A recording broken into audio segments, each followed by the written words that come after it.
notify if you live in an evacuation zone, and if you do make plans to leave, should an evacuation order be issued, make sure you know if you do live in one, and the Miami-Dade evacuation zone maps are available on our website. Your home, yard, and construction debris should be properly secured. Any objects that hurricane winds could blow about should be tied down or brought indoors. Do not trim trees or shrubs at this time. Any debris should be taken to a trash and recycling center today. Miami International Airport remains open, but airlines may cancel flights today. Travelers should contact their airline carriers to confirm flight information. Metro Rail, Metro Bus, and Metro Mover will continue to operate until further notice. Boats and watercraft should be secured today. All residents are urged to stay tuned to radio and television broadcasts for further details of the storm movement. Miami-Dade County officials are closely monitoring the situation and will issue further advisories as they become necessary. The EOC continues to operate at a level 2, which is a partial activation status. The 311 answer center is also open, and residents can call 311 in Miami-Dade or 305-468-5900 outside of Miami-Dade County. The Miami-Dade County Office of Emergency Management is committed to working with its partners and the community to lessen the impact of disasters and potential catastrophic incidents. Again, residents may access emergency information at www.miamidade.gov/OEM. Y ahora seguimos en español. Como ustedes saben, el Centro Nacional de Huracanes ha anunciado una advertencia de huracán para puntos al sur de Homestead y una alerta de huracán para el resto del condado. Por eso les pido a todos los residentes y visitantes que sigan de cerca la tormenta y terminen sus preparativos personales para el huracán. Por el camino que está tomando la tormenta, se espera que los vientos con fuerza de tormenta tropical de Isaac comiencen a afectar el sur de la Florida mañana domingo en la mañana. Por eso les pido que escuchen atentamente las siguientes recomendaciones. Es necesario que tengan suficiente comida y agua para 3 días. Es necesario que comiencen a colocar sus shutters. No esperen hasta el último momento. Llenen el tanque de gasolina de sus vehículos. Si llenan contenedores adicionales, guárdenlos en un lugar seguro en la casa. Miami-Dade Mayor Carlos Jimenez, he is at the Emergency Operations Center along with school board officials, other county officials there. I guess they've regrouped early this morning because really the storm is expected to be in our area sooner than anticipated. Now, he was talking about things that the residents should be doing right now. First of all, a very important number to keep in hand if you live in Miami-Dade County, that's 311. Any questions that you may have, call that number. They will hopefully answer any of your questions. He is saying right now is a time really to put up those shutters. Now is the time to do so. I was going to say, he also mentioned if you are outside of Miami-Dade right now, but you need to call that 311, perhaps you live in Miami-Dade, but you're outside of the area right now. He said 305-468-5900 will also get you to that same number. But he did mention go ahead and gather your hurricane supplies right now, including 3 days worth of food and water, because this storm, as you mentioned, is moving much quicker than anticipated. Tomorrow morning, early, we could see the effects of this storm, and it is not to be taken lightly. As we just heard from those officials, they are not taking it lightly. They are going to continue monitoring it throughout the day as well. And we've already seen some effects from storms out there right now. These are indirectly the result of Tropical Storm Isaac. We've seen trees down. We've also seen a big water main break in Miami Beach. And we don't know whether or not this is related to the storm. However, we do have Nanette Rodriguez with Miami Beach. She is on the phone to tell us exactly what this is. No, we don't have Nanette yet. We will have her after the break. You're watching a special edition of CBS 4 this morning. We are tracking Tropical Storm Isaac for you. Stay with us.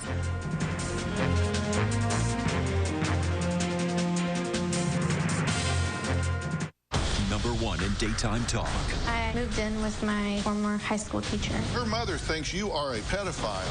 #1 in families helped. We're the epitome of a dysfunctional family. This is a radical situation that requires radical change. #1 in major interviews. I want to know why baby Lisa hasn't been found. Here's the thing with that nobody knows. America has never heard this explanation before. Dr. Phil, #1 in more ways than one. The new season begins September 10th on CBS 4. What is original reporting? It's finding your own facts, seeing them firsthand, telling the story no one else will or can. It's what we do at CBS News every Sunday and every day of the week. But hey, it's not like we invented original reporting on television. Oh, wait. Yes, we did. This is 60 Minutes. CBS News. Original reporting. This is Coach Philbin's office, and his dining room, and his bedroom, and his breakfast nook.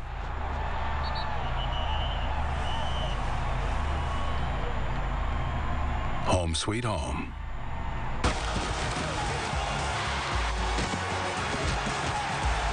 The Finns take on the Dallas Cowboys Wednesday at 8 on our sister station, MyTV 33.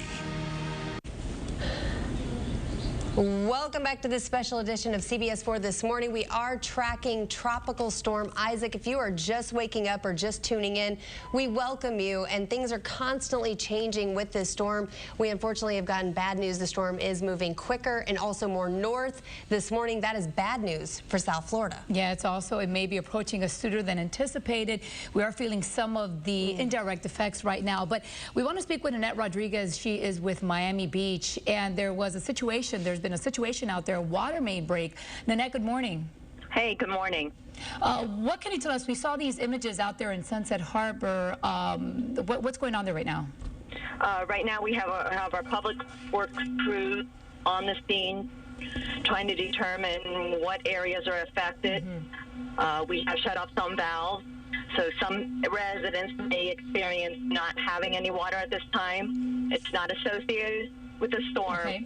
It is with this water main break.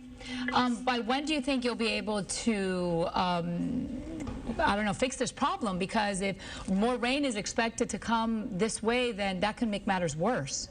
Correct. It's actually making the repairs a little bit more challenging. We hope to have fixed within the next 4 hours, but again, that's an approximation. And so no word on what caused this, but you said that this is not due to the storms out there right now? Not due to Isaac, that's for sure. Okay. We just don't know the cause right now, but we are looking. Again, we have crews on the scene trying to close the valves. Any additional flooding that you see on the street there, we can probably get some pumps out there to pump it out. Rain, again, is becoming a challenge to trying to fix it. Okay. You mentioned that water is affected for some residents in that area. Are you expecting the water to be back on and clean and safe to drink and everything within the next 4 hours? Those affected residents will be issued a precautionary boil water advisory. Once we determine which water accounts, whether they're the businesses or residents, they will be issued a hand-delivered notice. And what area is it that we're talking about that could be affected? We're talking Purdy Avenue and about Dade Boulevard up to about 20th Avenue. Okay. That's right there on Biscayne Bay, right near Murray Skid Park. All right, Nanette, thank you, and we will continue to monitor the situation, and hopefully you can let us know when things are changing, so we'll notify our viewers. Thank you so much. We'll check back in with her in just a bit. Right now, we want to, of course, go to meteorologist Craig Setzer, who's been tracking Tropical Storm Isaac for days now. And Craig, we know it is still over Haiti. How is it hitting that island right now? Yeah, it's pulling away, fortunately, from Haiti. Unfortunately, the bad side is there's still strong thunderstorms affecting the south side of the island there. Haiti see in terms of in the Dominican Republic and the island of Hispaniola, which is what it really is, typically has a disrupting effect on tropical systems. This one is kind of managing to skirt going right over the island. Now, there's still some disruption going on because the winds are going over those mountains, and on the other side, as the winds come down those mountain slopes, the air dries out some. So right now, Isaac, and it wouldn't be surprising if for the next several hours at least, Isaac kind of struggles a little bit to strengthen or to become any stronger. But for the time being, still a fairly healthy tropical storm, a 60-mile-an-hour tropical storm moving to the northwest at 14. Now, overnight and through the morning hours, we've seen it looks like the center has made more northward progress. That we don't like to see. We don't want to see that. We want to see more of a westward motion because a couple of reasons. One, a westward motion will keep the center over or near the coast of Cuba for a longer period of time, and also a westward motion will keep the center probably farther to the south of South Florida. Also, on the speed here, moving 14 miles an hour, that's a pretty good speed, pretty fast. So that means that we're kind of sped up in terms of our time in planning of activities and preparations because the tropical storm force winds will be arriving during the morning hours tomorrow. So tomorrow doesn't look like a good day to do outside preps. All right, here's the cone. This based on the 5 a.m. advisory. We're about half hour or so away from the new forecast advisory and the new cone, and we'll have to see if there's any changes at that time. But here it is, Saturday night into Sunday morning, Sunday afternoon, forecast to be an intensifying hurricane, and then beyond that, it's on to the northwest. Now, remember, the cone tracks the center, not the whole storm, not where the bad weather is going to be, and so the cone could, the center could actually be as easily over South Florida as well as over the Keys. And there is a possibility, it's not unreasonable to think that it may turn far to the south. That obviously would be the best case scenario for South Florida. Some computer models have suggested that this turning takes place down here and it stays well to our south, but certainly something we will be watching for. Also, what we're watching is all the storminess that's out there this morning. With more on that, here's Lisette Gonzalez. All right, thank you, Craig. Yes, we have plenty of moisture surging ahead of Isaac, the rain bands, if you will.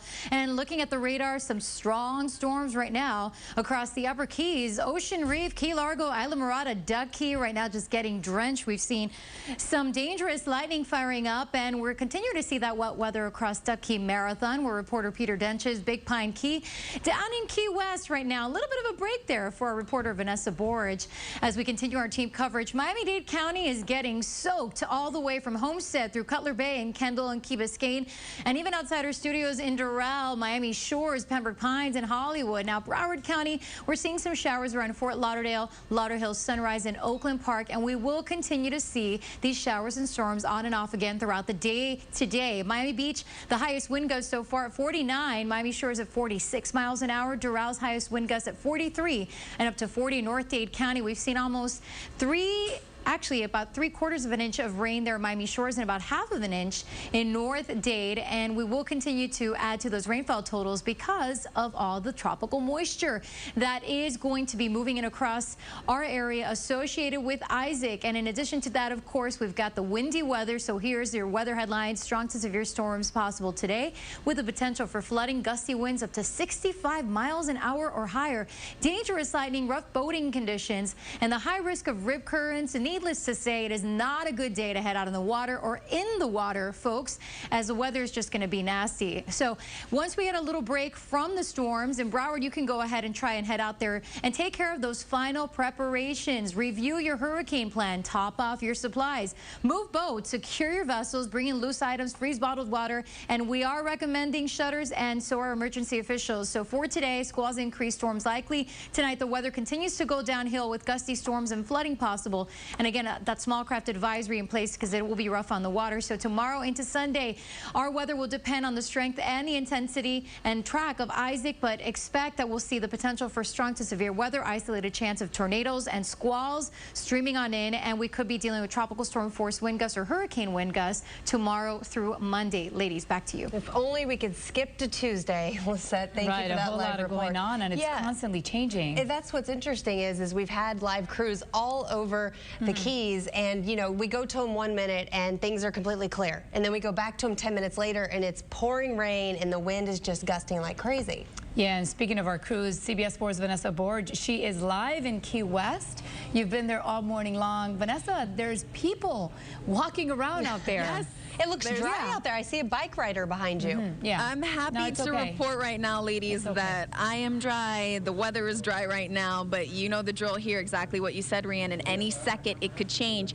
Take a look at Duval and Fleming. We're right in the middle of the thick of it here in Key West, and Monroe County Sheriff's Office has been really diligent about getting everybody in Monroe County aware of what's going on. So just a few highlights. Tropical storm winds will most likely to begin to impact the Keys early tomorrow morning and throughout the day. So if you do want to get out of Key West, my advice, do it right now, and that's what Monroe County Emergency Management is saying. They have a strong recommendation that visitors to the Florida Keys leave the county if they are able to do so safely.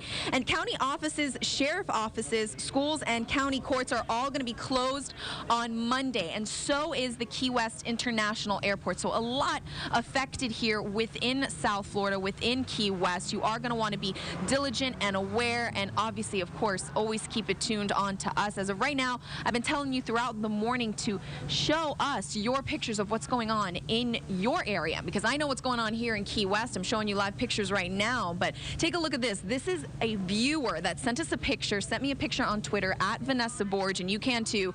Look at that. A tree that fell on top of one of their friends' cars in Miami Beach. So a lot of people here in Key West saying, no, it's just a tropical storm, not a big deal, just another heavy storm here in South Florida. But look at the effects it could take on just one single area, Miami Beach, because of those squalls. And Craig Setzer telling us earlier that those squalls can have speeds of wind up to about 65 miles per hour. So make sure you put all your debris away, things that could fly away. Another viewer sending me a picture, Katrina sending me a picture of how she put all her plants, pots, everything she has inside her garage. She has an entire greenery inside her garage this morning because you don't want any of that flying away. And of course, be diligent with your pets as well. Put them inside. Also, I have a 100-pound Old English Bulldog that I'm sure is scurried in a corner right now, scared to death because of what's going on outside. So you definitely want to be aware of them, their food, their water, and get everything inside. Back over to you guys. Vanessa, Key West is a hot tourist destination. They're recommending that the tourists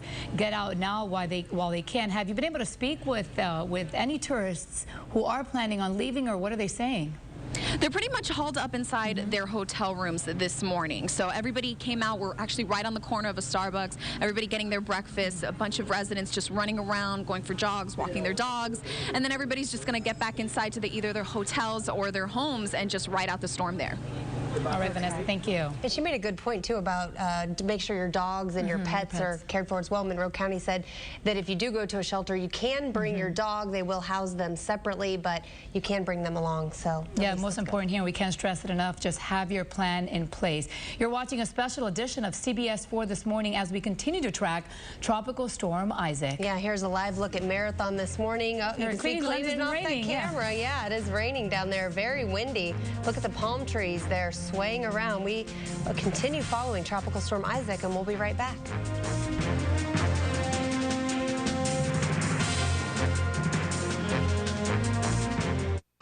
#1 in daytime talk. I moved in with my former high school teacher. Her mother thinks you are a pedophile. #1 in families helped. We're the epitome of a dysfunctional family. This is a radical situation that requires radical change. #1 in major interviews. I want to know why baby Lisa hasn't been found. Here's the thing with that nobody knows. America's never heard this explanation before. Dr. Phil, #1 in more ways than one. The new season begins September 10th on CBS 4. This town burns brighter than Times Square. Ladies and gentlemen, I bring you the new Las Vegas. Mr. Mayor, they found a girl, murdered. Send a car to this man's ranch. His name is Lamb, Ralph Lamb. I need you to find this killer. I'm not a cop. You were, and a damn good one. Vincent Savino in the flesh.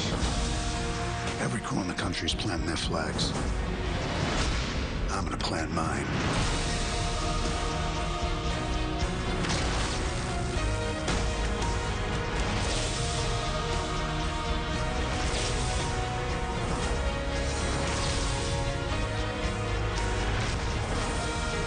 You don't walk into my house, not unless you want me in yours. I'm the law here, Mr. Savino, and I will decide who's breaking it.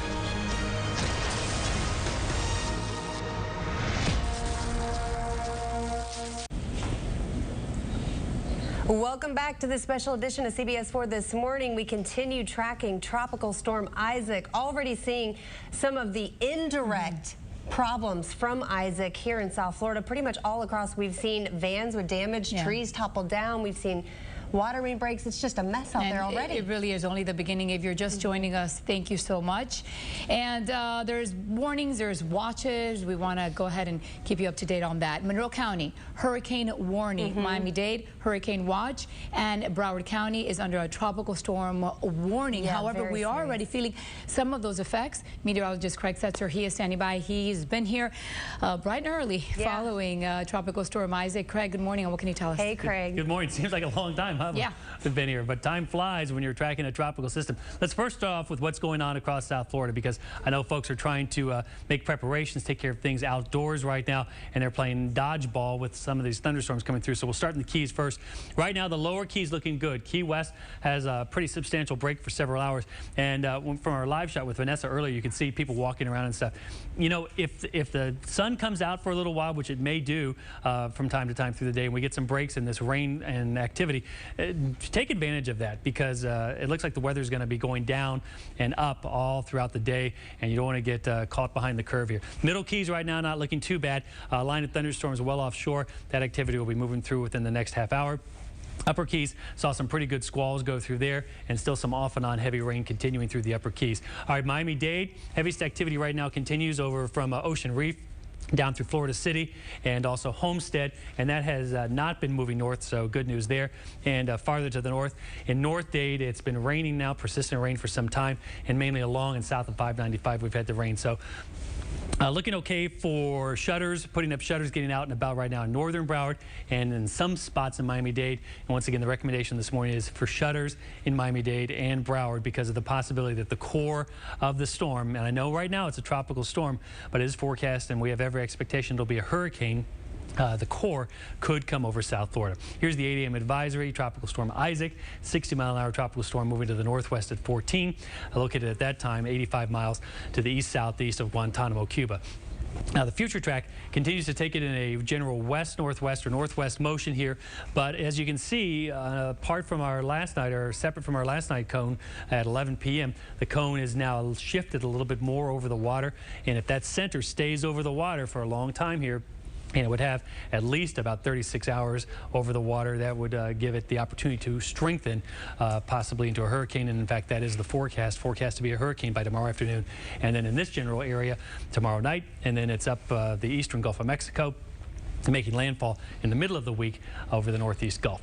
Here is the wind radii. Now, the Hurricane Center puts out values for how far out the tropical storm force winds extend from the center. Those are winds of about 40 to 70 miles an hour. Technically, it's about 40 to 57 miles an hour. But you can see as we go through time here, this is Sunday morning, and the winds, the tropical storm force winds, just reaching the South Florida coast there during the morning hours tomorrow. So through the day, the winds overspread all of South Florida. So tomorrow is not going to be a good day to do activities. If you're going to kind of watch and wait, I say watch and wait today, but not before sunset. Get it done before sunset this evening, because by tomorrow, if the center is this close and the wind field is spread out this much over us, that means that we will have conditions that don't favor, excuse me, being out and putting up winds. You know what, I'm going to have to toss back to you guys because I need to get some water. Yeah, it's okay. I mean, we've been here since 6 o'clock this morning. Craig has been here way before that, tracking Tropical Storm Isaac. And someone who's also been tracking Tropical Storm is Josh Benson. He is live in the newsroom. We've been asking people to send our pictures. Yeah, and we've already seen some of those effects. Josh, what do you have for us from Haiti all the way here locally? Yes, all over the place, actually, Rhiannon and Maribel. This,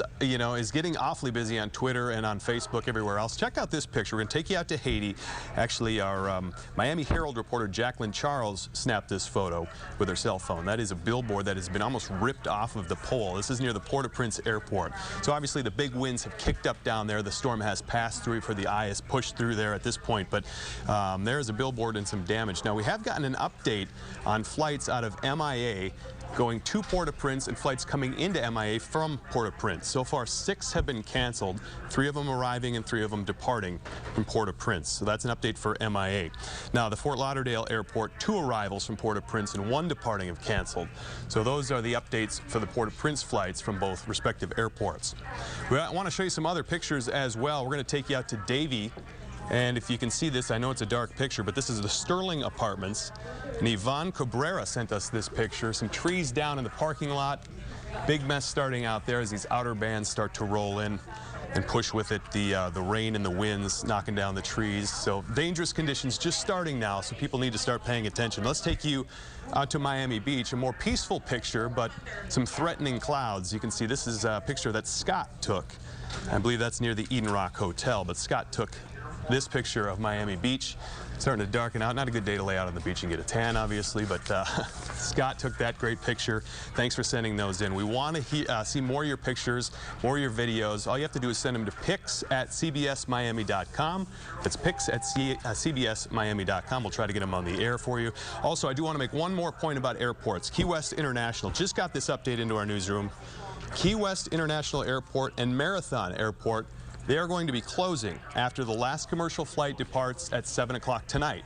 So if you have a flight leaving from either one of those airports, you want to pay attention. Call ahead right now because that's going to close, we're told, after 7 o'clock after that last commercial flight leaves. So that is the latest. Please send in those pictures. We'll try to get them on the air for you and keep you updated on the situation. Let's send it back to you guys in the studio. Yeah, hard to believe we're already seeing such damage. And as Josh just mentioned, Key West and Marathon airports will close this evening. The weather expected to get very bad down there much earlier than we anticipated. And Peter Dench, who's been through many hurricanes, many tropical storms, he is down live in Marathon. And Peter, the weather has just been, you can see how windy it is just from your live shot. Well, that's right, Rhiannon. You know, you mentioned earlier, about an hour ago, how this weather keeps changing. You know, it has been raining steadily since early this morning before the sun came up. We've had a series of squalls, one coming in right now. Setting the scene right now for you here in Marathon near the Overseas Highway in the Gulf of Mexico by mile marker 55. You see the windy conditions, the winds picking up some. You see the rough seas, and then panning over to the left.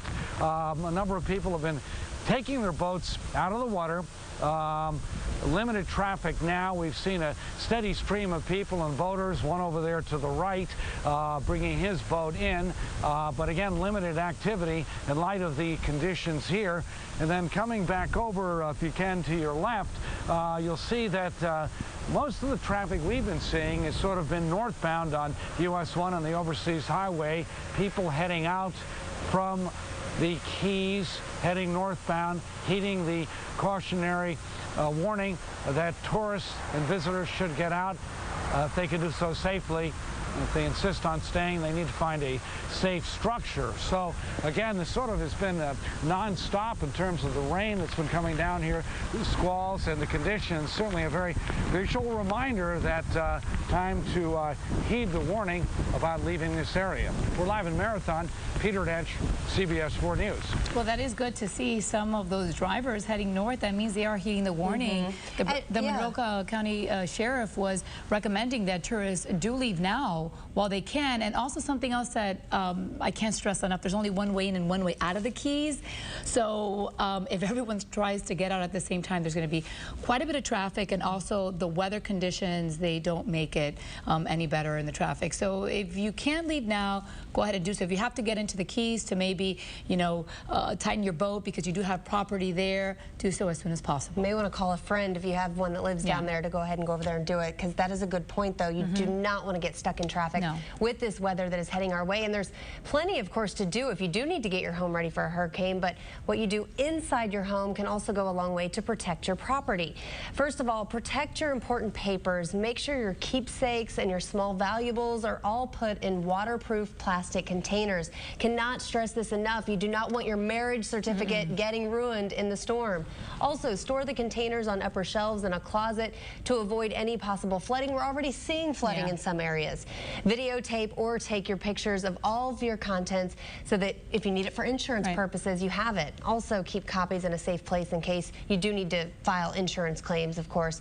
And make sure you have some basic home repair items. If you do need to make temporary repairs after the storm, you will need heavy-duty plastic bags and some duct tape. And if you have a home, you should also have a tarp for your roof. Protect electronics by disconnecting them and move them away from the windows. You do not want them anywhere near your windows. Protect your computers by wrapping each part in heavy-duty plastic bags. And please do not forget to back up all of your important files on a regular basis during hurricane season. If you follow this advice, you'll be less likely to face financial headaches after the storm, because, you know, while right now we're preparing for the storm, you also have to think about after the storm. After the fact, exactly. And now you have time to do so. Also, you know, I was thinking about pictures. You know, store those pictures that you can't replace. Very important. Now, also the big question, when I went to pick up my kids on Friday at school, they were asking me, what's going to happen? Is there going to be school on Monday? A lot of parents are asking that question. Monroe County schools, they will be closed on Monday. Miami-Dade schools, they have not made a decision yet. It will happen sometime this weekend, so keep it locked here.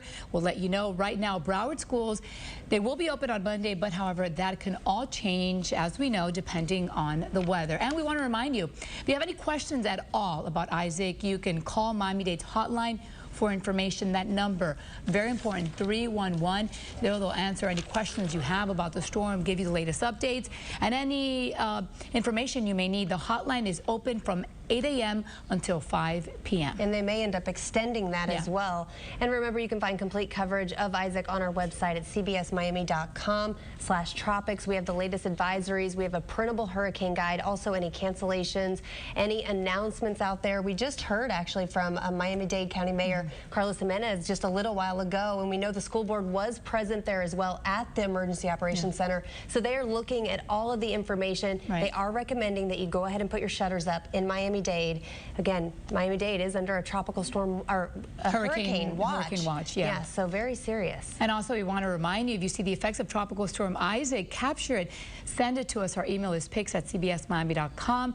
You could see your image on our next newscast. We would love to see them.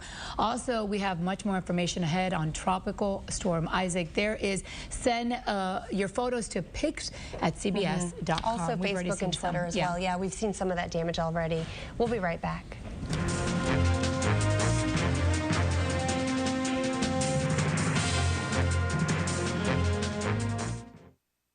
Number 1 in daytime talk.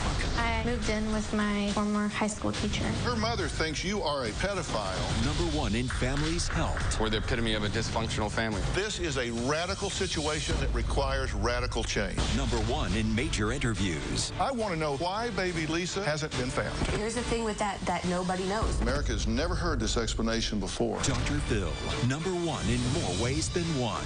The new season begins September 10th on CBS 4. What is original reporting? It's finding your own facts, seeing them firsthand, telling the story no one else will or can. It's what we do at CBS News every Sunday and every day of the week. But hey, it's not like we invented original reporting on television. Oh, wait. Yes, we did. This is 60 Minutes. CBS News. Original reporting.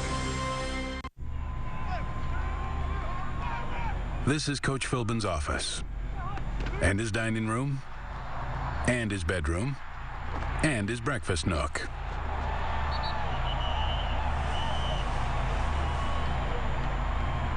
Home sweet home.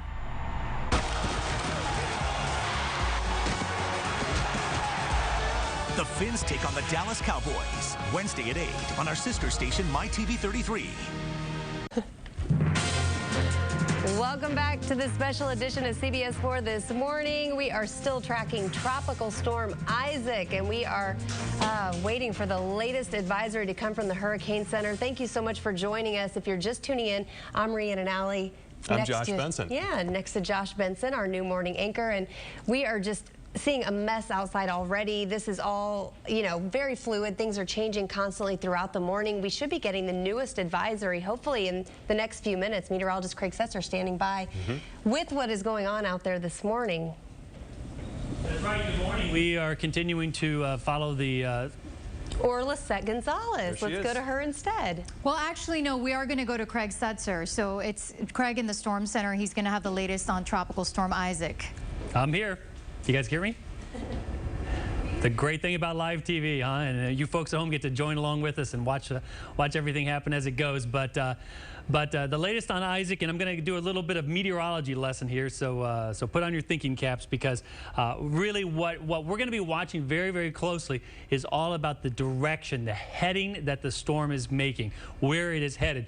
And as we've been talking in the morning, through the morning, that northwest direction is kind of a rough number, because northwest includes kind of a little bit of variation there. So another way we look at direction is like with a compass. A compass has 360 degrees, and in this case, Isaac is moving 320 degrees. Now, 270 is due west, 360 is due north, 180 is due south. This is moving 320. We don't like that number. We don't want 320, because when you break it out, 320 is in a direction that takes it directly at South Florida. And I'll zoom out here and show you what I mean. The 320 on the compass, if we start here, points right to there. And so what we want is a number like 310, which is down about there, or ideally a number of 300, which would be over there on the compass. So 300 would be an ideal number. 320 is not a good number, so we will be watching that number as we go through the morning there to see if it changes. But right now, 320 is here. Now, 320 has several implications besides the most obvious, which is the core of the storm comes right into South Florida. But look what happens to the water around the area, or rather where the storm goes. Here's Cuba, and so there's very little land impact. In fact, after later today, the storm is over this open stretch of water right there, so it has every opportunity to strengthen as it moves to the northwest. So that's certainly something that we will be watching. Now, there are some things going on, and there is the other thinking is that if it moves a little bit farther to the north, obviously, that brings that line a little bit more to the north. So we'll be watching that 320 number. That's the direction the storm is heading. One thing we're also watching is this blocking high. There's this weakness in the atmosphere, this opportunity for Isaac to come north. Isaac is located right there. And as long as that stays in play, Isaac is going to continue to come north. But as you can see there's some reds that start to pop up here, especially later on Saturday and Sunday. That is a new block that's filling in, and that would tend to want to steer Isaac kind of more to the west. Is that block, and this is the big $50,000 question, is that block going to fill in time to turn Isaac back to the west? Right now, unfortunately, it is just too early to tell. We don't know well enough if that block and the storm is going to respond to it soon enough that we won't have to get ready. So because we don't know, we have to get ready anyway. So let's move on and then show you how the computer models are responding to that. The models show basically that northwest motion there and then that turn, and a lot of the models are picking up on that turn, but does the turn occur here? Does the turn occur a little bit later? Does the turn not occur at all, or until it's already across Florida? Once again, just too early to tell, and so those are some of the reasons that we need to prepare today, because if it doesn't make the turn, we won't have the opportunity to prepare tomorrow. Speaking of preparations, Lisette Gonzalez is here with a look at the thunderstorms that are out there now, making preparations very messy. Lisette? Oh, absolutely, Craig, and we are hoping that Isaac will take a turn towards the west. Now, let's take a look at Computer A and show you what's working on the radar right now, because on the radar we have some strong storms pushing across the Keys. If we could go to A, and then I can show you what's working out there across South Florida. We're dealing with tons of rain that is pushing in. That's all the moisture ahead of Isaac. And right now, boy, the Upper Keys, Ocean Reef, Key Largo, Isla Mirada, even Duck Key, dealing with torrential downpours in spots. Even in Marathon, where our very own reporter, Peter Dench, is right now. He's getting drenched. Big Pine Key dealing with some wet weather. Right now, down in Key West, where Vanessa Vorge is, hey, it's dry for her around Big Coppic Key as well, but we're going to continue to see these showers and storms streaming in from east to west. Right now, Cutler Bay and Homestead dealing with some heavy rain, and we're seeing the bulk of the activity over Miami-Dade County as those showers are moving quickly, and the red, of course, indicating the heavier rainfall within these cells. Even some dangerous lightning firing up around downtown Miami, Miami Beach, Miami Gardens, Pembroke Pines, west in Broward County, from Fort Lauderdale northward through Pompano Beach, dealing with the rain, and that's stretching westward into Tamarack and Sunrise. So So as you're headed out to take care of any final preparations, keep in mind we're going to continue to see all this moisture as indicated by the green on our water vapor imagery. There's Tropical Storm Isaac, and ahead of it we're seeing these early outer bands as the moisture forecast is indicating. Our weather's just going to go downhill from here on out, especially tonight into tomorrow and Sunday. You can see all the moisture in place, and that could lead to some flooding and also dealing with the gusty winds up to 49 miles an hour in Miami Beach. In Miami Shores up to 46, and Doral up to 43 miles an hour. North Dade about 40 miles an hour. Almost an inch of rain already over by Barry University and over by Miami-Dade College North. About half of an inch of rain. We're going to be adding to those rainfall totals. And look at these peak wind gusts so far. Up to 37 in Opelika and West Kendall, and up to 28 miles an hour in Pompano Beach. And here are your weather headlines for today. Strong to severe storms possible. We could see flooding in spots. Gusty winds up to 65 miles an hour, even stronger than that. Dangerous lightning, rough boating conditions with a high risk of rip currents. Obviously not a good idea to head out in the water or get in the water. You want to avoid swimming. And final preparations for today, review your hurricane plan, top off your supplies, make sure you fill up on gas, move the boats, secure your vessels, bringing in any loose items. I already brought in my patio furniture, freeze the bottled water, and we are recommending shutters, and so are emergency officials from Miami-Dade County and Broward County. So today, the squalls on the increase, storms likely, 86 degrees. In those breaks, in between the squalls, that's when you want to head out to take care of any of those final preparations. Tonight, gusty storms, flooding possible, 79 degrees, and the weather deteriorating as we head into Sunday and Monday, as we could be dealing with a potential tropical storm or Hurricane Isaac. Count on it being windy and very gusty at times, with a slight chance of even tornadoes developing as Isaac approaches. Sunday into Monday, the worst of the weather expected. Of course, you're going to want to keep it tuned here to CBS 4 as we'll keep you updated. And we're hoping for the best, but we also need to prepare for the worst. And right now, we do need to prepare for the potential of a tropical storm or a hurricane headed in our general direction. Guys, back to you. Very good information, Lisette. Thank you. I also have already brought in my patio furniture. And in fact, if you live in Miami-Dade County, they are recommending that you go ahead and put your shutters up. Yep. That's right, and we actually heard from Miami-Dade's Mayor Carlos Jimenez just within the last part of the hour, and he talked about many things that everybody should pay attention to. So let's take a listen in what he had to say. Good morning, buenos dias. As you know, the National Hurricane Center has issued an update to a hurricane warning for points south of Homestead and a hurricane watch for the rest of the county. We therefore urge all residents and visitors to closely monitor the storm and complete their personal hurricane preparations. Given its current track, tropical storm force winds from Isaac are expected to begin impacting South Florida as early as tomorrow morning. I am therefore asking that you listen closely to the following recommendations. Make sure you gather your hurricane supplies now if you have not already done so. You should have 3 days worth of supplies such as non-perishable food and water for each person in the household.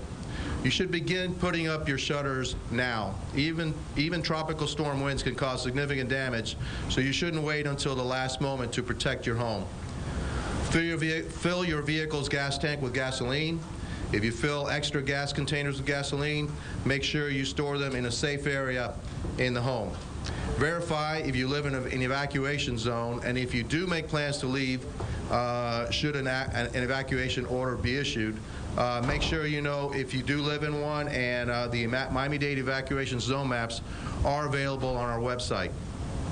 Your home, yard, and construction debris should be properly secured. Any objects that hurricane winds could blow about should be tied down or brought indoors. Do not trim trees or shrubs at this time. Any debris should be taken to a trash and recycling center today. Miami International Airport remains open, but airlines may cancel flights today. Travelers should contact their airline carriers to confirm flight information. Metro Rail, Metro Bus, and Metro Mover will continue to operate until further notice. Boats and watercraft should be secured today. All residents are urged to stay tuned to radio and television broadcasts for further details of the storm movement. Miami-Dade County officials are closely monitoring the situation and will issue further advisories as they become necessary. The EOC continues to operate at a level 2, which is a partial activation status. The 311 Answer Center is also open, and residents can call 311 in Miami-Dade or 305-468-5900 outside of Miami-Dade County. The Miami-Dade County Office of Emergency Management is committed to working with its partners and the community to lessen the impact of disasters and potential catastrophic incidents. Again, residents may access emergency information at www.miamidade.gov/OEM. All right, there you are, listening to the mayor of Miami-Dade, Carlos Jimenez. He was giving us some update. Okay, that of course was not live pictures. That was shot just about an hour ago. Right now, we do have a brand new advisory. We want to get over to meteorologist Craig Setzer with the very latest. Craig, what can you tell us? Have things changed? Yeah, the new advisory, I think the news on the new advisory is that the storm is moving a little bit faster, which we don't see as good news because that shortens our window of preparation time. And the cone has shifted a little bit, and it's shifted a little bit maybe to the south. It's actually shrunk a little bit. Let's get right to the numbers, and I'll show you what we're talking about. So here it is as of 11 a.m., still a 60-mile-an-hour tropical storm, so intensity hasn't come down much. Now, there hasn't been any hurricane hunters in there since about 8 a.m. this morning, so we don't have any really new hurricane information from the hunters exactly how the center is behaving and like that. But you can see it's over there right on the eastern tip of Cuba, moving to the northwest now at 17. Now, I just went through that convoluted explanation of the direction that it's moving, and we said 320 was bad. We'd like to see something around 310 or 300. Well, the new number is 315. 315 is not 320, so that's certainly better. We want that number to keep going down because the lower that number gets, the more westward the storm is moving and less northward the storm is moving. Now, let's look at the future track here. It's just in and it's brand new, and you can see the majority of the cone stays over the water there, but you can also see that the National Hurricane Center is finding credence and credibility in the models that do suggest that this turn is going to take place. And once again, that turn we've been talking about, does it take place sooner over there? Does it take place here? Does it take place here? Their thinking is that the turn is going to probably take place during the overnight hours tonight so that the center begins to turn more back on a west-northwest direction. Now, for the Keys, that still means pretty much the same story. The effect overall will be to prepare for a hurricane, and the hurricane warning remains in effect there. For Miami-Dade, this doesn't take us out of the woods, but let's put it this way, it doesn't put us more in the woods. So it's not a greater concern, it's just the same level of concern we had earlier, because still, once again, we're talking about the center. If it tracks along that right side of the cone there, that north side of the cone, and doesn't make that turn, then certainly that would bring the worst of the weather into South Florida. There are no changes to the watches and warnings as far as South Florida is concerned. Key West, or the Keys rather, still under a hurricane warning. Miami-Dade still under a hurricane watch and tropical storm warning, and Broward County still under a tropical storm warning. And the thinking is still for shutters in Miami-Dade and shutters in Broward. We're going to review the new information and have a complete wrap-up of the 11 a.m. advisory coming up in just a few more minutes. All right, some new information there, Craig. Just a quick question for you, though. We talked about that number, that 315-degree number that I can assume is some pretty good news for us. But if you're talking about the actual speed of the hurricane, is this something that, hasn't changed much in terms of its speed, maybe from 50 to 60 miles per hour? But do we see that that's going to change, and is that going to affect what happens in the end here if that speed picks up? Right. Well, in terms of the strength, now, when we talk about speed, there's kind of two values we use. We talk about the forward speed of the storm, how fast the storm is moving, and then we talk about the wind speed, which we refer to as the strength of the storm. The wind speed has been pretty consistent now at 60 miles an hour, and because we don't have hurricane hunters in there, we just have to assume that it's probably maintaining that speed, so there hasn't really been any change in the speed. Obviously, we would like to have seen it weaken some and go down, but that hasn't been the case. Okay. Craig, thanks so much for the update. Yeah, Craig will have much more on that new advisory, and we'll, of course, have much more from all across South Florida straight ahead. Stay with us. Number one in daytime talk. I moved in with my former high school teacher. Her mother thinks you are a pedophile. Number one in families helped. We're the epitome of a dysfunctional family. This is a radical situation that requires radical change. Number one in major interviews. I want to know why baby Lisa hasn't been found. Here's the thing with that nobody knows. America's never heard this explanation before. Dr. Phil, number one in more ways than one. The new season begins September 10th on CBS 4. This town burns brighter than Times Square. Ladies and gentlemen, I bring you the new Las Vegas. Mr. Mayor, they found a girl, murdered. Send a car to this man's ranch. His name is Lamb, Ralph Lamb. I need you to find this killer. I'm not a cop. You were, and a damn good one. Vincent Savino in the flesh. Every crew in the country is planting their flags. I'm gonna plant mine.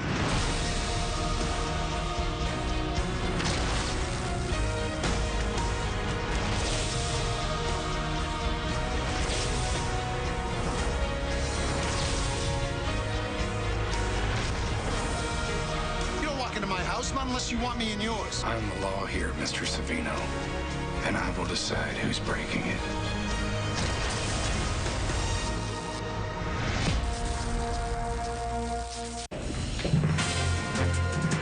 And welcome back to our continuing coverage of Tropical Storm Isaac. We just had a new advisory come down just within the last few minutes, so let's find out about that. Yeah, good morning, everyone. I'm Rhiannon Alley. If you're just tuning in this morning, we have been tracking this all morning long, all across South Florida, and meteorologist Craig Setzer has been here since overnight. And Craig, this new advisory, it doesn't really change things too much, but a little bit of good news?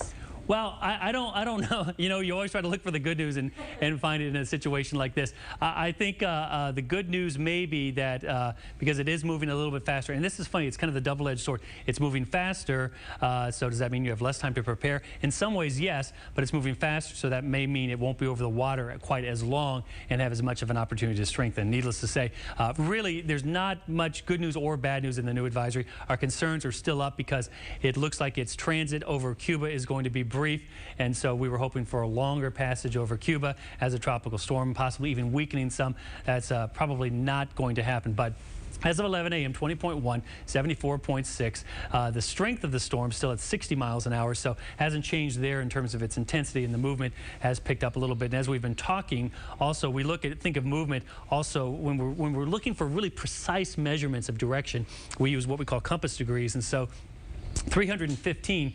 Now earlier I was talking about 320. That's pointing right at South Florida. 315 is pointing at the upper Keys, and we would hope that number continues to go down. That number right there, 315, because the lower that number gets, that means the less north the storm is going and the more west the storm is going. So we will obviously be watching that number over the next couple of days. Here's the new future track, and the forecast is for it to be a tropical storm right through here, and then forecast to strengthen beyond a tropical storm to a hurricane as it reaches the South Florida area or the Keys.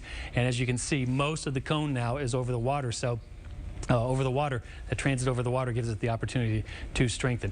Here is the Sunday evening position. This is a little bit faster also. Before we were thinking this would be the overnight Sunday night position. So the weather, the bad weather gets here sooner, and so therefore we have to have everything done that we're going to get done today, because tomorrow the weather is not going to be good at all for doing things outside. Here we go through the middle of the week, making a landfall forecast to be a Category 1 storm, or at least a hurricane as it gets to the north coast there. All right, so here is the new wind field graphic, and the yellow area here is going to be the tropical storm force winds, and you can see there the forecast is as we go into Sunday morning, tomorrow morning at 8 a.m.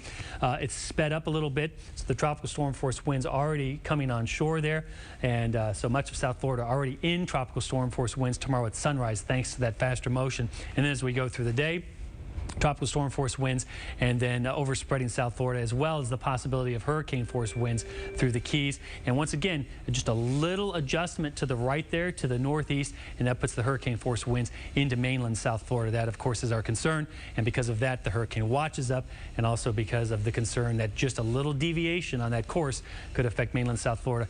The recommendation is for shutters in Broward and Miami-Dade.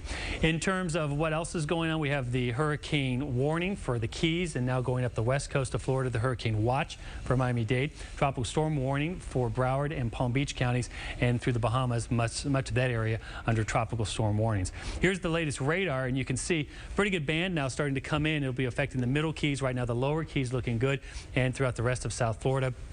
Heavy thunderstorms right now, especially in South Dade. We're going to be watching for the increasing threat for flooding through Homestead and areas down south, and also some pretty persistent rain right now up in North Miami-Dade. This area has been receiving fairly heavy rains from Bay Harbor Islands through North Miami Beach onto the west and Hialeah.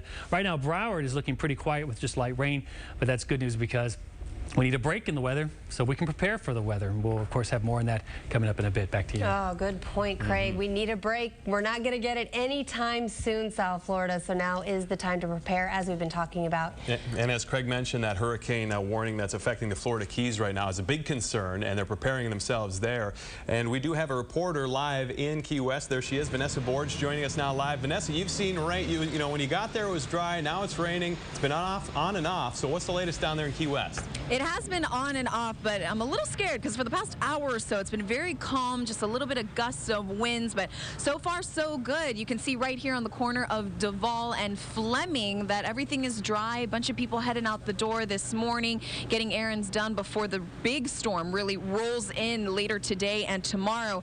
And what we just got word of right here on this exact corner at 1 p.m., a press conference is going to be held with the Key West mayor and county commissioners. So they're going to give us more updated information on what the plan is here in Key West. Now, as of right now, Monroe County Emergency Management is giving a strong recommendation. It's not mandatory that visitors or tourists to the Florida Keys actually leave the county if they can do so safely. Right now in Key West, it's looking good. You can head out and leave if you want to in order to avoid the stronger storm coming in tomorrow. County offices, sheriff offices, Monroe County schools, and county courts are all going to be closed Monday. So a lot going on here. And at 1 p.m., we are going to bring you that press conference. I'm going to be right here interviewing them as well to find out what exactly is going on Key West. As of right now, it's looking good, and everybody seems to be going out and about this morning. Back over to you guys.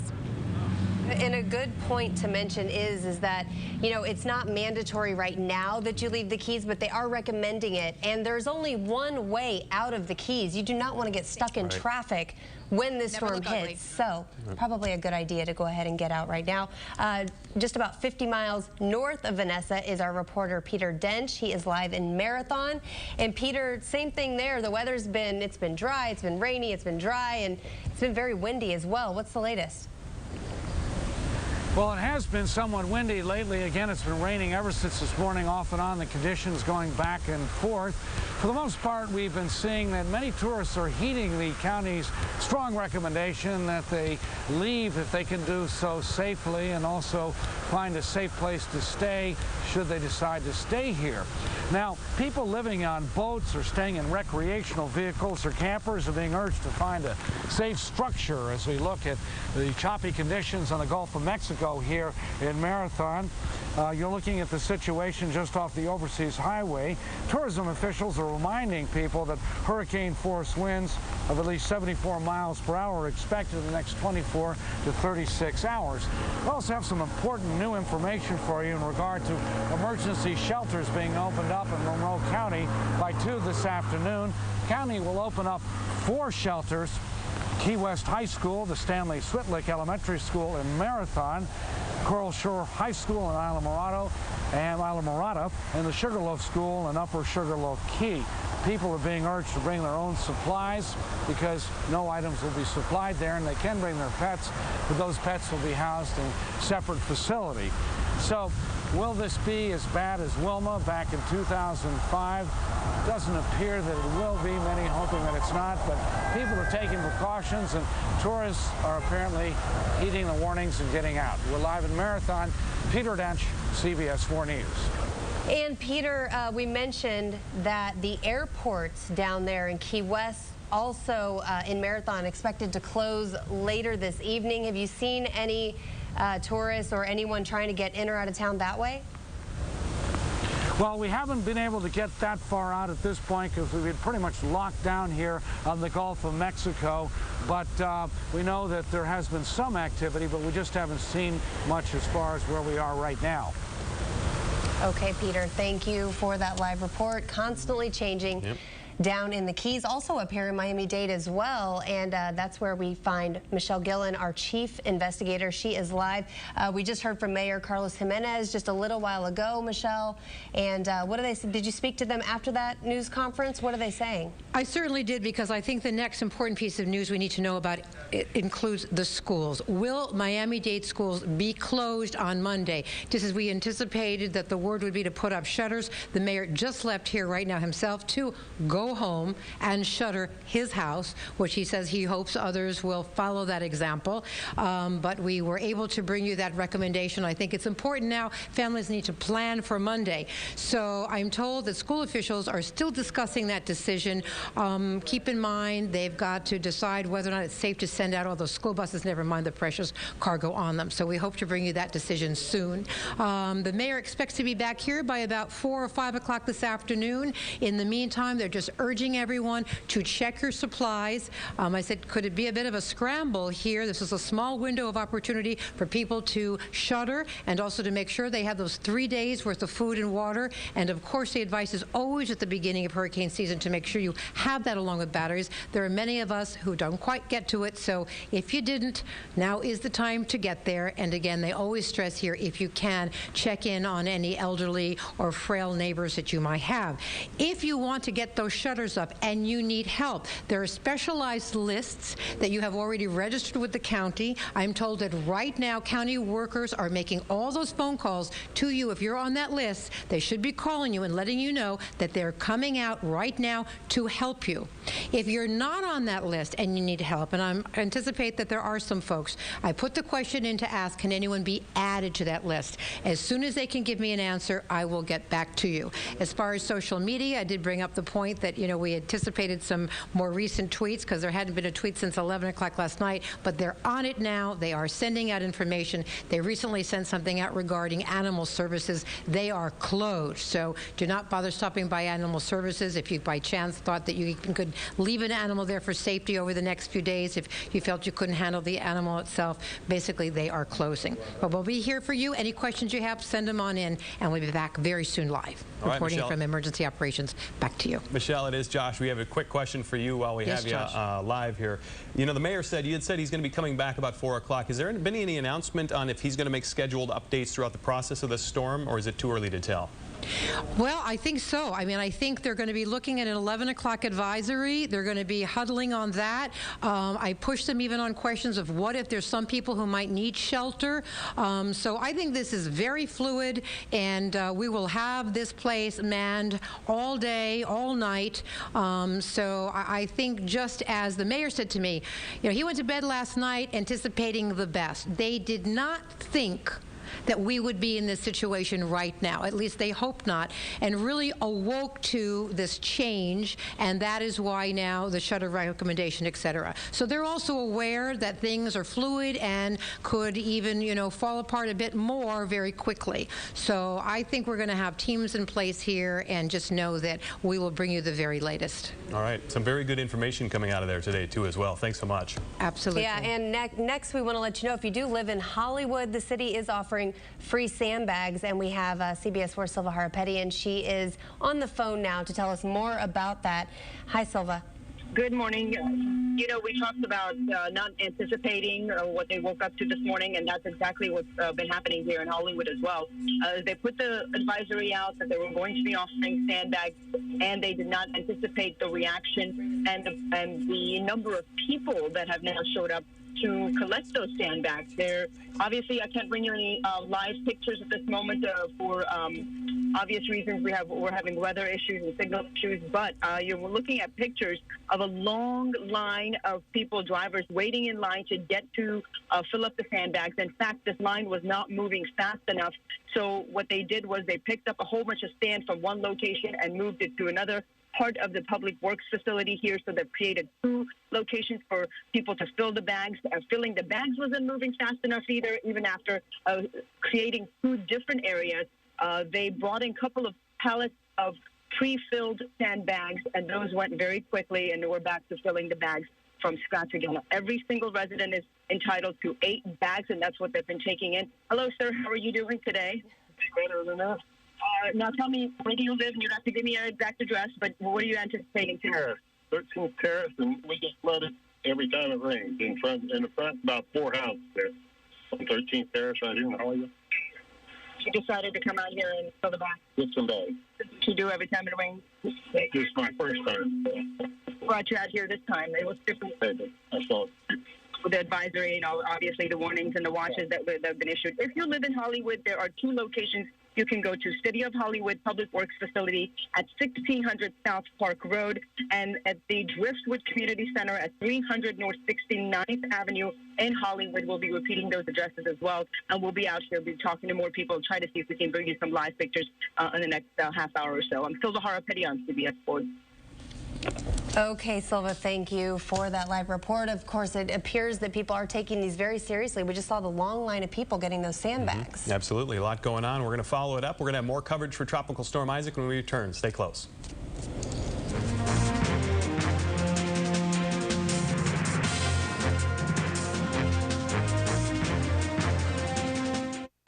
#1 in daytime talk.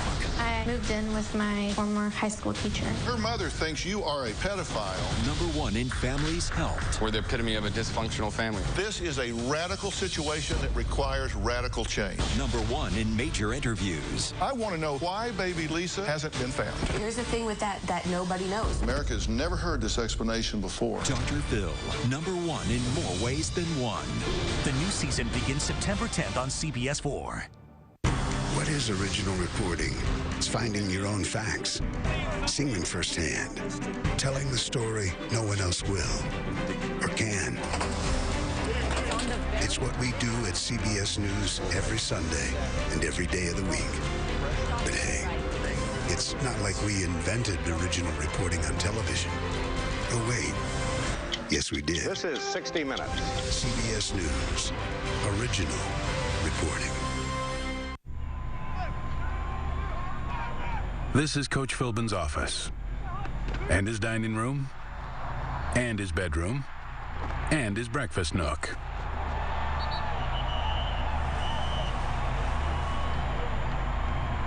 Home sweet home.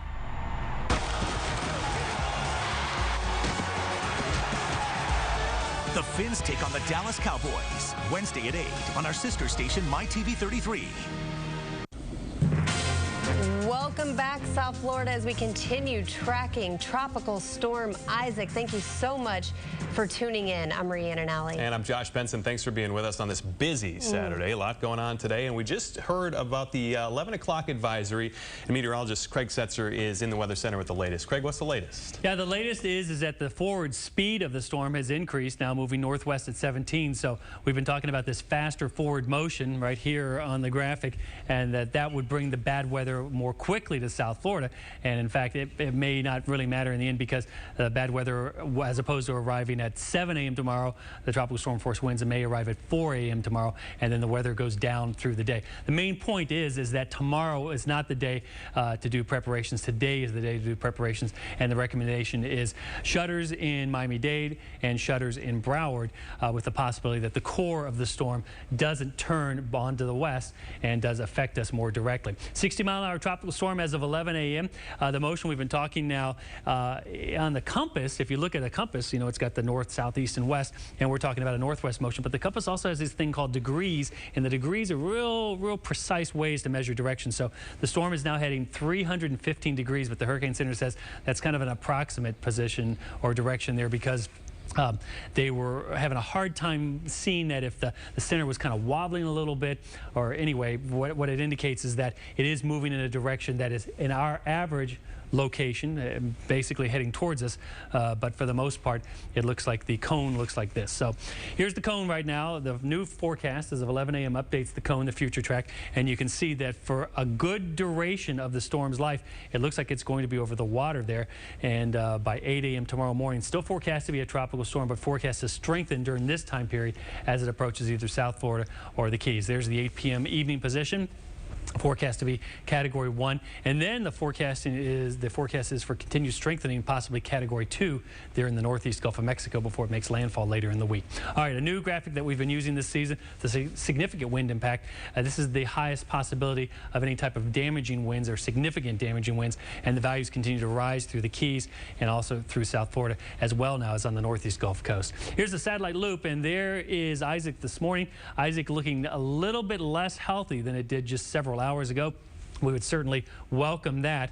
You can see the thunderstorms kind of being peeled away a bit by the mountainous terrain of Hispaniola there. So what we will be watching for and watching closely is when thunderstorms start redeveloping near the center there. That'll be a sign that Isaac is now starting to get better organized once again and get its act back together and possibly starting to strengthen once again. So for the time being, no signs of Isaac strengthening now, and that's good. Hopefully this will continue through the day, through the night tonight, before strengthening starts. The longer, the better that we have to wait on strengthening. In terms of steering currents, what's going on? We have a big blocking high pressure off to the east. We have this weakness in the atmosphere, this so-called alleyway, to allow Isaac to come north. Isaac is located right there. So it's kind of moving around the outside of this. Picture this as a big flow of fluid here. And as we put it into motion through time, Isaac forecast to continue to move to the northwest. But see this red coming in up here? That's a block that's trying to form north of Isaac. And the thinking is that will steer Isaac a little more to the west. In fact, the computer models were showing that. There's the motion and there's that gradual turn by many of the computer models as opposed to heading straight for us, except for, of course, the Bam Deep, kind of turning just a little bit. So remember, the models track the center of the storm. This is a big storm, so we're going to feel the effects in South Florida, even if the center of the storm passes by the Keys. And with more on our local weather and the storminess that's out there now making preparations difficult, here's Lissette. Well, Craig, already tons of moisture associated with Isaac, beginning to spark some storms and showers across South Florida. The radar has been active all morning long, so let's take a look at what's happening across the upper Keys. The red, of course, indicating some torrential downpours, and that's stretching from Ocean Reef down through Key Largo, Isla Morada, Duck Key, and Marathon.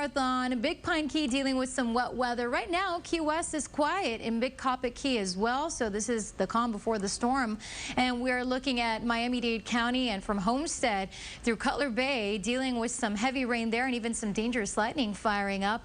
And even outside our studios here in Doral, we are dealing with the rain and that wet weather earlier around downtown Miami, Miami Beach. And we're going to continue to see the steady stream of showers and storms, these outer rain bands, if you will, pushing in across Miami-Dade and Broward County, already in Pembroke Pines and Weston, and getting soaked from Pompano Beach down through Oakland Park, Fort Lauderdale, Lauderhill, Sunrise, and Tamarack. I know this is making it a little bit difficult as you're trying to take care of those final preparations. So here are the early outer bands already arriving, and as the moisture forecast shows us, the green, that is all the moisture associated with Isaac, which could lead to some flooding. In fact, that is highly likely at this point. Our neighborhood network is showing us that the highest wind gusts right now over Miami Beach up to 49 miles an hour. Miami Shores up to 46, up to 43 in Doral, and up to 40 miles an hour in North Dade. And we can see almost an inch of rain there in Miami Shores and more than half of an inch over by Miami-Dade College North. And yeah, the winds are kicking out there, gusting to about 37 in Opelika and West Kendall, up to 36 in Homestead, up to 28 in Pompano Beach. Here are your weather headlines for today. Some strong to severe storms possible. The potential for flooding, gusty winds up to 65 miles an hour or stronger, dangerous lightning, rough boating conditions.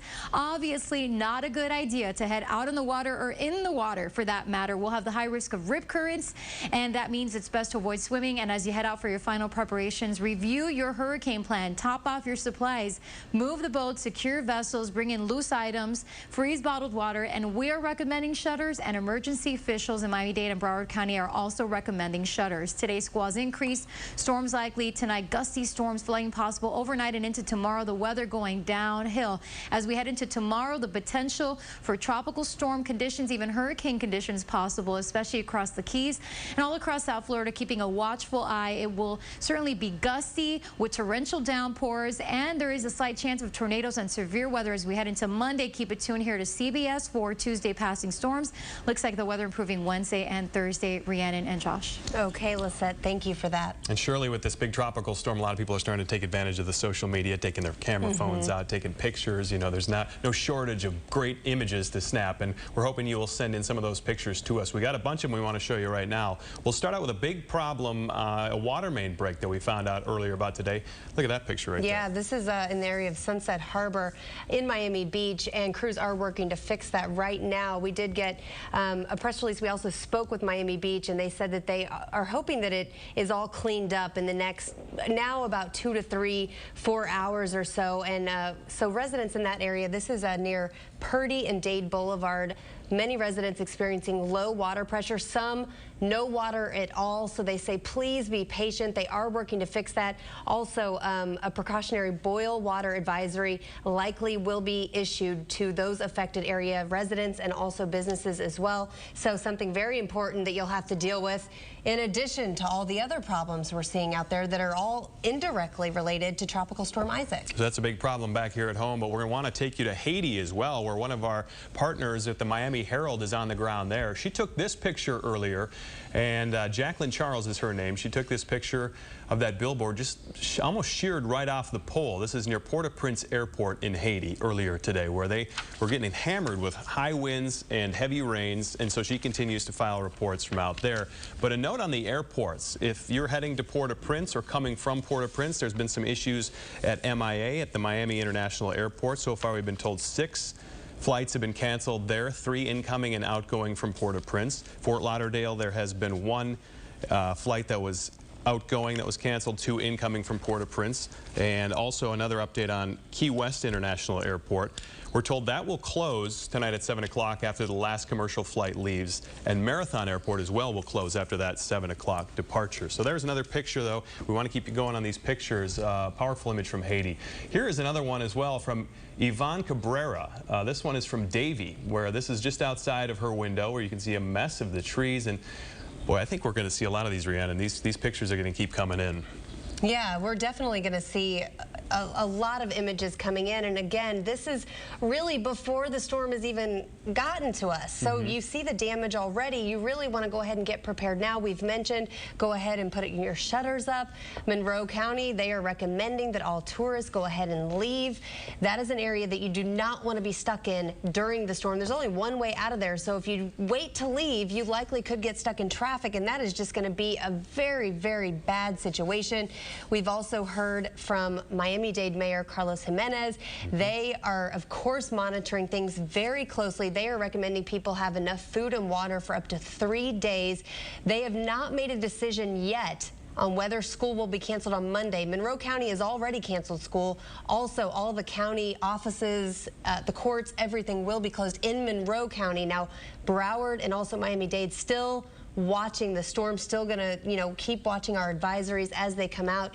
Again, this storm is constantly changing. Things are very fluid as you're, waking up and kind of getting around. You want to get things ready. Here's a look. As I mentioned, Monroe closed on Monday. A lot of parents very concerned with what they will do with their kids on Monday, and it all depends on what Tropical Storm Isaac does. But as of right now, Miami-Dade will make a decision. We're expecting later today. Michelle Gillen is, of course, at the Emergency Operations Center. She says she's checking in with them constantly. And it's good news there. And we did just get the 11 o'clock advisory, as you've heard from Craig time and time again.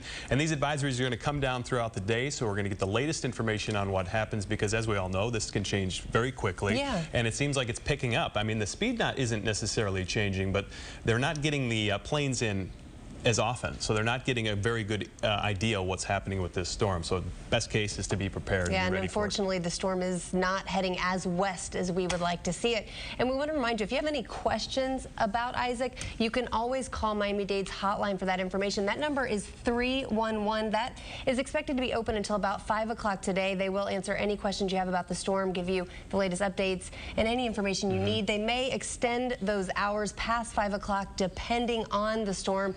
Of course, things constantly changing, so it all depends. And we also want to see your pictures too, so if you can send in pictures of any of Tropical Storm Isaac, the wind, the rain, anything you can capture on your phone, just send it to pics@cbsmiami.com. That's pics@cbsmiami.com, and we will try to get them on the air. Yeah, stay with us. We continue tracking Tropical Storm Isaac. We are not done yet. We are here for you, bringing the latest information, so stick around. We'll be right back.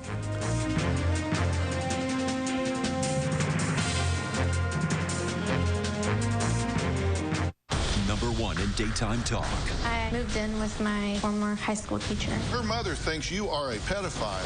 #1 in families helped. We're the epitome of a dysfunctional family. This is a radical situation that requires radical change. #1 in major interviews. I want to know why baby Lisa hasn't been found. Here's the thing with that nobody knows. America's never heard this explanation before. Dr. Phil, #1 in more ways than one. The new season begins September 10th on CBS 4. This town burns brighter than Times Square. Ladies and gentlemen, I bring you the new Las Vegas. Mr. Mayor, they found a girl, murdered. Send a car to this man's ranch. His name is Lamb, Ralph Lamb. I need you to find this killer. I'm not a cop. You were, and a damn good one. Vincent Savino in the flesh. Every crew in the country is planting their flags. I'm gonna plant mine.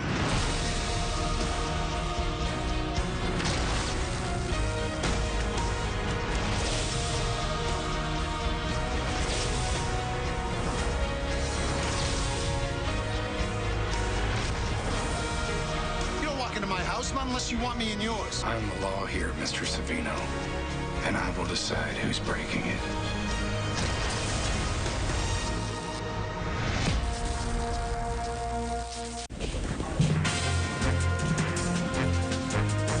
And welcome back to our continuing coverage of Tropical Storm Isaac. A busy Saturday for you. We have all the coverage you need to know right here. And, you know, everybody's been coming in and out with a lot of new updates. We just got a new advisory, and we have one of our partner reporters, Jacqueline Charles. She's with the Miami Herald. She's actually in Haiti right now with an update. Let's go out to her live on the phone. Jacqueline, can you hear us? Yes, I can hear you. How are you? Doing well, Jacqueline. The bigger question is, how are you and how is Haiti? We've been getting some great reporting out of you today. What's the latest out there in Haiti right now? Well, I can tell you, as of right now, Haitians woke up very lucky today. But it is still raining, the grounds are saturated, and we have to remember that we have a deadly cholera epidemic in this country. What we have seen driving throughout the capital and outside of the capital is that some rivers are raging. They're already flooding homes. Hundreds of homes in City Soleil, which you know is an already poor community, are currently underwater. Streets have been turned into rivers. But for the most part, the reports that we're getting is that the country has been lucky with this storm. Jacqueline, what can you tell us about the people, the hundreds of thousands of people who are still living in those 10 cities?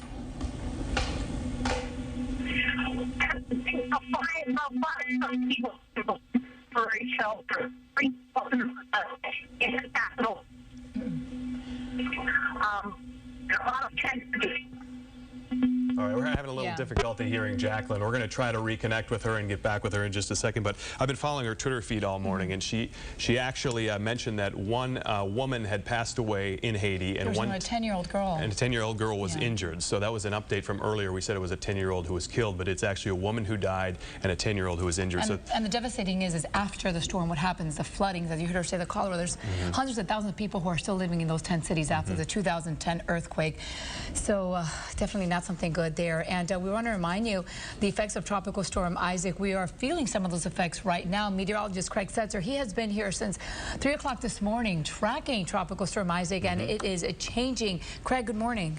Good morning. We do have the 11 a.m. advisory, and there are a few changes in it. The storm is moving more quickly now, and that was actually shown or indicated by some of the models.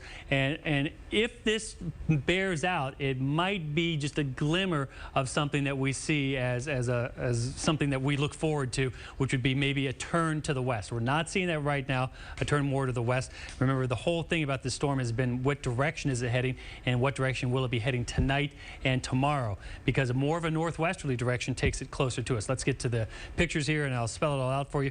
Here's the 11 a.m. advisory, moving to the northwest at 17, 60-mile-an-hour tropical storm at the time, estimated near about 40 miles east of Guantanamo, Cuba there. And then the future track, as you can see, actually, one thing I do want to point out here is that heading that we've been talking about all morning, 315 degrees now, 320 takes it very close, if not over South Florida, if it were to stay on that straight line course. Of course, tropical systems don't do that. They tend to bend and curve through the flow a little bit, so we wouldn't expect it would stay on 320. But this number here, if that number comes down, that means that the storm is not moving so much in that direction as it is moving in that direction, and we think that has good long-term implications for us. So we'll be watching that number throughout the morning. Here's the new future track as of the 11 a.m. advisory. Here is the 8 a.m. position for Sunday morning. Now, while the center is expected to stay near or just offshore, And over the water there, the Hurricane Center says that because of some westerly shear right now that is starting to blow against the storm, that is helping to retard the intensification, to slow it down some.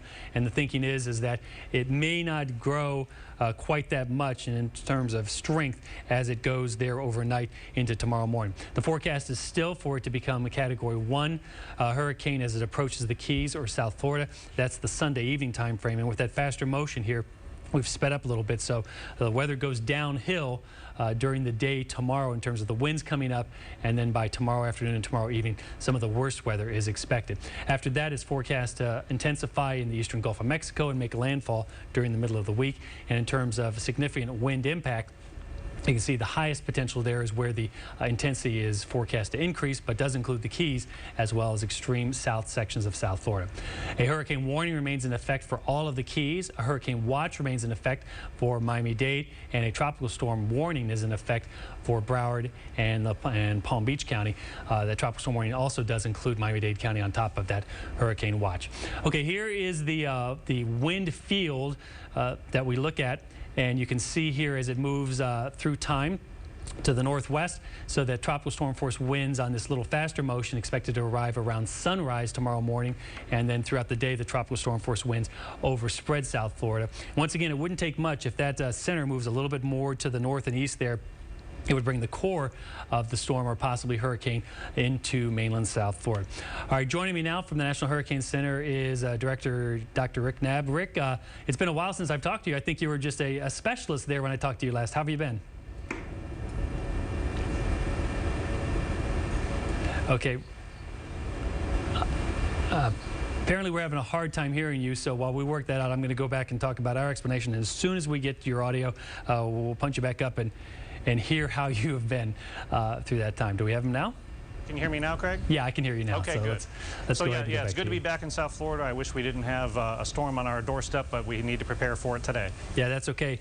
Now, one of the things that obviously that we're watching at is and have been concerned with is how long the center will stay over water. And the thinking was initially it would stay over Cuba. Now that it's expected to be over water longer, how confident are we in the intensity that it's going to stay a tropical storm for much of its transit there over water? Well, you know, that was always a big point of uncertainty about whether or not it would spend a lot of time over Cuba or over water overnight. With that little move to the north, a little bit to the right, centered now over the eastern tip of Cuba. All the models show it near or north of the landmass of Cuba for most of the time between now and when it gets over southern Florida or the Florida Keys. So because it's a little bit disorganized internally, it doesn't appear like it will intensify rapidly today. I suppose that's a little bit of a chance once it gets farther north and away from the water and gets approaching the Florida Straits. But right now we're forecasting it to just reach hurricane status by the time it gets to the Keys. Could it take a little longer than that? Yes. So that means we can't 100% guarantee a hurricane gets to the Florida Keys, but the chances are high enough that we need that hurricane warning, need to prepare for that, and it could be a little bit stronger than we're forecasting as well. Not just a windstorm, the water from the rainfall, the inland flooding, and also storm surge, especially in the Keys, southwest coast of Florida, also a concern. Okay. Now, in terms of the model track, we've seen kind of that bend back to the west. Early on, we saw that 320-degree or that real deep northwest motion there, which I think had our eyes raised here early in the morning. And what I mean by that is more pointing towards Florida. Is there a great deal of confidence that it's going to make that turn back more to a little more westerly type of motion? There is high confidence in that simply because all the reliable models that we look at to make the forecast, that give us the guidance for making that forecast, are showing that general scenario. But again, the details differ a little bit in terms of how close to the coast of Cuba the center would stay. So it could still be on the south side of this cone, closer to the coast of Cuba, which could slow the intensification process a little bit more than we're saying. But something on the right side of the cone or in the middle is going to give it plenty of time over water, enough to get its act together. That's why we're forecasting strengthening to a hurricane. Okay, now this storm, it's kind of unusual in two ways, is that we've got these thunderstorms kind of loosely associated with it that are over us now, which is making it problematic for preparations today. But also the wind field on this, on the northwest side especially, seems rather large. Can you address that? Sure, and that's why there are tropical storm warnings in effect for all of the Bahamas. So this is certainly not just a point on the map. It's not just the center and the thunderstorms off to the south south and east. It's a large area of tropical storm force winds, and that's why the tropical storm warnings and watches go so far as they do up the east coast of Florida as well.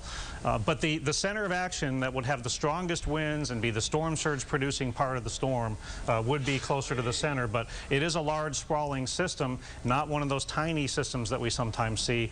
And the strength of a system, you know, we don't want to say this is just a tropical storm, because large tropical storms can cause longer periods of wind, longer periods of rain that can produce more inland flooding due to the rain, and a larger system is more capable of producing storm surge than a smaller one is. So we don't like the large systems. They're bad in all kinds of ways, even if by the wind it's not even a hurricane. Okay, let's talk specifically about the storm surge now. We'll start from Biscayne Bay, or Biscayne Bay rather, in the Miami-Dade area, and then work our way down through the Keys, because I guess there is the possibility where the center crosses, there could be not only oceanside flooding, but also bayside flooding from the Keys. Sure, and you know, we're in the 1 to 3 foot range in terms of potential storm surge flooding in southeast Florida and the Florida Keys, and that's the darker shades you see depicted here. But there are some particularly sensitive areas to storm surge on the southwest coast of Florida, over in Collier County, Naples, Marco Island areas, getting up into Lee County, Florida as well, that are very vulnerable to storm surge, and the storm surge could start even before the center of circulation passes by them, and it could continue until the time that they get the back side of the storm pushing toward the coast. So storm surge definitely a concern here, and that's one reason why folks, especially in the southwest coast of Florida, might be wanting to pay very close attention to what their local officials say in terms of any evacuations they might be considering. Okay, and real quickly, I would be remiss if I didn't ask you, what are the models saying for storm surge in the Tampa Bay area? Well, generally speaking, we're telling folks that what happened in Debbie in June into the Tampa area would be the low end of what we would be telling people to plan for. Could be more than that. Something in the 3 to 5 foot range in terms of storm surge flooding is something that is a distinct possibility, regardless if the track of the center goes right near the coast or farther offshore. It would be big enough to produce storm surge into that area, at least to some extent. Okay, Rick Knapp, good to see you as always. Hopefully next time it won't be under these conditions. Okay, thank you, Craig. Okay. All right, so that's it from the new director, Dr. Rick Knapp at the National Hurricane Center. And of note, when he mentioned this, and I'm going to get off our local weather for just a second, but the Tampa area.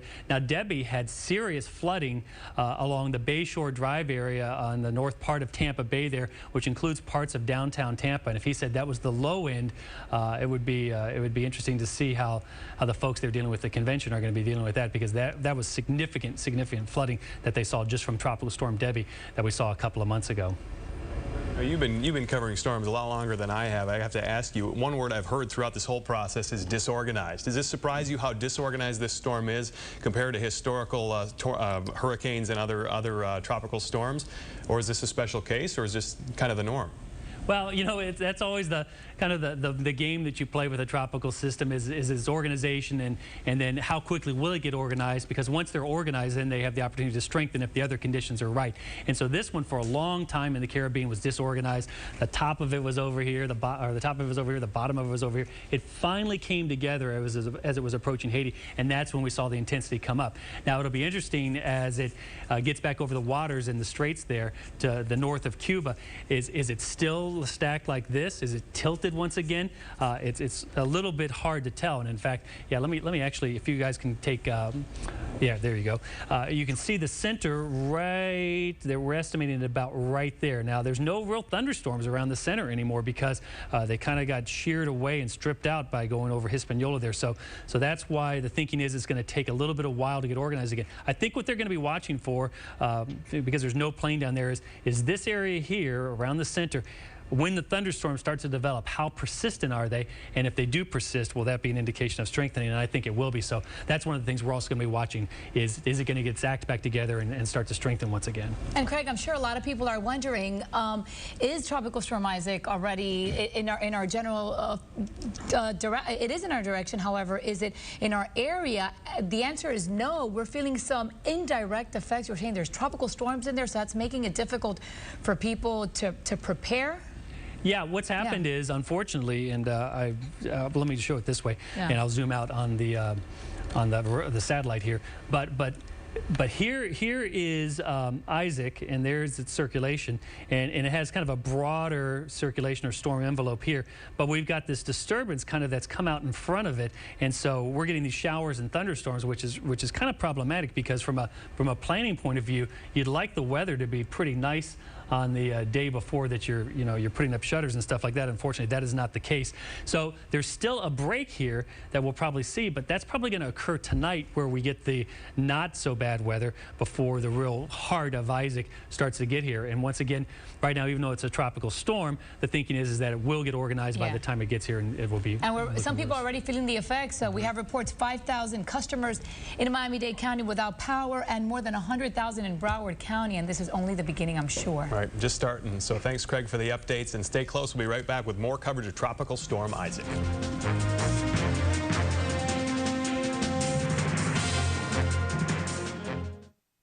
#1 in daytime talk. I moved in with my former high school teacher. Her mother thinks you are a pedophile. #1 in families helped. We're the epitome of a dysfunctional family. This is a radical situation that requires radical change. #1 in major interviews. I want to know why baby Lisa hasn't been found. Here's the thing with that nobody knows. America's never heard this explanation before. Dr. Phil, #1 in more ways than one.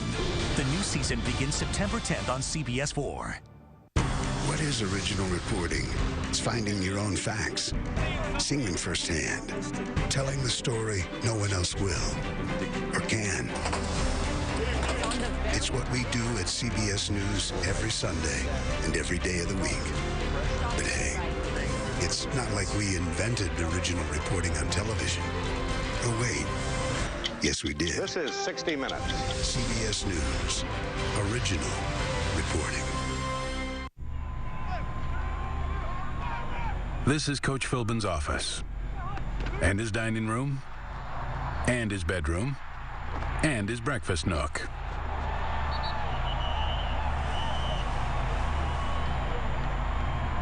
Home sweet home.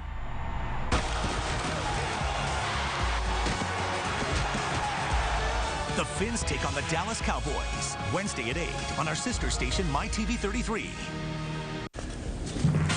And welcome back to our continuing coverage of Tropical Storm Isaac. On this busy Saturday, we're bringing you all the latest developments of what's happening with the tropical storm. And in just a few minutes, we are waiting for a press conference with Governor Rick Scott. He'll be speaking at the Broward County Emergency Operations Center in Broward County. We're expecting that just within the next few minutes.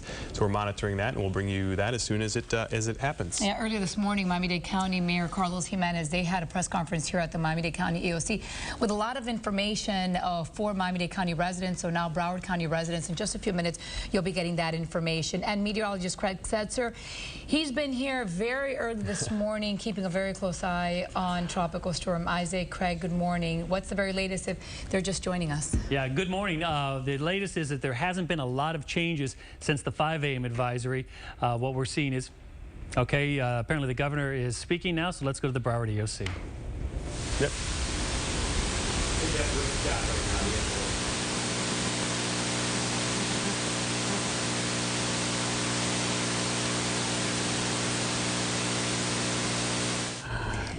That was Governor Rick Scott at the Broward County EOC, where all the officials are gathering they're gathering all their information following Tropical Storm Isaac. We'll go out to the Broward EOC in just a few minutes once they're ready. But first, let's go back to meteorologist Craig Setzer with the very latest on Tropical Storm Isaac.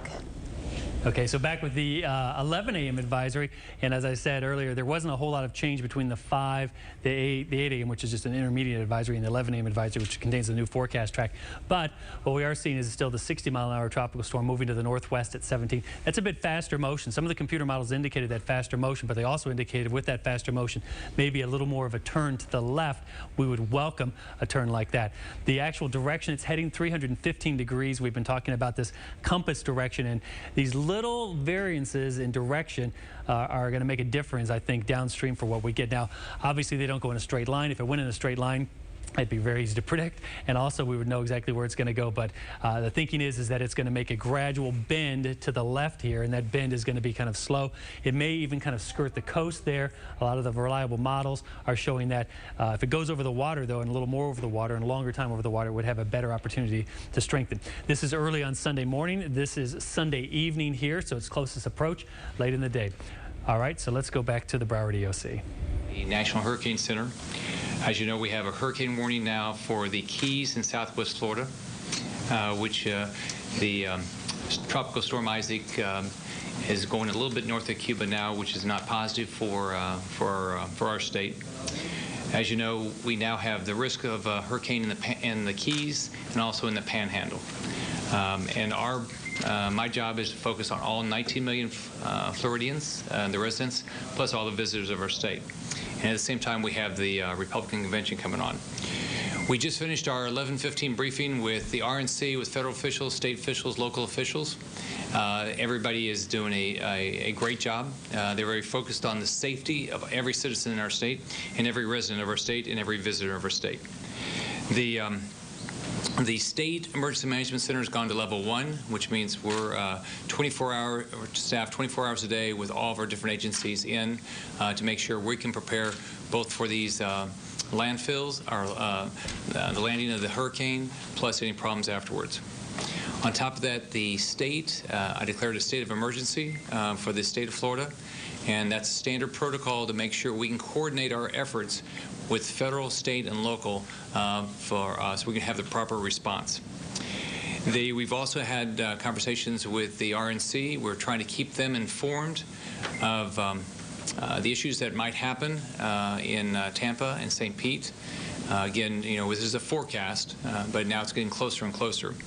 Issues that will happen if the storm stays on the same path it's on now: wind, storm surge, what's going to happen to the bridges, what bridges will be closed, if there's additional resources, state resources that the convention needs. We want to make sure we get those requests as early as possible, how much rainfall we're going to have. And again, the most important thing that we focus on is the safety of all the citizens of Florida and everybody that's coming to our state, including the delegates to the Republican convention.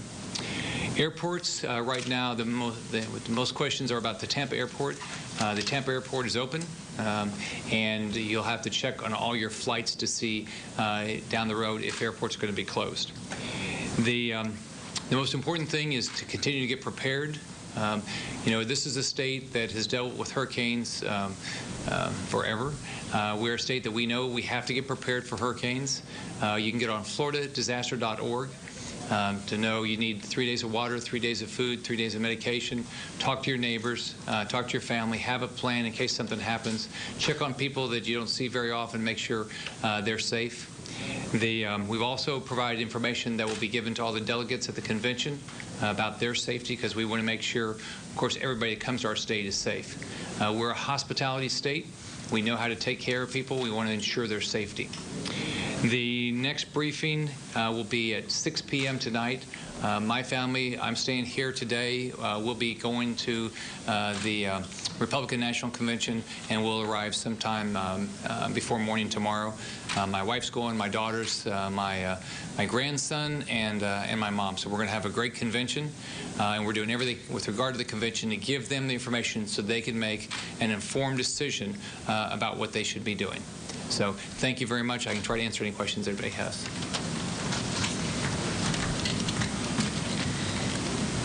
Brittany Wellman, Sun Sentinel. Is this expected to be more of a rain event or a wind event? Well, it's right now. If you look at the what's happening, it's going to be both. I mean, we're going to it appears there'll be a Category 1 that hits the Keys in Southwest Florida, if it stays on the path, and so that's quite a bit of wind. But it's not as much rain as it doesn't appear to be as much rain as Tropical Storm Debbie that we had earlier.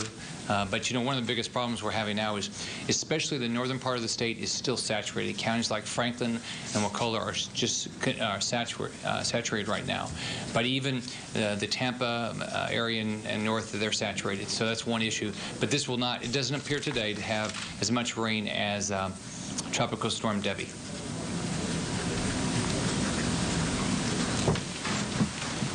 Betty, UNBC6, do you anticipate any evacuations in South Florida?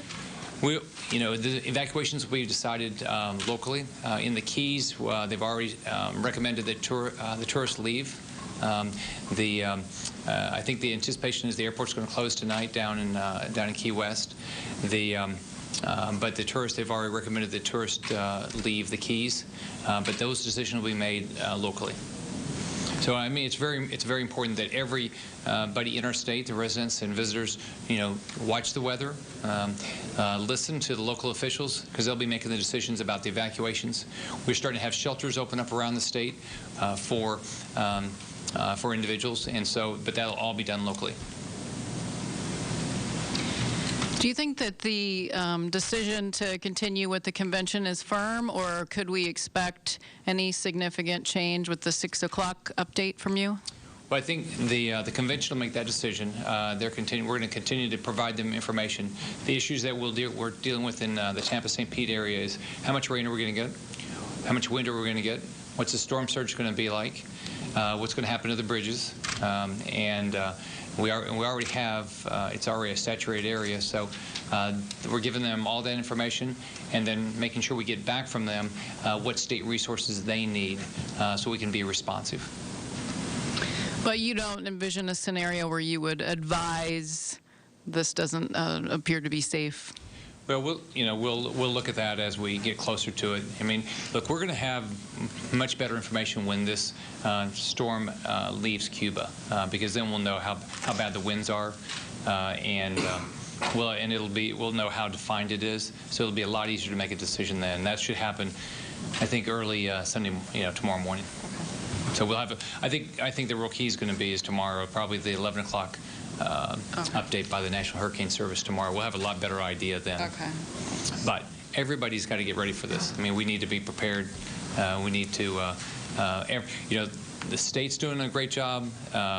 We've got a great working relationship with FEMA. FEMA has about 245 people already in the state working with us because of Tropical Storm Debbie. They have 100 people on standby. We've got great local teams in every county in the state, and we do these briefings twice a day with them, and they're organized.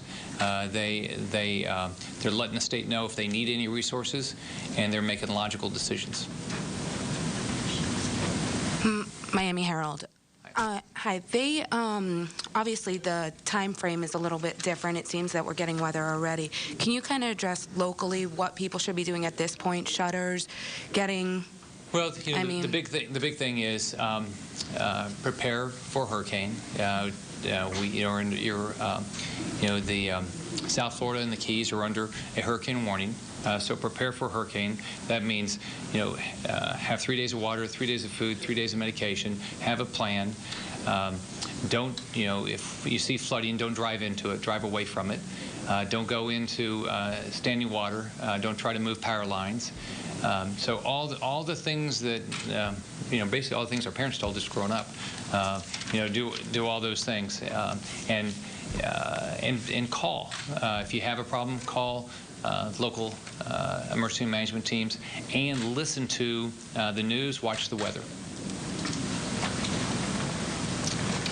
One last detail. Can you tell us who you were on your conference call with? Well, we do. It's the RNC. We have federal officials, we have state, and then we have the local emergency management teams, and then a variety of other local officials are on, sheriffs, mayors, things like that. And so the goal on all these calls is simply this: make sure everybody has the exact same information.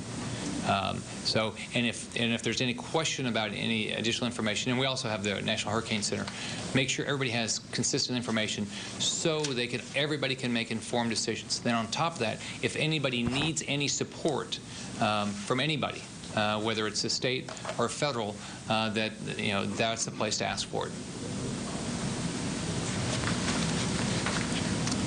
All right. Thank you very much. Be careful. Bye-bye. Okay, so that was Governor Rick Scott there having to wear many hats, forecaster, also talking about local actions too. Now, what we know is that there are no evacuations except for the recommendation that the Keys tourists leave the Keys. And in fact, here's what's going on right now in the Keys. Lower Keys, just some light rain. Middle Keys, moderate rain. Some heavier showers and thunderstorms starting to move into the upper Keys right now from Key Largo down through Tavernier and Isla Mirada. So pretty much moderate to heavy rain here. Going to be a slow drive if you're heading out of the Keys in advance of Isaac. And Miami-Dade right now, we are seeing finally a break in the shower and thunderstorm activity, as well as in North Dade.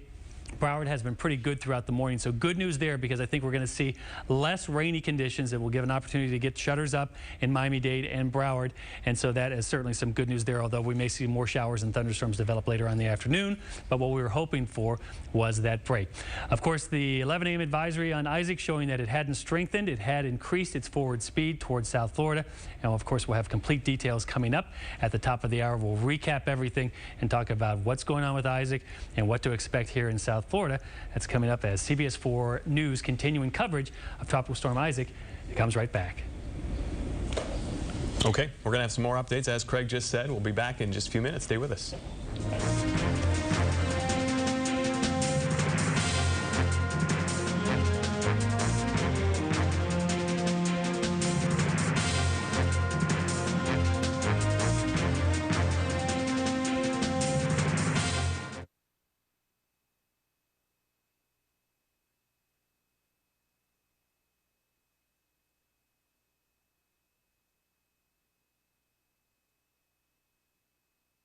Let's get ready for savings during Esserman International Acura's 0000 Acura event. The best things in life are often short and sweet, like these great offers from Williamson Cadillac Buick GMC. Get the new CTS Coupe for only $299 per month for only 24 months. Or lease the all-new SRX, also just $299 per month for only 24 months. And at Williamson, all of our Cadillacs include Cadillac Premium Care Maintenance, roadside service, and courtesy transportation. Short-term leases, long-term memories.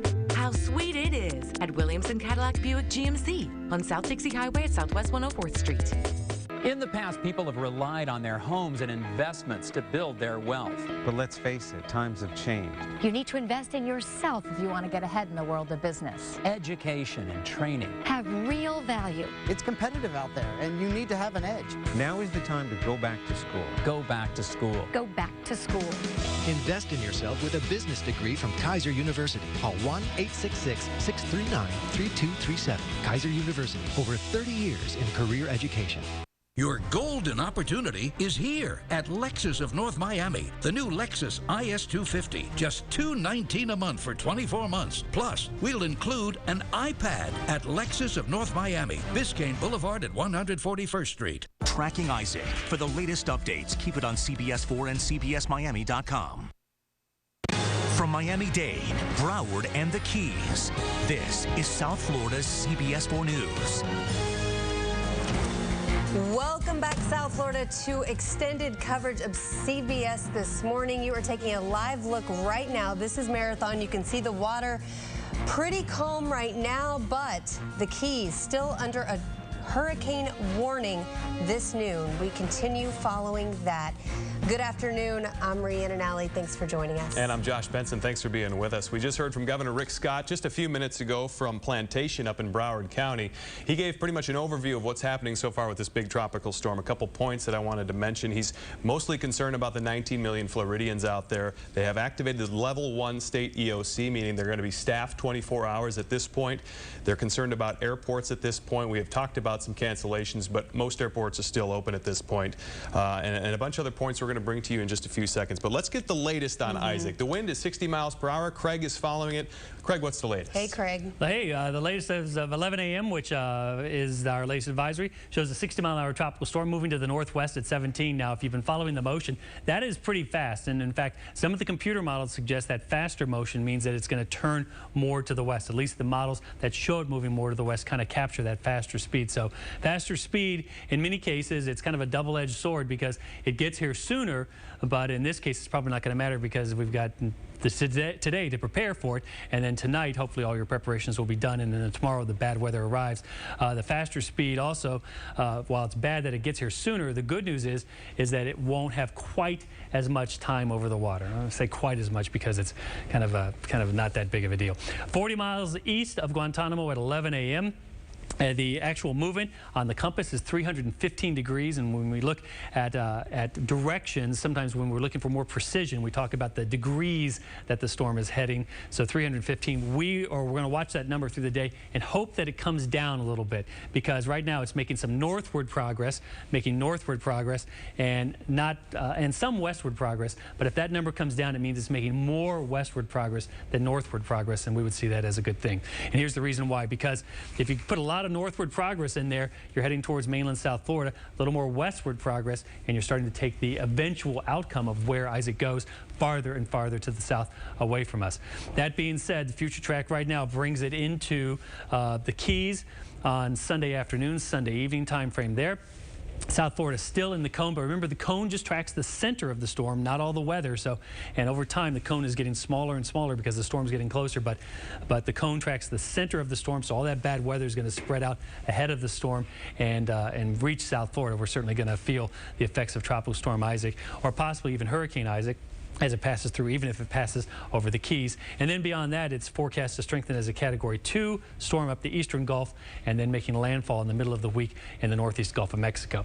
The significant wind impact continues to increase, especially for the Florida Keys, as well as far south Florida. And in terms of watches and warnings, hurricane warning remains in effect for the Keys. A hurricane watch remains in effect for Miami-Dade County, as well as a tropical storm warning, and a tropical storm warning in effect for Broward and also Palm Beach County, as well as Lake Okeechobee. And then a smattering of warnings throughout the Bahamas.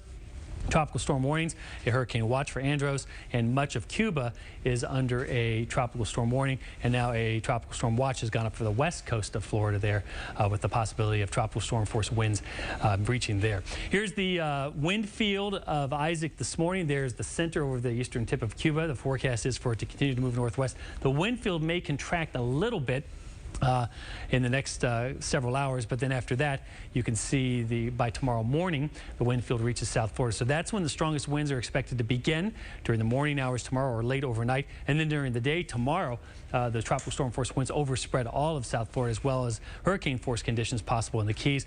And once again, if this is just a little bit farther to the northeast, you can see the core of the storm in Miami-Dade County. That's why the recommendations for shutters went up for Miami-Dade County. In terms of the overall steering currents and what's going on in the upper atmosphere, well, there is the latest on Isaac, not looking as healthy as it did just 12 hours ago, thanks to the stripping effect kind of the thunderstorms, the wind going over Hispaniola there. But the center there will be watching for new thunderstorms to develop as it moves back over the water over time through the day and through tonight. Here are the models, and the models are indicating a bit of a bend back to the left. And the last half hour we spoke with Director Rick Knabb from the Hurricane Center, and he said there's a fairly high confidence that all these models, because they're so tightly clustered, and because they're some of the most reliable models, that we're fairly confident it is going to begin to turn back to the west a little bit. But there's not a lot of difference there. If it doesn't quite make that turn quite so quickly, then of course South Florida would feel the core of the storm. But in this case, it looks like it is going to go at least over a portion of the Keys, whether it's the lower Keys, middle Keys, or upper Keys. Too early to call right now. Of course, we'll have more on this, plus a look at our local radar and all the storminess that is winding down a little bit coming up in just a bit. All right, Craig, thanks. It's nice to have some time to at least prepare for this and be ready for the changes, because they happen quickly. They do, and we're already seeing bad weather out there as an indirect result of Tropical Storm Isaac, especially down in the Keys. And in Key West, we do have CBS 4's Vanessa Board. She has been live there all morning long. Drove down at 1 a.m. And Vanessa, it's been dry now, it seems, for at least the last maybe hour and a half or so. Yeah, absolutely, and definitely something I'm happy to report, that it's dry down here in Key West. We're starting to see a bit more gusts of winds this morning. I do want to give you a few headliners about what's going on down here in Key West. At 1 p.m., so in about 45 minutes or so, there's going to be a press conference right where I'm standing on Duval and Fleming in the middle of Key West. The Key West Mayor and County Commissioner, Monroe County Commissioner, are going to be right here to inform all the residents and visitors and tourists about what's going on in Key West. And as you can see, not a lot going on right now. It's pretty quiet so far. So if visitors or tourists are being encouraged to leave, though. So let's say you do want to get out of the Keys this morning. Rental cars are actually being available at Key West International Airport. And then AirTran and Delta, we're being told, have scheduled extra departures today from Key West. And Key West International Airport, just so you're aware, is going to be closed tonight at 7 p.m. But tomorrow may be a different story, which is when we're going to expect those tropical storms to begin impacting the weather here. So we have had a couple of squalls earlier this morning, major downpours, and I do want to know from Craig, are we going to see anything like that again in the next hour or so or any time today? Lots of gusts of wind and downpours again. Yeah, Vanessa, I'm seeing some wind there behind you, although the rain has stopped for the time being. So here's Key West. Here's where you are, and you can see just some light rain now starting to move back in. But through the middle and upper Keys, some pretty good squalls starting to come in. So the upper Keys now, heavy rain, gusty winds. Middle Keys, moderate rain. And Vanessa, you got probably 15 to 20 minutes before the rain starts coming back in. Not good news. All right, thank you, Craig. And not good news for the residents and visitors here in Key West. We'll toss it back to you guys in the studio. Okay, Vanessa, and as you mentioned, Monroe Sheriff's Department actually recommending tourists go ahead and get out of the Keys while it is still safe to do so. They have some time, so they should take advantage of that. Also in Marathon, we've been tracking what's happening down there. Our own Peter Dench is standing by live and had some rain out there earlier. It seems to be dry out there now, Peter. What's the latest out there? Well, the latest is that these rain squalls continue to come down. It's been raining since about 5 o'clock this morning, drenching many people here, including us, but it appears also that tourists are heeding that recommendation that they get out if they can do so safely. Taking a look right now over to the overseas highway, US 1, we're seeing a steady stream of traffic of people heading northbound, and it really has actually seemed to be picking up. Most hotels telling us that people checking out by 12 noon. So this is a good vantage point here at mile marker number 55. Some 55 miles north of where Vanessa was during her live shot. Coming back to us, we're seeing how the rainy weather has chewed up and is leading to some stormy seas here. So, Bruno, if you could pan back over here on the right. Again, those are the conditions here. We expect them to persist during the daytime. Now, in light of all of this, we have some important information to tell you about 4, not 3, but 4 emergency shelters that are being set up for those who want to go to them as of 2 o'clock this afternoon. The first one, of course, is Key West High School, also the Stanley Switlick Elementary School in Marathon, and then Coral Shores School in Isla Mirada, and then the Sugarloaf School in Upper Sugarloaf Key. Now, we also note here that if you're going there, bring your own supplies because they will not be providing any bedding or food or medication. And as we've noted before, you can bring your pets, but your pets will be housed in a separate facility. So that's the situation here right now. A lot of concern about the possibility of hurricane-force winds of more than 74 miles per hour reaching this area in the next 24 hours. And of course, we saw what happened during Hurricane Wilma on October 25th of 2005 with its punishing storm surge leading to a lot of property damage and power outages in this area. We can tell you that utility crews are out and deputies have stepped up their patrols and they're prepared to take care of whatever needs are done. Most residents here, though, telling us that they are staying put. They've been through this before, as we have, but what's sort of impressive is the fact that so many tourists are heeding the warnings, visitors as well, and getting out. That's the latest situation amid a very rainy day here in Marathon. This is Peter Dench, CBS 4 News. All right, Peter, a man who's been through this before. Thanks for the report. Yeah, thank you for that, Peter. And of course, we continue tracking Tropical Storm Isaac. We'll have the very latest on any information you need to know, whether you live in Monroe, Broward, or Miami-Dade County. So stay tuned. Stick with us.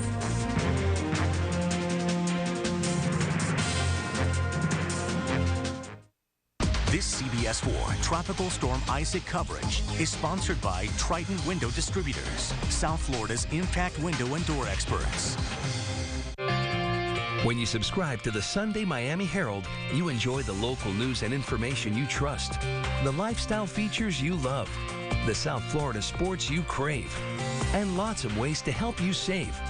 You also receive free access to our iPad edition, iPhone news apps, sports apps, and more. Now get 6 months of Sunday home delivery for just $20. More local news and more ways to get it. The Miami Herald. Subscribe today. Experience buying a car in layman's terms. Layman Buick GMC.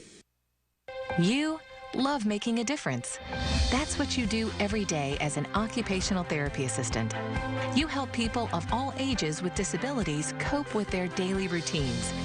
Kaiser University can prepare you to work in schools, homes, and rehab centers, making a difference every day. Prepare for your new career now by calling Kaiser at 1-888-639-5323. 1-888-639-5323. At Esserman International Volkswagen is the new Jetta S, starting at $125 per month. Ladies and gentlemen, I bring you the new Las Vegas. Mr. Mayor, they found a girl, murdered. I need you to find this killer. I'm not a cop. You were, and a damn good one. Every crew in the country is planting their flags. I'm gonna plant mine.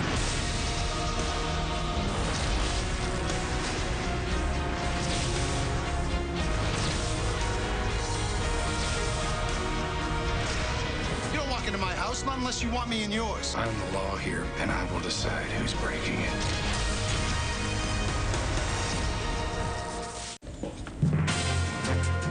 And welcome back to continuing coverage of Tropical Storm Isaac. A lot happening on this Sunday afternoon as our coverage continues. Yeah, Saturday afternoon. We're not quite to Sunday just yet. Yeah, everything is changing almost minute by minute, at least every few minutes or so. And we have heard from Miami-Dade Mayor Carlos Jimenez just a little while ago, and Michelle Gillen, our chief investigator, is live there at the EOC with the very latest. What have you heard so far, Michelle? Well, what I wanted to show you is give you a little bit of an insider's view into the epicenter of where the decisions are made here. Look inside. This is the Miami-Dade Operations Center. I can promise you that as the hours go by, this room will get very filled, and you'll also see lots of police and firefighters' uniforms there as well. Right now, they're still assessing. We're still looking for some answers. For example, I know I've fielded a lot of questions about travel and the airport, so I'm still anticipating the visit from officials from the airport. That's a very critical area, and we're looking for them, so come on over. In the meantime, though, I have a very important lady who is in charge of Miami-Dade Transit. Come on in. I know a lot of folks. Tell us again your full name and title. I'm Isela Jordan, the director of Miami-Dade Transit. And you are a veteran in this area. You are with the State Department of Transportation. You've worn many hats here in transportation. This can be life and death. You take this seriously in terms of Miami-Dade. The folks who are actually in charge and, running the Metro Rail and the people movers, and of course those who are going on them. What's your biggest concern right now? Well, our biggest concern is that we need to make absolutely sure that everyone monitors the storm, because as the storm deteriorates, if it deteriorates, then people need to make choices about just not traveling unless you have to. And right now, we're still on a normal Saturday schedule, but you're urging people to stay tuned because that could change. Absolutely. We're running all our services as normal. Metro Rail, Metro Mover, bus, and special transportation services. But definitely it's up to all of us, our advantage to continue to monitor the situation closely. Because there's a most critical cutoff. And tell us about that. When the winds hit 39 miles per hour. Sustained 39 miles per hour, we will stop service. But we will be advising the public before then, because the last thing that we want is to have people stranded. Yes. Okay, so that's very critical because many people might need to have public transportation to go to work tomorrow. So stay tuned to us so that you can know whether or not you will safely be able to get there. Thank you for joining us. We'll have more from here in the near future. Back to you. Okay, very important information from there, Michelle. Thank you for that. All right, and we want to get over to Craig Setzer now for an update on the storm. Craig? That's right. Let me briefly set up what I want to talk to Dr. Knabb. He's going to be joining us again, but what we're going to be asking him, because when we look at the water vapor loop, we see Isaac down there, but we also see what looks to be a type of like upper level low or circulation that's centered right over Cuba. In fact, I think that's part of the reason we're seeing so many thunderstorms here, and how this is all playing with the forecast. Dr. Knabb, I was talking about that upper low that's over Cuba, which may influence the future track of Isaac there. How does that play in this whole scenario? Well, there are a number of features in the atmosphere at various levels that are coming into play. I mean, the main steering mechanism for where Isaac is going to go is going to be, ridging up here to the north. That's going to allow it to keep on a general northwestward path. If that ridge wasn't at least there to some extent, it would be more likely to turn sooner. So there's enough ridging to the north of it to keep it going in our general direction, unfortunately. Now, there is a very broad area of low-level, low-pressure that Isaac is just kind of part of, that occupies a very large area here. And then there's also a little bit of an upper-level trough or low here over the Gulf of Mexico, and that's part of why you see these clouds fanning out this way. Maybe even a bit of a surface trough in here that's contributing to the thunderstorms. It's a bit of a complex environment, but bottom line is that the steering to the north of it with that enough of a ridge is bringing it in our direction, and there's enough of upper-level outflow and weak wind shear in the atmosphere that you see here that's allowing the environment to be conducive for strengthening. It really has to do with the internal lack of organization and continued interaction with Cuba that's going to hold it up and hopefully keep the intensity down. Right, exactly. So one of the things we've also been talking about in terms of the intensity question, we spoke with you briefly about it before, is what's going on with the water temperatures over there. I mean, once it gets back over water, it's very warm sea surface temperatures. Yeah, mid to upper 80s, certainly comfortable for swimming in, but hurricanes like the warm water too, unfortunately, and there's plenty of it. But it did struggle a bit and be disrupted a bit overnight due to the interaction with Haiti and eastern Cuba, and it's still centered, essentially right near the eastern tip of Cuba, and it's not going to get really clear of Cuba for a little while. So it takes time to regain organization. It needs to get farther out into the water to really have an opportunity to reorganize. But as you say, the water is very warm, especially with the Gulf Stream flowing through here. Let's hope it doesn't rapidly intensify right before it gets here. Right, and real quickly, what would be an indication of that? What are you looking for to see that that doesn't happen? Well, we have all kinds of data that we look at to see if it's developing an inner core. And if it doesn't do that, if it remains a kind of a sprawling mess and the thunderstorms don't concentrate and the winds don't tighten up near the center, then it's not going to rapidly intensify. It's not in a condition right now to rapidly intensify during the next several hours. We'll see if that changes by tonight. All right, good news. Thanks.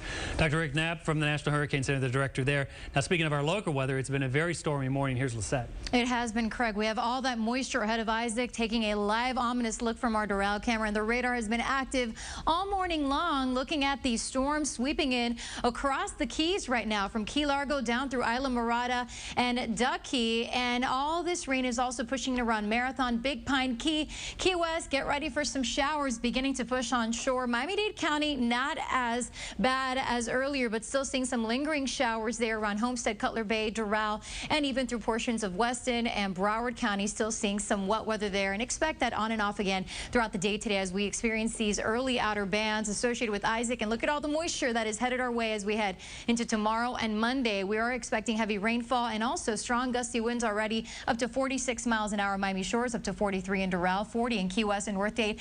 And Miami Shores picking up almost an inch of rain, and we've already seen more than an inch of rain in some spots. Here's some other peak wind gusts up to 37 miles an hour. The weather headlines showing that you can expect strong to severe storms, flooding in spots, gusty winds up to 60 miles an hour stronger, dangerous lightning, rough boating conditions. Not a good idea to head out in the water or in the water. Review your hurricane plan today as you need to take those final steps to take care of the preparations. Top off supplies, move your boat, secure your vessels, bring in those loose items, the patio furniture, clear your yard, freeze the bottled water, and we are recommending shutters, and emergency officials from Miami-Dade County and Broward County also recommending shutters. Now, we hope for the best, but we have to prepare, and we could see some of the worst weather going through tomorrow and into Monday, guys. Back to you. Okay, Lisette, very important information. Thank you. All right, stay close. Much more to come. We'll be right back.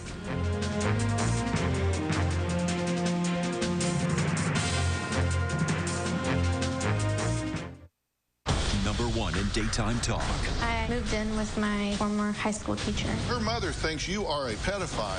#1 in families helped. We're the epitome of a dysfunctional family. This is a radical situation that requires radical change. #1 in major interviews. I want to know why baby Lisa hasn't been found. Here's the thing with that nobody knows. America's never heard this explanation before. Dr. Phil, #1 in more ways than one.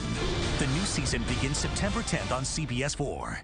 This CBS4 Tropical Storm Isaac coverage is sponsored by Personalized Power Systems, offering emergency standby generators that give you quality, affordability, and flexibility.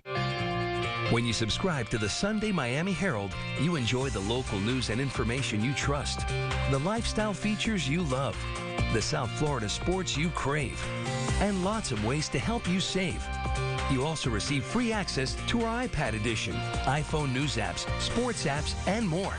Now get 6 months of Sunday home delivery for just $20. More local news and more ways to get it. The Miami Herald. Subscribe today. It's the summer special at Maaco, America's Body Shop. Preserve your car with free UV protection when you purchase Maaco's enamel paint package for just $2.99. Free UV coating now during the Maaco Summer Special. Let's get ready for savings during Esserman International Acura's 0000 Acura event. Protection from hurricanes as well as the sun. Rolling shield shutters are constructed to deliver safe and reliable weather control, hurricane protection, and home security. Roll-up and accordion shutters are easier to operate, stronger, and look better. Buy your hurricane shutters factory direct from Rolling Shield and save. Call us now at 800-474-9404 or visit us on the web at rollingshield.com for a free, no-obligation estimate. Welcome back. As we continue our coverage, we are tracking Tropical Storm Isaac. Just heard from the National Hurricane Center not too long ago. They said that Tropical Storm Isaac likely will stay on a northwest path. And we also heard from the governor at 11:50 this morning. He had a lot to say. Let's take you out to Plantation in Broward County. This was taped just a few minutes ago. Here's the governor. The State Emergency Management Center has gone to level 1, which means we're 24-hour staff 24 hours a day with all of our different agencies in to make sure we can prepare both for these landfills, the landing of the hurricane, plus any problems afterwards. On top of that, the state, I declared a state of emergency for the state of Florida, and that's standard protocol to make sure we can coordinate our efforts with federal, state, and local so we can have the proper response. We've also had conversations with the RNC. We're trying to keep them informed of the issues that might happen in Tampa and St. Pete. Again, you know, this is a forecast, but now it's getting closer and closer. Issues that will happen if the storm stays on the same path it's on now: wind, storm surge, what's going to happen to the bridges, what bridges will be closed, if there's additional resources, state resources that the convention needs. We want to make sure we get those requests as early as possible, how much rainfall we're going to have. And again, the most important thing that we focus on is the safety of all the citizens of Florida and everybody that's coming to our state, including the delegates to the Republican Convention. Again, Governor Scott issuing a state of emergency, him saying this is protocol. They are doing this ahead of the storm so that crews can coordinate so that they can be ready to respond if need be. That's right. Much more to tell you about. Stay close. We will be right back.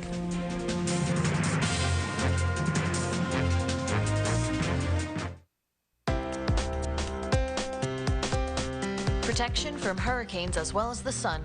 Rolling shield shutters are constructed to deliver safe and reliable weather control, hurricane protection, and home security. Roll-up and accordion shutters are easier to operate, stronger, and look better. Buy your hurricane shutters factory direct from Rolling Shield and save. Call us now at 800-474-9404 or visit us on the web at rollingshield.com for a free, no-obligation estimate. When you subscribe to the Sunday Miami Herald, you enjoy the local news and information you trust, the lifestyle features you love, the South Florida sports you crave, and lots of ways to help you save.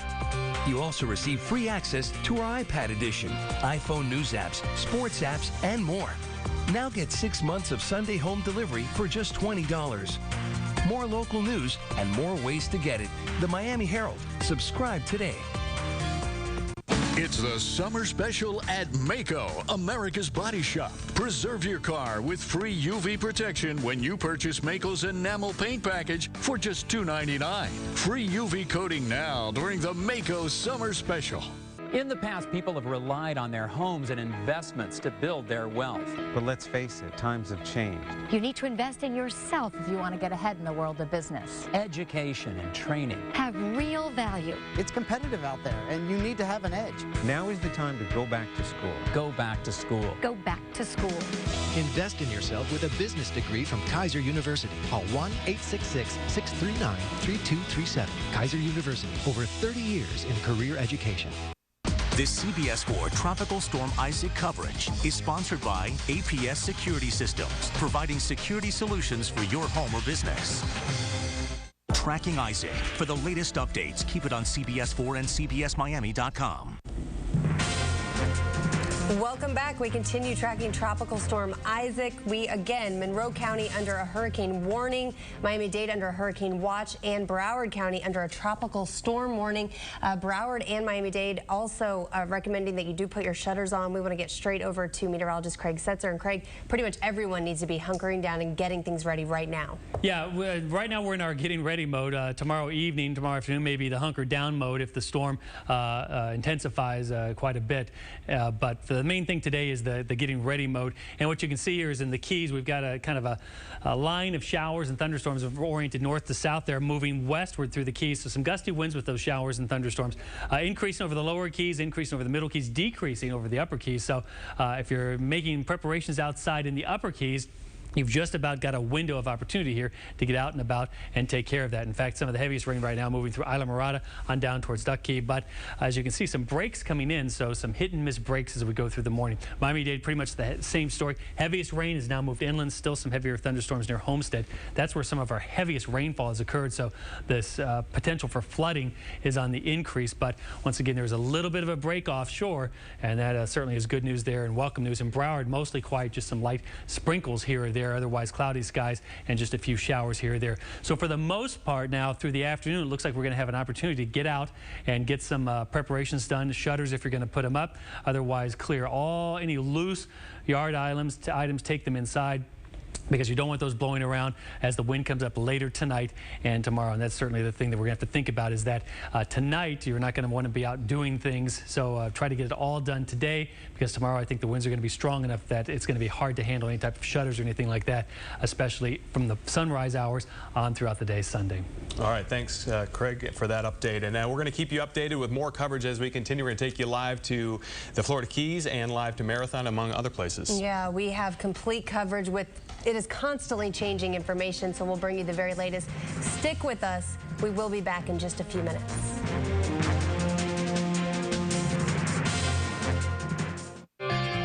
When you subscribe to the Sunday Miami Herald, you enjoy the local news and information you trust, the lifestyle features you love, the South Florida sports you crave, and lots of ways to help you save. You also receive free access to our iPad edition, iPhone news apps, sports apps, and more. Now get 6 months of Sunday home delivery for just $20. More local news and more ways to get it. The Miami Herald. Subscribe today. For over 50 years, AMCO's been known as the transmission expert. My car goes band adjustment, a simple fix. Car's giving me a... car's giving me a... Over the years, a lot has changed. Giving a... Time for a tune-up. No, just clearing my throat. But some things never will. AC not cool? We'll check it for free. AA MCO. Watch CBS 4's Elliot Rodriguez, only on CBS 4 News. Welcome back to our continuing coverage of Tropical Storm Isaac. We continue covering the storm as it approaches South Florida. Thank you for tuning in. I'm Marie Annali. And I'm Josh Benson. It's been a busy day, hasn't it? Very busy. A lot going on. And Lisette Gonzalez, she's standing by. She's been working all the angles of this storm, checking into everything. And Lisette, what's going on over there today? Josh and Rhiannon, it has just been a nasty, stormy day so far, with all these showers and storms streaming on in. Still seeing the upper Keys getting slammed with some heavy heavy downpours around Key Largo, Isla Mirada, Duck Key, Ocean Reef. You're getting a little bit of a break, but we are going to continue to see these outer rain bands, all the moisture ahead of Tropical Storm Isaac. Right now, Duck Key, Marathon, Big Pine Key getting drenched, and right now Key West seeing a little shower there moving close to the Conch Republic, and Big Coppock Key and Cudjoe Key also dealing with some wet weather. Miami-Dade County, I can tell you, not as bad as earlier this morning when we saw widespread rain. We're still seeing some showers, though, just outside our studios in Doral here. Miami Beach right now, you're in the clear in Key Biscayne. Maybe this is a good time for all of you to head out and take care of those final preparations when you can in between these showers and storms that are going to continue to move on in. Here we see Pompano Beach, Oakland Park, Lauderhill, Tamarack, Coral Springs, Sunrise dealing with some rain as well. Here's what's happening. We have those outer rain bands pushing in, and as we head throughout the day today and into tomorrow and into Monday, the weather will be going downhill. We have all this moisture associated with Isaac, and that means the potential for heavy rain and flooding in spots. And taking a look at our neighborhood network right now, you can see that Miami Shores has picked up almost an inch of a rain, and Miami Shores, that wind gust up to 46 miles an hour, in Doral up to 43, and wind gusts as high as 40 down in Key West, and down in North Dade by Miami-Dade College North as high as 40 as well. And take a look at some of these other peak wind gusts as high as 37 in Opelika and West Kendall, as high as 36 miles an hour in Homestead, 28 in Pompano Beach. Very blustery, and that's the reason why you want to bring in the patio furniture and clear the yard. Bring in any loose items. Weather headlines as to what you can expect today: the potential for strong to severe storms, flooding in spots, gusty winds up to 60 miles an hour, dangerous lightning with some of the cells earlier, rough boating conditions. Obviously, you do not want to head out on the water. It is rough out there and dangerous with a high risk of rip currents. You want to avoid swimming. We're going to see very dangerous surf throughout the day today, tomorrow, and into Monday. Final preparations: review hurricane plan, top off your supplies, make sure that you have enough food and water for each person for 3 days at least. Move your boat, secure those vessels. Again, bring in any of those loose items, as the winds will just continue to increase throughout the day today and into tomorrow, especially. Freeze your bottled water, and we are recommending that you put up your shutters just to be safe and be prepared.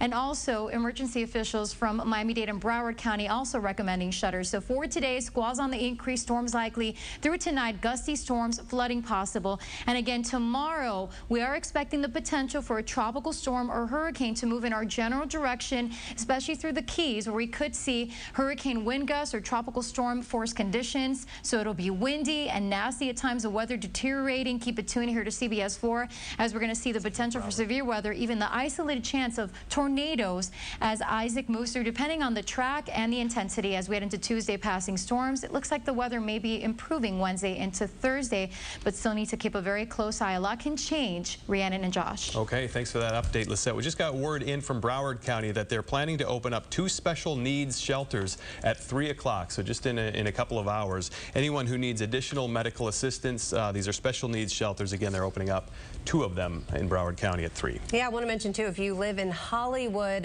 the city is offering free sandbags for residents and businesses there.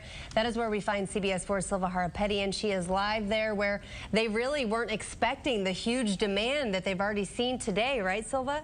They were not, but they've been doing pretty good and kind of making it work as people have been showing up to get these sandbags. Take a look behind me. They're obviously at work. That guy in the green shirt told me I can talk to him in a few minutes as long as I grab a shovel. Well, we'll come back and talk to him in a second here. But let me set the scene here. There's another station right there in the back of that lot right there. You see people filling the sandbags. They were not moving fast enough, because take a look. Waverly, walk with me here. Come this way. Let me show you how long this line is.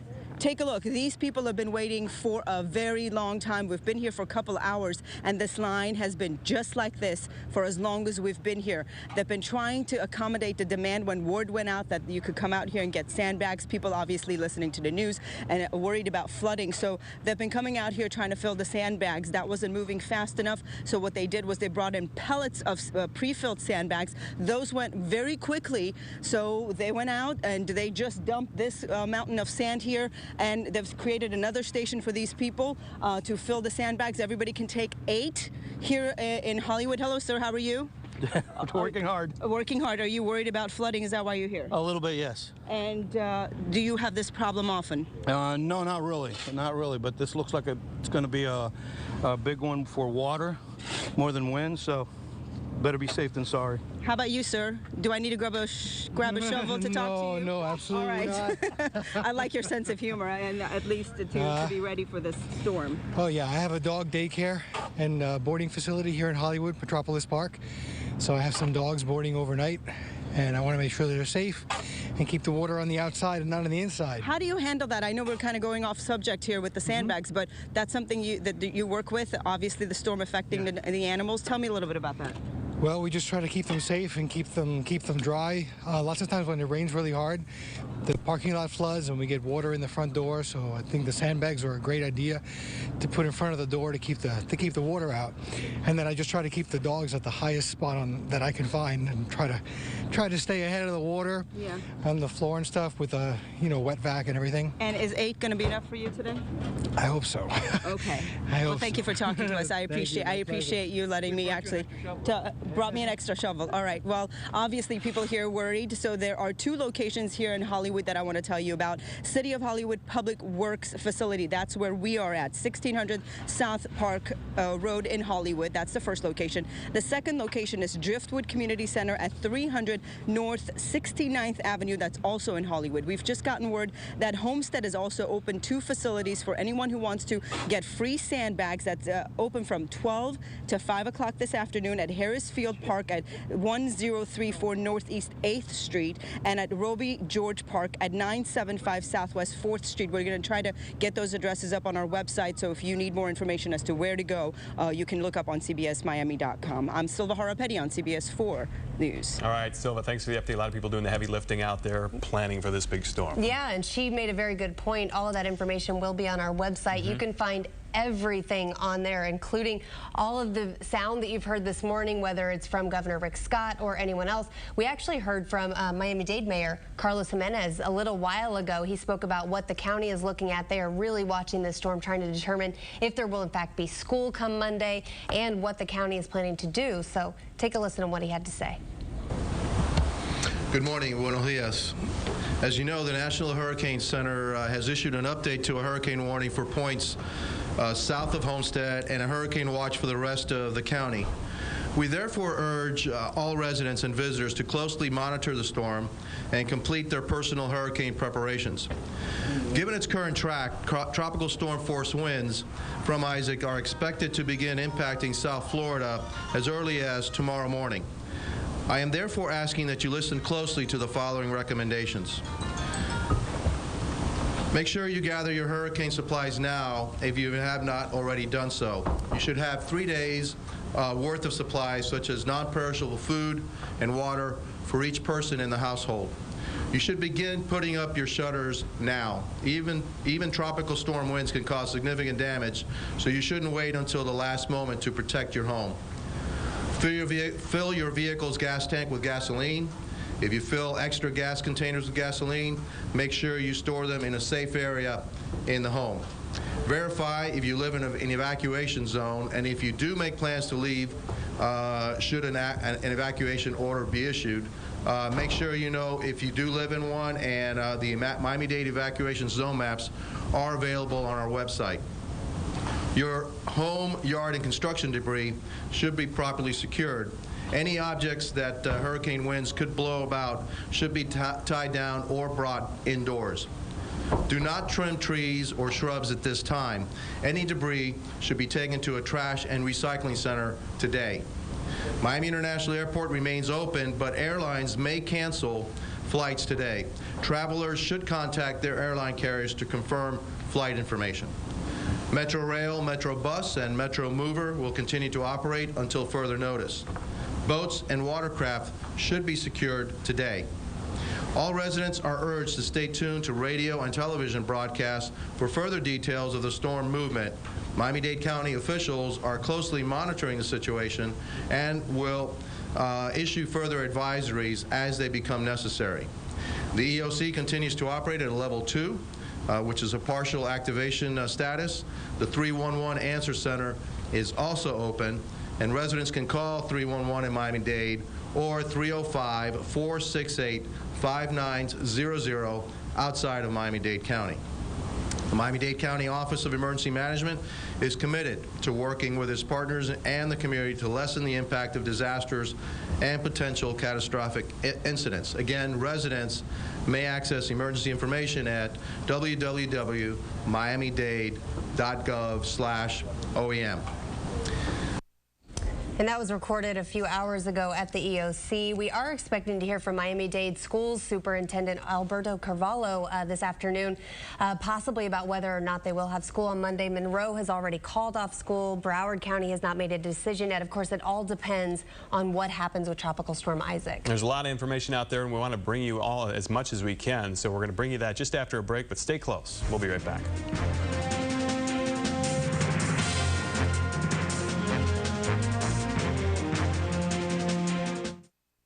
#1 in daytime talk. I moved in with my former high school teacher. Her mother thinks you are a pedophile. #1 in families helped. We're the epitome of a dysfunctional family. This is a radical situation that requires radical change. #1 in major interviews. I want to know why baby Lisa hasn't been found. Here's the thing with that nobody knows. America's never heard this explanation before. Dr. Phil, #1 in more ways than one. The new season begins September 10th on CBS 4. Ladies and gentlemen, I bring you the new Las Vegas.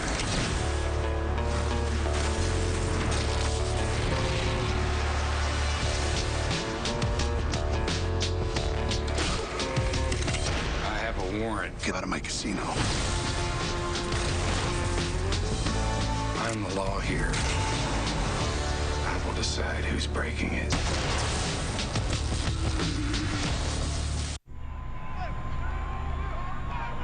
This is Coach Philbin's office, and his dining room, and his bedroom, and his breakfast nook.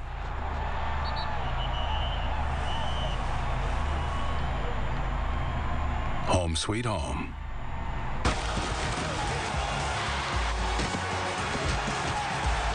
The Finns take on the Dallas Cowboys Wednesday at 8 on our sister station, MyTV 33. Welcome back to our extended coverage of Tropical Storm Isaac. We continue tracking that. Boy, what a difference one day makes. Really, when we're talking about Tropical Storm Isaac, what a difference a few hours makes. Things just keep constantly changing. Yeah, and we're constantly getting new information, new satellite information. The hurricane hunters will be back out there later today. And so what we saw this morning was that the storm made a move to the north, which raised our level of concern. But since then, the storm has started to resume maybe a more northwest type of movement. That being said, it's moving pretty quickly northwest at 17. Winds at 60 miles an hour, 40 miles east of Guantanamo. That was as of the 11 a.m. advisory. Now here's the future track, and first off, though, the direction of movement is 315 degrees for those of you who are keeping precise directions on that. We want that number to go down, not up. Here's what the future track shows, and it takes it pretty much along the Cuban coast, or maybe just offshore through the straits there during the day today, through the night tonight, and then into tomorrow morning in this general area here. Now the Hurricane Center backed down on the intensity forecast just a little bit, and I'll show you why in a second, but it has to do with Isaac's structure getting a little bit less organized through the early morning hours this morning. And then the future track beyond that time frame, Sunday evening somewhere in this general area, forecast to strengthen. So the intensification part will probably take place during the day on Sunday. A strengthening tropical storm forecast to become a hurricane once again by Sunday evening. And once again, the cone still reaching South Florida, but once again, the cone tracks the center of the storm, not all the weather that's associated with it, and spread out. So for us, the best case scenario would be a track way to the left. It's not out of the question. It could happen. The middle scenario is that it goes up right through the middle. That would be the worst, or the most problematic for the Keys. And then for South Florida, the mainland, if it goes on the right side of the cone here, or the north part of the cone, that would bring the core of the hurricane or tropical storm, if it doesn't strengthen to a hurricane, into South Florida. So with that in mind, hurricane watches are in effect for the Keys. Hurricane warnings, rather, in effect for the Keys. A hurricane watch for Miami-Dade, and tropical storm storm warning for Broward. Then it's up the east coast of Florida as a large Category 2 possible hurricane, possibly a Category 2, and that would bring a potential storm surge along the west coast of Florida, which could be very problematic. And then by the middle of the week, making landfall there in the northeast Gulf of Mexico. The threat for significant wind impact is still medium to high over the Keys. It's lowest over the areas to the north of South Florida, but increases as you go farther and farther to the south. In terms of computer wind forecast, here's one computer model. Now, this is just kind of a representation of what the winds could possibly do. And as we go through the day today, wind gusts anywhere from about 25 to 35 miles an hour, but it's tomorrow morning at 7 a.m. That's when this computer model at least is showing that the winds would likely increase, and that's what the thinking, of course, with the National Hurricane Center is too, that tomorrow morning early the winds come up so that we won't be able to do a lot of outdoor activities during the day tomorrow because the winds are just going to be too strong. So that's at 7 a.m. and we'll see this computer's representation of the center moving there towards the Keys along that National Hurricane Center track, and our wind gusts here in Miami gusting anywhere from 40 to close to 60 miles an hour, and that's through much of the day. And then this is 11 o'clock tomorrow night where the wind field is still over us and the winds are still up. So once the winds start tomorrow morning, they're going to gradually build. It's going to become squally throughout the day, even into tomorrow night. And we really don't see improvement until we get into Monday when the weather starts to improve here in South Florida. So pretty much tomorrow, in terms of outdoor activities, is pretty much probably going to be lost. A hurricane warning in effect for the Keys, hurricane watch once again for Miami-Dade, and for Broward and the Palm Beach County, a tropical storm warning. Tropical storm warnings for much of the Bahamas, much of Cuba. You can see the area of watches and warnings covered by a large area because the circulation with this system is so large. Now, earlier in the day, it was looking a little bit more organized. What's happened is it kind of got passed through the windward passage here. The thunderstorms kind of got sheared off a bit in terms of the wind going over these mountains here. It turns drier on the north side of those mountains, that downslope wind, so that kind of scoured away the thunderstorms. But what we will be watching for, and you can see it right there, are thunderstorms that develop near the center. Boom, right there at the end, just some little thunderstorms going up. If these thunderstorms grow and they persist, it'll be a sign that it's possibly coming back together and possibly starting a strengthening trend. So that is what we're going to be watching through the day today and through tonight. Our thunderstorm is going to blossom here and hold on. If that happens, that means that the strengthening has begun and would have possible implications for down the road as a stronger tropical storm or hurricane approaching us. Also, you can see the weather over us, and that for the most part continues up to the northwest and is affecting South Florida. In fact, Lisette Gonzalez has more on that and our thunderstorms that are going on there. Yeah, it has been messy, Craig, and the radar has been active overnight and even throughout most of the morning. Now, as we're heading into the afternoon, count on those showers and storms on and off again throughout the day. And of course, this is creating quite a challenge as many of you are getting those final preparations in place right now. The upper Keys getting slammed around Key Largo, especially Isla Morada. There you can see some lightning firing up. Duck Key, Marathon, also seeing that wet weather moving from east to west. And also Marathon, Big Pine Key getting drenched in through portions of Big Pine. And you can see Cudjoe Key, Big Coppock Key dealing with some showers. In Key West, get ready, some rain headed your way. Miami-Dade County, just a couple of lingering showers around Doral outside our studios, but Homestead dealing with some heavy downpours there in South Dade County, affecting US 1 and the Turnpike, and also through Pembroke Pines, Weston, seeing some scattered showers also into Sunrise, Tamarack, Coral Springs, and Parkland.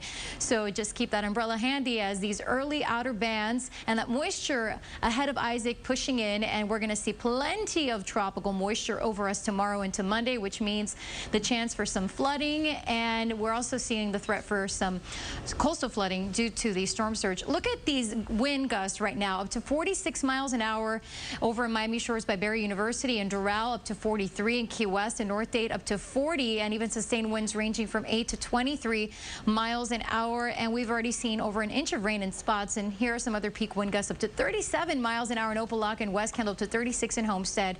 And so here's what you can expect today: the chance for strong to severe storms, flooding in spots, gusty winds up to 65 miles an hour or stronger, dangerous lightning, rough boating conditions. You do not want to head out there on the water. High rip current risk means you don't want to go swimming. Final preparations: review your hurricane plan, top off supplies, move boats, secure vessels, bring loose items, freeze bottled water, and we're recommending shutters as well as the emergency officials. Throughout the day today, the weather will be going downhill, and even through tonight, the squalls will be on the increase with gusty storms and tomorrow will be even worse, as we could be potentially dealing with a tropical storm or hurricane. Windy and nasty at times, and the slight chance of tornadoes even as we head into Sunday and Monday. We'll keep you updated right here on CBS 4 and CBSMiami.com. Guys, back to you. Okay, Lisette, thank you. And we've been talking about those squalls moving into South Florida pretty much all morning long. Yeah, we want to take you live out to Marathon. We're getting word that the weather's picking up a little bit out there. Our own Peter Dench standing by live, as he has been all day and all morning. Peter, what's the weather like out there this afternoon? Well, Josh and Rhiannon, these squalls have been picking up. The rain has been coming out with some intensity. You know, it started raining since before the sun came up, but now it appears to be non-stop. We've noticed people in the area making some preparations. We have a jet ski place in the distance where all the jet skis have been removed. They've been taken from the water, so some signs that people are basically taking their items out of the water in their preparations. Also, we note that there continues to be a steady stream of traffic northbound on the Overseas Highway northbound coming out of the Keys. It appears that many visitors and tourists are heeding the recommendation, the strong recommendation, that they leave Monroe County if they can do so safely. And if they're going to stay here, find a safe structure. So all this is, as the storm continues and the rain is persistently coming down, we have some important information to give you about emergency shelters being opened up in 4 places now as of 2 o'clock this afternoon, a little over an hour. One shelter will be opened up at Key West High School, another at Stanley Switlick Elementary School in Marathon, another one at Coral Shores School in Isla Mirada, and then a 4th shelter is opening up at the Sugarloaf School in Upper Sugarloaf Key. And again, a reminder that you have to bring your own supplies because bedding, food, and medical supplies are not being provided. You can bring your pets, but they'll stay at an alternative site. So the weather is not letting up here, constant rainfall, and again, great concern about the fact that there is that possibility of winds reaching hurricane strength of at least 74 miles per hour in the next 24 hours, and that's why people are taking this thing very seriously at this point. We're live in Marathon. Peter Dench, CBS 4 News. And Peter, more on that, how people are taking it seriously out there in Marathon. We had some images of Key West earlier where people are just going about their business, their normal day. Are you noticing the people along the coast there today? What are they doing? What do they look like? I know you mentioned the jet ski area there, but in general, are the people away from the water, or are they just going about their everyday lives? Well, they're not kidding around about it. I mean, the people we've spoken with who've taken the boats out of the water, so it's all part of their preparations. And those who we've spoken to further away from here are basically, you know, taking care of what they need to. But they're not taking this, taking this lightly. They know what can happen. Again, they saw this Hurricane Wilma back in 2005. The inundation, the storm surge, flooding, property damage caused by that storm with high Category 1 and low Category 2 winds. Josh? All right, heeding the warnings. Peter, thanks for that update. Yeah, very important information. I just want to remind everyone to follow us not only on our website where we have all the information you could possibly need. We have a hurricane guide and everything else, but also Twitter and Facebook as well. I just got a tweet from CBS Miami talking about the Red Cross saying that they are ready to aid Florida if, you know, need be, that they're opening up more shelters and things like that. So that's just some of the information you can find from us on Twitter or Facebook. If you follow us, we have everything you could possibly need to know about this storm. Constant updates there. Constant active stream. So check into that and stay close. We have much more to tell you in just a few minutes.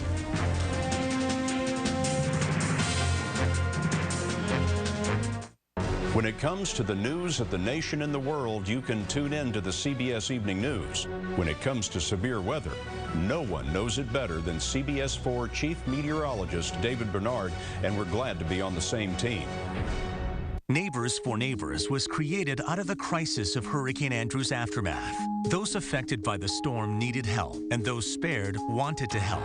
We opened up the phone lines. It was a great way of getting the community to just feel a part of the solution. Those phone lines quickly became a lifeline for those in need. And for the past 2 decades, Neighbors for Neighbors has helped 5.5 million people as a nonprofit organization. I think almost all of our success is due to partnerships. not only our partnerships with the hundreds of nonprofits that we support and who support us with their good work. The combination is so powerful in that we, as a news organization, are out in the community, and we really are on the front lines of seeing people in need, and just having a nonprofit right there with us is just a powerful combination. For more on Neighbors for Neighbors history, projects, and programs, visit neighborsforneighbors.org. I've been covering politics for 40 years, and I've never seen people as upset, as dissatisfied, as exasperated with government. This one really is and may be the most important election in 100 years.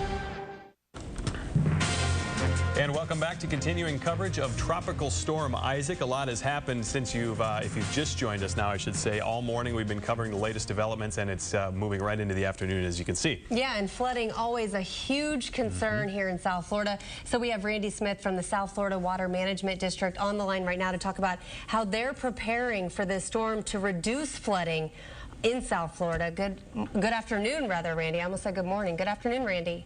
Good afternoon. So what are you guys doing to prepare to kind of keep flooding to a minimum? Well, we actually started Tuesday night to lower the water levels in the canals in Miami-Dade, Homestead areas, and the C4 probably the most recognizable one, to make sure that we had capacity in those to take runoff from the local drainage districts and the cities, and then go ahead and push that water out into the ocean. How likely is it that how much water can those canals take before we still start seeing flooding? Well, that's kind of hard to answer. I mean, the district canals are very large, and they have a lot of capacity in them. The secondary canals may be the issue, is if they can get the water from their cities into the district canals, there shouldn't be any problem getting the water out. But that's the question in some of the areas in Miami-Dade is, can the local systems actually get the water out fast enough? Randy, this is Josh. Thanks for being with us. A question about other storms in the past. You guys have been doing this a long time, and you know how these systems generally operate. But in a storm of this size moving into the area now, how would this compare? Is it something out of the ordinary, or is it the norm? No, I wouldn't say this is out of the ordinary. I mean, of course, we don't know what's going to happen, obviously, but this one with a forecast of 6 to 8 inches of rain, maybe, it really depends on the speed of the storm. You know, you don't want the thing to stop and just sit and spin over you and drop a lot of rainfall, because that's problematic for us. Also, if you come in and get 6 to 8 inches of rain in a very short amount of time, that's problematic. So you know, not knowing what this thing is going to do, but it does not seem to be anything out of the ordinary. Randy, is there anything that residents can do to help to prepare for this flooding? I think the most important thing for the residents is to take a look around their area and look at their local drainage, ditches, canals, swales, whatever. If you see any kind of obstruction, you need to call your local public works department immediately, because you don't want unnecessary flooding because there was debris that could have been avoided. And as for an issue, if someone's too late, maybe they get home or they wake up and they find themselves in a problem and it's already flooded, what's your best advice? I'm not sure how to answer that. I would probably stay away from the water for sure. Okay. And one last question for you, Randy. What are the biggest problem areas as far as flooding goes? I know you guys are trying to minimize it as much as possible by draining those canals, but what areas should be concerned if this storm does hit hard? Low-lying areas, and they know where they are. Low-lying areas and areas that have historically had a problem with connections to the regional system. All right, Randy Smith, thank you so much for that information. Very important, as flooding can be one of the biggest issues with a storm like this. And one thing that people do to try to prevent the flooding, obviously, is fill sandbags. And our own Silva Hartapetian is joining us now live. Sorry I butchered your name there, Silva. I'm still learning it. But she is live in Hollywood joining the sandbag brigade out there. What's the latest out there in Hollywood? Yes, it is. You know, we heard Peter a few minutes ago. He's in Marathon, and we're all the way in Hollywood. And obviously, these people anticipating what we've been telling them them all morning long. Take a look at this. This is father-daughter team here. What's your name, sweetie? Maya. Maya, how old are you? 6. 6. What are you doing here? Helping Dad fill sandbags? Yeah. Yes, and this is a scene we've seen families out here, father-daughter teams, mother and daughter. Come on with me, Waverly. I want to show them what's going on here. They did not anticipate this many people showing up for sandbags here in Hollywood. In fact, they had a station set up back there. Take a look. There's people still filling sandbags, and that wasn't moving fast enough, so they dumped another mountain over here that I just showed you. This line right here, it's been like this all morning. Steady stream of people coming in to grab sandbags. A lot of people I've spoken to said this is the first time they've ever done it, just because they are hearing that this is going to be definitely a water event. They want to make sure that they take all the precautions necessary. And of course, we're expecting a lot of rain. So this is the day to prepare. Take a look behind me. A lot of people preparing for sandbags. They brought in pellets of pre-filled sandbags earlier this morning, but those went really fast. Obviously, this is a process. 8 sandbags per family, we're told. This location here is City of Hollywood Public Works Facility at 1600 South Park Road. The second location here in Hollywood is Driftwood Community Center at 300 North 69th Avenue, and also 2 more locations in Homestead. That's at Harrisfield Park and Roby George Park. And of course, they're going to be around until 5 o'clock. We're live. Silva Harapeti on CBS 4 News. All right, Silva, a lot of hard workers out there. Even the young ones are out there. Good to see that, helping out Dad there. Yeah, they were putting you to work earlier, Silva. Also want to mention, if you live in Homestead, they are also giving away sandbags as well. There are 2 sandbag stations to mention. One is Harrisfield Park. The other one is Roby George Park. So if you live there, you might want to go ahead, as we've been mentioning all morning long, to go ahead and get prepared now. Don't wait for that storm to hit, which likely will be in the early morning hours. You want to go ahead and just get it done now. And something to help you out with the storm too is check out our website, and a lot of people are taking advantage of social media today. That's a big thing that, you know, we really didn't have back during Hurricane Andrew. So take a picture of some of the things you're seeing. Go ahead and send it to pics@cbsmiami.com. We'll try to put those pictures on the air. Yeah, our whole meteorological team is here. They've been tracking this storm well overnight and into tonight and tomorrow as well. Jeff Baradelli is here now with the very latest on Tropical Storm Isaac. And really, Jeff, it's a mess out there right now, even if it is indirectly because of Isaac. It's exactly true. It has been a mess across parts of South Florida. The good news is I think we're going to get a little bit of a break from the heaviest rain, as most of that is now moving to the west. With the exception of the Keys, we still have a lot of heavy rain. We're giving meteorologist Craig Setzer a much needed break right now because he's been on all morning doing a great job. So let's talk about what's going on with the storm right now. Craig was talking about this before. You can see that the center of circulation is located right on the eastern side of the Cuban coast. Now, the big question mark is, exactly how far over the water will it go? Is this just going to basically ride the beaches of Cuba? And if it does stay over land, obviously it would inhibit it from intensifying too much. But if it does go over the water and it's able to maintain thunderstorms and able to rebuild its core, because obviously it's somewhat disheveled right now, it could intensify more rapidly. That's something we need to watch closely during the day today, is how far does this center right around there emerge? Does it head over land? It's going to be very, very close. Or does it go over the water? This is an alleyway of some of the warmest water in the world, and it's also very deep warm water, especially as you get into the Gulf Stream closer to us. So that's what we'll be watching for. Right now you can see very heavy rain right on top of Haiti. Haiti has disrupted the circulation. That's something we've been talking about for the past couple of days or so. A lot of big mountains there, and thus it creates a lot of dry air on the northern side of the system. So that's kind of a close-up look of the system right now. Let's zoom out a little bit more. Right off of our coast, here's what we have going on.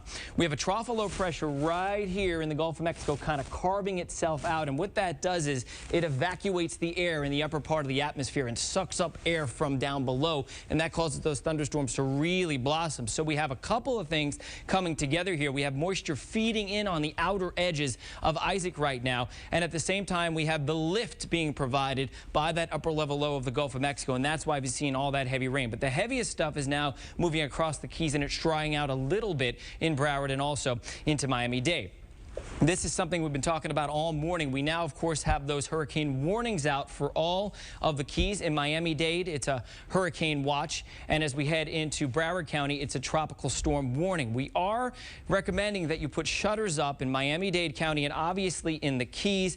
And obviously, it looks like the worst conditions, if it continues to move in the track that the National Hurricane Center says it will, is going to move through the Keys, and that would be where the worst of it is. But if it shifts just a bit further to the north, and that still remains to be seen, we could see a system impacting us directly in Miami-Dade or even Broward County. But right now, it looks like to the south is probably the best bet for that track. Here are some other watches and warnings that are in effect right now. Tropical storm warnings in effect for Cuba and also into the Bahamas as the system continues to move towards the west and northwest. So here's the 11 o'clock advisory. Wind 60 miles an hour, pressure 998. It was 990 and 992 earlier. As the pressure goes up, the system weakens a little bit, and that's some good news, at least for now. Winds are 60 miles an hour. It's moving to the northwest at 17. Here's the official forecast track from the National Hurricane Center. So it stays on that northwest track, but then eventually begins to take a little bit of a curve. We have high pressure building in across the state of Florida right now. And what that's going to do is hopefully, it'll be just enough to protect us up here.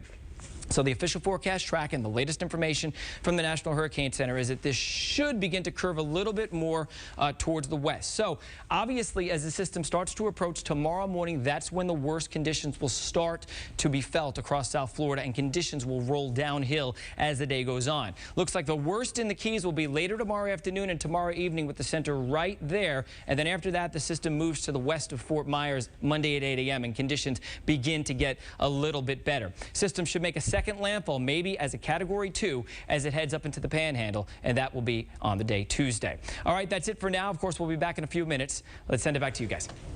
All right, Jeff, thank you. We want to get to Ed Bowe. He is on the phone right now. He is with Homestead Emergency Management. Ed, thanks for being with us this afternoon. Yes, welcome. And Ed, we just talked a little bit about Homestead. They do have two areas for sandbag filling for some of the residents out there. But at this point, what is your biggest concern for the area of Homestead?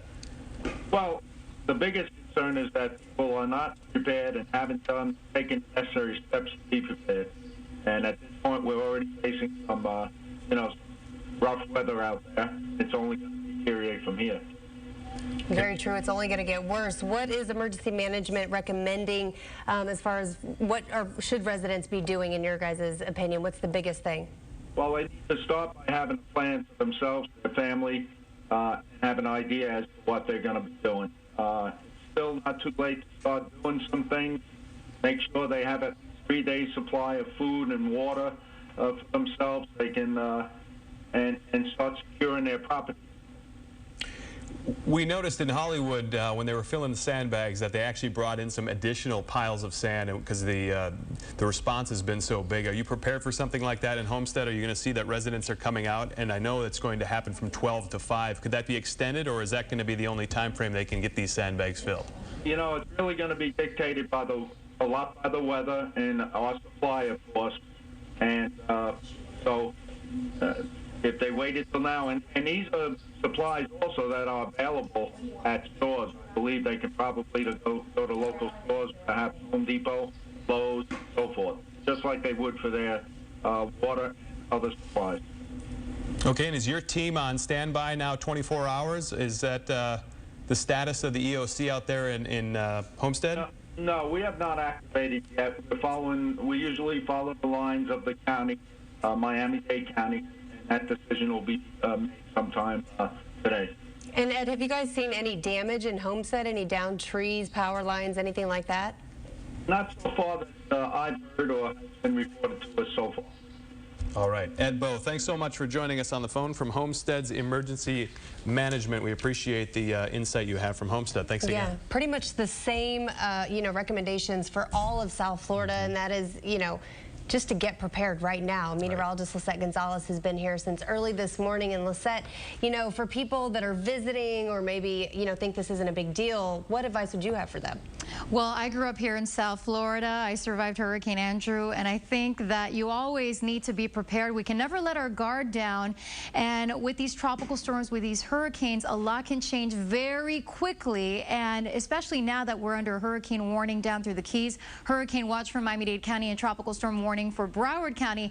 Now is the time to take action and make sure that you have your supplies and your plan in place. It has been a soggy and cloudy Saturday so far, as we're seeing that moisture ahead of Isaac already pushing in across South Florida. A live look from our Doral camera.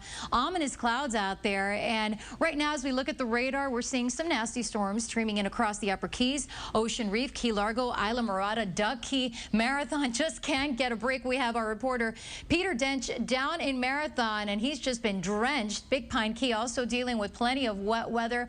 And as we head down towards Key West, there you see it. The rain now beginning to roll in there, and Big Coppock Key and Cudjoe Key. And we are going to continue to see those showers streaming in across portions of Broward County. And right now, let's take a look at what's going on in Key West. All right, Lisette, what a mention. Actually, David Sutta, one of our reporters, is on his way down to the Keys. He says that there is a steady stream of traffic, but we want to get live to a news conference going on. The next day, Monday, we're opening up 4 shelters: Key West High School, Sugarloaf School, and mile marker 19. Also in Marathon, Stanley Switlick School, and up in Isla Mirada, the Coral Shores High School. This is very important. Folks living in mobile homes, low-lying areas, and on boats are directed to go to one of these shelters or to a shelter somewhere. Please do not stay on boats. Do not stay in low-lying areas or in mobile homes. If you plan to go to a shelter, you must take everything with you. Take your bedding, take your supplies, your food, your medicine, any games you might have, computers to keep yourself entertained. No alcoholic beverages, sorry. The shelters in Monroe County are pet friendly. You can bring your pets. Be aware that your pets might not be able to stay with you.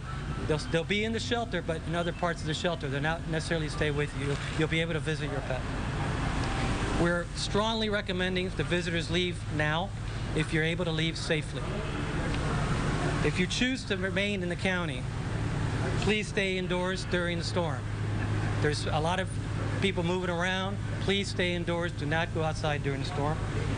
Many areas in the county will flood, and we'll have some street flooding. Please be aware of that. If you have to drive through them, don't create the wake and put wake in people's homes and in their businesses. If you have to drive, better off not driving at all. Please be cognizant of that. Snake Creek Bridge, the only drawbridge in the county up in Isla Mirada, will close today at 3 o'clock. County offices, sheriff's office, the courts, and the schools will be closed on Mondays. We'll make a determination on Tuesday later on. Key West International Airport and Marathon Airport will be closed at 7 o'clock tonight and will reopen once tropical storm winds subside. Please get a hold of the airlines as far as details on when they'll start flying again.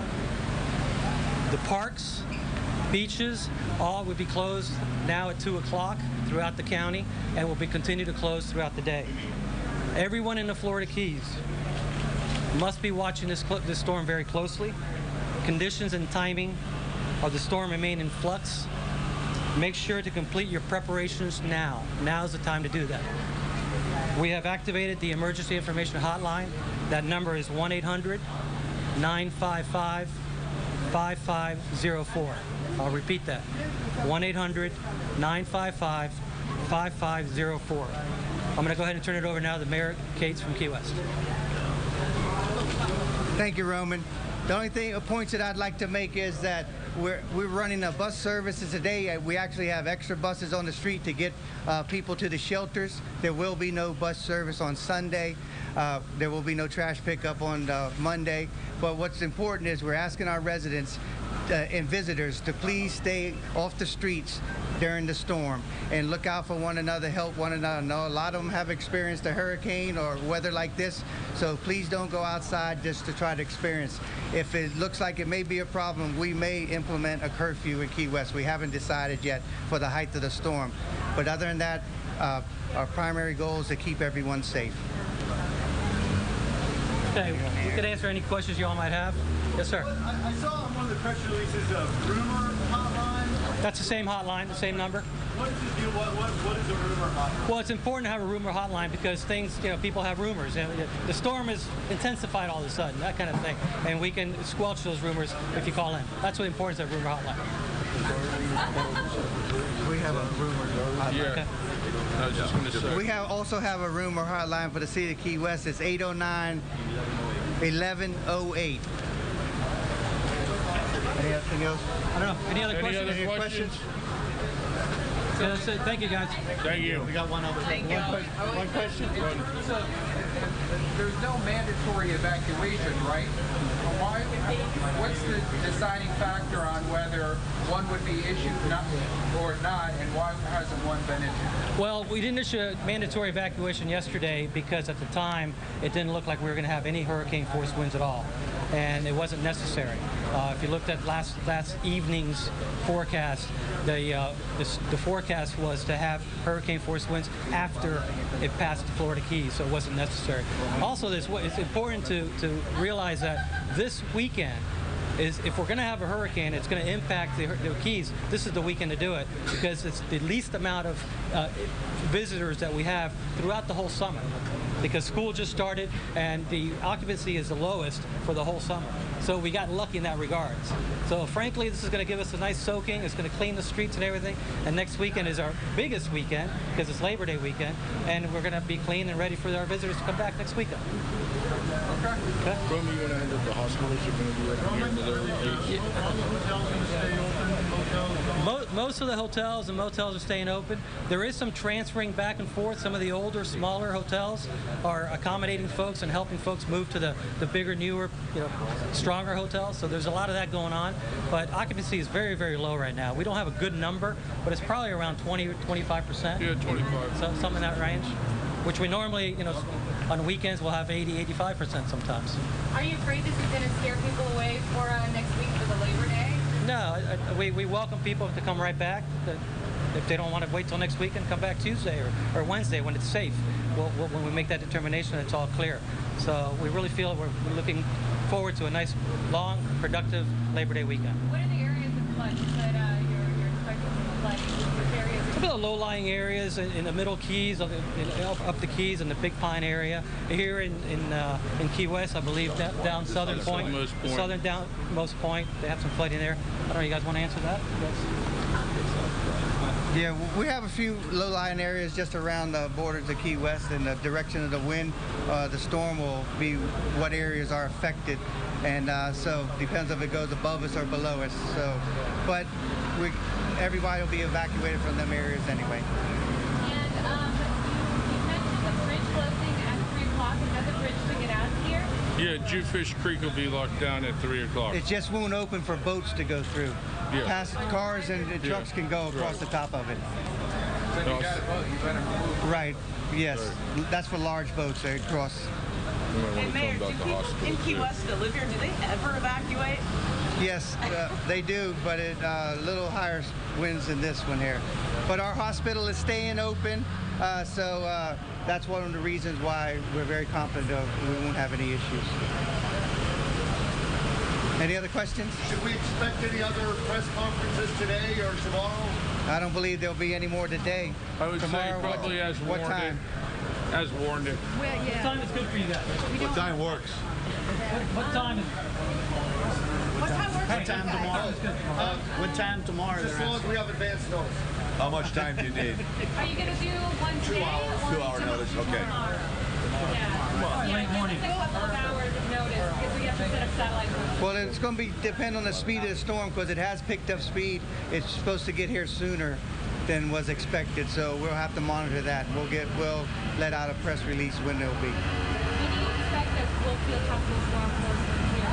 They were saying that, well, tropical storm force winds first thing tomorrow morning. Sunday morning. Yeah. Could be earlier now because the storm is moving a little faster towards us. So I'd expect it later. All right, thank you, everybody. Thank you, everybody. Thank you.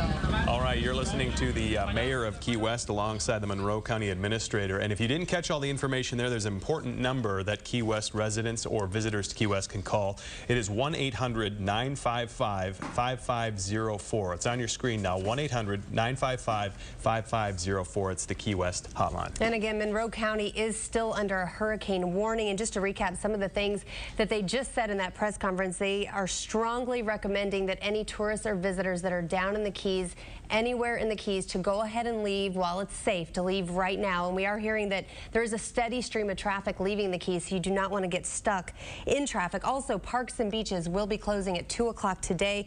They said that they have extra buses out on the streets taking people to shelters.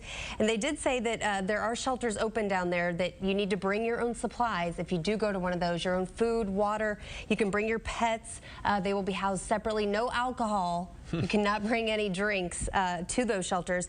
The mayor also saying that, you know, there's no mandatory evacuation right now. And the reason is because yesterday it didn't seem that this storm was really going to be so bad in the Keys or South Florida. So they didn't feel the need to issue a mandatory evacuation. But because the track changed so quickly, they really are recommending that people leave if they need to. And also they said that they feel lucky in a sense because this weekend is the lowest occupancy of the entire summer. So it's only about 20% right now. So they feel lucky that there aren't a ton of people visiting Key West right now and the Keys. And that is good news, because if they're visitors to that area and have never been there before, they wouldn't know what to expect. Let's bring it over to Jeff, meteorologist Jeff Baradelli. He's joining us for the afternoon coverage. Jeff, this is good news. If you're a visitor there and maybe you just want to walk outside to check it out, that's probably not a good idea when it starts picking up. Yeah, and even right now we have a lot of heavy rain. As I look at the radar, a lot of heavy rain.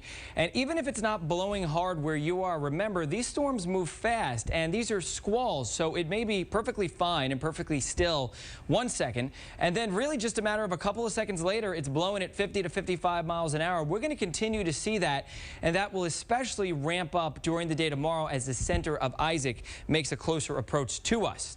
So let's show you the wind field, because this is going to be important in determining when those really strong sustained winds reach South Florida. As you can see, the sustained winds of 40 to 60 miles an hour, with some gusts higher than that right now, located around Cuba and the Turks and Caicos Islands, and now exiting Haiti.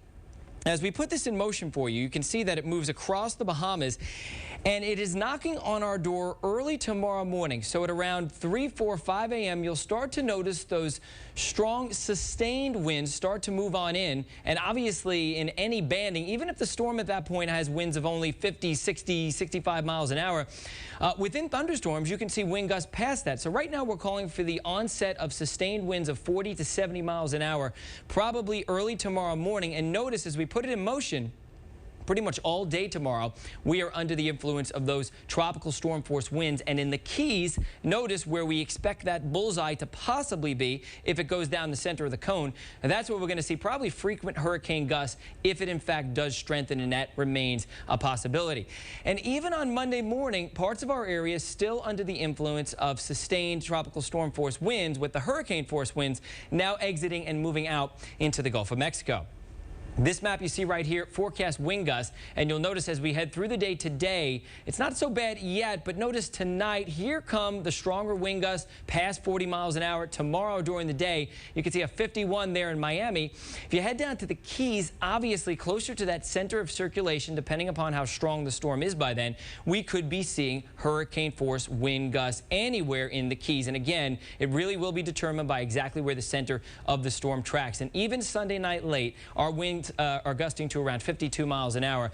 During the day on Monday, we'll start out with tropical storm force winds, and then things will begin to get better here in South Florida.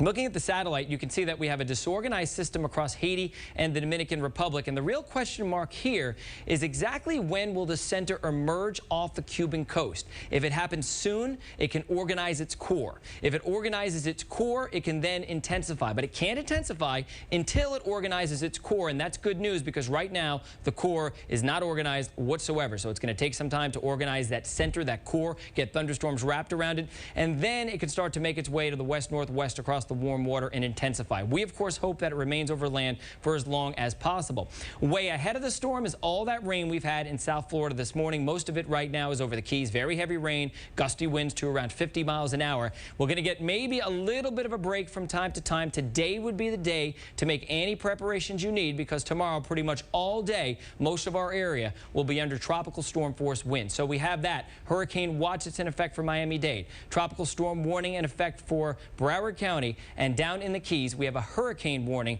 that's in effect, and obviously that means that we expect hurricane conditions as we head on into the day, probably later tomorrow night, and then obviously things will start to get better as we head on into Monday around here. And there's a wider view of some of the watches and warnings across the rest of the island. Tropical storm warning in effect for most of Cuba. Obviously we have a lot of interest in Cuba here in South Florida, and across the Bahamas as well. We have tropical storm warnings out for you.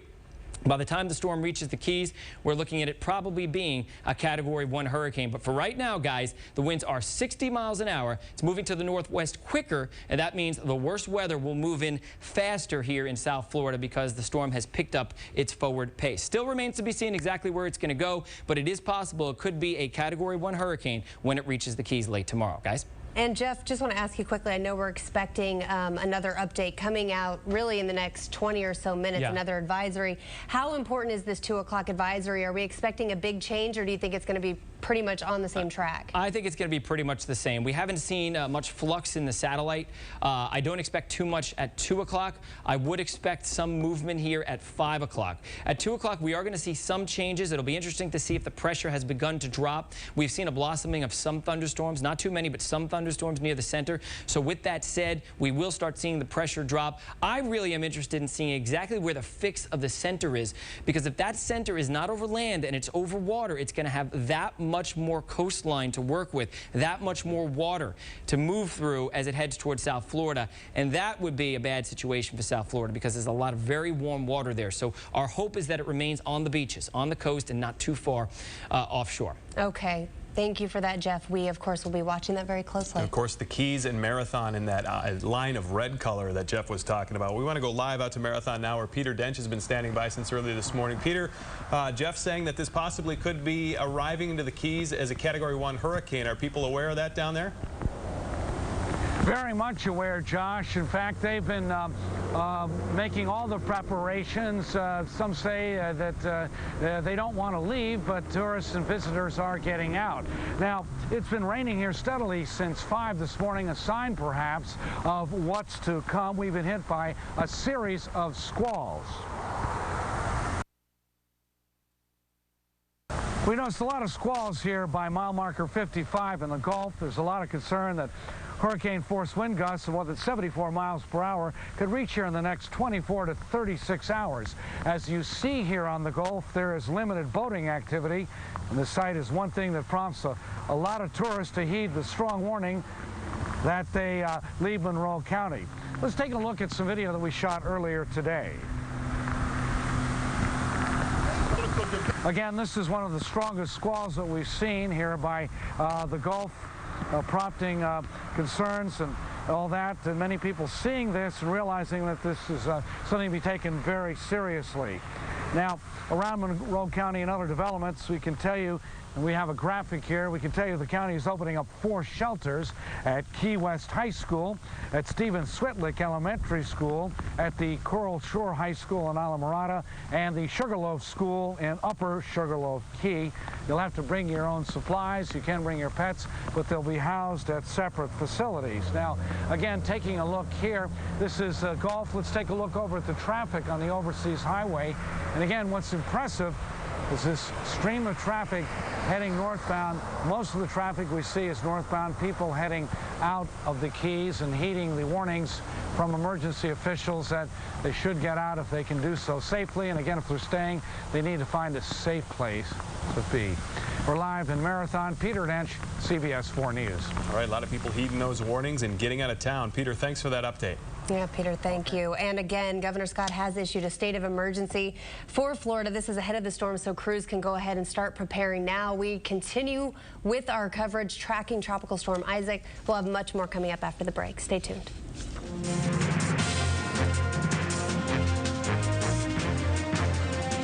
President President Kennedy died at 1 p.m. Central Standard Time.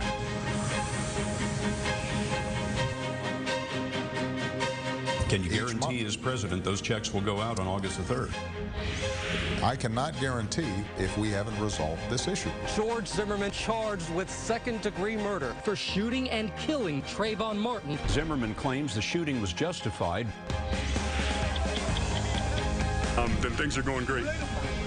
That's incoming. We got a kid out there, he just got shot in the head during a battle. Kid And he fought. survived? He survived, and he fought for 3 more hours. Housing prices are stable. Unemployment rate is down. But Is that not a record you can run on? The bottom line is that all of those had nowhere to go but up. A major ruling on health care reform. New information about the sex abuse scandal at Penn State. There'll be much more about this on your local news on this CBS station, and we'll have a full wrap-up here on the CBS Evening News tonight. Get ready for something heavenly. Something very magical about to happen. You make me dance, you make me sing, you make me feel so high. Congratulations. Yeah, yeah, yeah. I love this. Ooh, yeah, ooh, ooh, yeah. Ooh, yeah, ooh, ooh, yeah. Everything sucks. Pick the thing that sucks the least and put it in your mouth. Two Broke Girls, now serving Mondays this fall, 9/8 Central. Only CBS. And welcome to our special coverage of Tropical Storm Isaac. Thanks for being with us. Thank you for being with us this afternoon. I'm the new guy, Josh Benson. Yes, welcome. Welcome to South Florida. Here's Thank what you get in South Florida. Tropical storms. I'm Rhiannon Alley. Thank you so much for joining us. We have had coverage all morning long. We've been tracking the storm. We found out early this morning that things really changed rapidly overnight, and we are anxiously waiting that new advisory coming out. Jeff Baradelli joins us now to talk about Tropical Storm Isaac and really, you know, everything we need to know and need to be prepared for, Jeff. Yeah, we are going to need to be prepared for tropical storm force winds and hurricane force gusts during the day tomorrow all across the area and especially in the Keys. Now, Rhiannon, you were talking about the bad news last night, and that bad news was that the center jumped northward. We did not want to see that, at least for interest here in South Florida. Of course, if it had moved over Haiti, it would have been a worse situation for them, but it would have disrupted the situation, the storm a little bit more.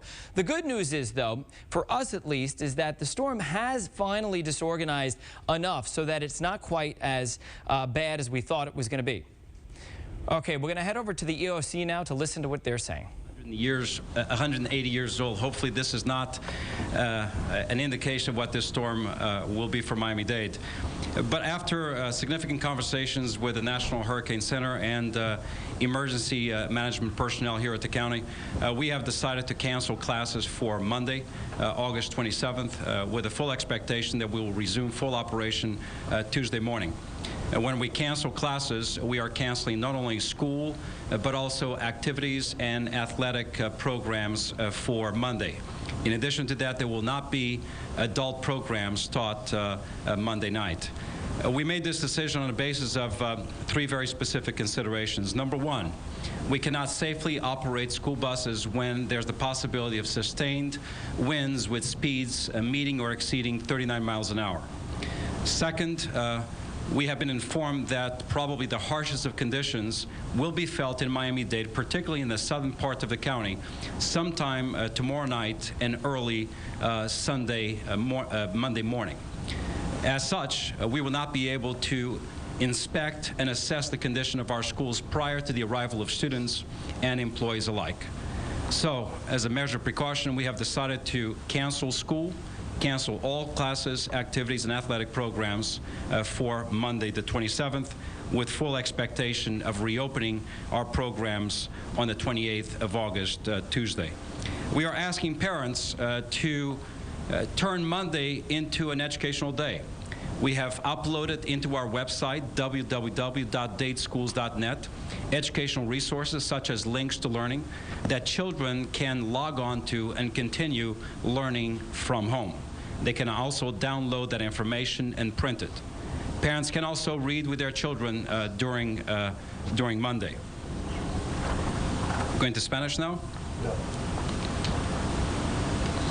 Debido a información obtenida. That was Miami-Dade Superintendent of Schools, Alberto Carvalho. He says that Monday school will be canceled. That includes all classes, all activities, athletics, adult programs, because they cannot safely operate school buses with speeds over 35 miles per hour. And also, since that storm is expected to hit at least partially overnight Sunday into Monday, they will not be able to inspect the schools before students and teachers are able to arrive. So they will be canceled for Monday. This, of course, following Monroe County, who is also canceled. We still haven't heard word from Broward County yet, but Miami-Dade will be canceled. We did get an update, too, on the Archdiocese of Miami. All the schools involved with the Archdiocese going to follow suit and cancel classes for Monday as well. Yeah, so no school there. Of course, we'll let you know as soon as we hear from Broward County. Right now, we want to get back over to meteorologist Jeff Baradelli. And Jeff, this probably doesn't surprise you, does it? Oh, no, it's a real good idea that we close schools here in parts of South Florida, at least on Monday, because we're still going to be seeing tropical storm conditions, at least in the morning. The roads will be dangerous. There's likely to be debris on the roads in certain parts of South Florida, especially where the worst is. So just keep that in mind. And again, we are recommending that some folks shutter. I actually shuttered before I left my home today, so that should be a good indication. If the weatherman is shuttering, you should probably shutter as well. And I know my neighbors were looking at me. They were keeping tabs on me to see what I would do, and that's what I did. That's a good idea if you can. Okay, looking at the tropical satellite right now. This is the center of circulation, so obviously it's not that organized, and the reason why I say that is most of the thunderstorms are way to the southeast of the center. Lots of big mountains across Haiti and the Dominican Republic are disrupting the circulation, and also some dry air right here on the northern edge of the system. What's going to be interesting, and what we were talking about before, is to see exactly if the pressure is dropping right over here, and where is the center? Where is the core? We'll know that in about 10 or 15 minutes. We'll get the latest advisory from the National Hurricane Center. The reason why this is important is this. This is Cuba right here. If the system is located on land and it continues on this west-northwesterly track like that, it would take it over land, or at least a good part of it over land. If the system jumps closer to the convection, which is located right there now, that would make it be over the water basically the whole time. That makes a tremendous difference in how strong the storm will eventually get. Right now, the winds are around 60 miles an hour, and the pressure has gone up, indicating that the system is weakened just a bit. What's going on across our area? It's been very stormy, and typically before storms move in, especially organized storms, it's actually very calm. It's true, we get the calm before the storm. That was not the case during the day today or even last night, and here's the reason why. That big dip in a jet stream right there is kind of invigorating the atmosphere. So it's mixing with the moisture being sent out on the very outer edges of Isaac right now. Isaac is moving to the northwest at 17. This movement is going to be very key over the next couple of days. It has sped up, which means that the tropical storm force winds will reach us at least a few hours sooner. We should expect those sustained tropical storm force winds early tomorrow morning, probably before you wake up. And all day tomorrow, tropical storm force winds with hurricane gusts, especially down in the Keys. There's the pressure at 998 millibars, meaning that it has gone up a little bit and the system has temporarily weakened. But it has all this warm water to go over. Now, before it can really strengthen, it has to reorganize its core. That typically takes at least several hours and sometimes more than that. Once it organizes its core, it could start to intensify. Of course, we hope it waits a while before it organizes that core. Tomorrow morning, 8 a.m. System getting closer to us. Our conditions are deteriorating. Worst conditions will be tomorrow afternoon and tomorrow evening into tomorrow night. And it looks like the system could be as strong as a Category 1 hurricane when it's right over the Keys right there, and that's when the worst of it is. After that, the system moves out into the Gulf of Mexico and begins to weaken as we head into, move away from us, and our conditions begin to weaken as this system moves out into the Gulf of Mexico. After that, the next stop is perhaps a landfall right here in the panhandle of Florida, maybe as a Category 2 hurricane. So we are looking at a pretty strong hurricane that emerges into the Gulf of Mexico. The worst of it for us is during the day tomorrow into tomorrow night, gradually getting better as we head on into Monday. Looking at the radar across South Florida right now, the worst of the weather is down in the Keys. Still looking at some light to occasionally moderate rain across Broward and Miami-Dade. But as we move into the Keys, that's where the heaviest stuff is right now. Some embedded cells are squalls. These squalls come with winds of 45 to 55 miles an hour in gusts. So as all that heavy rain moves towards the west, we're going to see likely some localized flooding, especially right along U.S. Highway 1. All right, that's a look at the weather conditions right now across South Florida. I'll toss it to Lisette for more information. All right, Jeff, you are right. Actually, we are going to check in with Lisette in just a couple of minutes. Want to mention Florida International University has also canceled classes for Monday. FIU will not have class. That follows Miami-Dade County, and the Archdiocese of Miami also canceled Monroe as well. Just waiting on Broward to hear from them. We'll, of course, let you know as soon as we do. Yep, and we'll get a check of the local forecast with Lisette after the break. Stay with us.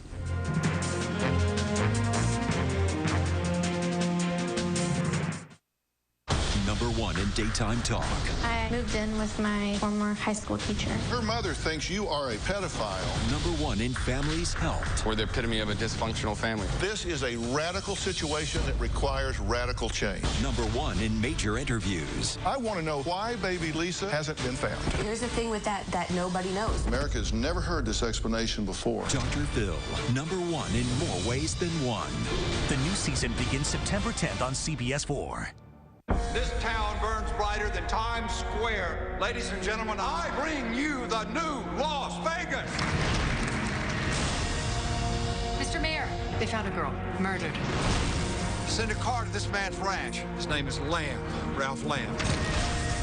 I need you to find this killer. I'm not a cop. You were, and a damn good one. Vincent Savino in the flesh. Every crew in the country's planting their flags. I'm gonna plant mine.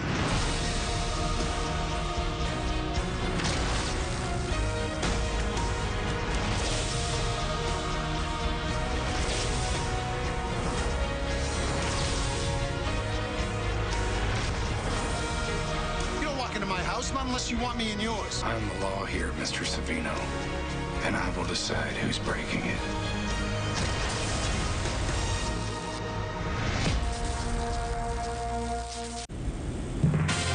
Welcome back, South Florida, to our extending coverage as we track Tropical Storm Isaac. It has been a stormy day here in South Florida as an indirect result of that tropical storm, which is headed our way. We want to get straight over to meteorologist Lisette Gonzalez to check and see how things are looking outside right now. Lisette, what can you tell us? What is the latest?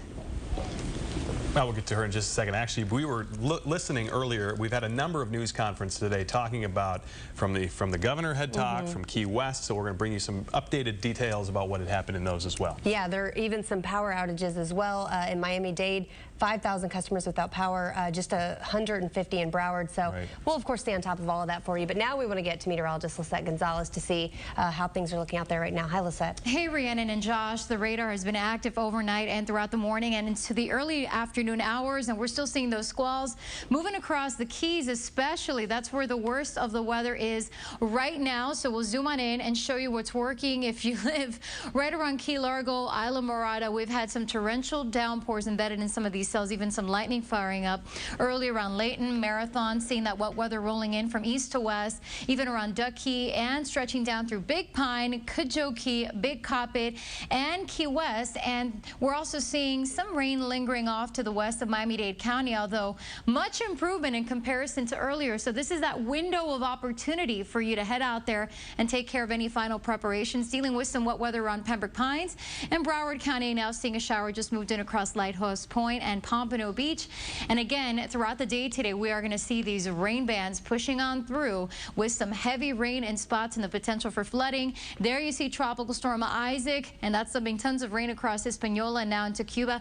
And we have this upper level low that's helping to pump in this deep tropical moisture as indicated by the water vapor imagery. So we're already experiencing those outer rain bands, and as Isaac pushes near us and over us tomorrow, we will see the potential for 4 to 8 inches of rain, even up to 10 inches of rain in spots, and we'll continue with the chance for heavy downpours even as we head into Monday. And take a look at some of these strong wind gusts in Miami Shores up to 46 miles an hour, Doral up to 43, Key West and North Dade up to 40 miles an hour. And I can tell you we've picked up more than an inch of rain in some locations already. Here's some more peak wind gusts up to 37 in Opa-locka and West Kendall, up to 36 down through Homestead, and up to 28 miles an hour in Pompano Beach. So here's what you can expect today. We'll see the chance for some strong to severe storms, flooding in spots, gusty winds up to 60 miles an hour, dangerous lightning. Keep your eye to the sky.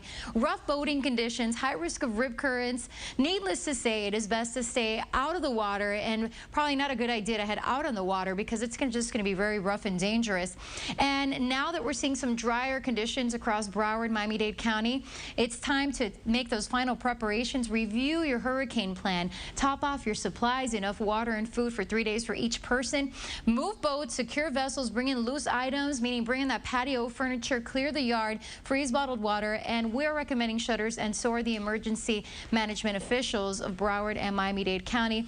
Now, throughout the day today, the squalls will be on the increase. It's only going to get worse from here on out. Storms likely, and even through tonight, some gusty storms. Again, flooding possible. And as we head into tomorrow, weather conditions deteriorating. That small craft advisory in place for boaters. Seas 6 to 10, choppy on the bays. Just going to be really nasty out there. Now, tomorrow, we could potentially be dealing with a tropical storm or a hurricane. Right now, the cone headed in our general direction, and that means throughout tomorrow and into Monday, we will see windy and wet conditions with a slight chance of severe weather and tornadoes. So keep it tuned here to CBS 4 and head to our website, cbsmiami.com. We'll keep you updated, and as we head into early next week, we'll start to see some improvement. Josh and Rhiannon. Lisette, thank you. You really want to stay tuned to on air and online because things are constantly changing. And they are busy in Hollywood filling the sandbags right now. So we want to go out live to Silva Harapetian. Silva, you've been out there all day and they keep bringing in more sand to fill these bags. It's awfully a popular spot today. Hello, Jason, and welcome, of course, and take a look behind me. Obviously, these people up here in Hollywood are paying attention to what we've been telling them, and they're preparing for the worst, preparing for flooding. That woman right there, she's got it down to a sign. She says, look, take a look. She's got the right size shovel, gets the sand right in the bag. Tell me, ma'am, what are you expecting and what are you preparing for? Well, I'm hoping that I don't get water in my house. Has this happened before? Yes.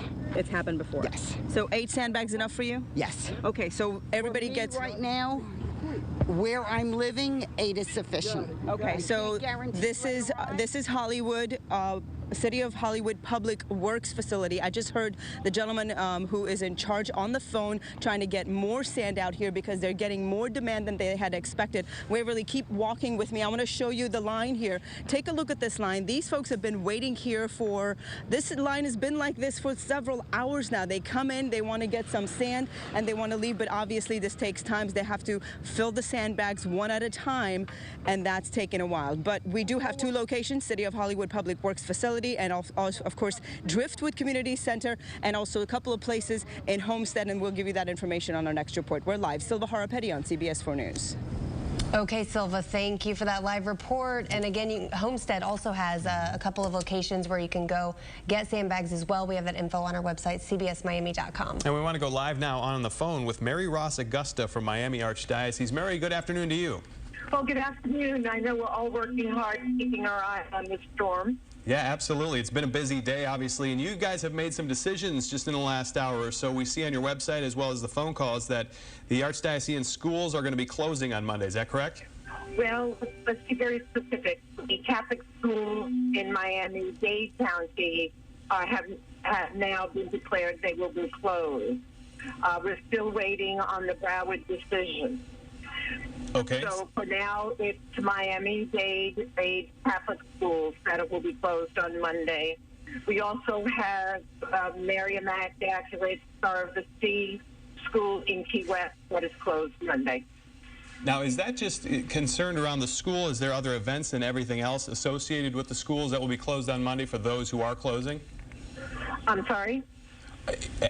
With the schools that are closing on Monday that you had mentioned, does that include all events that are related to the school or any other events? Absolutely.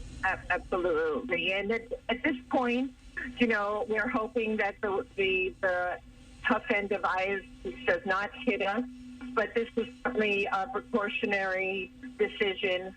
And very often, the Archdiocese Schools Department follows the Dade County school schedule. If the day is raining or if there's cleanup to be done, we certainly don't want our children coming and going onto the streets into the schools, and if there's possible flooding, it's just safer for them to remain at home. Certainly, that makes sense. And are you guys doing anything to prepare the schools ahead of time with shutters or sandbags or anything like that? Well, each school does have an emergency plan. Not all the schools have shutters. But there is an emergency plan, and precautionary acts have already occurred, meaning moving the the computers away from a possible window damage, windows and so forth. So we're in good shape. Right now, as I said, this decision is to keep our children safe and not have them out on the streets. And you kind of follow along, as you said, with the decision from Miami-Dade, and they have every expectation to reopen on Tuesday. Is that the plan for you as well? That would be. We do parallel to what the public school systems do.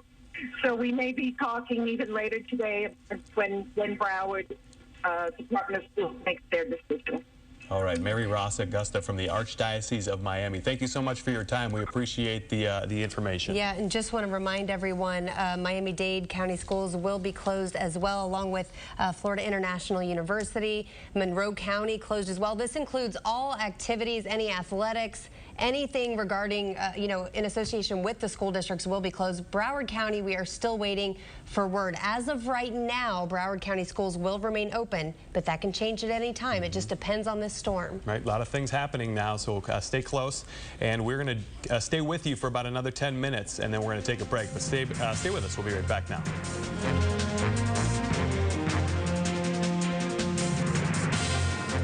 Neighbors for Neighbors was created out of the crisis of Hurricane Andrew's aftermath.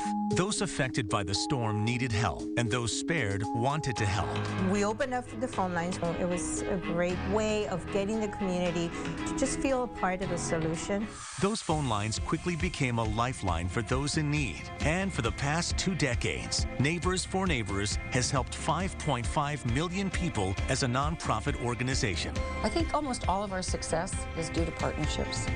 Not only our partnerships with the hundreds of nonprofits that we support and who support us with their good work. The combination is so powerful in that we, as a news organization, are out in the community and we really are on the front lines of seeing people in need, and just having a nonprofit right there with us is just a powerful combination. For more on Neighbors for Neighbors history, projects, and programs, visit neighborsforneighbors.org.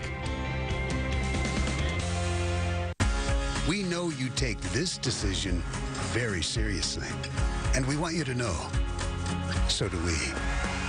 The very best coverage of Campaign 2012, with the original reporting of CBS News on America's Most Watched network.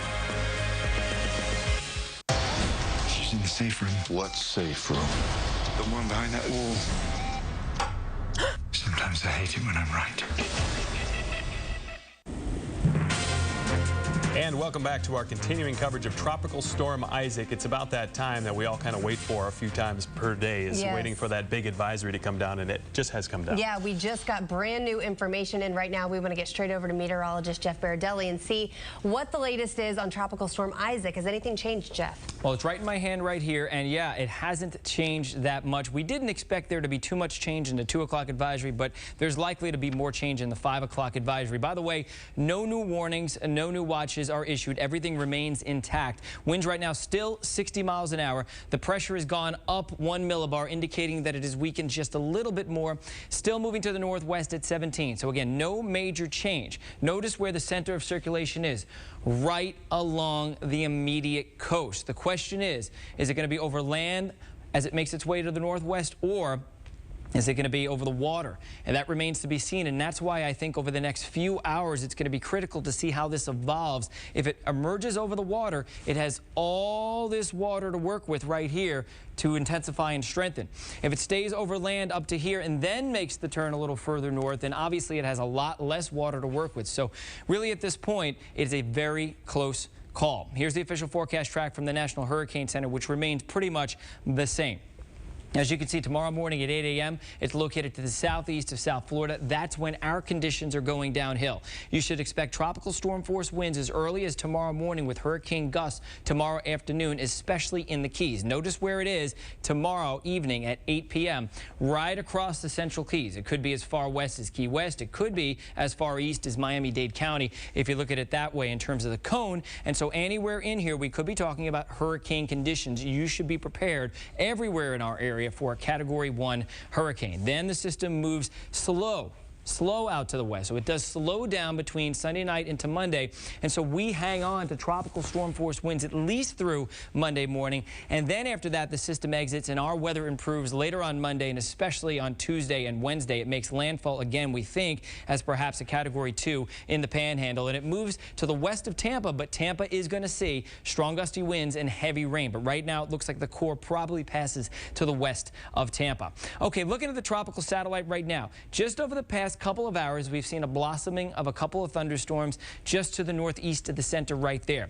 We're going to watch to see if this continues. If it were to continue and the system can regain its core structure, then it could intensify. But the good news is that until it has that intact core, it really can't strengthen too much. Most of the thunderstorms are lopsided on the southeastern side of the system. Unfortunately, there's a lot of very heavy rain in Haiti, as we suspected there would be. A lot of big mountains there. It lifts the air and causes all that heavy rain. Zoom out a little bit more and you can see our heavy rain, which is being produced by that pocket of dry air. This is an upper level low, which is infusing energy into the moisture and blossoming all those showers and thunderstorms. And so during the day today, expect that to continue across South Florida, especially in the Keys. Heavy rain at times with wind gusts to around 55 miles an hour. Computer models have been very consistent. These also have not changed. The core of the computer models right across the Keys and then out into the Gulf of Mexico. But again, we're talking about just a 25 to 50 mile difference right there, and the impact is right on Miami-Dade County and a little further north Broward. Right now, it does look like the main impacts from this system are going to be across the Keys, and then lessening a little bit as we head north through the Florida Peninsula. Again, I told you that the tropical storm warnings, watches, hurricane warnings, watches have not changed. Right now, we have a hurricane warning out because we suspect that by tomorrow evening, it could be a Category 1 hurricane. So for the Keys, hurricane warning in effect, hurricane watch in effect for Miami-Dade. And as we head into Broward County, we have a tropical storm warning that's in effect. And a little further towards the east, you can see what's going on. Tropical storm warnings also from Broward County into the Bahamas and including Cuba as well. Forecast wind gusts. Now, this is just one of our computer models. Keep in mind that this computer model may not be exactly right in terms of the intensity of the system, but you'll notice that overnight tonight, the winds ramp up. During the day tomorrow, all day, we have winds in the 40 to 50 mile an hour range. And even tomorrow, we're still dealing with 41 mile an hour winds tomorrow night into Monday morning. We're also looking at those strong winds. So you notice this other area of wind that comes on through tomorrow evening, 52 in Marathon and 55 in Miami. So we are going to see frequent winds between 40 and 60 miles an hour. And then especially closer to the core of the system, we could see hurricane force wind gusts. That's what we're looking at across the area as we head into tomorrow. And tomorrow is going to be the worst of it. Looking at the water vapor, there's that trough of low pressure I was talking about. That's going to dive south.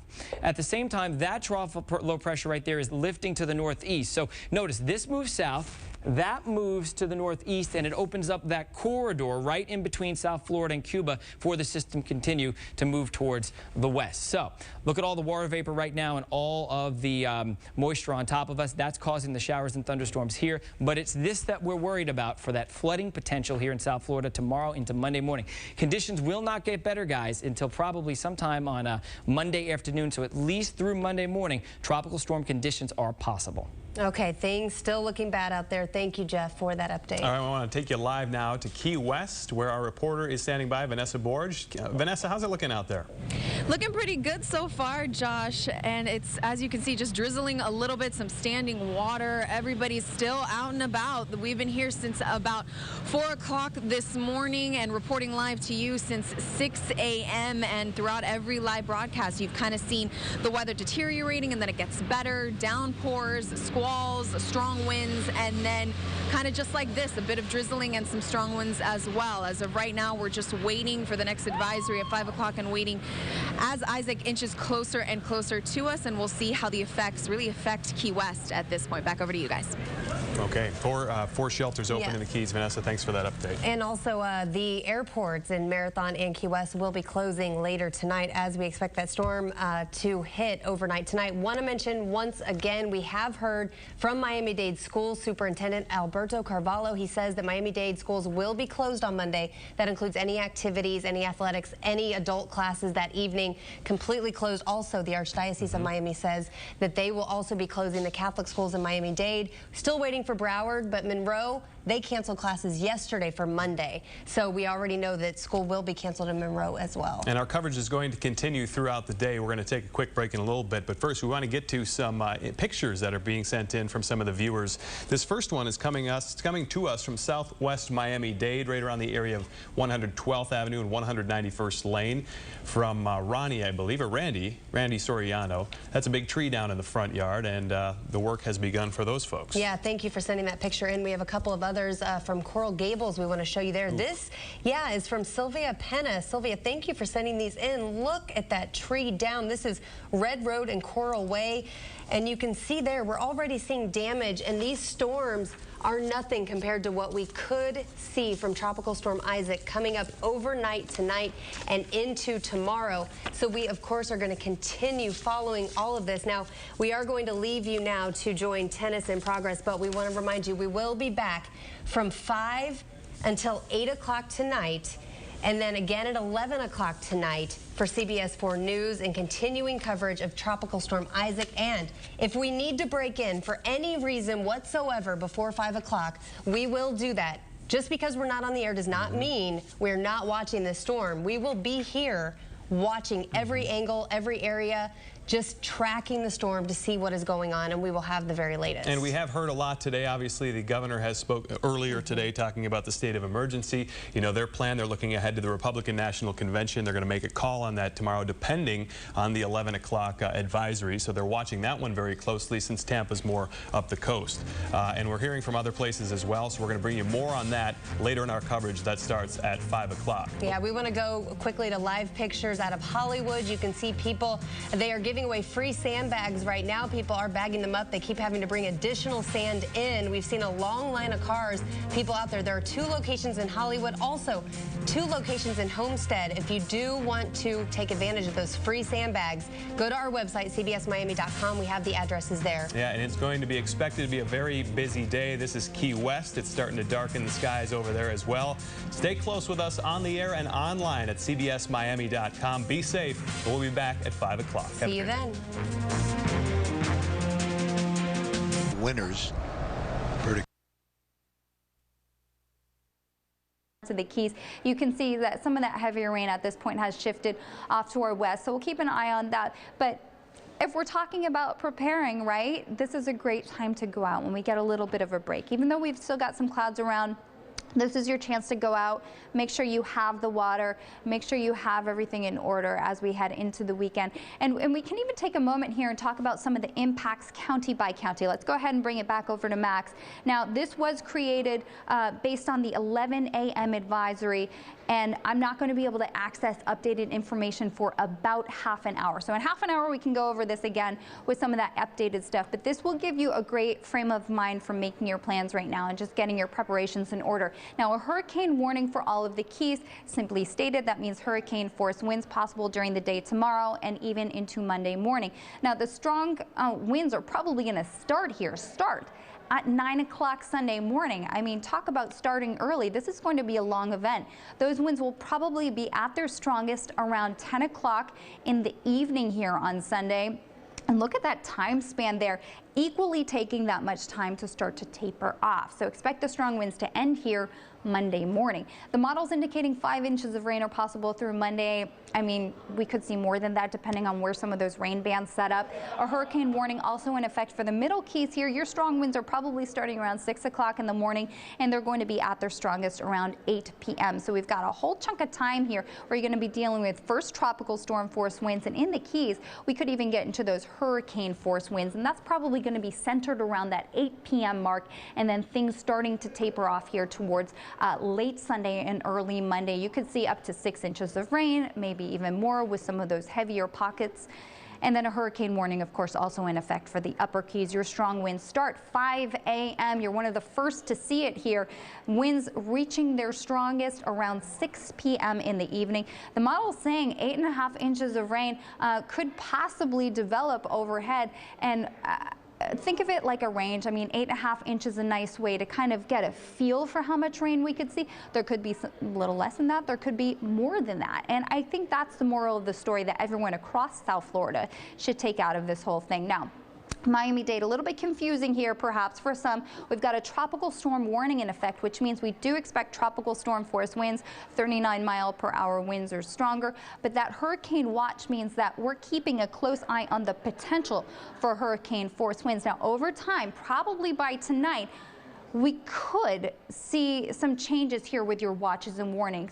What could happen if it looks like that storm is going to take a path a little bit further towards the east, maybe a little bit closer to the upper Keys, a little bit closer to Miami-Dade, they would probably change that to a hurricane warning, and you would see that tropical storm warning kind of be erased here. If we get lucky, I mean, I know it's always nice to be optimistic. I'm just giving you both scenarios here. If we got lucky and it tracked a little bit further to the west, perhaps we would stick with that tropical storm warning. But again, the possibility of hurricane force winds, and the mayor of Miami-Dade did urge you to put up your shutters. If you want to take that advice, of course, that's up to you, but better safe than sorry. It's always nice to over-prepare in these kind of situations. Now, strong winds are going to start around 7 o'clock in the morning. They're probably going to reach their strongest in the time frame around 5 o'clock in the afternoon. The model's saying you could see around 7 inches of rain, maybe more, maybe less, and in Broward County, I know you're just seeing that 5.5 inches of rain and thinking you're lucky, but don't think you got out of it that early. Remember, it is a range.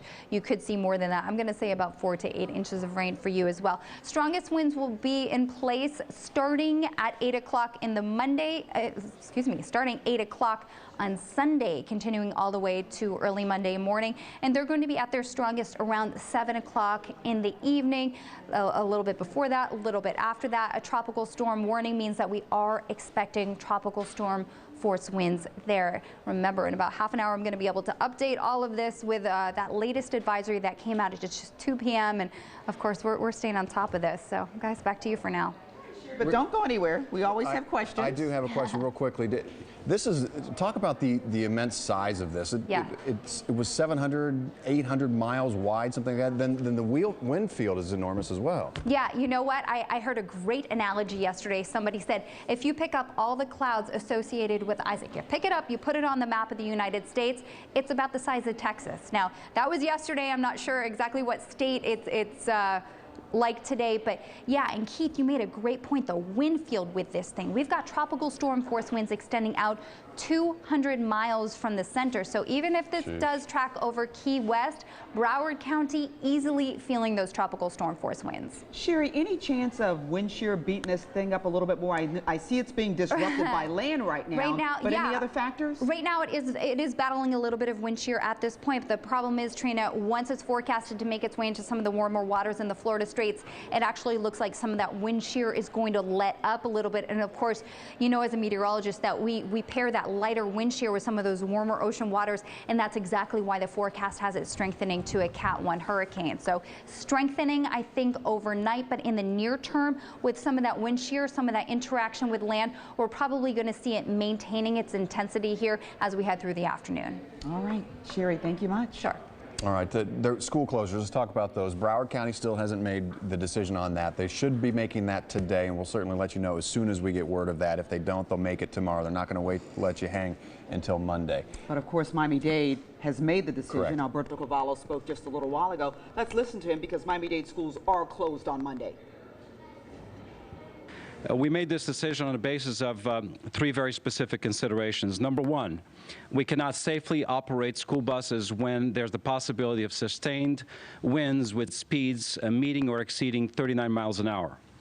Second, we have been informed that probably the harshest of conditions will be felt in Miami-Dade, particularly in the southern part of the county, sometime tomorrow night and early Monday morning. As such, we will not be able to inspect and assess the condition of our schools prior to the arrival of students and employees alike. So, as a measure of precaution, we have decided to cancel school, cancel all classes, activities, and athletic programs for Monday the 27th, with full expectation of reopening our programs on the 28th of August, Tuesday. We are asking parents to turn Monday into an educational day. We have uploaded into our website, www.dadeschools.net, educational resources such as links to learning that children can log on to and continue learning from home. they can also download that information and print it. Parents can also read with their children during Monday. Going to Spanish now? Yeah, he just went to Spanish. He went to Spanish, yes. and we go to the private schools. Yeah, so we have just been listening to a news conference that was recorded earlier of Alberto Cavallo, the Miami-Dade superintendent, saying all Miami-Dade County schools are closed on Monday. They anticipate resuming school on Tuesday, and of course they don't want to run those buses in bad weather, and they don't know the condition of the schools afterwards, and they wouldn't have time to check them. So school is closed, and that means all activities, all athletics, night school, adult school in the evening, everything closed. So yeah, don't even think about it. By the way, FIU closed at 7 o'clock.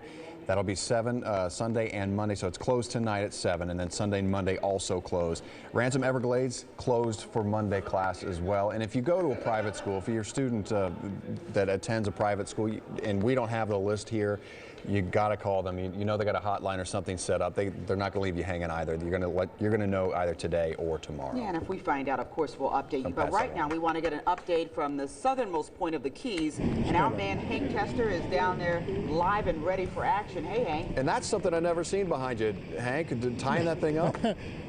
Looks like a mummy. Exactly. I can tell you that this is the situation here, and for the engineers, do have an IFB issue. So let me take this out, and I'm not going to be able to hear questions here for a minute. But the one thing that you're going to see here is that's interesting is these are all tourists that are here. Tourists have not been asked to evacuate the Keys, but they have been strongly urged to leave the Keys if they can, but no evacuation order. Later on, when we come back to you in a while, we'll play part of the press conference that occurred just a little while ago at the La Concha Hotel, where the officials here in Monroe County indicated, of course, there will be no school on Monday, that all offices will be closed, etc. But yes, this is the southernmost point monument that is so famous, and yes, as they always do traditionally, they do wrap it up for these hurricanes or issues that they do have down here at the southernmost point. So we will, of course, be hanging out here between now and 8 o'clock at night. We can tell you we have a light rain going on right now, a little bit as far as gusty winds are concerned, and it's beginning to pick up a bit. And I imagine, and having gone through these before, they can have bands coming in, then leaving. It'll be nice for a while, like it was just about 20 minutes ago, and then we'll get more of this. Just exactly how strong this is going to impact the Keys, not quite sure yet. We have some pretty good indications that we could have as much as 60 to 80 mile per hour winds through here. That will shred a lot of palm fronds and send some coconuts flying, and obviously probably have some damage here. So folks ought to look forward to it. Speaking of shuttering up, and Steve, if you can take a look right over here, here's a guy that's finally getting into the act, and you're beginning to see a little bit of this down in Key West over the last few hours. Nothing yesterday, nothing early this morning, but then when the word kind of got around that this might be a Cat 1 coming through here, you get a few more people that are involved in shuttering up. So a lot of that action in some parts of the city. And then one concern down here, of course, is flooding in the Newtown area. They do have an issue, and if you've got a storm surge of any consequence at all, that will be an issue. We're going to send it back to you guys right now. If you've got a question, fire right now. I'll try and see if this is working. Are you there? Here, Hank, and I see you're there. The folks standing behind you, are they just like tourists, just hanging out? Oh yeah. I mean, that's look. This is, quite frankly, this is kind of a fun town to be here because the occupancy is only about 25%. The hotels are going to stay open. The restaurants, in many cases, will stay open. And it's hey, you're in a hurricane party. Not a lot of people from Ohio or Indiana or Illinois get to experience that. So yeah, it's a big deal for them. And quite frankly, if I were in their shoes, if I didn't have to get back to work in Monday in Ohio or whatever, stay and enjoy it. It's not a bad gig. Hey Hank, I saw some young cute chicks behind you waving and everything. You want to chat with them, see what they think about it? Have they ever gone through a hurricane before? Well, we got to be a little careful here. We'll make sure that everybody is okay and so on. Are we good? Okay. Hey, girls, come here a second. Dealing with a court issue here. Okay, tell us where you're from. What are you doing? Why are you standing here? We're actually off from Destin, Florida, so where Isaac is heading to next. And so we're just following him. Are you Stormtrackers. You're Stormtrackers. Are you going to stay here? No. We're going to go to Miami. We're driving to Miami to catch our connecting flight to get back home because we got to get ready for the storm next. When are you leaving? Right now. Okay, Yeah. you're leaving After right now. Okay, that's smart because by tomorrow getting across the 7 Mile Bridge will be impossible. An issue. Yeah, pretty bad. Yep. Okay, so you're partying catching it up. turtles, too. You're catching what? Catching turtles. Okay, careful. So you're catching the plane out to go. No, we're driving. Drive all the way we're going to drive to Miami, and then we're going to catch our connecting flight from Miami back to Destin. If they don't cancel Hopefully, if they don't cancel it, then we'll be driving the whole way. Yeah, well, that's not all that bad. Just 12 hours. I think it's a 12-hour drive back home. I just did it last week. Well, a lot of people will be driving, so be careful out there. And Thank US you. 1 that way.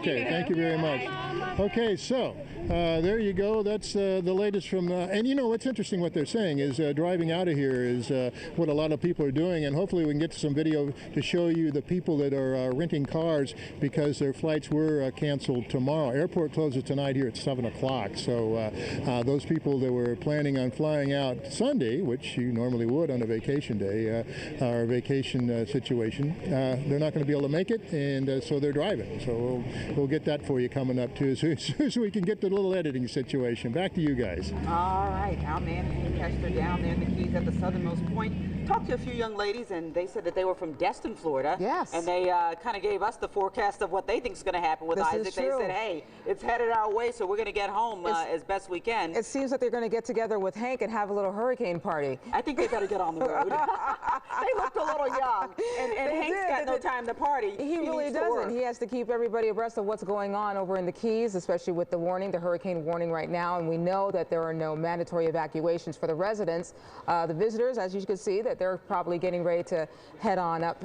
Well, they've been asked to leave. They said they can stay, but it might be best that folks, if you can go ahead and go, because let's say if they do have, some strong winds or flooding down there, if you're in a hotel or if power goes out, you're kind of at the mercy of, your host city. This is true. So it might be not a bad idea for some of the visitors, to go ahead and either go ahead and leave town or make good plans to really hunker down. And Trina, like you were saying too earlier, a lot of our visitors don't really know what to do when they're in the middle of a hurricane or even a tropical storm. So it's a good idea when you hear certain things, you hear the officials talking about leaving the area. If you're just visiting, it's probably the best thing to do because you really don't know what to do. The residents there, of course, they have an understanding of what they need to, how they need to prepare and get ready for many Isaac. of them have weathered many storms from Andrew to Wilma to Rita, you name it. So they are very versed in what to do. All right, we have been waiting for a live news conference with Dr. Rick Knabb at the National Hurricane Center,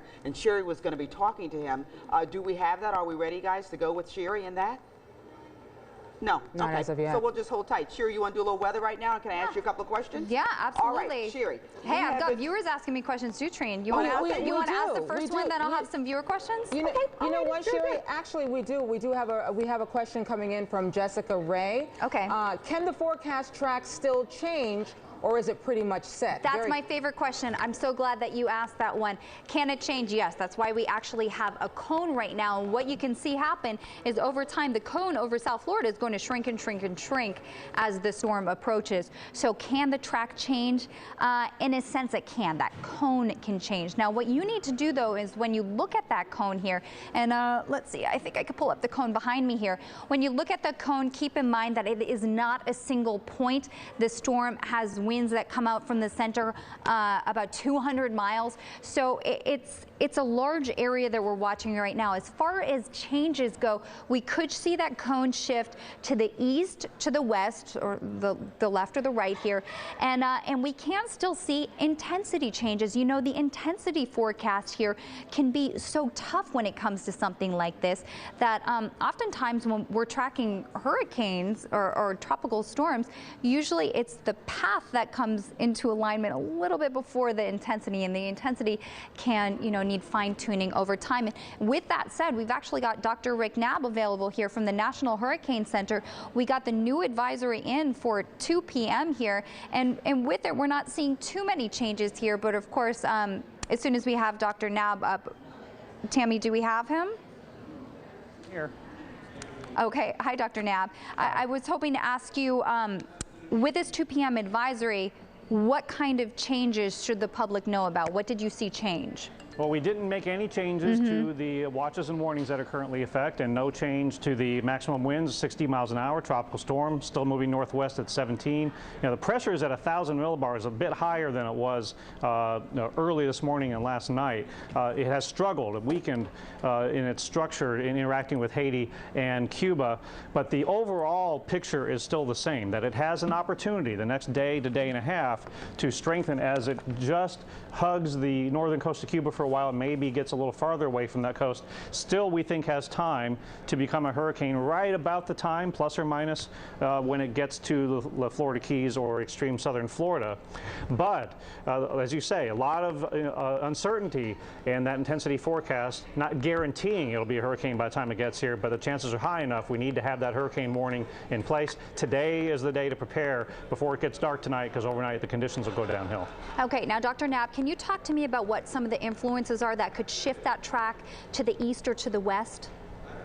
Sure. All the models agree on the general scenario of a northwestward motion, as you see behind me here, but subtle changes in the steering direction from the environment, and the models don't all agree on exactly what heading it's going to have, and the complications of the circulation interacting with terrain make it difficult to pinpoint what heading it will exactly take.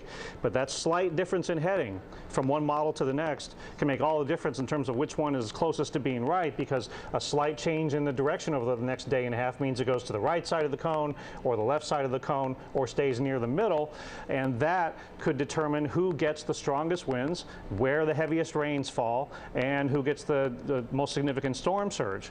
But we know that everybody in these watch and warning areas should be taking preparations according to what kind of watch or warning they're under. For example, Miami-Dade County, tropical storm warning, hurricane watch. Expect tropical storm conditions. There's possibility of hurricane conditions, so you want to prepare accordingly today, because again, overnight tonight is when the conditions will go downhill. Okay, now can you talk to me a little bit about the intensity forecast, because those can be so tricky when we're following tropical storms and hurricanes. Should we expect any changes to the intensity, or at this point, should we simply monitor it? Well, we try to forecast it as best we can, and one of the challenges right now is that it doesn't have much of an inner core. And so the question is it going to get clear enough from Cuba to tap into the warm water with the weak shear in the atmosphere to regain an inner core and strengthen? We think it has that chance, but not rapidly, at least not today or early tonight. Okay, all right, so we'll stay on top of it. Dr. Knapp, thank you so much, and we will talk to you, I believe, in the next hour. All right, so maybe we can quickly go over that 2 p.m. advisory that he was talking about. He was saying it's a little bit tough to see that center of circulation. You can even see now, as we look at the satellite imagery here, that it is looking somewhat ragged. Dominican Republic, Haiti, still seeing a lot of shower activity, still seeing a lot of clouds. And then we also have some clouds that you can see spinning their way, rotating their way into areas like central Cuba. So this thing is a pretty big storm at this point. We're waiting to see how that circulation survives as it interacts a bit with land. A little while ago, Trina asked me about the wind shear. It is battling just a little bit of wind shear at this point. The problem is, over time, it looks like it's going to see some more favorable conditions, especially once it hits the water around the Bahamas, the Florida Straits. This is extremely warm, untouched water, and that's exactly what hurricanes, tropical storms love to drink up and just give them tons of energy. So that's what we really have to monitor here as we get into the overnight hours. As it stands, our 2 p.m. advisory looks like this. Winds have stayed the same since the previous advisory at 60 miles per hour, movement towards the northwest, 17 miles per hour. So we didn't see any changes here as far as movement, as far as winds go, or as far as our local watches or warnings here across South Florida. Here's a look at that forecast track approaching the Florida Keys here as a Cat 1 hurricane right now during the evening hours, and we're going to be saying this all day. So I hope you're not sick of hearing it, but remember that there is a whole time frame involved in this thing. It's not 8 p.m. that's not the only time you're going to feel the impacts of this. You're going to feel the impacts here starting Sunday morning, continuing all the way into Monday morning when finally it starts slipping away from us here. And when we talk about the potential for changes to the forecast track as well, that track is not simply those icons you see trailing up the center of the forecast cone. That track is the entire cone. This cone represents anywhere that the center of the storm could track. So should it track a little bit closer here to South Miami-Dade, we're going to see some of those stronger winds in Broward and Miami-Dade. We're also going to see probably a higher storm surge as we talk about Biscayne Bay and coastal locations. So this is something that all South Floridians should monitor very closely. And we looked at this a little while ago here, the wind field, just to illustrate how far out from the center of the storms those winds are going to hit us. And I mean, we're pausing it here at 3 a.m. and we've already got the storms very close to us as we get into the afternoon hours. Some of those stronger tropical storm force winds pushing its way into South Florida, and then in that deep red color you can see the hurricane force winds, and they're focused right over the Middle Keys in this forecast model. And they really don't start to taper off until we get to Monday morning here.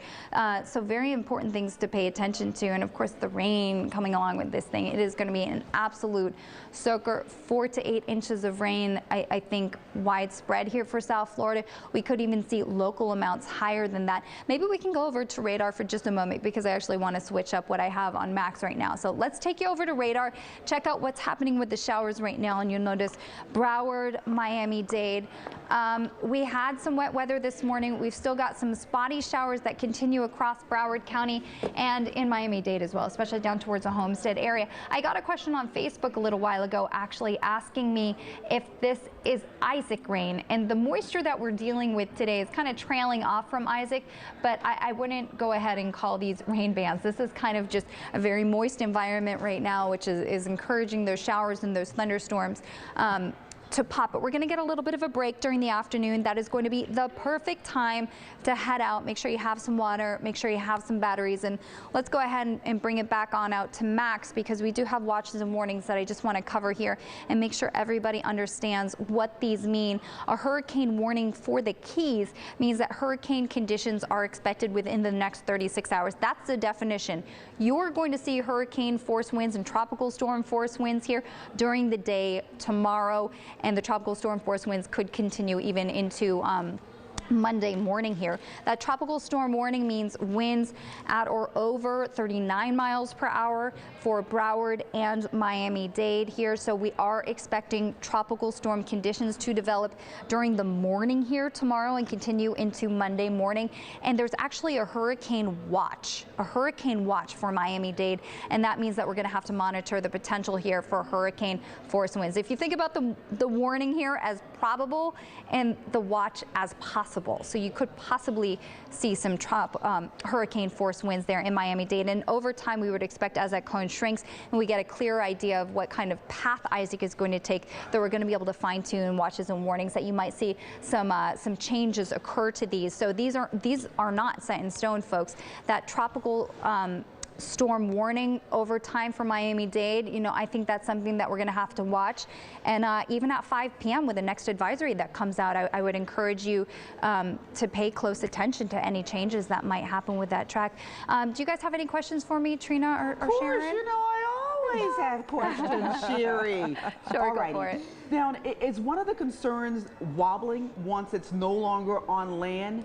Is that a concern at all? And then if it does wobble a little bit, what's the precaution there? Well, here's what we're watching right now. Its interaction with land could cause like a little bit of a shift here to where it's going. But what we're really watching, Trina, as that driving force is the high pressure that's retreating in the Atlantic here and an upper level low in the Gulf of Mexico. And that's what we're thinking at this point is going to continue that motion up towards the northwest as it moves past the Keys here and past South Florida. So right now we are expecting it to continue that northward track, but of course we're going to have to watch all those other elements. But I think the big deciding factor on where this goes is exactly how it emerges in that warm water, how long it stays over land. And I think once we see where it emerges over water, we're going to be able to better judge exactly what kind of track it takes. At this point, we're really just monitoring as it interacts a little bit with Cuba here with some of the mountainous terrain to see where and in what form it makes it back into water. And Sherry, remind us what the water temperatures are and what's the danger of very warm water temperatures. I've got a graphic that I'll go ahead and show you next time I'm on off. here. Actually, if we go ahead and why don't we go ahead and take max full here for a second, and I will pull that up.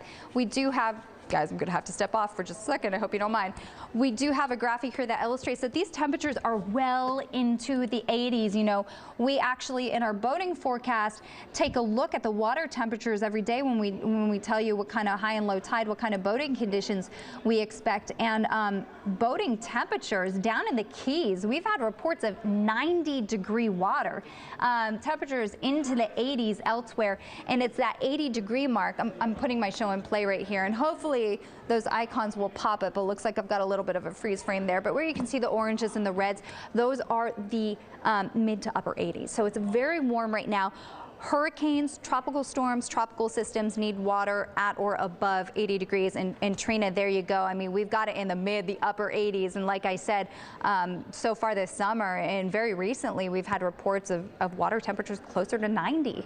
I mean, you look at those waters right around the Keys, 87 degrees. That's where it's the warmest. That is perfect fuel for a tropical system, right, Sherry? Yes, ma'am. That's why we could see it gain a lot of strength overnight as it hits the water. That's why the forecast calls for it moving over the lower Keys as a Cat 1, not a tropical storm. All right, Sherry, thank you much. Sure. Yes, and we also have some closings once again to pass along to you. FIU. Miami-Dade public schools are also closed. All of Miami-Dade public schools are closed. Yes. That includes night school. It includes athletic activities, any activities after school. Yes. So no school for Miami-Dade. Miami-Dade College closed. We also have Miami-Dade libraries closed Saturday and Sunday. FIU closed at 7 this evening, Sunday and Monday. Ransom Everglades closed Monday as well.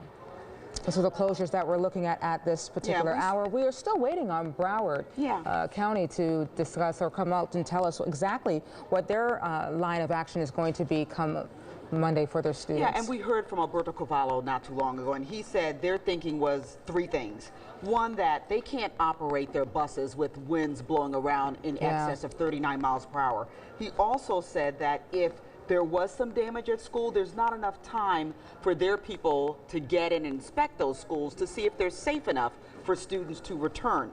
And also, you know, he's anticipating the worst of this system, whether it's a tropical storm or hurricane, to come Sunday into Monday. So it's really a time element and a safety thing where they said, look, let's err on the side of caution and cancel schools for Monday for all of Miami-Dade County. And he said to take this time as an educational time to work with I'm sure the kids are just going to love that.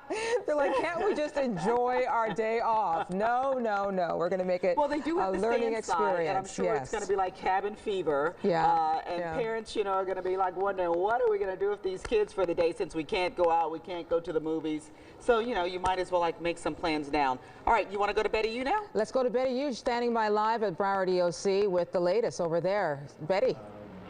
8 o'clock. Good afternoon. Well, we know that hurricane conditions are not expected to hit Broward County, but certainly tropical storm force winds are expected to move into the area early Sunday, and those can still be very, very dangerous. That could mean power outages and downed trees throughout the county. Here at the Broward EOC, we're at a level 2 activation. Chuck Lanza, director of the EOC, he joins us right now, and tell us what that means for the community. Well, level 2 activation in the operations center means that we have all the support functions there to do whatever the support is that we're looking to do. Right now it's evacuation and sheltering. So everybody, the American Red Cross, the Broward County School Board, all of our people that volunteer to staff our shelters, they're all talking about what time, how we're going to do it, and where we go from here. And right now we're moving very, very smoothly. Things are going very well.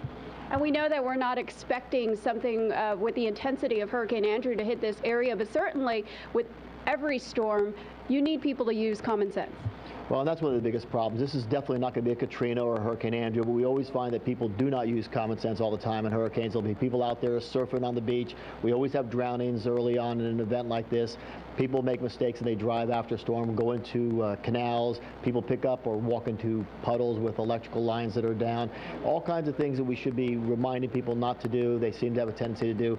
Even though it could be a minimal storm, we don't want to lose anybody doing something that just isn't right for what the conditions are.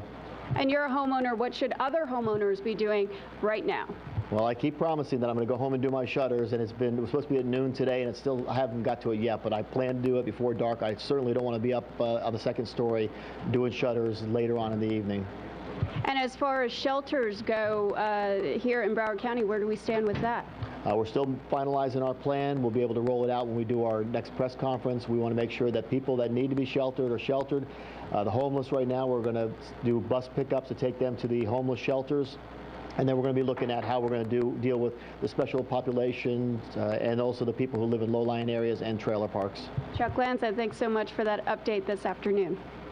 Well, Trina and Sharon, I believe the next update from the superintendent of Broward County Public Schools will be in about 10 to 15 minutes, and he will announce that decision on whether schools will be open on Monday at 4:30. That is when the next press conference will be here at the EOC at 6 p.m. We are expecting to hear from the governor, and we will stay on top of all of those updates for you throughout the day. For now, reporting in Plantation, I'm Betty Yu, NBC6 South Florida. I know the parents in Broward are definitely waiting to hear what Mr. Runcie has to say about Robert schools. Runcie, relatively new to town. Yes. He's only been here about 8 months, so this will be his first one. His first foray into tropical weather. So. Yeah, so I think he's just trying to get everything together, make sure he's talking to the right people, significant conversations that he's probably having in order to figure out what he needs to do in order to make it safe for, of course, the staff and the students. Yeah, and of course, this system could be very different for Broward versus Miami-Dade. We've seen that so many times. Yeah. Where Wilma,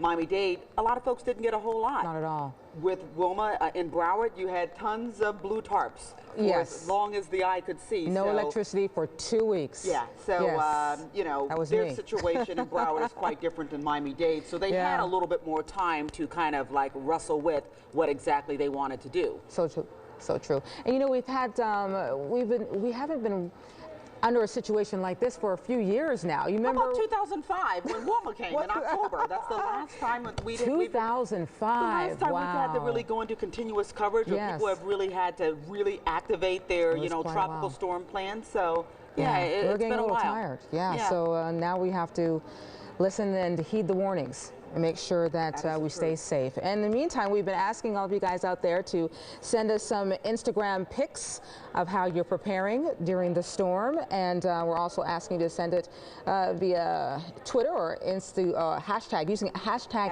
Isaac on 6. Yes, and I think some of the pictures that we're looking at right now. That kind of looks like somebody was in their car and they snapped that. Pretty cool. I do that quite a bit. We've had some very nasty weather, and look at the grocery stores. Wow. Packed, and it looks like there's still a lot of stuff on the shelves, so that's some good news right there. And then some very dark, ugly skies. I mean, all day long you've had these kind of like waves of rain coming in. They come and go. And of course, we just saw some bottled water that I guess somebody had grabbed at the store.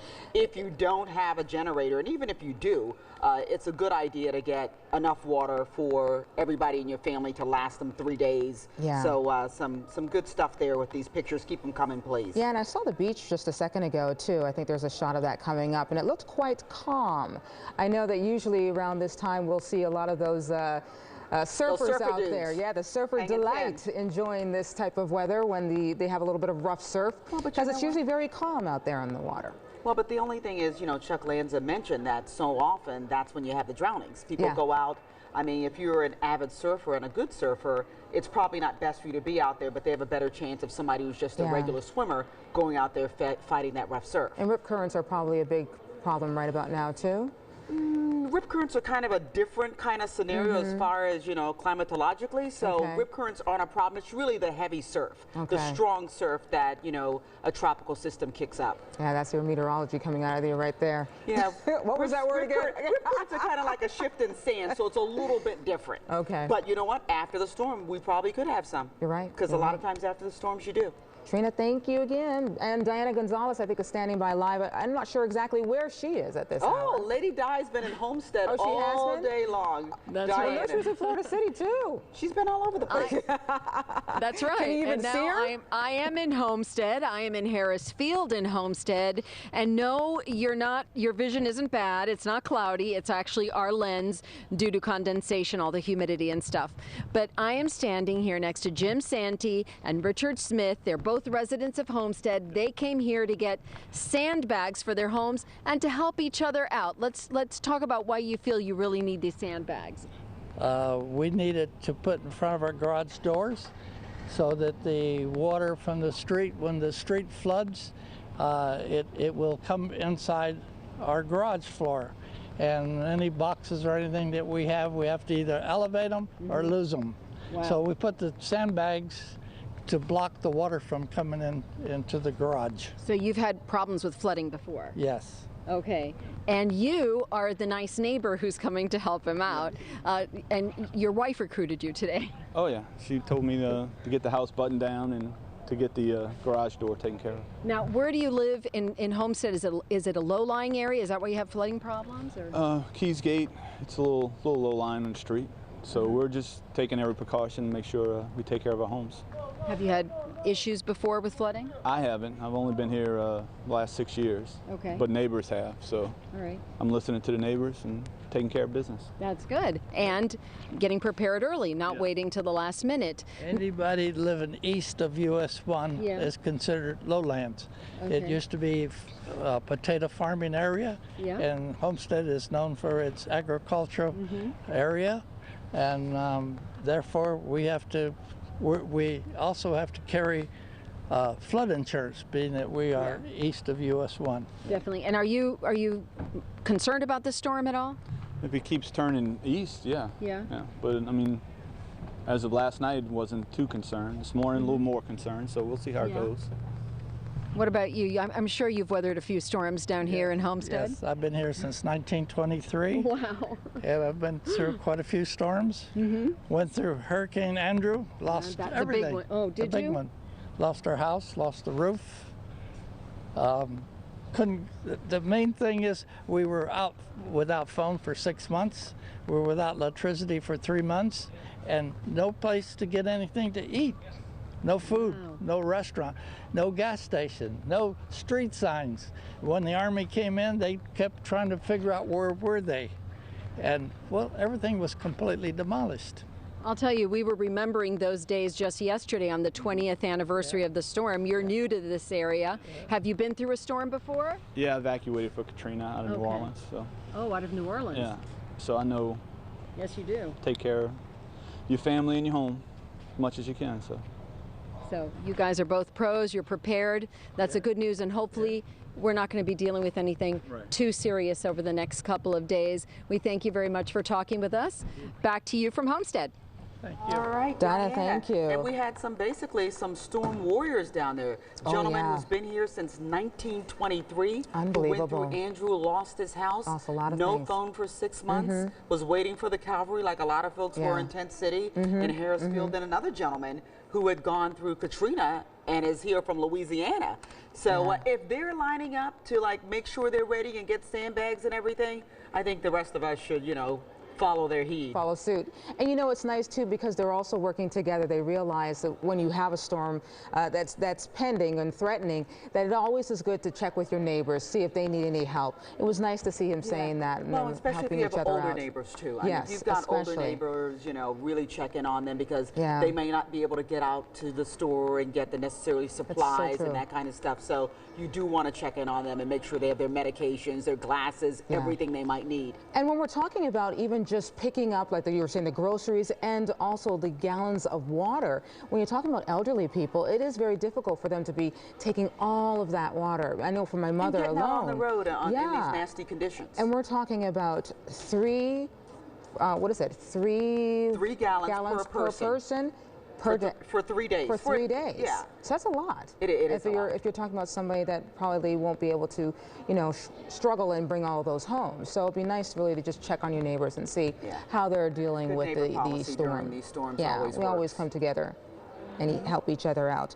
We're still seeing that storm right there and tracking it right there. It's staying steady, but we'd really like to see it go over in that land, impact it, and knock it down a little bit. You hate to wish for anything else on anybody else, even Fidel. But it's all the other people that we like there. But if it does stay over land longer, of course that's better for us because there are some mountainous regions there. But if it doesn't and goes back into the water, then it's a whole nother scenario. And let's talk to Sherry about that right now if she's ready. So Sherry, the implications of this system not staying over land very long, just skirting the coast of Cuba, not getting beaten up by those mountains. We don't like that, and emerging Trina. into the waters. We don't like that, Trina. No, that would actually enable the system to feed into more of that fuel, that more motion water, and would create probably a stronger system here. So the longer that we can keep it interacting with land, the better for us here in South Florida, because it's going to continue to weaken it. But even right now from satellite imagery, you can see that we have a couple chunks here of well-defined clouds. We have some that are over Haiti, the Dominican Republic. We've got another swath of winds that, clouds that you could see impacting Cuba right now. So there are some areas right now seeing a lot of rain. But as far as great definition for the center, we're just not really seeing it right now. The center is about here. It is over the tip here of eastern Cuba, and I want to take you to the advisor because that's going to plot it for it. But notice that we didn't see a lot of those thunderstorms centered right around the core of the system. It interacts with a little bit of land, a little bit of wind shear. It's looking a little bit ragged from satellite. We've got winds at 60. We've got moving towards the northwest at 17 miles per hour. That is a 2 p.m. advisory, but there actually weren't major changes made between the previous one that was issued at 11 and the one that came out at 2 o'clock. And same with the track here. But in case you're just joining us, in case you really want to keep up with these kind of things, we're still on track for that northwestward movement here, which takes it through the Florida Straits here tonight and towards the Keys here by Sunday evening. But this can be a little tricky to look at and interpret right off the bat. You've really got to keep in mind that tomorrow the conditions are going to deteriorate pretty early in the day, and we're not going to see vast improvements until we get into Monday here. So there's the rest of the track. You can see a Cat 1 here forecasted over the Keys, but honestly that center could fall anywhere within that cone. If we got lucky, it would head a little bit further towards the west here. We hope that it does not scoot a little bit further to the east. That would bring it closer to Miami-Dade, to Broward County, and that would actually involve more of us with those stronger winds. And because of that uncertainty, and because the cone has that space that you can see between it centered over Key West or the Keys and Broward County, that's why we have a hurricane watch that's actually posted for Miami-Dade, because there is the potential that we'll see some of those stronger winds develop over Miami-Dade. That's given where the storm is now. That's given what we know about the storm right now, and the best that we can do with the forecast track. Now, later on as we get into next week, you can see it swings up here in the Gulf of Mexico, close to the west coast of Florida, approaching the Panhandle, perhaps as a Cat 2. Intensities, I'll tell you right now, and I'm sure you already know this, can be a very tricky thing. Let's take a look at some of the model forecasts here as we take you here through this afternoon, 3 p.m. We've got a lot of them sticking right where it is right now. You can see over the coast of Cuba, and then overnight as we get towards tomorrow, tracking through the Florida Straits. And I know that the lines have not yet hit most of South Florida at this point at noon here tomorrow, but we are already going to be feeling the impacts of Isaac here. Those impacts will start as early as the morning here, before you even wake up in the morning. But it's as we get into the afternoon, as that system's very close here in the afternoon and the evening, that we're probably going to see winds peak at hurricane strength expected in the Keys, and tropical storm strength expected Broward and Miami-Dade.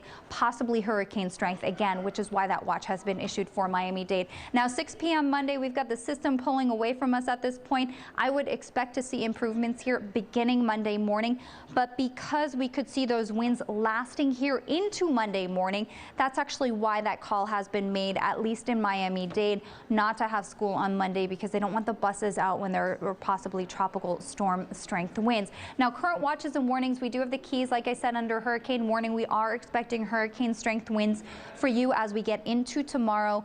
And again, the winds will start at tropical storm strength probably in the morning, reaching their strongest as we head into the afternoon and the evening. And then we've got a tropical storm warning that continues Broward and Miami-Dade. But you got to pay close attention to that hurricane watch, which is still in effect for Miami-Dade here, because we could see some changes to your watches and your warnings as that cone is fine-tuned, as that forecast track is fine-tuned. And the very valuable time for doing that is actually going to be overnight as we watch the system travel over those warmer waters, and seeing how organized it is when it pulls away from the coast of Cuba, and seeing exactly its position when it does that. So the winds are going to start to pick up tomorrow morning. They're going to peak in the afternoon, in the evening. Tonight, the very important time to watch this system, and I think you're going to have a lot more answers.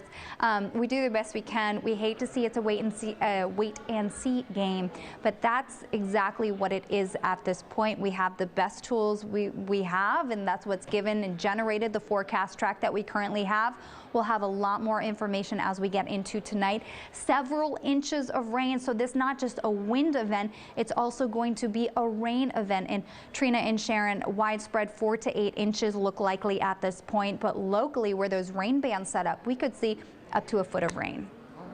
Sherry, thank you so much. And we've seen so many other systems come and go and dump a lot of rain. All right, let's go to the EOC. We have the Superintendent of Public Schools over there, Broward County, Robert Runcie, on the podium. Emergency management, the county, and other agencies to monitor and track progress of Tropical Storm Isaac. On Monday, we will be able to assess the effects of the storm and to determine whether we will open schools on Tuesday, August 28th. Additional information and updates will be shared with the public and the media as soon as it becomes available. Parents, students, and Broward County Public School employees will receive information via parent link robocalls. We will also provide updates and information via Twitter, Facebook, and our Broward County Schools Rumor Control Hotline. That number is 754-321-0321. Again, that's 754-321-0321. We also will provide notification on our Beacon TV as well as local media. Thank you very much. And there you have it, Robert Runcie, the Superintendent of Broward County Public Schools, just announcing that school will be closed as of Monday for the students there, but they'll be reassessing the situation Monday to see if they'll open schools back up on Tuesday. And we know that there are like 234,000 students affected, 230 schools. Let's go back and listen live a little bit more to Robert Runcie speaking, the Superintendent of Broward Schools. Essentially, we're opening shelters. We expect wind speeds in excess of 40 miles an hour. Those are not conditions that we want our children to be traveling to school in. So we're taking the necessary precautions and making sure that we err on the side of safety rather than putting anyone at risk. Are there any preparations that you're doing at the actual schools in terms of shutters or putting items away? Yes, we're doing district-wide preparations. We've had a conference call a couple hours ago with the district leadership. They have been working with principals. They've been working with different departments to ensure that they're prepared. The county has done an excellent job in going through this procedure many times. So all of the appropriate departments and resources have been activated. We've provided notifications out to, again, key departments, our principals in schools. We've been working with the county as well as the Red Cross and others. We've opened a couple schools to serve as shelters for individuals with disabilities. So we're moving forward. Could you tell me what schools those are that are the shelters? The McNichol Middle, and that is for adults, and Sunset is for children. I believe that's correct, Jerry? Yeah, these are special needs shelters. These are people who are pre-registered. Right. I saw the press release, but I didn't know which schools it was. These are not general public. Right.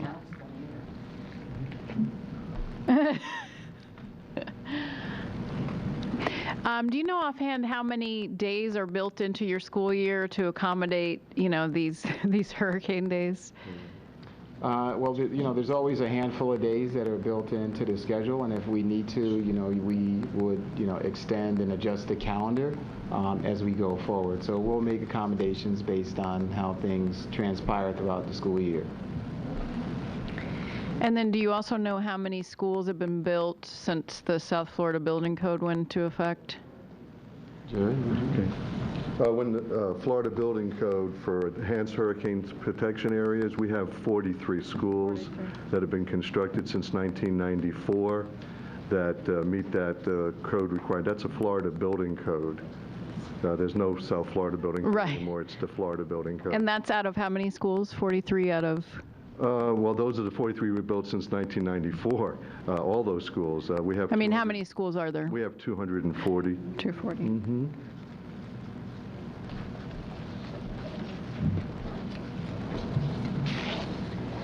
Anything else?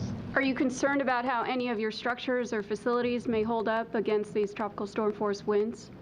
You know, we're always concerned about, you know, the facilities and ensuring that they can withstand this. But from the characteristics of the storm and where we're at, we don't foresee any type of significant damage to property. What we'll probably find more than anything is just, you know, lots of limbs and debris.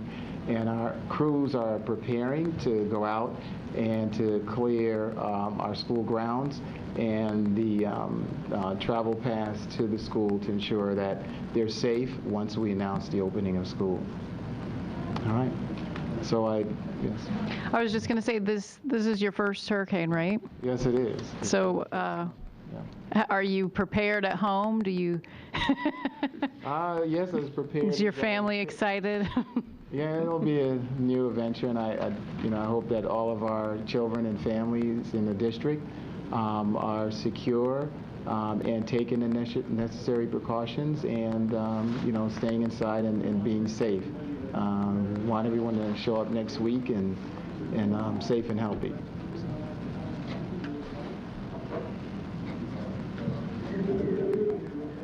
All right, you've been listening to a live news conference with Superintendent Robert Runcie of the Broward County Schools. Broward County Schools are closed, I repeat, closed on Monday. And of course, that affects a lot of kids. Yes, it does. 234,000 children, 230 schools. Yeah. So it's a lot of kids. This is the 6th largest school district in the country. Yes, yes, so, it is. Yeah, but the schools are closed on Monday, and then they'll reassess for Tuesday as to whether or not they should reopen schools after they've been able to get in and see if there's any damage. And folks, on your screen right now, Miami-Dade and Broward schools closed Monday once again. Miami-Dade and Broward Catholic schools also closed. University of Miami will be closed as well. FIU closed at 7 Sunday and Monday. Miami-Dade College closed on Monday. Miami-Dade Libraries closed Saturday and Sunday. All right. Let's check in with Sherry because she's got some interesting graphical depictions of winds that she's going to talk to us about. Do you want to go to Hank first and then go to Sherry? I think we're going to do that. I think we're going to head over to the Keys. So let's go to Key West where Hank Tester is standing by live. And maybe he probably has some folks out there who are enjoying festivities, probably getting, or hopefully just getting prepared for the storm. Well, probably not. This crowd, if you can see over here, they're posing in front of the southernmost monument, which of course is a icon down here. They got it wrapped up for the hurricane. I can tell you this, there are a lot of tourists that do want to get out. And now Miami, Monroe County folks have said that they'd like the tourists to leave, though there's not a mandatory evacuation. Let's take a look at some tape that we shot just a little while ago at the airport, at the Key West International Airport, and this is the area of the rent-a-car agencies. And you can see that there's long lines there, folks getting ready to rent a car and get out because their flights have been canceled. So they've been trying to rebook out of Miami or out of Fort Lauderdale so they can get back to places like Tennessee, Georgia, etc. And we talked to Justin Fort, who is getting ready to leave as soon as possible, driving out.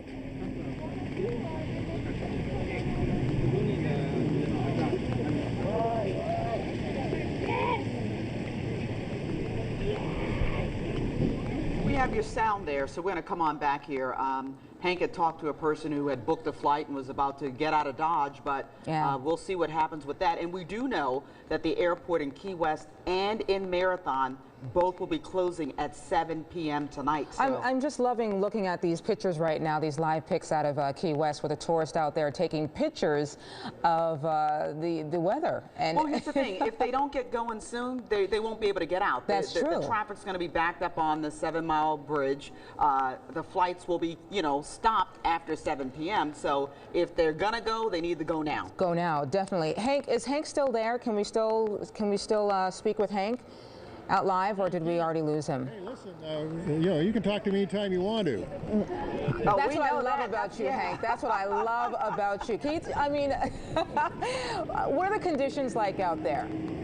Oh, it's right now. I can tell you we've got just a bit of breeze, and it's rainy enough for those of us who are standing out here for a while. You're seeing, well, the tourists don't have, like that guy right there we're taking a picture of. He doesn't have a raincoat on, but he just jumped out of a car. They're getting a quick picture, and then they're heading off to someplace else, so they're not getting slowly soaked here. But let's go over and Steve, let's go over and see if we can talk to these people. Can we talk to you just a second?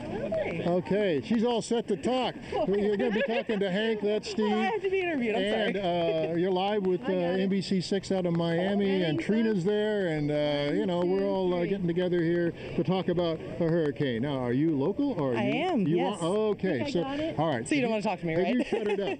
Are you all set to go? Yes. We brought in all the patio furniture. We stocked up on water and all that good stuff. So I think we're ready to go. Now, let me ask you one question. Why? You only see this every day down here, right? You come down to the icon. Are you here to look at the other people, take the pictures? What do we got going on? Well, we wanted a picture of it all wrapped up and taped. It's unique, isn't it? It is. You only see that every now and then. So. Okay. So the Key West folks, a Cat 1 doesn't really disturb you a lot, right? No. 1 or 2 isn't really bad. If it gets to a 3 or a 4, a lot of people start leaving. But usually a 1 or 2 is. But last night, or this morning, you woke up and you heard, okay, this is kind of ramping up a bit. Yeah, it started picking up, overnight, and they said, this morning that it was, probably going to turn into a Cat 1 by the time, by tomorrow afternoon. So the shutter meter is what I call it around here. As the categories increase, more shutters go up. Is that? Absolutely, and we actually, the place we're at, we don't have shutters right now, but we have hurricane-proof glass or hurricane windows. So you got the impacts, right? Yeah, okay, exactly. That's good. Did you always have the impacts? You just put them in? Or? So since we've lived here, we've only been here. We've only been where we're at 6 months. Only 6 months? Mm-hmm. Okay, so have you been through one of these before? Not yet. I have. I used to live down here in 2004. We just came back recently. Yeah, you did? Okay. Yeah, I was here in 2004 for, what was it, Ivan, I believe. Ivan. It was a 1. It wasn't too bad. Not too bad. Delaney's first. And you're what? Delaney. This your first hurricane? Are you all set? You have shutters up? No, maybe. You're not sure. He doesn't know. Well, listen, you guys have a good time. Quite frankly, talking to people from the Keys, they always say that these things sometimes are kind of neat because you get your town back. Exactly. Absolutely. Talk to me about that. A friend of ours, Clint Bullard, actually wrote a song about what it's like to live down here after everyone leaves, and that's the point of the song. Is the name of the song is "We Own Key West," and it's like when all the tourists leave, it goes back to being a small town again. That's neat. Well, listen, that's the very latest from Key West and the southernmost point, and the folks that live here, and they're down here taking a look at this iconic symbol of the southernmost point. So we'll try and get that videotape for you of the airport up the next time we visit, and I guess we're just into hurricane coverage. Back to you guys. Sure is the way of the ladies. They all want to talk to him, don't they? Yes, they do. Silver Fox. And Delaney just ran over there too. Said, Delaney! Yeah, you've been telling us that she put up shutters. No, I didn't. All right, let's talk to Sherry now because she's been doing some analysis of winds and she's got a little bit of an update for us. Hey, Sherry.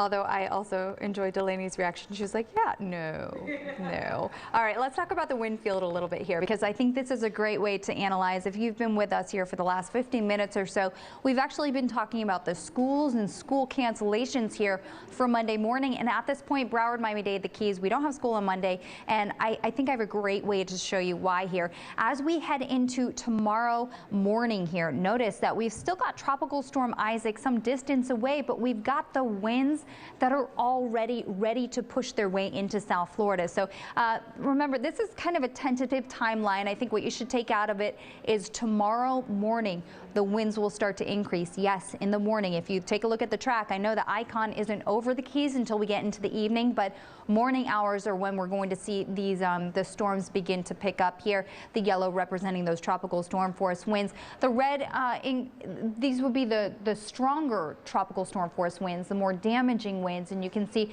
that those are on the approach here as we get into the afternoon. And yes, even the potential for some hurricane force winds that you can see in bright red on your screen, centered over the Keys. But again, this is subject to change. This is not set in stone. I think the most important thing here when we look at this graphic is taking away the timeline here, because 8 o'clock in the morning, we still have the yellow over Broward, Miami-Dade, and very close to the Keys. So if you're thinking about kids in the morning, I think my kids go out to the bus stop just after 7 o'clock in the morning. So parents are going to be out there, kids are going to be out there, buses would be out there, and it's just not a good idea. And I think a lot of these communities do not feel safe, simply stated, sending their buses out when there's a potential for tropical storm force winds.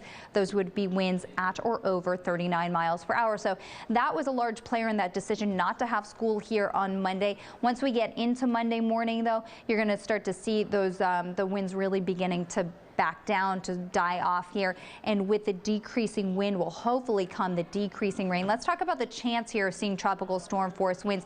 Notice that we have the deep reds over the Keys here. That is a very high chance. I think this percentage here in the 80% chance of seeing tropical storm force winds, between 80 and 90. Yes. So at this point, it is expected. It is inevitable that we are going to get tropical storm force winds here in the Keys. As for Broward, Miami-Dade, we are expecting them. These are still high chances of seeing those winds, upwards 50, 60, even higher than that, chance of seeing tropical storm force winds, which is why we have tropical storm warnings posted and we have a hurricane warning in the Keys. Now, here's the latest satellite imagery of Isaac, and it's not looking so organized when you have that picture in your head of what a hurricane is supposed to look like. It probably doesn't look like this. We don't have a great picture here of central dense overcast. We don't have a very well-defined eye that we can easily distinguish here from our satellite.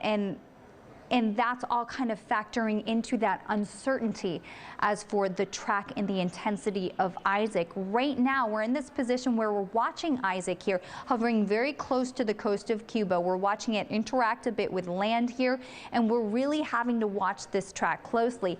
If, for example, that track continues along the coast here of Cuba and it continues to interact with some of that mountainous terrain, we could wind up with a weaker system. If, though, it pulls a little bit further here offshore and it taps into that warmer water, we're likely going to see a stronger system. Right now, the 2 p.m. advisory, here's what we have. We have winds at 60 miles per hour, movement towards the northwest at 17. That is the same as it was here during the previous one, which was issued at 11 p.m. Now, over time here, you can see that we've got that whole cone. It grows bigger over time due to the uncertainty. That cone represents anywhere that the center of the storm could track. And by Sunday at 8 p.m., it is centered right over the Keys. But again, it could wobble a little bit to the east. It could wobble a little bit to the west. So we're going to have to watch this one closely, and we're going to feel the impacts long before we actually see the system at its closest to us. The winds will start to pick up here during the morning tomorrow. Tomorrow is really the day to stay inside. Today is the day to get ready, especially I'm kind of out of the corner of my eye looking at radar over there. This is a great chance to actually leave the house and go get everything in order. Get the water, get the flashlights. Yes, even tropical storms can cause power outages. So the model forecast here, let's take a look at what some of the different models are saying. You see that we have a couple outliers here. We're starting here along the coast of Cuba, and we've got a lot of them clustered on that northward trend up towards the Keys here. And then we do have a little bit of divergence here as we go anywhere from the lower Keys and the dry Tortugas all the way up to the upper Keys here. As for where these models believe the center of the system we're tracking, kind of represents the cone, don't you think? Looks a lot like that cone anywhere from South Miami-Dade all the way to west of the Keys. And we're going to hopefully see more consistency over time in those spaghetti models, and you'll definitely see the cone shrinking as we're able to put the data into our systems and run the models. That's what the National Hurricane Center does, and come up with a track that best suits what we believe the system will do. In addition to the wind, you've got to prepare for the rain, and the one thing that we know at this point is no matter whether it wobbles a little bit to the east or to the west, we are going to get a whole lot of rain. Period. The rain is going to start here tomorrow. I mean, you already saw some indirect showers from Isaac today. Those weren't rain bands, but we have a lot of moisture that's swinging its way into South Florida today, causing some showers. But as for the rain bands in these heavy showers, those will pick up here. Could be even in the morning tomorrow and continue probably into Monday. And this is the rainfall outlook all the way through Monday. So let's say through Monday, 4 to 8 inches, I think widespread, with locally even higher amounts than that. One other thing that I want to touch upon, but I want to do it a little bit carefully here because I don't want you to panic, but you should be informed. When we see those rain bands come on shore, there can sometimes be some rotation with some of those. So one of the possibilities here that we look at are the potential for some isolated tornadoes. I don't want you to hear that word and to freak out. This is something that we will, of course, watch over time as it evolves, but there is that possibility when you talk about rain bands moving in, and it's because of their motion as they whip on shore. In that case, a tornado warning would be issued. We would, of course, be here every step of the way to walk you through it, but we are going to see some rain. And Trina, I know you and I have had discussions in the past about tropical storms are just known for dumping so much rain in scenarios. I mean, we've had tropical storms that it wasn't so much the wind that was a problem, it was the rain. Yeah, you remind us of that Irene back in 1999. Oh, yeah. 18 inches of rain in Pompano Beach. All right, Sherry, thank you so much. We have some breaking news and some sad news all at the same time. Very sad news. Neil Armstrong, the first man to ever set foot on the moon, has died at the age of 82. Yeah, we just received this information. Tributes are coming in, pouring in from all across the world. His first space flight was NASA Gemini mission in 1966, where he was the command pilot. And as you were just saying, a first manned docking of 2 spacecraft as well. And interestingly enough, only a couple of weeks ago we saw him and he looked full of vitality. Yeah, he but did. Apparently he had an operation, a heart operation about 3 weeks ago, and he died from complications of that heart operation. Apparently his wife called General Tom Stafford, the commander of Apollo 10, at about 2:45 p.m. today, saying that he had passed away. So what a legend, what a man, what a person who's really just graced us with his amazing personality and his feats for mankind, and he will be missed amazingly. He will be missed, and I'm pretty sure there will be tributes coming in, and we'll have some of those to share with our viewers as well, because he definitely will be a legend. I mean, everybody, we saw some of that video, even if you're a little kid now and you weren't around then when it happened. I don't think I was. You know, I don't think I was either, but you know that video of him hopping on the moon, you know? It's wonderful. Just incredible, and it's just going to be very sad to know that he is gone. And again, he was just full of life a couple of weeks ago. Full of life. We saw him in interviews. Yeah, 82 years old. And I mean, and it was so vibrant when he was in those interviews too, and looked fabulous. I was just like, oh my goodness, I couldn't even believe that he was 82. Yeah, so he it's looked hard to wonderful. hear that he passed. Yeah. All right, let's turn back to Isaac. Still a tropical storm. Of course, we'll get an update from the National Hurricane Center with Dr. Rich Knabb. Sherry will do that in a little bit, but right now, let's go to Homestead. Yeah, that's where Donna Rapato is standing by live with the latest developments over there. Donna. Hi guys, out here it's pretty busy. We're at Harrisfield Park, one of 2 places where residents of the city of Homestead can come and get sandbags. You can get up to 5. And they're pretty busy out here. They started at noon. They're going to be out here until 5, and they have been rocking it out here. And joining me right now is Dennis Mayton. He's with the director of the Parks and Recreation Department. And you've been out here till 1 o'clock, since 1 o'clock rather. And you said it's just been, you've had what, like 400 people already? Yes, we already have 400 people here. We also have another location at 975 Southwest 4th Street, Roby George Park, and we're also getting a lot of people there too for the low-lying areas in Homestead where they're coming to get bags. Now I saw the line of cars out there, and you are seriously checking licenses or IDs rather. You're serious about that? Yes, we are. Our taxpayers pay for the sand in the bags, and our council and mayor and our city manager, you are a resident here, we check your ID, and if you are a resident of Homestead, you are allowed 5 bags per residency. Now, did I hear you say something to someone a little while ago who asked you, what if you're not a resident? If you're not a resident, then we have to ask you to, we can't give you no sandbags because you're not a resident. Okay, so not even one. I thought maybe I heard something different, but it's not. No, you don't get one. No. All right, and now you come out here and you're filling them up yourself. You don't have to take 5. No, you don't have to take 5, but 5 is the limit per residency. And then back here you have some trucks that are filled with sand, and those are just kind of continually filling up? Or? Yes, so far since I've been here this morning, we already done 8 truckloads so far at Harris Field, and we already did 2 truckloads at Roby George. Okay, and you also pointed out to me a little while ago that this particular spot, Harris Field, is busier, so people do have that second choice, Roby George. Yes, they do.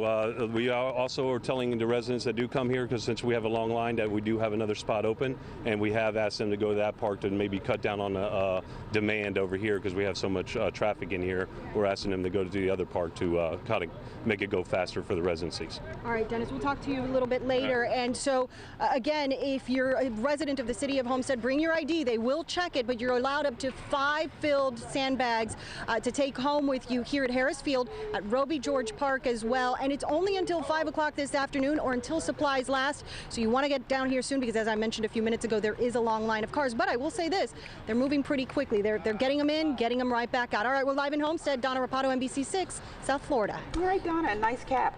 Yeah, very nice. Looking good out there. And I think we traded D's for D's. Diana had been there all day long. Now we have Donna, but we're covered. There you go. That's what we did. Covered. And we have some new Instagram pics to share with you guys out at home that are coming in. We asked you to share them with us when you're out there trying to prepare for Isaac. Isaac on 6 is where you send them, right? Precisely, precisely. Yeah. So if you're on Twitter, some great pictures. I mean, from their cars, they're driving, from in the grocery store. The grocery stores. I think earlier we had some shelves that were bare. There was nothing left on the shelves at one particular store.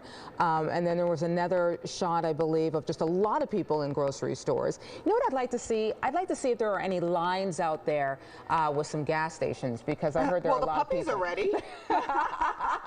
Oh, look at that. That is an ominous picture right there. Very ominous looks like picture. Over Miami Beach, maybe? Yes. Okay. Someone putting up some shutters. Look at that. And those are the tough shutters to put up. They're very sharp. They razor edges. Oh my They're goodness. heavy as all get out. Those are the ones that I have. So okay, I will not be coming to your house. So I'm going to send Ryan over there, but he's kind of busy these days. I'm thinking that somebody will help me out. Girl, I ain't your neighbor. We live in 2 different parts of the city, so I will not be coming. But that's a very cute shot right there. Thank you so much, and we really those want are some you to ugly keep skies. It kind of sums things up. Yeah, you know, things of what we'll be seeing. Yeah, yeah, exactly right. And we just want to remind everybody, you know, that Neil Armstrong passed today. His wife actually called the commander of Apollo 10 around 2:45 p.m. His wife Carolyn said that he had passed away. He apparently had heart surgery 3 weeks ago, and complications from that surgery led the man who was the first man to walk on the moon. Remember those bouncing shots of him popping up and down on the moon?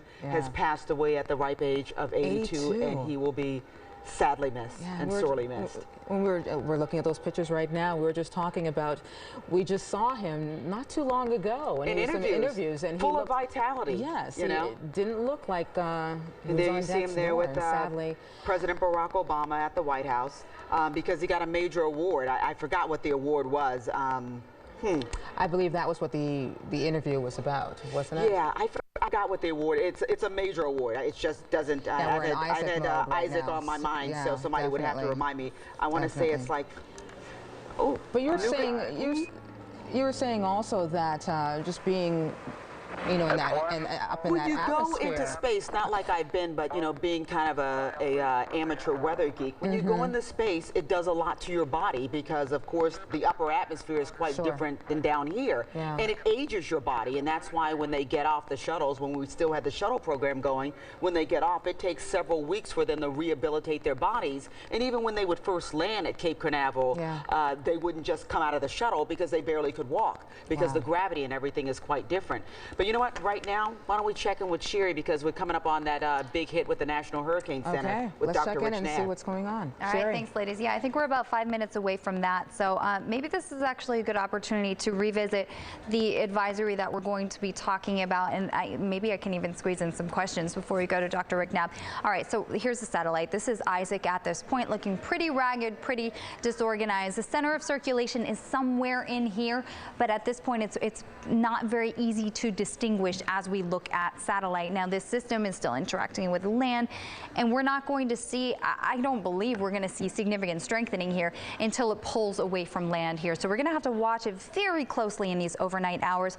Winds at 60 miles per hour, movement towards the northwest, 17 miles per hour, and again, we're going to start to feel the impacts here by tomorrow morning, even though you don't see that icon over us until we get to the evening hours. After that, it's going to be a swing here past the west coast of Florida, and you can see a motion towards the panhandle of Florida here by mid to early week next week. We're talking about Wednesday or so. So keeping a close eye on that. But let's bring it back out to the desk if we can for just a moment, because I think while we wait on Dr. Knapp, I've been getting some excellent questions on Facebook that I do want to talk about. Facebook, Twitter, you can send them to the station NBC6, or you can even send them directly to me. I'm Sherry NBC6 on Twitter, and you can look me up Sherry Spear on Facebook. So some of those questions right now, I got a great one from Kahalia, and she asked, will Naranja and Homestead be affected by Isaac? Now, I actually want to use this to illustrate my point, because at this point, this cone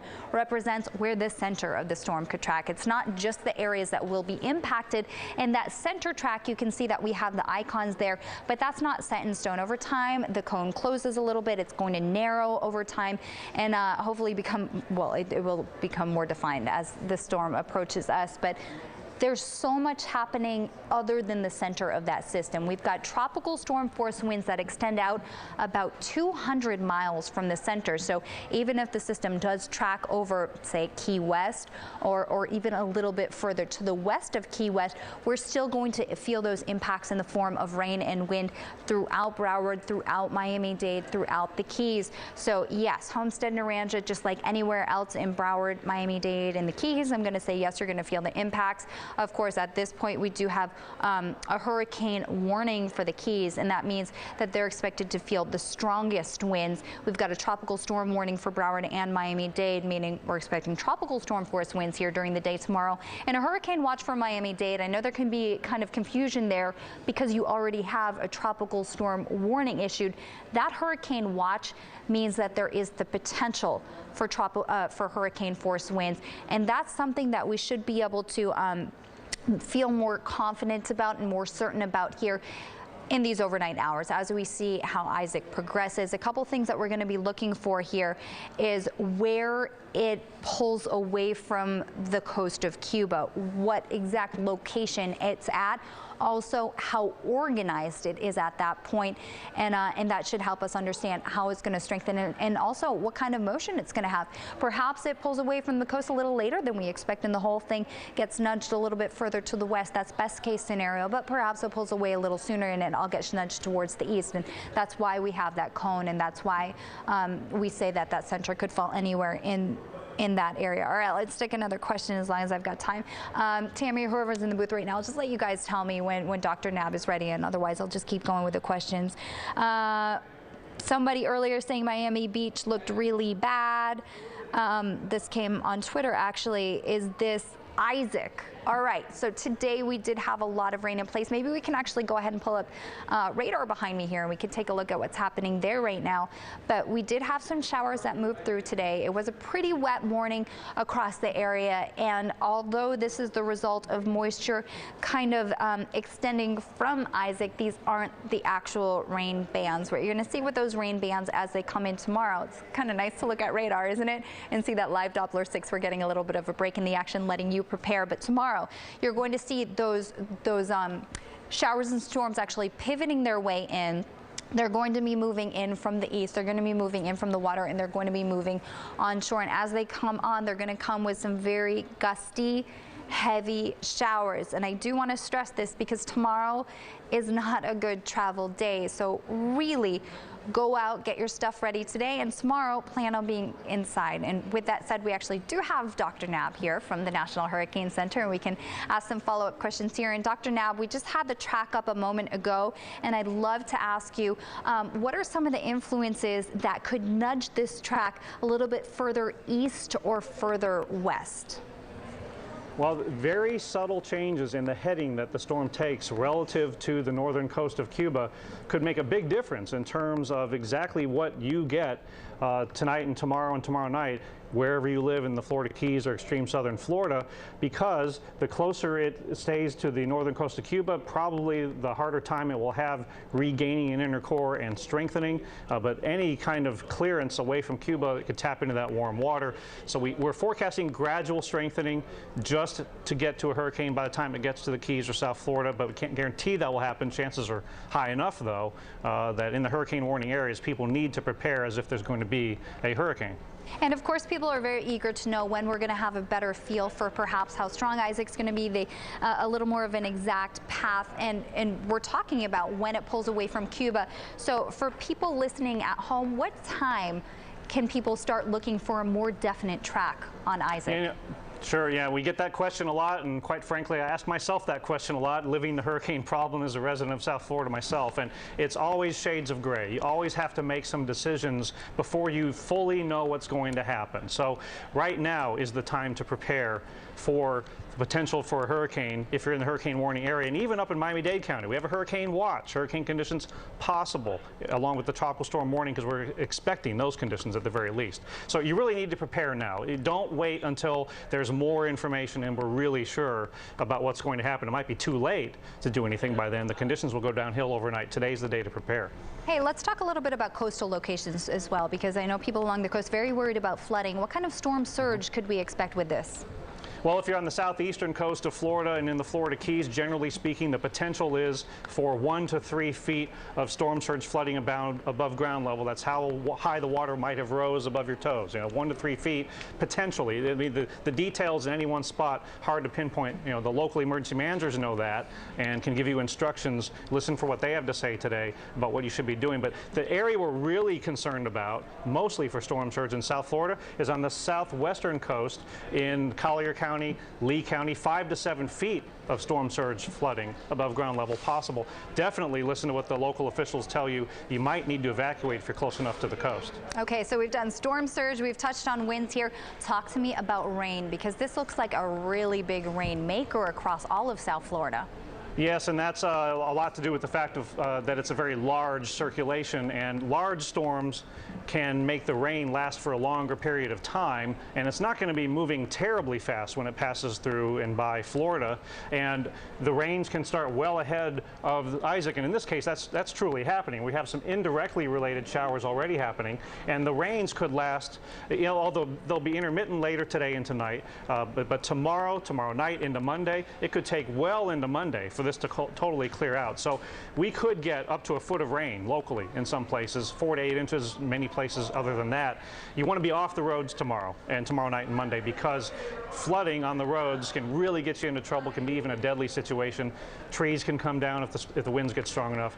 The key to avoiding the problems with flooding are to stay inside, off the roads. Hey, and how about the timeline on this as well? Because I know we're talking about quite a period of time where we could be dealing with some strong winds. This isn't, just look at when the icon is closest and think that you have to hunker down then. I mean, we're talking a long period here where we could see some strong winds. Yeah, and not that we'll have the really strong winds the whole time, but from start to finish, starting sometime tonight and ending sometime into the day Monday, we could get a tropical storm and maybe some places hurricane force winds, at least in gusts. And that means you want to prepare ahead of all of that and not go outside during the storm. Many past tropical storms and hurricanes, even not hurricanes, tropical storms can do this too, that people are killed outside if a tree falls on them, or they're in a car accident, or get into flooding. The key is to stay inside, out of flood-prone areas, in a well-built structure, and especially if you're in the hurricane warning and watch areas. Shutters are not such a bad idea either, so stay indoors. Today's the preparation day. After that, stay inside. Okay, Dr. Knapp, thank you so much, and of course we'll keep in touch with you as this whole thing develops. Thank you. All right, so bringing it back out here to the satellite image, we can go with the weather forecast, or you guys want to let me know if we need to go back, or Trina's saying just take it away, so we'll just take it away here. I know we were addressing some of those questions, and hopefully Dr. Knapp also helped to answer some of those again. At this point, we are still focusing on that latest advisory, that 2 p.m. advisory. Looks like this: winds 60 miles per hour, movement towards the northwest 17 miles per hour. So not a lot of changes came through since the advisory before that. If there's going to be any changes made, I would look towards the 5 p.m. It's mostly the 11s and the 5s where they make some changes to either watches and warnings or the track. So we're really kind of waiting here for the next hour and a half to see what comes down with the next advisory. But this is the same track that we've been showing you here since 2 p.m.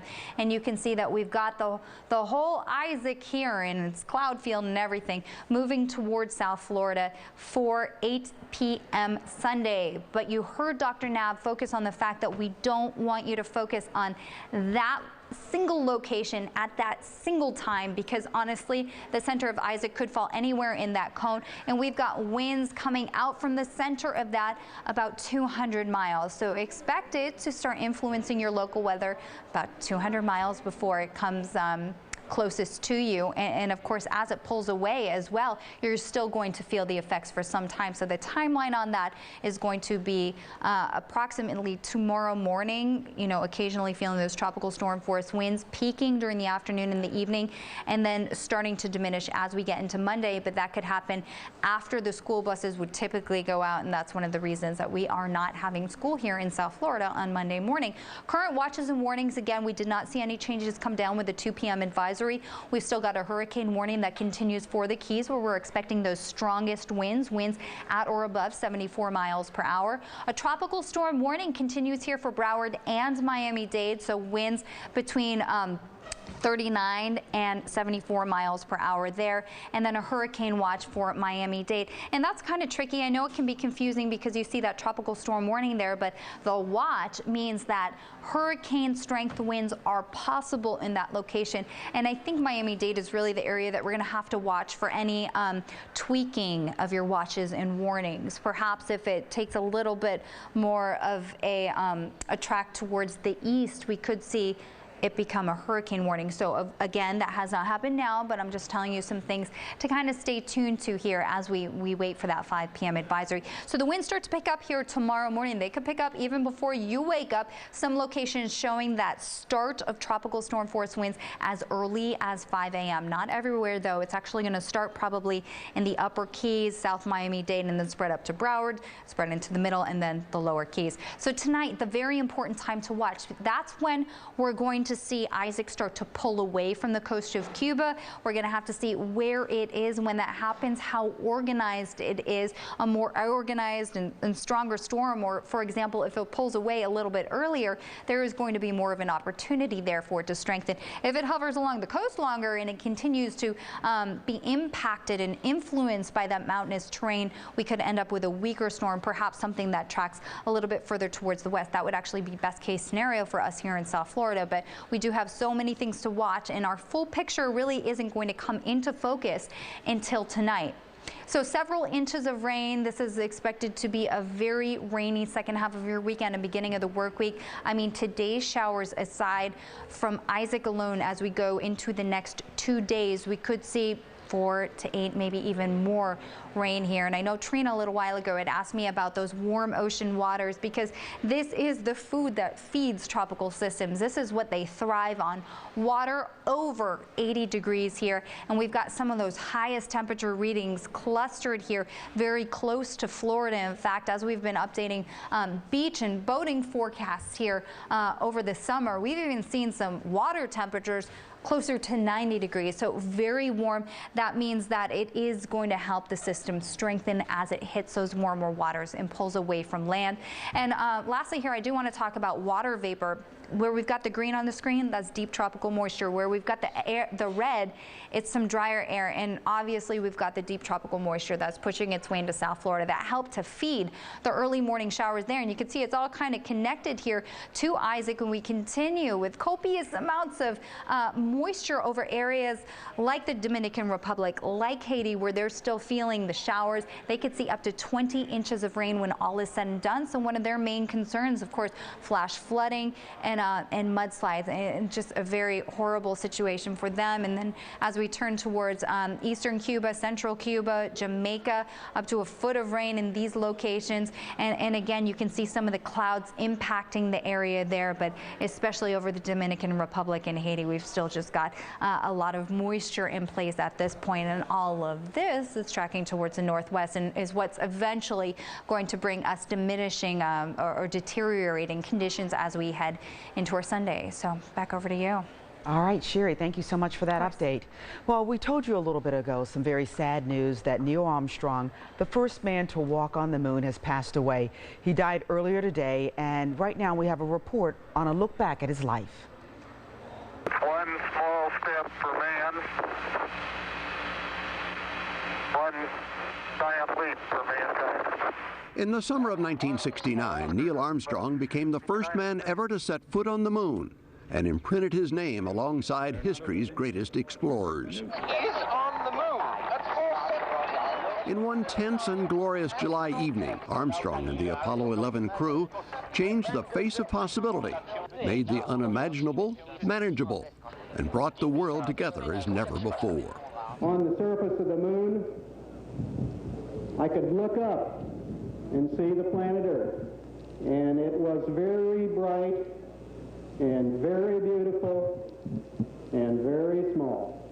It was in Wapakoneta, Ohio, where young Neil Armstrong turned his attention to the skies, building model airplanes as a boy in his parents' basement. He earned his pilot's license at 16 and was flying combat missions over Korea just 4 years later. After the service, he flew everything from gliders to supersonic jets as a test pilot for the agency that would become NASA. In 1962, the space agency started training Armstrong to be an astronaut, launching a career that would take him where no man had ever been before. 10, 9, ignition sequence start.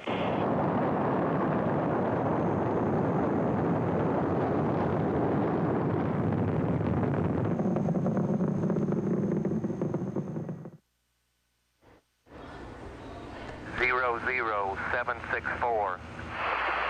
Tranquility Base here. The Eagle has landed. His achievement was one for the ages. Neil Armstrong will be remembered as one of the most daring pioneers on the Earth for his accomplishments outside of it. Bruce Hall, NBC News. And we've lost a truly great American, Neil Armstrong, dead at the age of 82. All right, let's switch back to Isaac, Tropical Storm Isaac. Of course, we've been monitoring it all afternoon. Right now, let's go to the Coast Guard and speak in with Commander Gary Tomasulo to see how things are going to be out on the waters and what they are advising people to do at this point. All right, do we have you on the phone, Commander? Yes, you do. Hi there. Hi, how are you? I am very well. All right, this is a time when I guess it gets a little hairy for you guys because a lot of people don't heed the warnings and get off the waters. What are you suggesting? Well, I appreciate the opportunity to be on, and we are suggesting that people stay off the water. We do not want anyone out on the water. It would basically put them in peril. And down here in Key West, we anticipate set in port condition Zulu at 11 o'clock tonight, which basically terminates all operations in the Port of Key West. So we do not want anyone on the water. So in preparations for closing the port, we're encouraging people to stay off the water. All right. And for you all, do you kind of like just stay on shore as well, and hopefully you won't have any calls for anybody in trouble, but you basically come on in and see what happens? That's correct. And that's another reason we try to encourage people to stay off the water, because as storms approach, especially storms as strong as hurricanes as Hurricane Isaac may turn into, the Coast Guard has limited response capabilities. So it limits our ability to save people that may be in distress on the water. We will continue to monitor all our communication networks, but it would be difficult for us to respond. So we're strongly encouraging people to stay off the water. In the event you do have to respond, what kind of resources do you have? Do you have choppers? Of course, you have boats. Explain exactly what you would have at your disposal. We do have helicopters, but we too, the Coast Guard, have had to, our rescue boat or response stations, we have removed our boats from the water. Effectively, later today, we will not have any vessels in the water, and that's why we are also encouraging the public to do the same.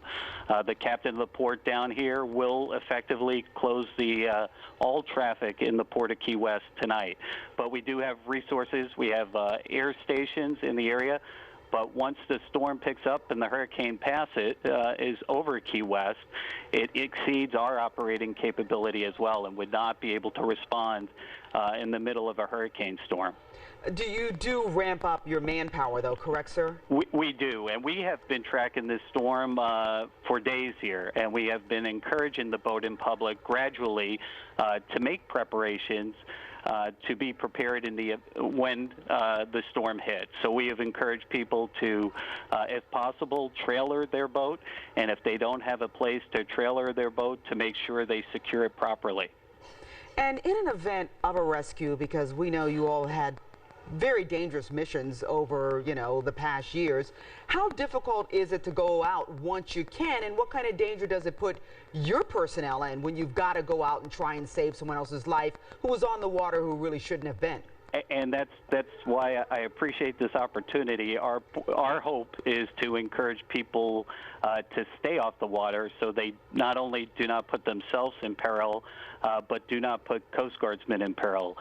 If necessary, we will try to deploy the proper resources to respond, but there becomes a limit where even Coast Guard resources are not able to respond, and we would not be willing to put our people in harm's way where their lives would definitely be in jeopardy in the middle of a hurricane.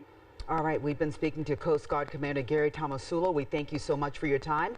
And of course, we'll be checking back with you throughout this event to see exactly how things are going. Thank you very much for your time today.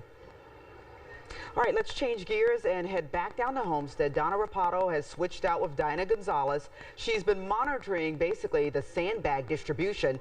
Donna, what's going on down there right now in Homestead? I'm giving Dee a little bit of relief while this Dee takes over. Look down there, that line of cars. This is Harris Field Park here in Homestead, where folks are coming out. They're lining up to get up to 5 sandbags to take home with them at no cost. And they are, as you can see, the guy in the blue shirt right there, he's the director of Parks and Rec. There's a cop back there, a police officer. They are serious about checking your residency. You need to be a resident of the city of Homestead in order to get these bags. And right here, we have some of those. How long do you think you were in line up here? Maybe like not even 5 minutes. So are you impressed? Pretty fast, yeah. And what did you think when you heard that they were giving sandbags? What was your first thought? Great. Let me go get online before it gets packed. What are you planning on doing with them? I'm going to put them up against my garage doors. Now, do you just need the 5? What are your plans? Do you have to go and get some more on your own, buy them yourself? Well, they said it was per resident, so I'm thinking we're going to get 10. So I'm hoping that's going to be good enough. Okay, and of course, right there, you're showing folks at home, you showed your ID, and are you happy they're doing that? Because I know they've had to turn a lot of people away. Well, it's kind of sad, but you have to do what you got to do. Yeah. All right, I'm not going to hold you up in line anymore, and you got your kiddos in the back, so good luck. All right, girls, bye.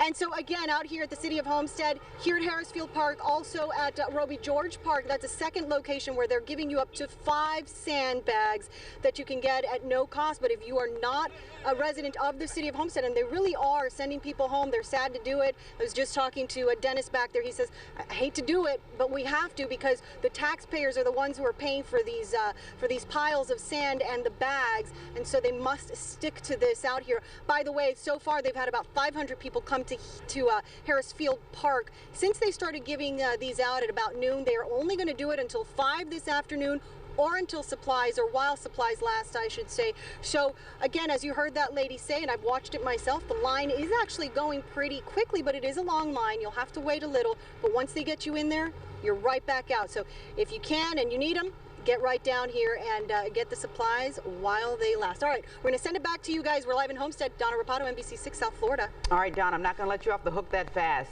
Ask folks in the cars, ask them how they're using those sandbags at their homes, if you don't mind. Well, no, of course, as you heard that other girl say, she's just going to put them up where she needs them. But let's see if this guy will talk to me. Excuse me, sir. Hi. Sorry, well, you're on the phone. Can I interrupt you very quickly? You're going to pick up 5 sandbags, right? And can you tell us, give us a better idea of what you are specifically going to use them for? Cover the garage. When you enter the garage, that's where usually floods, so I just want to cover that area. Have you had problems with it before? The flooding, yeah. But not in yet. This is the first time I got a big storm. Are you in a low-lying area? I'm in the Waterstone area. It gets a little bit low there. Okay, and you get 5 sandbags. That doesn't seem like a whole lot, but it's good. So obviously, something's better than nothing. Is that all you need, or do you have to go to a hardware store and take care of some more? It should be enough. Hopefully, I'll stretch it out enough to work. Okay. All right, you guys, get on your way. So there you go, Trina. Tell me what else you got for me. Oh, yeah, you know what? It seems like people are in a pretty good mood. How many more cars you got back in that line? Because it looks like it's getting longer again.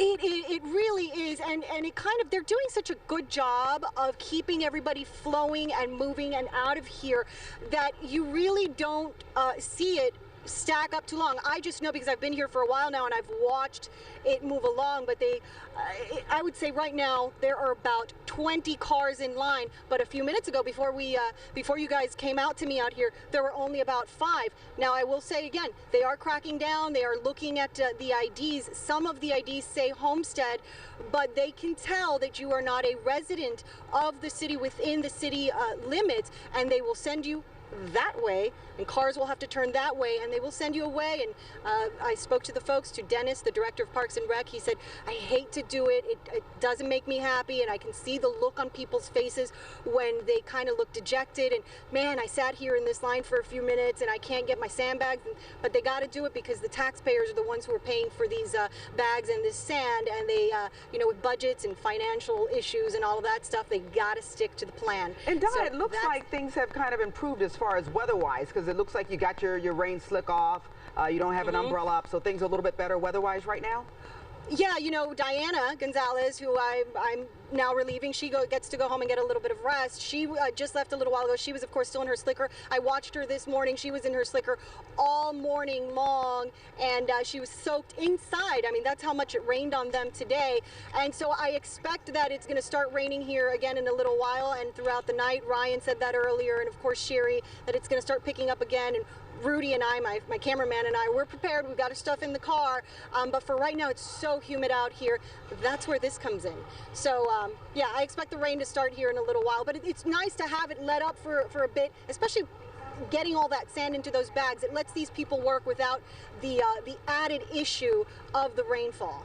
Well, you know what, Donna, Miss Sherry Spear is really on her game as always, and she says you've got a bit of a lull. So you've got a little bit of time there where you won't be getting wet, so that's going to be good for the folks down there. I'll take what I can get. All right. Thank you very much, ma'am. We're going to move on, go back to Key West, and that's where Hank Tester has been hanging out all day long. He's one of our Team 6 storm chasers. I'm still just, I guess, mesmerized by that mummy-type sculpture thing that's behind you now, that they wrapped it all up.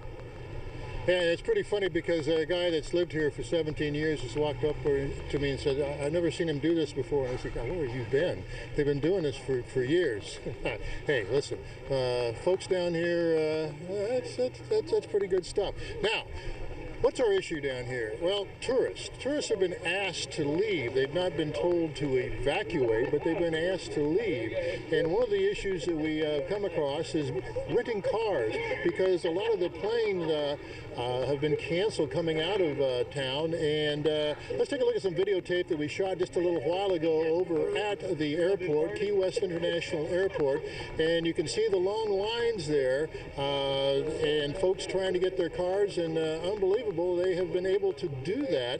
The folks at all of the rental car agencies have stocked up on cars, and they've gotten it okay. We talked to a young man from Atlanta today, Justin Ford, as he was signing up for his car and getting ready to get out of town. We were supposed to leave, well, we flew here from Atlanta, and we were supposed to leave on Monday. And yesterday we had tried to book up to Sunday, and then overnight Sunday got canceled, so we no way to really get out except for to rent a car.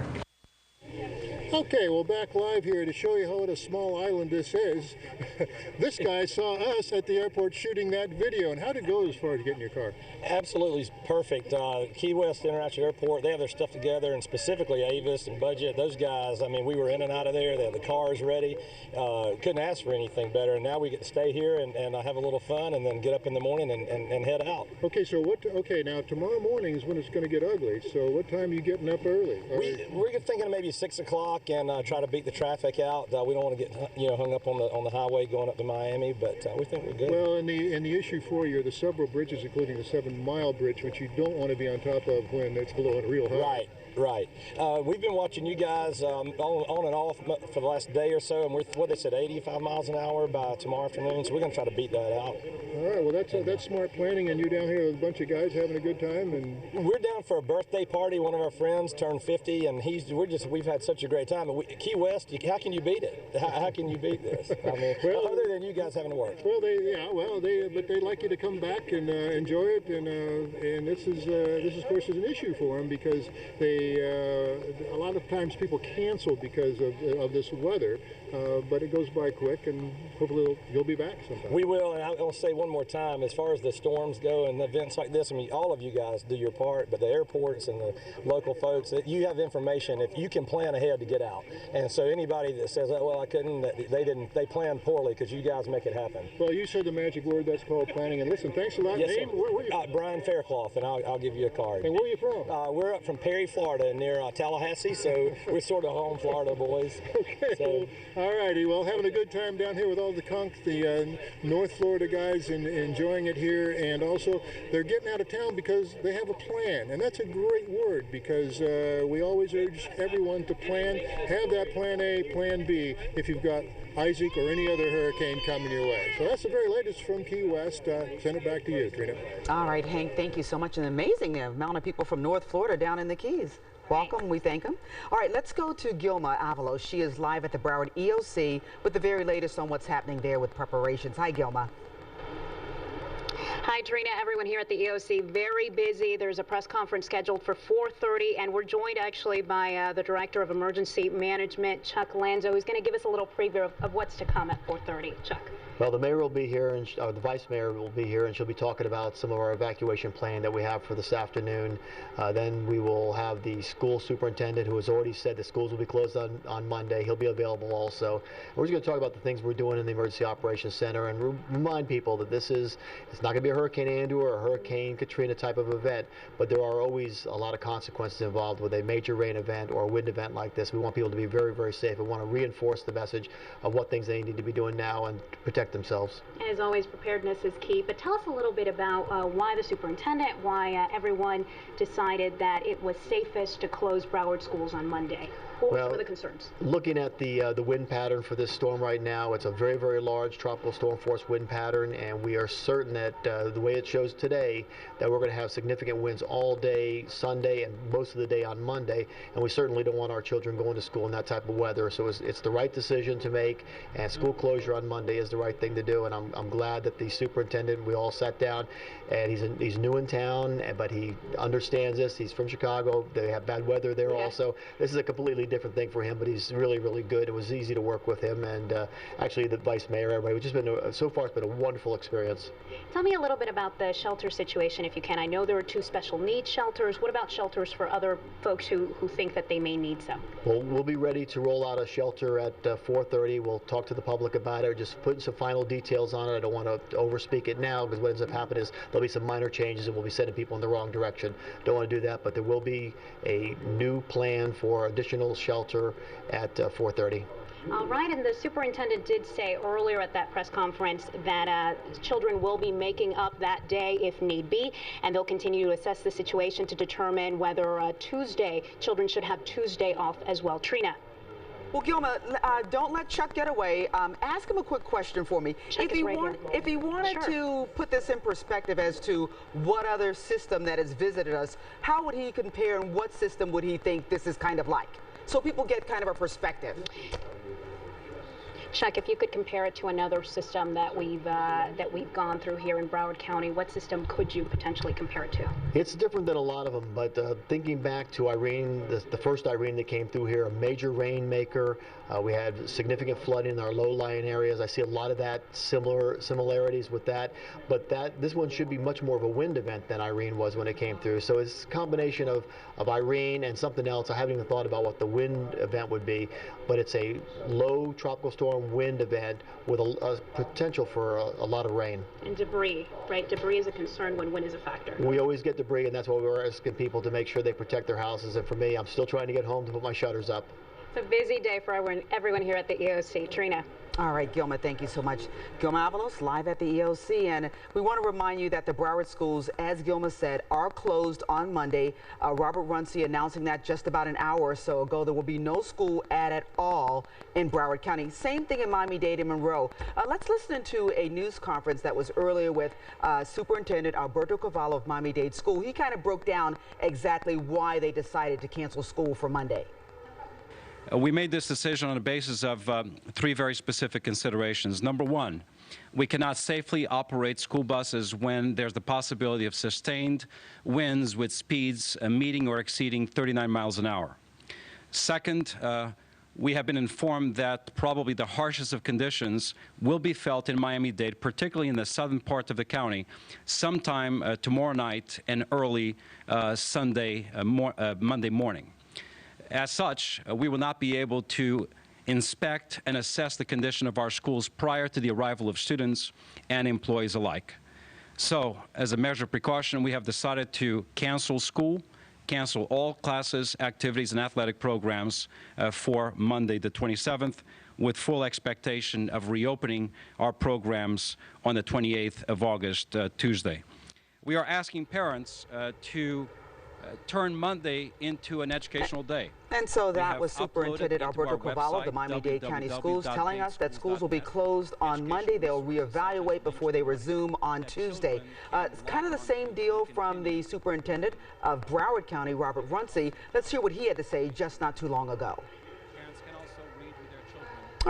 Okay, so we don't have his sound, and so I'll tell you basically what he said. He basically said for the safety of students and the precaution of maybe schools taking some damage through the system, that schools will be closed on Monday. And again, just like Miami-Dade, they'll reevaluate things and see if things will be open back up on Tuesday. Let's listen into what he has to say right now.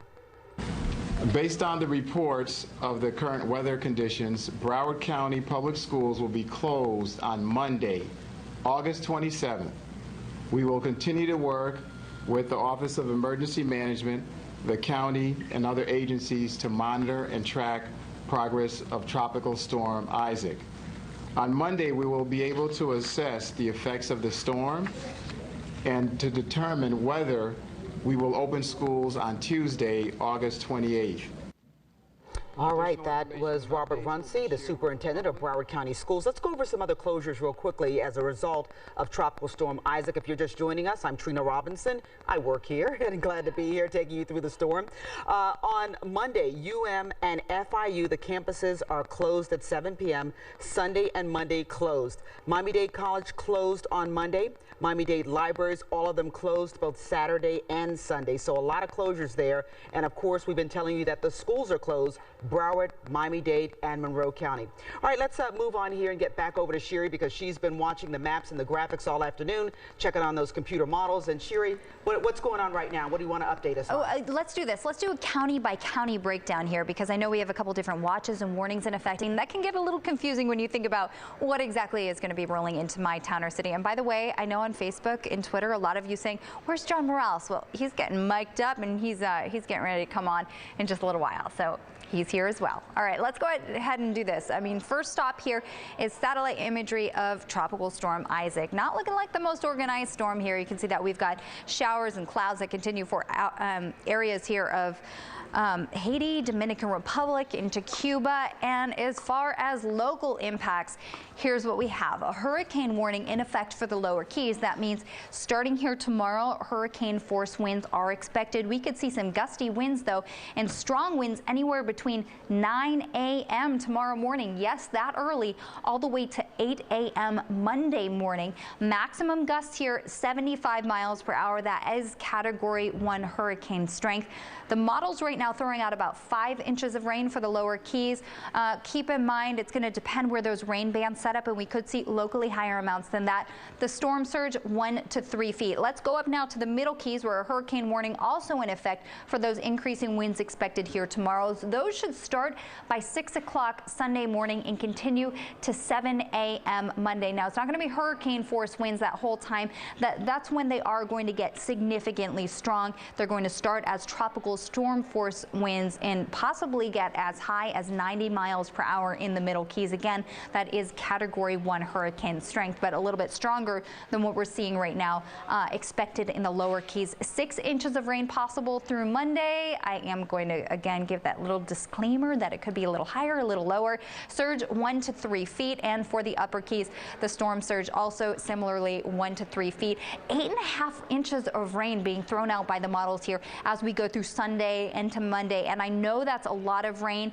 Widespread, about 4 to 8 inches expected for all of South Florida, with locally higher amounts. Right now, the National Hurricane Center saying that could go up to about a foot of rain. So watching that closely. It is going to be a very wet tomorrow and start to Monday here. Strong winds will start around 5 a.m. in the upper Keys, so you're going to see it first, and those could go all the way to 6 a.m. Monday morning. Maximum winds here 75 miles per hour. The timing of that is going to be during the afternoon into the evening hours. But again, there is a time frame here where you're going to see them strengthen, and then a time frame where they're going to have to die back down. But moral of the story is, look at this time frame for these stronger winds.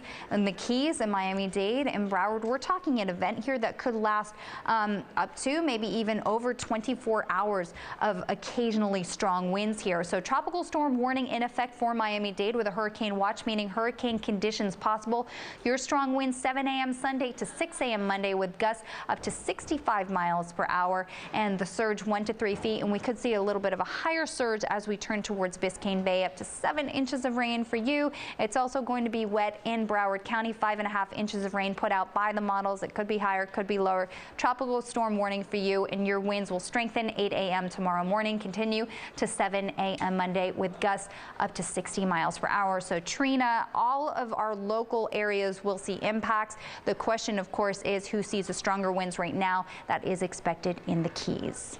All right, Sherry, thank you so much for that update. We're going to take a quick break and we'll come back. You'll want to stay with Team 6 coverage of Tropical Storm Isaac. We'll be right back. Team 6 is everywhere, keeping you ahead of Isaac. There is concern that that rain could spread the cholera epidemic here. Only Team 6 had crews and reporters on the ground covering the latest from Haiti. 80% of the population is living under the poverty line. You know, nobody is really prepared. And live reports from the Dominican Republic and Cuba. A tropical storm watch has been issued. Here at home, Team 6 is spread out all over South Florida with up-to-the-second details to keep you safe. Team 6 is everywhere, only on NBC 6 South Florida. The field is set. The race to the White House is on. Failure of leadership. It got us into this mess in the first place. Team 6 is everywhere to keep you in the know. The president is not done with Florida yet. Political reporter Steve Litz will be live on the ground in Tampa and Charlotte, so you don't miss a moment of either convention. Plus, live coverage from your neighborhood of how it all affects you. Continuing coverage of Decision 2012, the power of NBC News and Team 6, only on NBC6 South Florida. I think it's very important that the public be aware of how to prepare for either a hurricane or a tornado or a severe thunderstorm. There's going to be breaking weather. You bet there's going to be a meteorologist here. Every day, there's always something going on. Even on the nice days, we can still have concerns with rip currents on the beaches or choppy conditions for the boaters. We have a huge storm rolling to South Florida. We want to prepare people. We don't want to scare them, but we want to prepare them. Stay informed. Be prepared with NBC6 weather. All the other radars you might see are delayed by a good 7 or 8 minutes. Ours is live. It tells me what's going on at the very moment. We've got that advantage of being a step ahead of everyone else's radar. It gives us an amazing ability to look inside storms, and then when you overlay that with street level mapping, you get a sense of exactly where the storms are. You can let people know where they're going. Stay informed. Be prepared with NBC6 weather. Live from Weather Team 6, this is an NBC6 South Florida Tropical Storm Isaac update. Well, good afternoon to you. I'm Trina Robinson. I'm Adam Cooperstein, and we are bringing you special coverage of Tropical Storm Isaac right now at 4 o'clock.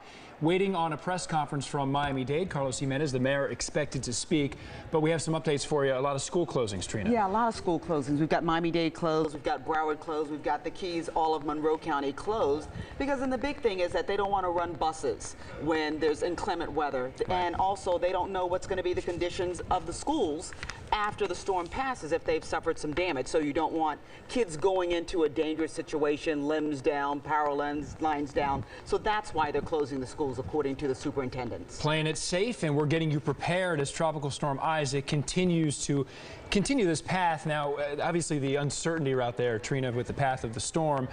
Expected to reach hurricane force winds as it approaches the Keys, the lower Keys. There's the more school closures on your screen right now. FIU, all the colleges closed. But as far as the storm, everyone still wants to know, when are we going to find out if this thing is going to impact with hurricane strength in the Keys? That projection is still out there. What our forecasters, what our meteorologists have been telling us is, as of now, we have to prepare for that and prepare to be ready for hurricane force winds that could affect not only the Keys, but Miami-Dade County and Broward County. And we'll know a little bit more when we get that 5 p.m. Advisory from John Morales and also the National Hurricane Center. But also, we have to remember that it doesn't have to be a hurricane to do catastrophic damage. We had Irene back in 1999 that 6 people died here. We had 18 inches of rain. Then we had Irene last year that didn't impact us so much here, but went up the coast to New Jersey and parts north, and 56 people died. So it doesn't have to be a hurricane to create damage and havoc and really make for a dangerous situation. Yeah, I heard Dr. Rick Knabb from the National Hurricane Center, the director, mentioned that about the safety when you're out there. Even in 2005, the season where we had 3 pretty major storms. The first one, Katrina, this is actually the 7th anniversary today of when Katrina came through and made landfall in South Florida before going to New Orleans. And I remember in that storm, Trina, there were a few deaths, and it was just freak things, trees falling, people not playing it safe, being out in the streets when they were told not to. So sometimes the most dangerous time with a storm is after. I mean, you know, barring something like Andrew happening, but you walk outside, there are power lines down, there's still flying debris. You've heard stories of people, you know, holding their child, the guy in Andrew, and a piece of plywood came right by and killed his child while the child was in his arms. So you really have to take heed, and this is the time for us to prepare, and we just have to remember that. We have been all morning, you know, checking in on Haiti because, of course, no place is more vulnerable than there. I got to tell you, I was very worried as I went to sleep last night for the people of Haiti. 400,000 people still in tents after the earthquake 2.5 years ago. These are pictures from Port-au-Prince as the storm has passed through. And I've heard reports from Haiti, Trina, it wasn't pretty, but still they feel like they dodged a bullet. Could have been worse, considering the track of Tropical Storm Isaac maybe just a few hours before it did pass through Haiti. Well, you hope that it dries out there, because the big problem with Haiti is that it's low-lying in some areas if you're not in the mountains, and from those mountains, a lot of the water comes down in the form of mudslides, and a lot of people end up dying from that. There aren't a lot of trees there. There's been a lot of deforestation, so usually trees can suck up some of that moisture from rain. They don't have that, and so many people are living outside. The big concern with Haiti always, and I talked to Mark Potta from NBC earlier today about this, is if they're going to have disease or infection afterwards. When you've got people living outside like that already, you have the propensity for cholera, dysentery. So these people are already in a desperate situation. He said conditions there are miserable now, that, you know, the people's little shanties and tents that they had, a lot of them sustained some damage from the wind. Thank goodness it wasn't a hurricane or a stronger tropical storm, but they are not in a good state. No, still a major recovery going to be needed in Haiti, and you see continuing pictures on your screen from Port-au-Prince, Haiti, the capital city, where you see those tents that were blowing in the wind, a lot of damage on the ground, and we'll continue to keep you updated throughout the Caribbean, not just Haiti, but the Dominican Republic as well.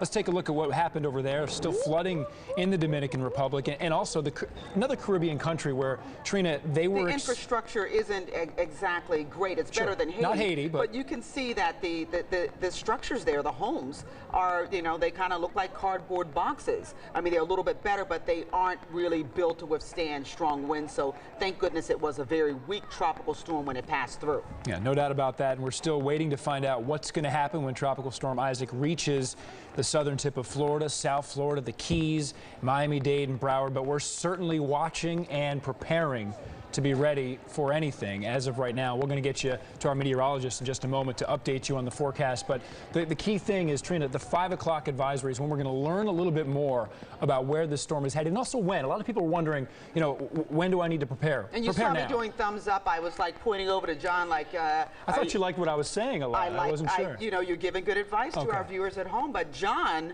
has been watching all the graphics and looking at the models, so he really knows what's happening and what we should be preparing for. So... Our Chief Meteorologist, John Morales. Hey, John.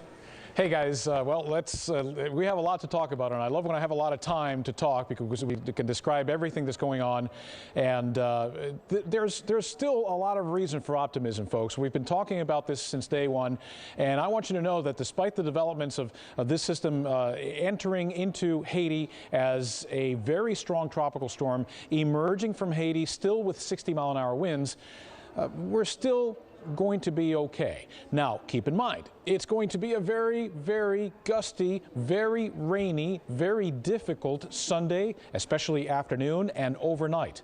And that includes Broward County and includes Miami-Dade County as well.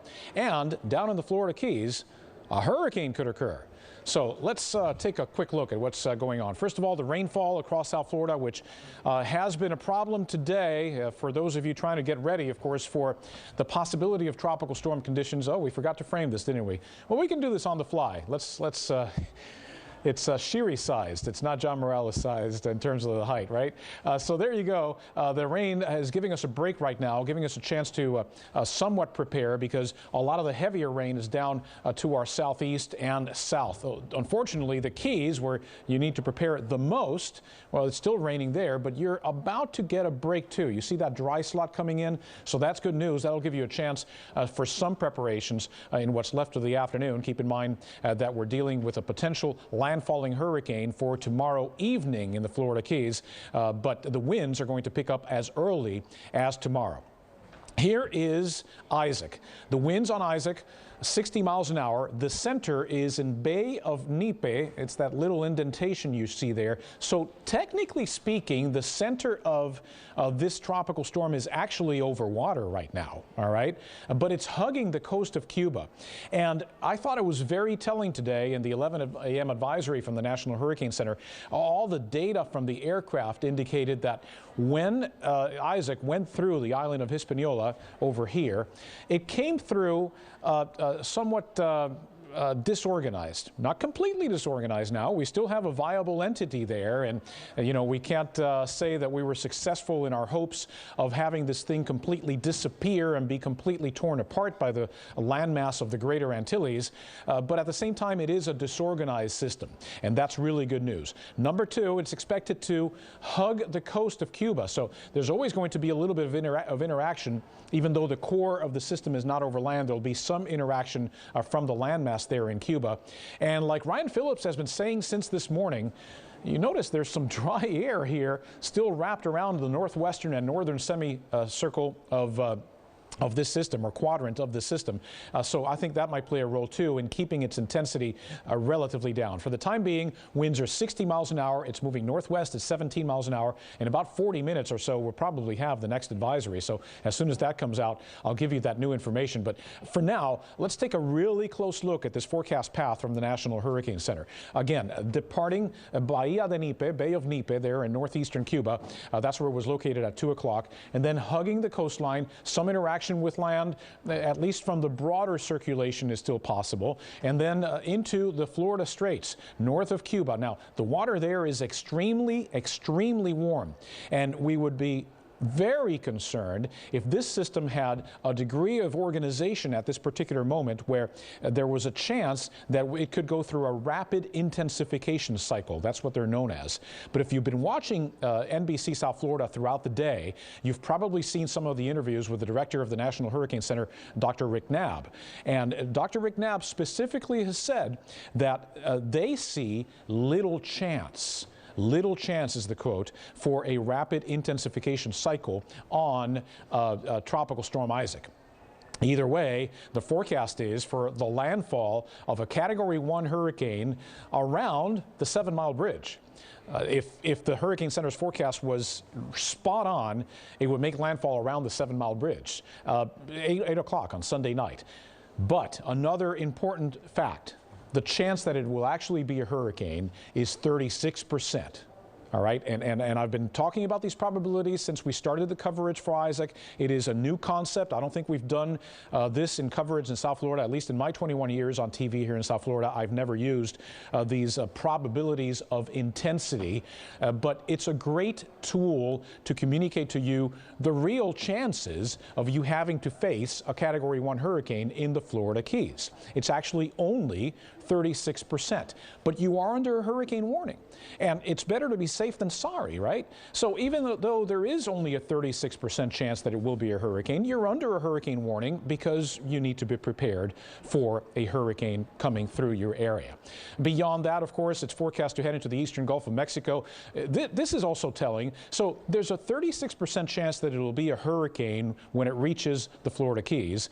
There's a much greater chance that it will be a hurricane when it reaches the northeastern Gulf Coast, anywhere from Mississippi through Alabama and the Florida Panhandle. So there's a whole lot more confidence in this system gaining strength through the warm waters of the Gulf and becoming a hurricane than there is confidence in it becoming a hurricane before it reaches the Florida Keys. So I think that's an important message to give you all as well.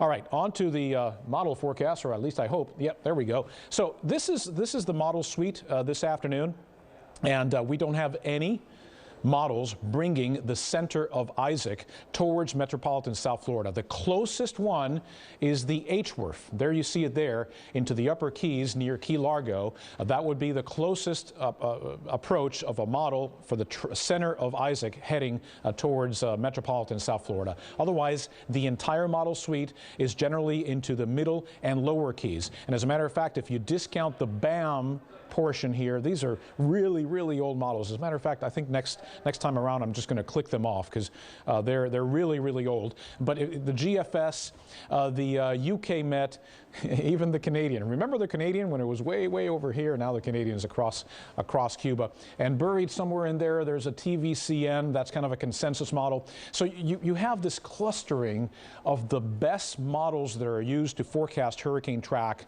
down in the lower Keys, with one outlier, which is also a very good model, the HWRF, which is up here closer to Key Largo.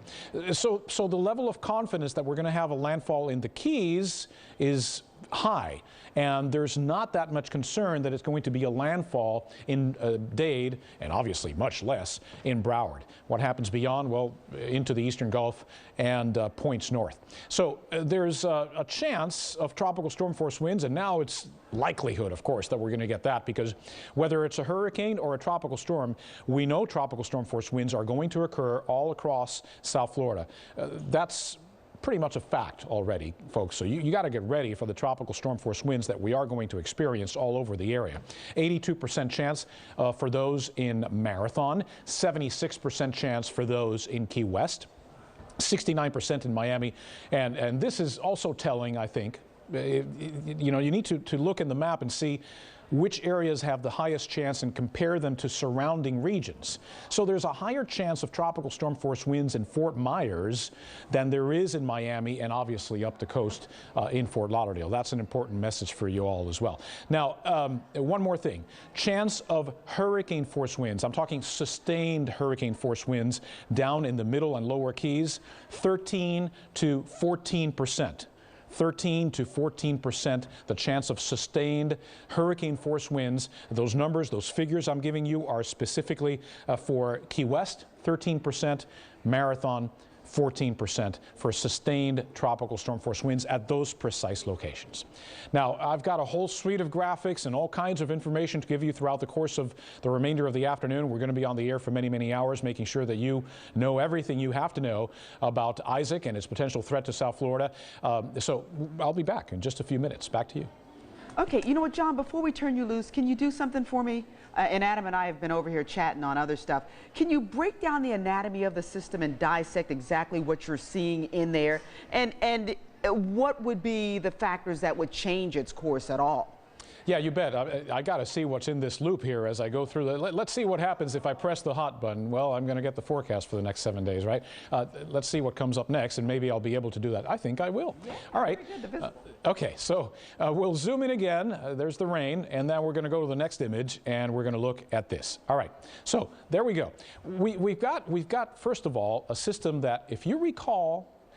As a matter of fact, let's think back to Monday or Tuesday when this thing first evolved. It was located east of the Lesser Antilles. And if you remember what the forecast was, it was expected to be a hurricane by the time it was south of Puerto Rico. Did that happen? Far from it. It was a minimal intensity tropical storm when it passed south of Puerto Rico. It was still a minimal intensity tropical storm when it was south of the Dominican Republic. It wasn't until it was south of the city of Santo Domingo by a couple of hundred miles to the south that it finally started to gain some intensity. Too late to be a hurricane when it entered Haiti, thank goodness, although Haiti has had a lot of rain from this. And of course, too late for us to be worried about, oh, this is a big-time strong hurricane where when it crosses the islands of the Greater Antilles, it's going to have still a good deal of strength, a good deal of structure and organization, so that when it emerges to the north of Cuba, we've got to worry about the possibility of a moderate to strong hurricane striking South Florida. So a couple of days ago on the air, I think I said, I'm in a cheery mood today. And I said that because it was evident that this system was not going to have a chance to be a hurricane, and much less a very strong hurricane, before striking Haiti or coming close to the east coast of Cuba. So we were celebrating this because, from our perspective, that meant that we would be dealing, worst case scenario, with what we have today. And I think it's very clear, Trina, and you've been in weather for many, many years, you know, that this is a ragged system. The center of circulation is almost exposed right there, and that's always a factor, right? I mean, when the center of circulation is separated from where the cluster of thunderstorms is located, that normally means some weakness. As a matter of fact, there's a little tiny bit of shear going on here, not a lot, but some westerly shear is going to be a factor during the overnight hours. Remember that upper level jet, that dip in the jet stream we had talked about, and the possibility of it turning this thing to the north? Well, that's still out there. It's a little bit further to the north. It's starting to move away, but it does produce upper level westerly shear. So shear is a factor. Land interaction is a factor. Dry air wrapping around the northwestern quadrant, like Ryan Phillips pointed out this morning, is a factor. And again, any future interaction with land is a factor. Now, what will we want the most here? We would want for the center of Isaac to stay close to the coast of Cuba as much as possible. The further away it gets from the coast, the better chance it has to tap into that very warm water that's located across the waters north of Cuba, between there and here, South Florida, which is anywhere from 87 to even 90 degrees in spots. We don't want it to tap into that water. But again, not enough organization at this time for us to think that this is going to become a worrisome Cat 2, Cat 3, Cat 4 hurricane before it can get up here to South Florida. Thank you so much for that analysis. We've learned a lot. Yeah, and also important to mention, as John said, not worrisome Cat 2, Cat 3, but still could be worrisome in other ways for South Florida residents, and that's why we're on the air right now, bringing you this special coverage, helping you prepare for whatever this storm brings. And as John mentioned, there are variables there. So it changed in the last 24 hours. It could change again in the 24 hours before it gets closer to us. And John always tells all of us, you know, it doesn't have to be a hurricane for it to do damage, to have, you know, very strong winds, lots of rain, and all of those things can impact our lives in a negative way. So we will watch and wait and prepare. That's the reason, as we told you just about 15 minutes ago, all schools, Miami-Dade and Broward County, are closed for Monday. Monroe County has been closed for the last day or so already. They decided to close for Monday earlier. Also, airports still open. Miami and Fort Lauderdale airports and the Keys are closed, although you'll definitely want to check with your airline before you head to the airport because there might be some delays or cancellations. And we should throw in a little caveat that with the airports in Marathon and Key West, they actually, I think, will stay open until 7 p.m. That's right. I'm sorry. Correct. Until 7 p.m. and then they close. So a lot of people were rushing to the airport, a lot of visitors, to try and get a flight and get out. Or their other option is to get on the 7 Mile Bridge and come on, you know, north in a car, in the traffic. Also in Monroe County, no evacuation for residents, but they are advising the tourists, strong advising the tourists to head on out, especially if you don't need to be there. Right, and if you don't head out, then hunker down. You know, get what you need, water, food, supplies, what have you, and then, you know, just get ready to, you know, see what happens with the system. We'll bring you a live report from the Keys in just a little bit. Hank Tester is down there for us. Also, coming up momentarily, Miami-Dade is expected to have a news conference. Mayor Carlos Jimenez will get to the podium and give us some advice. We heard earlier Carlos Jimenez mention that he recommends for Miami-Dade residents to put shutters up. Now, he's playing it safe. I've gotten that question before I got into work today. Should we put the shutters up? We generally don't give advice on that. It's really a homeowner's, you know, personal preference as to what they're going to do, but it cannot hurt. You know, even in a tropical storm, things can fly around. You get, you know, 70-mile-per-hour plus winds, you know, and get into a minimal hurricane, then you can do some damage if something hits your window or something like that. So doesn't hurt, but you really have to, like, take it on your own personal reconnaissances as to what you want to do. Right. The other preparations out there, I know the Publixes, the Home Depots, all the grocery stores, have been packed today. Pharmacies have been very crowded, and stuff is flying off the shelves. So if you haven't gone there already, get out as soon as you can, stock up on the water and the canned goods, and be prepared for whatever this storm brings us. Tropical Storm Isaac, we continue to track it here on NBC6. All right, I think we're going to go to Hank Tester. Let's do it. Let's go to the Keys. Hank Tester standing by live for us right now. Hey there, Hank. How you doing? Come on down. Right now we've got just a bit of misty rain and a little bit of wind right now. This is one of those lulls. When you're covering hurricanes, you get used to the feeder bands, etc. Rain and wind comes and goes. There'll be moments like this which are perfectly tranquil and absolutely wonderful, and then we know what's coming. So that's why we do get ready for all this, and we take it all quite seriously. And we can tell you one thing about the Keys, up and down the Keys, anywhere where a hurricane is coming and you're a boater, and especially if you're making your living on a boat, you own a boat, tying one down is an art and it is mandatory. Take a look here. This is what we shot at Garrison Bight probably about an hour and a half ago, and the guys are tying down the boat. You can see that it's a situation where it has to be very precise. The boat can't be tied down too tight or it can't be too loose. So it's something that these guys practice every hurricane season. Let's take a look at what they have to say. You know, it was kind of lax until today when it was upgraded to be a Category 1, and now everybody's taking it a little more seriously. Nobody's planning on leaving or anything that I know of down here. Mm-hmm. We've got properties to watch and boats to watch, so we're sticking it out and hoping for a calm blow. Okay, well, that hopefully is what they will get down here, but it doesn't look like it. It looks like Cat 1 going to go nearby the Keys. And folks, interestingly enough, we were over by Schooner's Wharf. And those of you that are watching know that that's, or some of you anyway, know it's a legendary drinking hole here in Key West, where there's a lot of people say, we've done this before a million times. Well, guess what? In and around that area, they were boarding up a little bit. So good sign sign out of the Keys, and maybe they're taking it a little more seriously, making the Red Cross happy. So that's the very latest from down here. We'll toss it back to you unless you guys have some questions. All right, Hank, we got to move on, unfortunately, but I love the way he said it's kind of misty down there. Play misty for me. It looked misty. Yeah. English. Not misty in Miami-Dade County, at least not inside this press conference. Mayor of Miami-Dade County, Carlos Jimenez, will speak shortly. Right now, let's listen into this press conference happening live. Jermaine, who will give an update in Creole. With us this afternoon, in addition, we have the chair of the Public Safety Committee, Jose Pepe Diaz, Commissioner Jose Pepe Diaz, Vice Chair of the Commission of the Board of County Commissioners, Audrey Edmonton. We also have Commissioner Bruno Barreiro, Commissioner Sean Monestein, and Commissioner Linda Bell. And also with us is Mayor from Doral, from the city of Doral, J.C. Bermudez. Also the Director of the Red Cross for the Miami chapter, Sam Tidwell. So with that, let me turn it over to Mayor Jimenez. Good afternoon. As of 3 p.m., update from the National Hurricane Center, a hurricane warning for points south of Homestead remains in effect for Miami-Dade, and a hurricane watch also remains in effect for Miami-Dade County. I strongly urge all residents and visitors to complete their personal hurricane preparations and closely monitor the storm. Given its current track, tropical storm winds from Isaac are expected to begin impacting South Florida as early as tomorrow morning.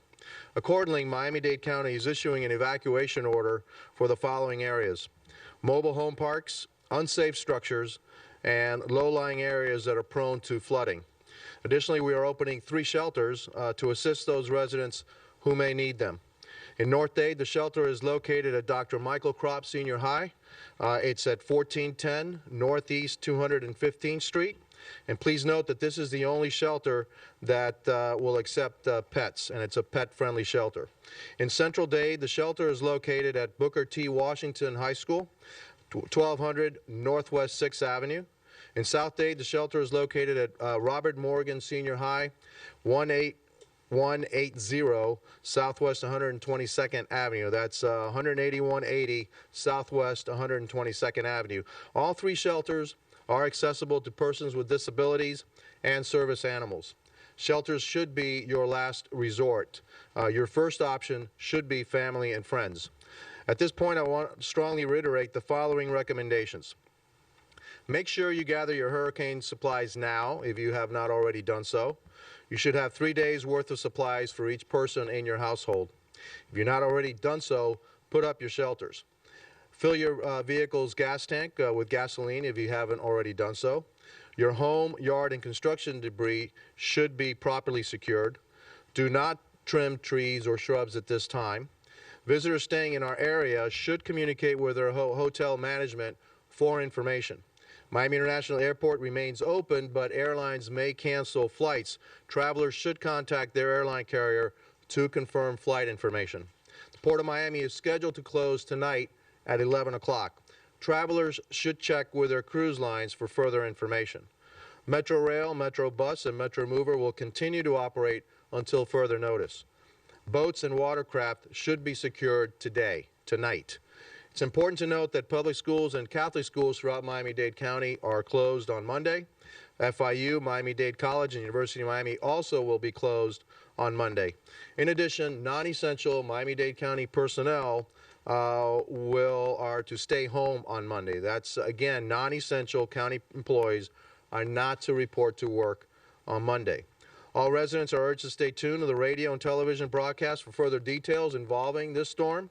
Our EOC continues to operate at a level 2, which is partial activation status.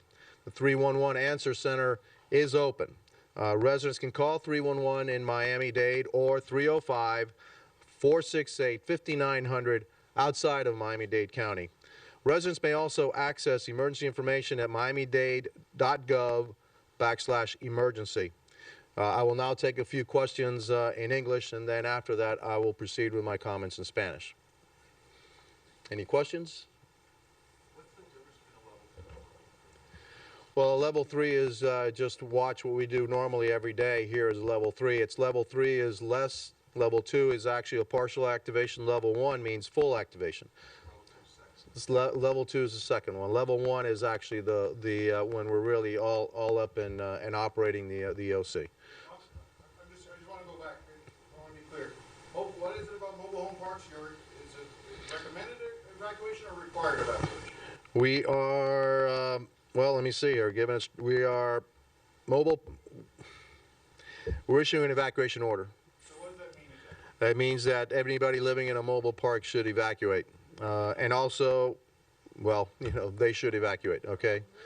They're at risk if they don't evacuate. And so also for unsafe structures and low-lying areas that are prone to flooding. So that's an evacuation order. That is not a recommendation. But you're not sending, it won't be that you sending the police out and not... No, sir, we don't do that. If you want to stay in a mobile home, that's your right. But it's an order, and we're strongly urging them that they move out. And roughly ballpark, what's the number of non-essential county personnel? Roughly ballpark, I would say about half of our employees are probably non-essential. Okay. Any other questions in English? Okay. Now, ahora lo voy a decir en español. Como ustedes saben, el Centro Nacional de Huracanes anunció esta mañana una advertencia. That's Miami-Dade County Mayor Carlos Jimenez addressing Miami-Dade concerns. He said there is an evacuation being called for mobile home parks, low-lying areas. There are 3 shelters open in Miami-Dade County. He did urge people to use that as a last resort. Also said non-essential county employees are not to report to work on Monday. That, of course, doesn't stand for county employees who will be helping people as we deal with Tropical Storm Isaac. And now we welcome in Jackie Nesprell. Thank you, Adam. It's great to be here under these circumstances. Of course, I think the most important part of today is to recognize that today is a day of preparation for what's to come. We have been tracking Tropical Storm Isaac now for days, and of course many people would think that we would have been prepared by this point, but unfortunately many people leave things to the last moment, and now that there is something imminent out there that we are going to be feeling the effects in one way, shape or another, we have to use our time today to get prepared. The biggest question, of course, at this hour, where is this storm headed? The guy who has the answer to that, our Chief Meteorologist, John Morales. And John, I know you wanted to get into something about the forecast for Tropical Storm Isaac right now. I do. I do want to get into a couple of things. And by the way, welcome, Jackie. The thing we've been talking about since day one here is that we were probably going to get something out of Isaac, and it was going to be a sideswipe for Metro South Florida, and for Metro South Florida it could have either been a very weak sideswipe or a stronger sideswipe. It's going to be the stronger variety, folks. I mean, it's going to be a difficult day tomorrow into tomorrow night with a lot of strong wind gusts in addition to 4 to 8 inches of rain, some very minor coastal flooding. But folks, there are some areas along the beach, Alton Road, just to give you an idea, in Miami Beach, that just a little bit of coastal flooding is going to inundate Alton Road, because that's already a problem. And in addition, we're going to have, over the next couple of days, of course, copious amounts of precipitation. And this could lead to some floods, folks, the 8 inches of rain in portions of mainland South Florida, because we've had such a wet, rainy season up to this point. So the water table is relatively high. And obviously, the folks at the South Florida Water Management District are probably draining some of the canals, getting ready for some of the rain. Nevertheless, flooding could be an issue. So keep that in mind. Let's go area by area or county by county here and tell you what you might expect. First of all, Broward County. A tropical storm warning, as you know, is in effect for Broward County, but a hurricane watch is not. And most definitely a hurricane warning is not. You're only under a tropical storm warning this afternoon. You can expect the strong winds to last 24 hours. All right, strong wind gusts for a prolonged period of time. Why? Because this is such a wide system in terms of its wind field that extends out for a couple of 100 miles. So you could see some wind gusts to about 60 miles an hour. Now, I'm not saying you're going to get a 60-mile-an-hour wind gust at 8 a.m. tomorrow morning. That's not what I'm saying. But what I am saying is that you could see the peak of that probably into Sunday evening and possibly even Monday morning. 5.5 inches of rain can be expected in Broward, and along the coast, a surge of 1 to 3 feet. As a matter of fact, speaking of Broward, let's go to the Broward Emergency Operations Center. We can announce that the governor has issued an executive order declaring a state of emergency for threatened communities.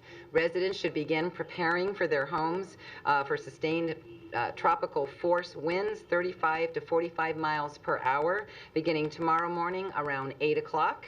Gusts may exceed 60 miles per hour. 2 special needs shelters have been opened as of 3 o'clock this afternoon. If you have pre-registered for special needs sheltering, you will be contacted directly. If you have not pre-registered for special needs sheltering, but you have medical or health issues that may be compromised if electricity is lost, please call Broward County's emergency hotline 311 for assistance. In addition, 2 general population shelters are opening shortly for those persons who may feel that they need to leave their homes if they're in a low-lying area, or they're in a mobile home park, or simply their structures are not safe. If you need more information about the general population or pet-friendly sheltering options, please call 311 for details. 311 will be open until 7 o'clock this evening and will begin handling inquiries again tomorrow morning at 7 o'clock. Based on the projected wind speeds that we are expecting, Broward County Transit will not be running tomorrow, as I understand Palm Tran will also not be running. Tri-Rail is currently running and has at this point not decided whether they will cease train operations tomorrow.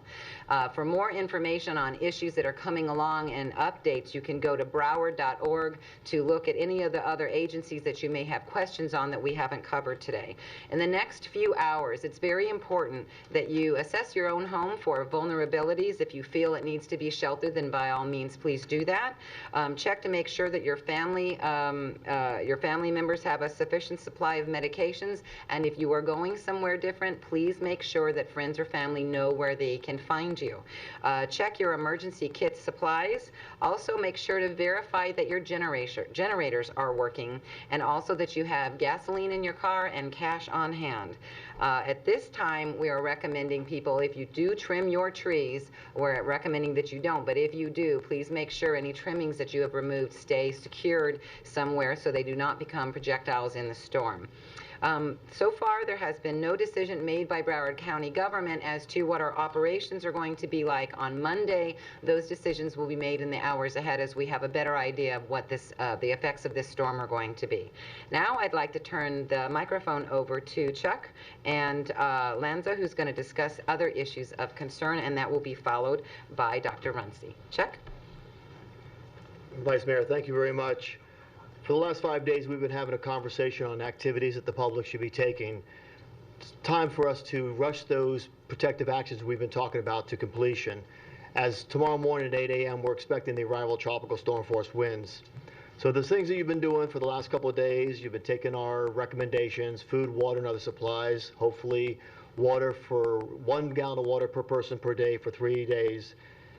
It's time to finish up with your home protection, including bringing in all light items that may be in the yard that could become projectiles.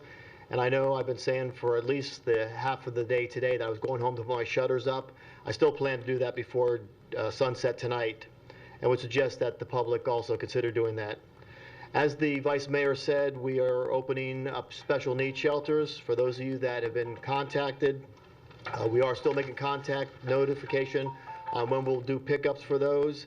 For those of you that may think that you need to go to a special needs shelter, if you need assistance with your activities of daily living, you can call 311 and register at the present time. As the Vice Mayor said, we are opening up a general population shelter. This is in just to guarantee that people who may need additional assistance have some place to go.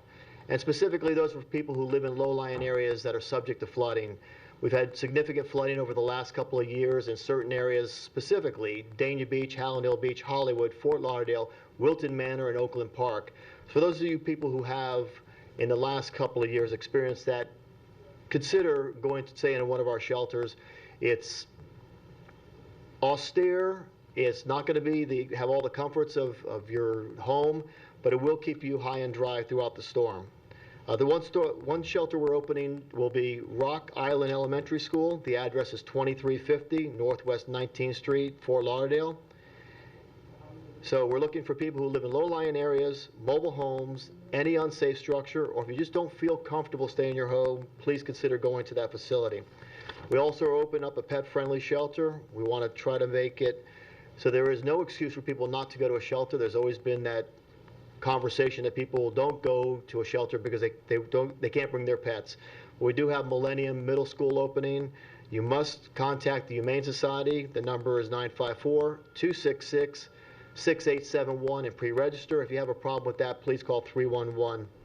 Once again, I'd like to remind you all to get your preparedness stuff done this evening before 8 o'clock. Tomorrow morning, we're expecting the winds to pick up and as well as the rain, so get those done now. And as always, you can call 311 for information until 7 o'clock tonight and starting tomorrow morning at 7 a.m. And also use Broward.org as the main site, and then specifically for hurricanes, Broward.org/hurricane.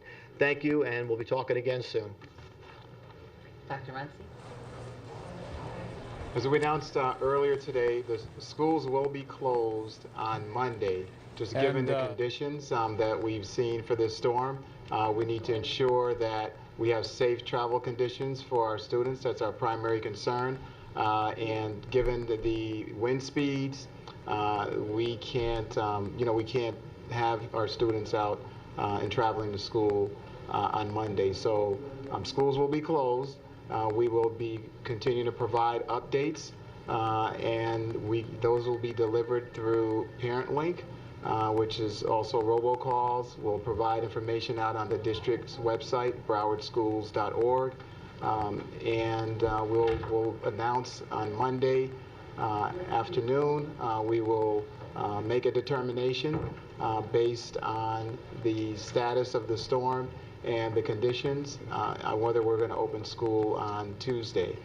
So again, our schools are closed on Monday as a result of the storm.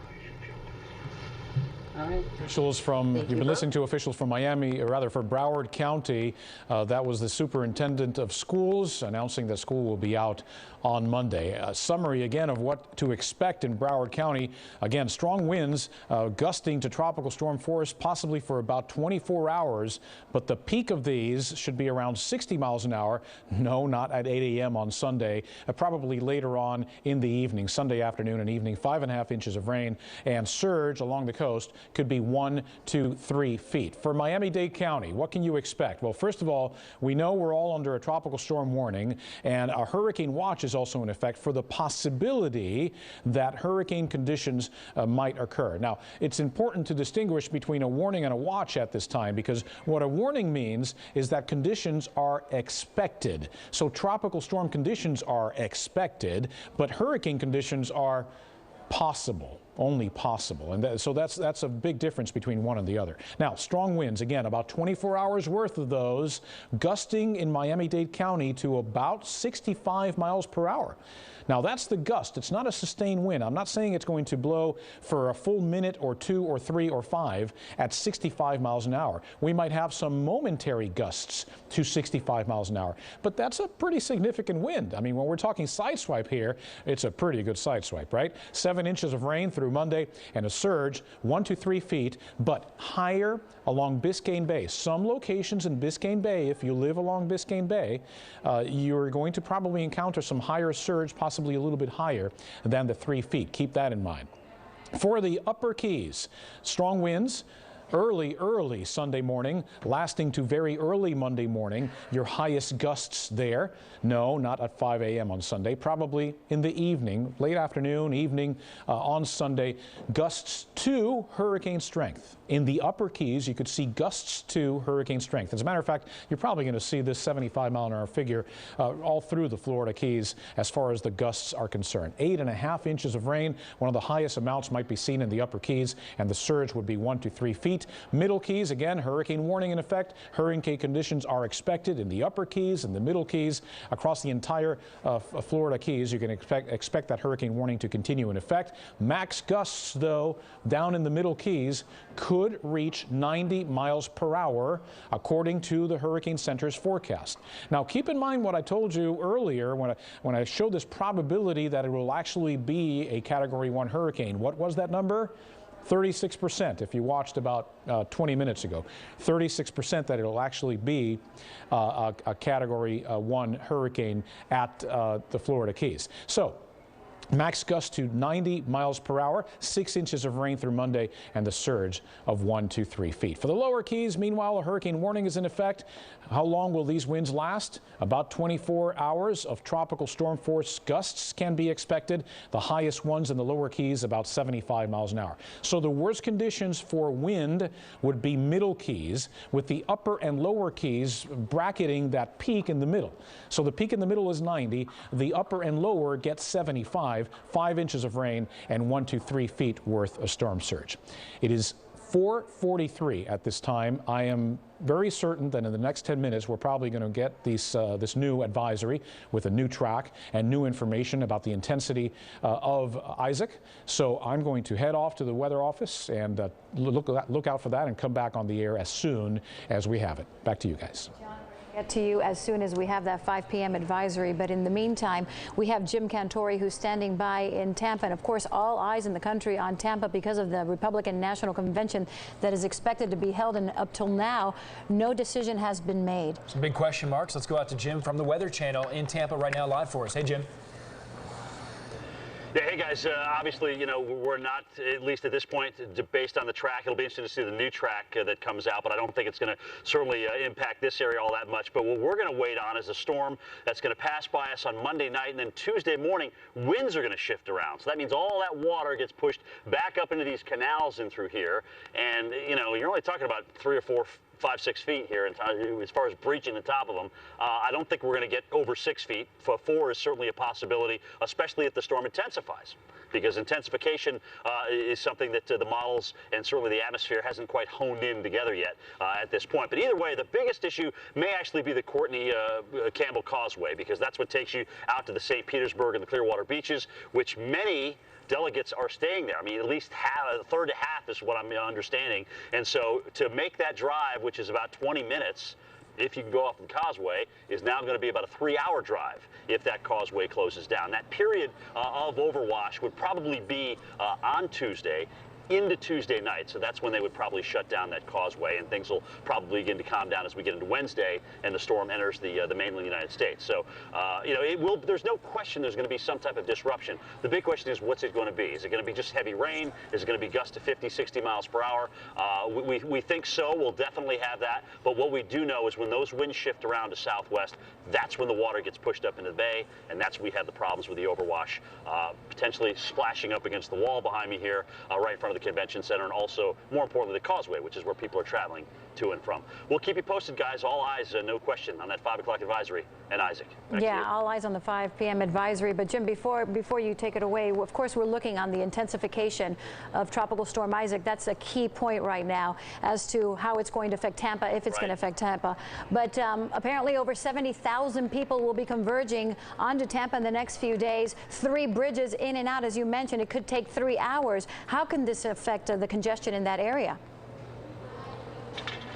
Well, I mean, you know, they're going to just have to say, hey, stay. I mean, what I'm thinking is, and what we tell everybody, regardless if you're going to a convention or not, you got to stay put.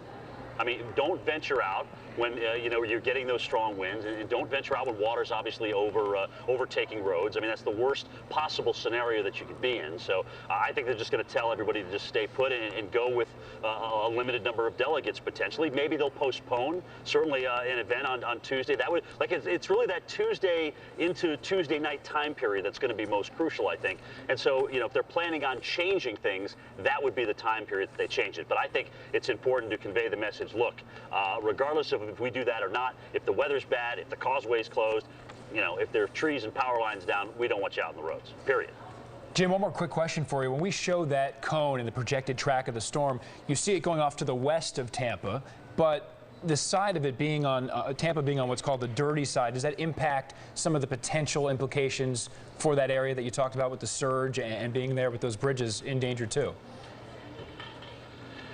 Well, I mean, first of all, you got a big wind field here with this. So regardless of strength, we're still going to get a push of water, a fetch as we call it, the wind over the water, which is going to push the water up into the bay. And that's it's going to be just like a switch went off, because once that wind shifts around, I mean, we're going to just see the water start coming in up into that bay. It's going to pile up. It's going to overwash areas. I think that's when they're going to have to close the causeway down, because the water will eventually rise. Because, you know, when you push the water up in and you hold the wind direction like that, which it could do for probably about 18 to 24 hours, a southwest wind, a pretty stiff one as well, that means that, you know, you're not going to get any tidal change. So you have the propensity to continue to pile up the water. And if we get any kind of rain, which is also going to be a huge issue here, guys, if we start getting 3, 4, 5 inches of rain, which is forecast, there's already rivers that are above flood stage. So that's another whole issue that they haven't dealt with, if you will, the outskirts of Tampa, which will eventually feed in toward the bay. So I think there will be multiple problems in through here, right? You know, with or without Debbie making a direct hit, there will be issues. Tropical Storm Isaac, of course, you know, because it made that shift in its track overnight, you have definitely seen a movement here in South Florida. The residents in South Florida actually moving and starting to get prepared, going out and getting some non-perishable items and water and the like. I'm wondering, what's the mood of the residents in Tampa right now, because it's still so far away? Have people begun to start buying supplies, or has it been pretty much a status quo for now? Well, yours truly just happened to forget his contact lenses today, so I had to go over to Walmart. Funny you should mention that. And so they were packed. I mean, I don't know if that's a regular event here in Tampa or not, but it just seemed like it was kind of busy. People were getting, I saw some non-perishable goods and things like that, some bottled water and things like that people were bringing home. So, you know, I think they're preparing potentially for some power outages and maybe a delay, certainly in getting on with their lives as we go in toward Monday and Tuesday.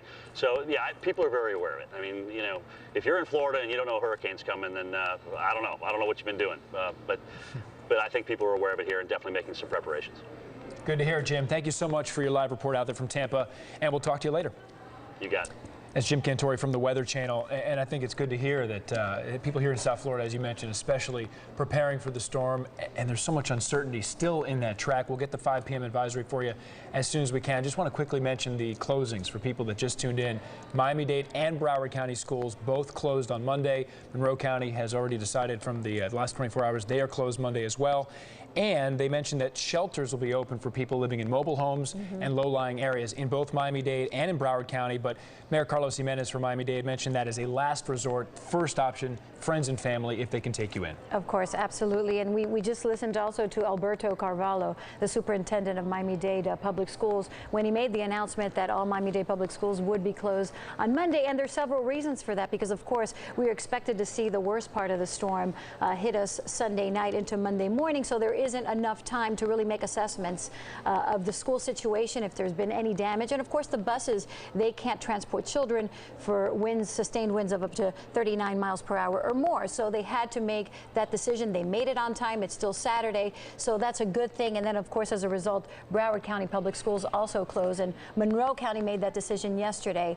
And interesting to see that slowly but surely more and more things, you know, more shelters are opening up. You know, the transit system has been closed for Monday for most part. Metro Rail is still, or Metro Mover, I should say, was still going to be running at least for the next couple of days, but I'm sure that decision is going to be made as well tonight or tomorrow. We'll keep you up to date on all the major closures as you see on the screen from Tropical Storm Isaac, but if you want specific or detailed information, check the bottom of your screen. We're running a crawl every 15 minutes. You can go there or NBC6.com anytime and get full detailed information. Also, I want to mention our hashtag IsaacOn6 on Twitter, on Instagram.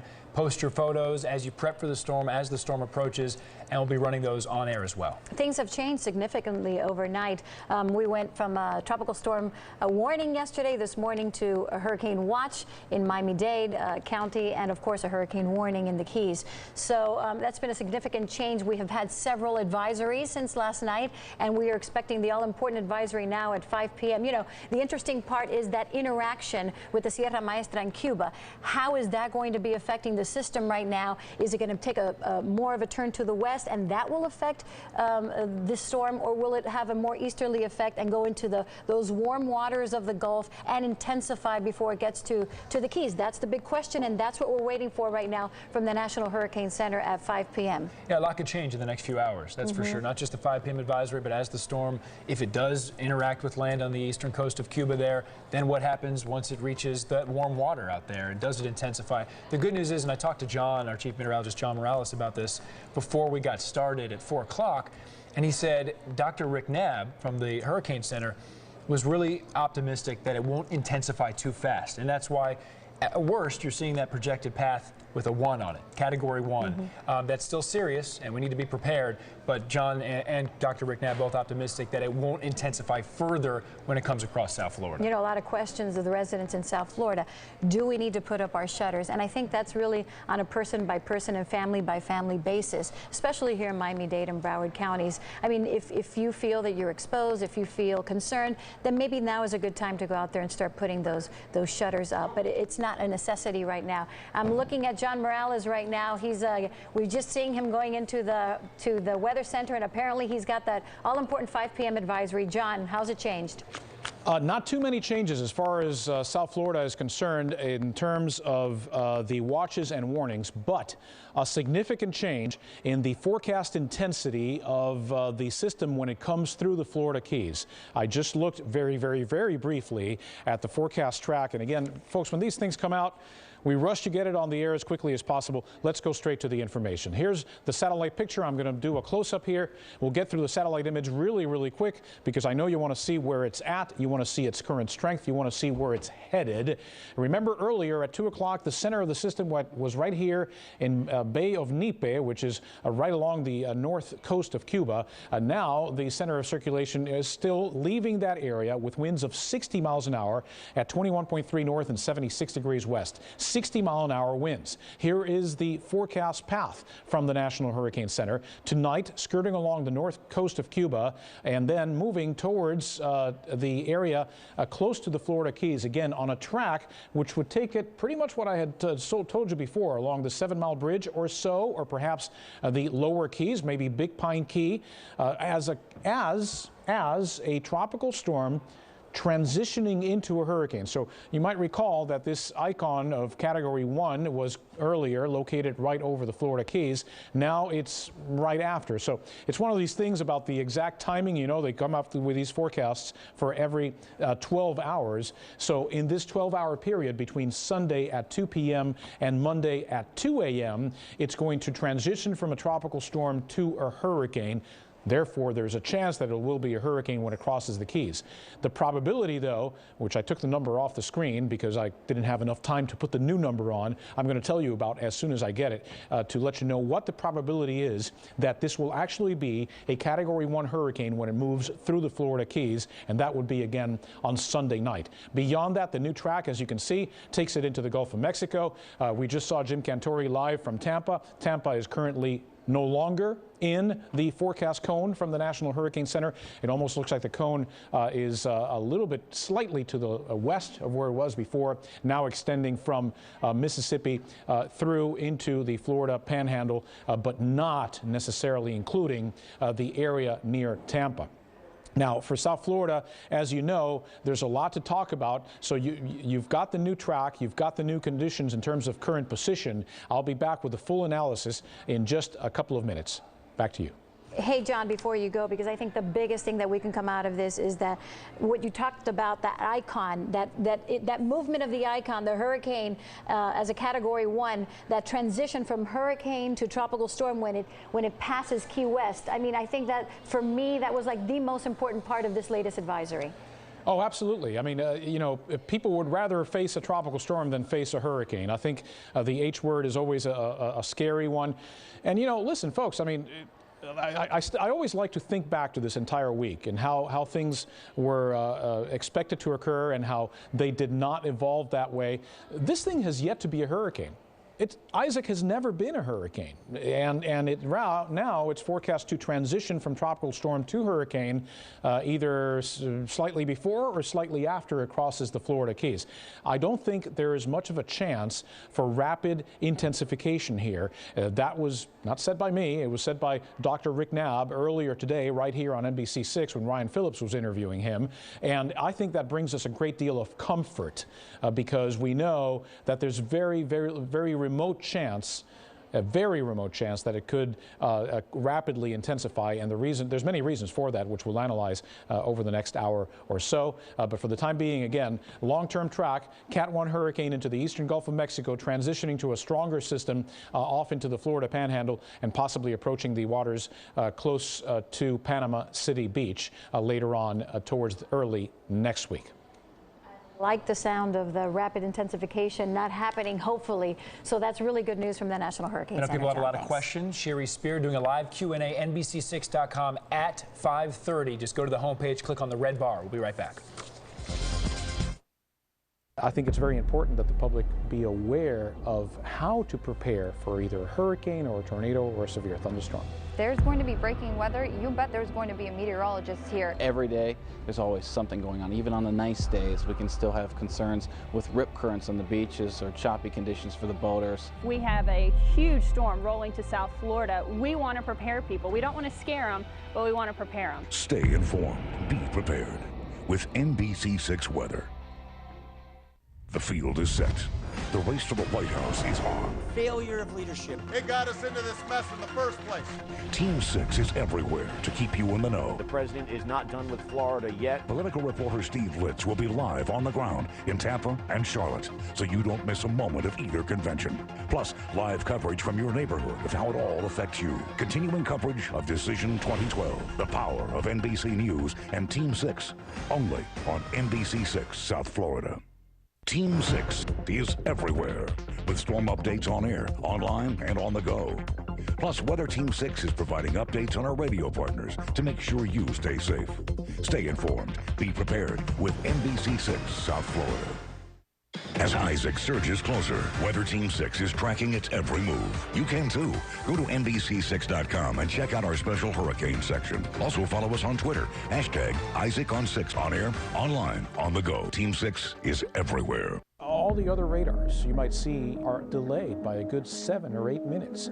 Ours is live. It tells me what's going on at the very moment. We've got that advantage of being a step ahead of everyone else's radar. It gives us an amazing ability to look inside storms, and then when you overlay that with street level mapping, you get a sense of exactly where the storms are. You can let people know where they're going. Stay informed. Be prepared with NBC6 weather. Live from Weather Team 6, this is an NBC6 South Florida Tropical Storm Isaac update. Good afternoon, everyone. I'm Jackie Nesbro along with Adam Cooperstein. Thanks for joining us for this special coverage of Tropical Storm Isaac. And we just received the all-important 5 p.m. advisory. John Morales analyzed that for us. And I think not much change in terms of the direction and the track of the tropical storm, but in terms of the timing of the intensification for Tropical Storm Isaac, which is a good thing for South Florida. Still, the projection, nothing to sneeze at. That's why we're on the air preparing you for what's ahead as Tropical Storm Isaac gets closer to South Florida within the next 12 to 15 hours or so. Now, we want to go down as people prep all over South Florida, Jackie. Schools are canceled. Miami-Dade, Broward County schools canceled on Monday. For a complete list of all the closings, you look at the bottom of your screen. We have a crawl every 15 minutes, detailed information right there on the screen. But as people prep, you don't want to wait till the last minute. That's the best advice to give to people. And I know the stores are packed out there because I was one of those last-minute shoppers today. I was one of those as well. And as a matter of fact, I was in Coral Gables right across from the University of Miami going to a CVS, and it was packed and there was barely any water left over and no flashlights. Roxanne Vargas filed this report from Coral Gables for us. For any residents who are outdoors about in Coral Gables, getting their home ready for the rain and wind heading our way, they probably just lost their raincoats. The rain just subsiding here in Coral Gables. Pretty quiet except for this. Of course, you hear the drills, you hear the hammering. These are three guys who got a phone call from their buddy who was out of town and said, hey, severe weather heading this way. I'm worried about my house. Called his friends, and his friends came on out and started shuttering up and bordering up. Of course, the mayor of Miami-Dade, Mayor Carlos Jimenez, suggesting this is the time to put up your shutters if you are in Miami-Dade. Of course, the decision is up to you, but the mayor definitely advising that's exactly what these gentlemen are doing after they prepared their own house, coming in and stepping up to help his buddy out, to help their buddy out who was out of town, making sure that everything is prepared here in his own home. Of course, this is the time to get prepared, folks. Dr. Nab over at the Hurricane Center said today is the day. You're going to have the winds, gusts of winds coming through. You're going to have the rain as well. But this is the time to get the water, get the food for 3 days for your family and for yourself. Get outside, put up your shutters, and make sure you're ready to bunker down and weather down whatever it is that comes our way. In Coral Gables, Roxanne Vargas, NBC6, South Florida. Roxanne, thanks. You know, it's interesting, even though we have weathered so many of these storms here in South Florida, still people have the tendency to procrastinate and to wait till the last moment till they know that they're going to be feeling the effects of some type of storm before they go out there. And of course, sure enough, there are those lines of people trying to get last-minute items, and then of course people trying to put up their shutters as well. Yeah, it's just human nature, and I understand why. But at this point, you don't want to wait any longer because no matter what, even if the path changes a little bit, as John is going to show us the projections and the forecast, no matter what, we are going to feel the effects. And John, you called it a side swipe. I think that's the perfect way, but a side swipe is nothing to sneeze at. Nothing to sneeze at, you're right. And, you know, we're going to see tropical storm force winds over all of our viewing area, from Broward County to Dade, as well as down in the Florida Keys. The question, the big question mark now is, will anyone see hurricane force winds? Hopefully not. I think there's a good chance that we won't. This system continues somewhat disorganized, and you can see the center leaving Bahia de Nipe right there and just crossing over. So it's kind of hugging the coast here along Cuba. When I came on the air around 4 o'clock or so, we were talking a lot about land interaction, and this obviously has been disrupted by the land.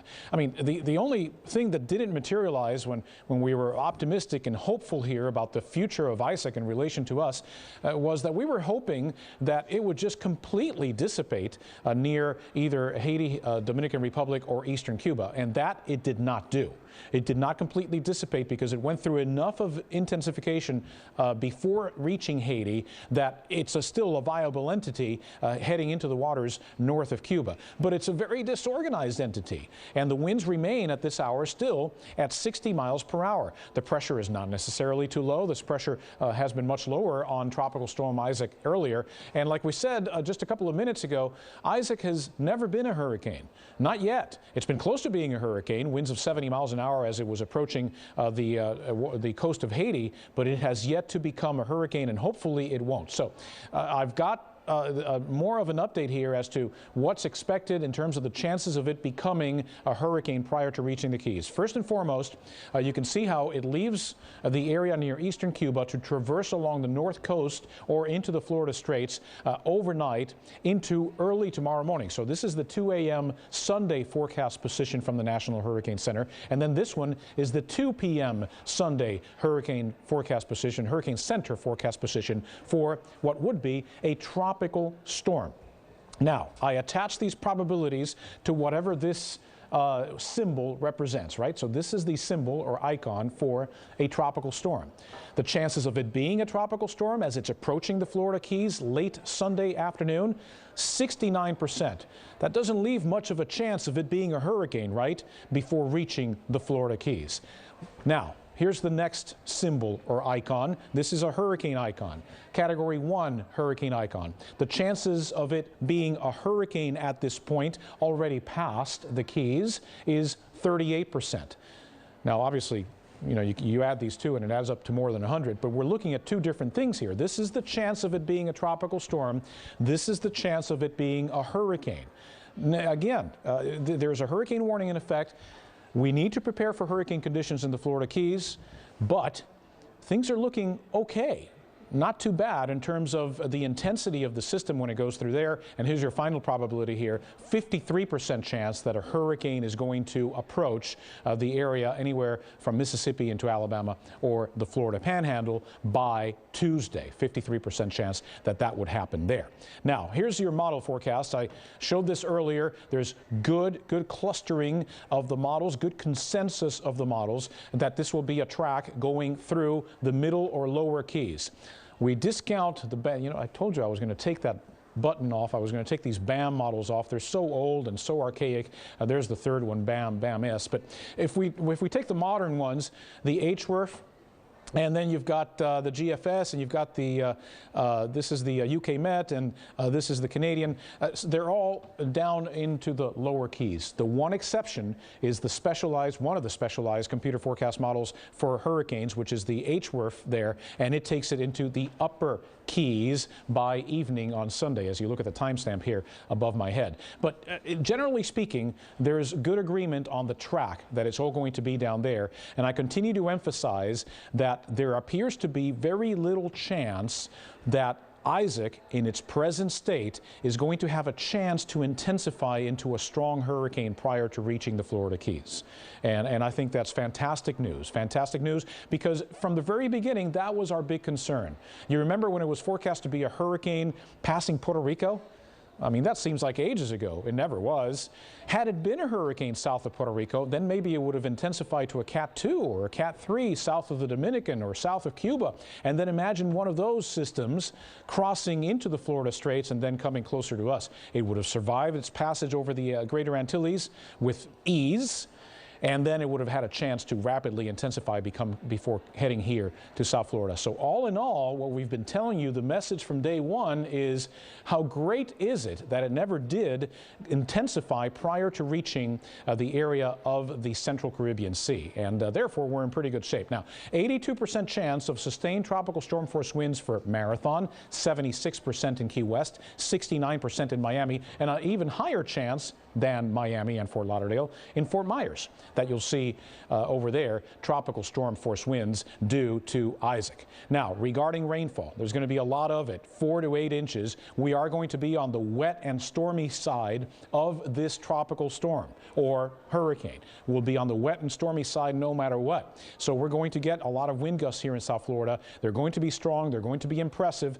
And you combine that with the possible 8 inches of rain, and then you have the risk of some trees perhaps being toppled, some falling on power lines. So despite the fact that we're calling for a strong sideswipe here in Metro-Dade and Broward, not for the Keys, because you've still got a landfall predicted, right? But for us, a sideswipe, it's going to be a strong one, and there's going to be some power outages. Is it going to be like when Wilma came through here in 2005? No. Probably not. I mean, we're not expecting widespread power outages because the winds won't be strong enough for that. But nevertheless, you have to get ready for the possibility that you're going to be without power for several hours, and you need to get ready for that situation. All right, so we've got a good summary of what's going on. I'm going to generate some more graphics, prepare some more things for you, and be ready in just a few minutes. For now, I'll return to you. Okay, John, stick around because I really want to talk about the intensification and lack thereof and organization of this system, which you have talked about this from the very beginning, which it hasn't been very organized. So hopefully it'll stay that way also for the next few days. John just brought up something very important as well, the concern of losing power during a storm. And that's why right now we have on the phone Richard Gibbs from FPL. And Florida Power and Light is already prepared for Tropical Storm Isaac. Richard, welcome. Can you tell our folks watching at home how you guys are preparing to respond to Tropical Storm Isaac? Hi, good evening. Hope everyone's doing well. Isaac at this point is moving closer to Florida, and we have fully activated our emergency response plan, which means that we have looked at staging sites, and we're preparing these staging sites. There are 12 staging sites right now that we've identified across our service territory, and that is a clear signal that there will be outages. Customers and viewers need to prepare for outages. We will be working, obviously, around the clock, and deploy our crews to respond to the storm to restore power as quickly and safely as possible. But everyone should know that they should be prepared to be without power in certain circumstances. Okay, Richard, well, I think that's key right now to know to the residents here of South Florida that you at FP&L are expecting for residents here to be without power for a certain amount of time. But we know that there are 7,700 workers in the restoration effort, field workers out there. What can you tell us about the many improvements that we've seen by Florida Power and Light since 2005? Well, we have made a really big investment in infrastructure. Technology has improved. We have a brand new command center where we can strategically allocate resources and personnel to get people's power back on as quickly as possible. In addition to these 7,700 restoration workers, we've also got a plan that we follow that is different from what might have been done in years past. And the restoration plan involves getting the critical infrastructure, our critical infrastructure, up first. So we're talking about plants, power lines, and substations. Then we look at emergency centers, 911, communication centers, hospitals, police departments. We look at areas that have banks and ATMs, grocery stores, and then we look to restore areas that have the largest concentration of people. So if you add all those things up, we are in a very good position to respond and get people's power back on as quickly as possible. You know, Richard, a lot of times what happens with people when they lose power, they go outside to try to see if they can themselves restore some of that power. And many times after a storm, there are some down lines. What do you recommend to people who have lost power and they've seen down lines outside of their homes? The first thing they should do is call 1-800-4-OUTAGE, 911. You have to treat every single line as a dangerous live wire. We don't want people getting hurt. The most important thing through all of this is to stay safe. And we've got some tips that everyone can go to and see, preparation tips. If they go to fpl.com/storm, there are a lot of tips that you can access there to stay safe and prepare to be without power. Richard Gibbs from FPL joining us on the phone here on NBC6. And Richard, you mentioned the improvements since 2005. That was the last time a major storm impacted our power here in South Florida. The improvements as far as the planning and the preps you talked about, was it also technology at all as far as or maybe even the placement of power lines here in the area? Yes, technology has played a big role. We're talking about improvements in satellite. GPS technology now actually lets us look at truck crews and personnel and try to position them in real time. So there have been very substantial improvements in technology, and as you know, the whole smart device systems that are around now enable us to communicate and get information around much quicker than before. And what about the all-important lines that you have put underground? Because I know that's a big issue here in South Florida especially. Yes, a lot of the newer developments do have underground. There are some areas, some municipalities that obviously request undergrounding, but undergrounding does have its advantages and disadvantages. With undergrounding, if an area is prone to flooding, it is more difficult to do repairs on those type of lines because simply it's harder to get to the actual location if it's underwater. Above ground lines are a little easier to access, obviously. So there is a give and take with undergrounding. Let's talk about, because this is a question on many people's minds when they lose power. And I know it's difficult for you to answer this question, but give us a timeline from the moment that a person loses power to when it can be restored. It could be anywhere between, 12, 24, 48 hours in a situation like this when there are possible tropical storm force winds? It's very hard to give an exact time that would work across every situation because every storm is different. We would not be doing our customers if we gave them a standard time for them to get their power back on, because we have to do assessments. We have to make sure, number one, it's safe. We have to do assessments. We have to get folks out in the field, and they have to work carefully but to get power back on.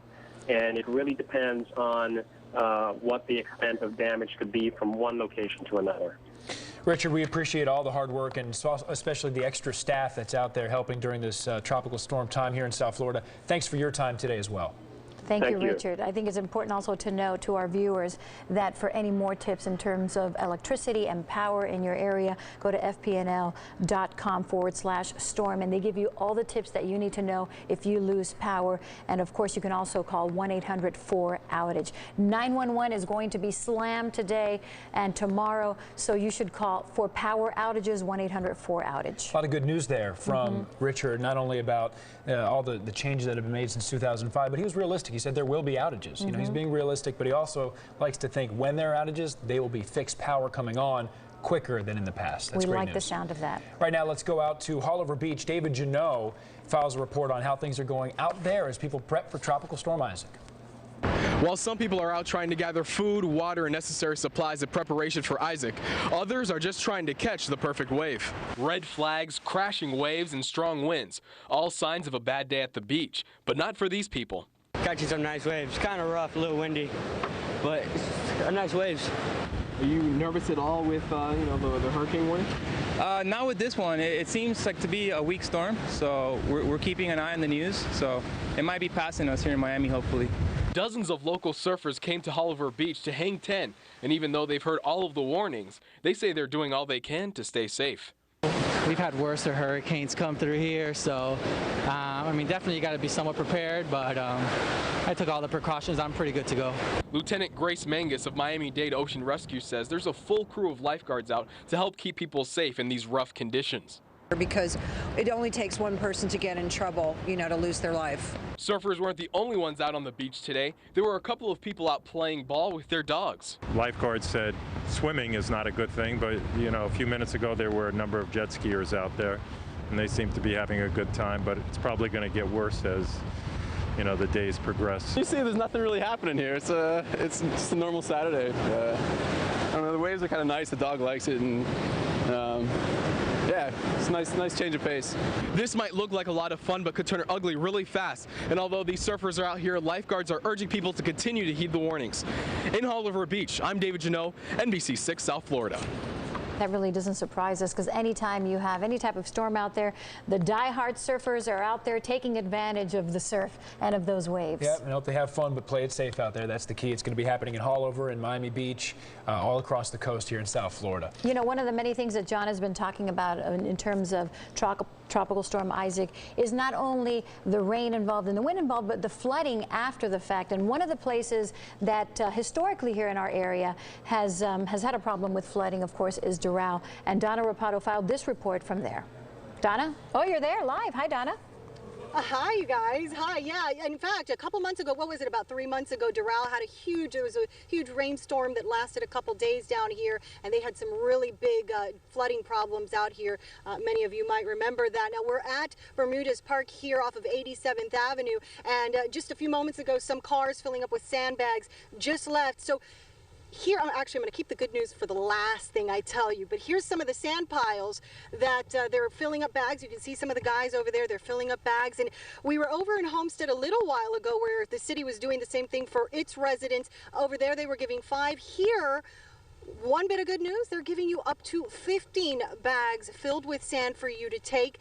And here's the other bit of good news, the fact that there were no cars there where I just showed you. It's pretty empty. Over in Homestead, they had long lines, 20, 30 cars at a time. They were keeping them going and getting them out of there. But here the good news is it's been pretty quiet. People get in, they fill them up, and they get them out. So if you still need some sandbags, you can come out here and you can know and be confident that you don't really have to wait, so that way you can get on to the rest of your preparations. So again, we're at Bermuda's Park off of 87th Avenue between Northwest 25th and Northwest 36th Street. You get up to 15 bags of sand out here free of charge. This is for the city of Doral residents, folks who live out here. The guys are back there. They're filling them up, and, you know, proof that they're kind of getting enough time, not enough people out here all at once, to where they can fill them up and get you out of here even quicker. So again, that was Homestead earlier. They're pretty much done. They stopped giving bags out at 5. These guys are going to be out here until 6, and we're going to keep you all at home posted with who else is giving out sandbags, whether today, maybe if they're still giving some out tomorrow, and you can certainly head on to wherever you need to get those. For now, we're in Doral, where you can still get your sandbags. No line, no wait. You can get on to the rest of your preparations. We're live out here in Doral. Donna Rapato, NBC6, South Florida. Hey, Donna, I know that you're in that specific park where they're sandbagging and people are picking up their sandbags, but you've been hanging out there in Doral for a while now. What is the mood of the residents there in Doral? Do you see a sense of urgency, people going out and trying to get supplies, getting water? I'll tell you what, we pulled in the sandbags here are in the back of the back part of the park here, and when we were driving in through the beginning, you kind of go around a lake and some picnic benches and that sort of thing, which you can see now. Rudy, my cameraman, he's showing you there. And what I was surprised to see is that several people were out, even with little kids. They're out jogging, they're out walking, they're kind of enjoying the afternoon, as we do in South Florida. We're used to cloudy skies and a little bit of drizzle, which is what we have here right now.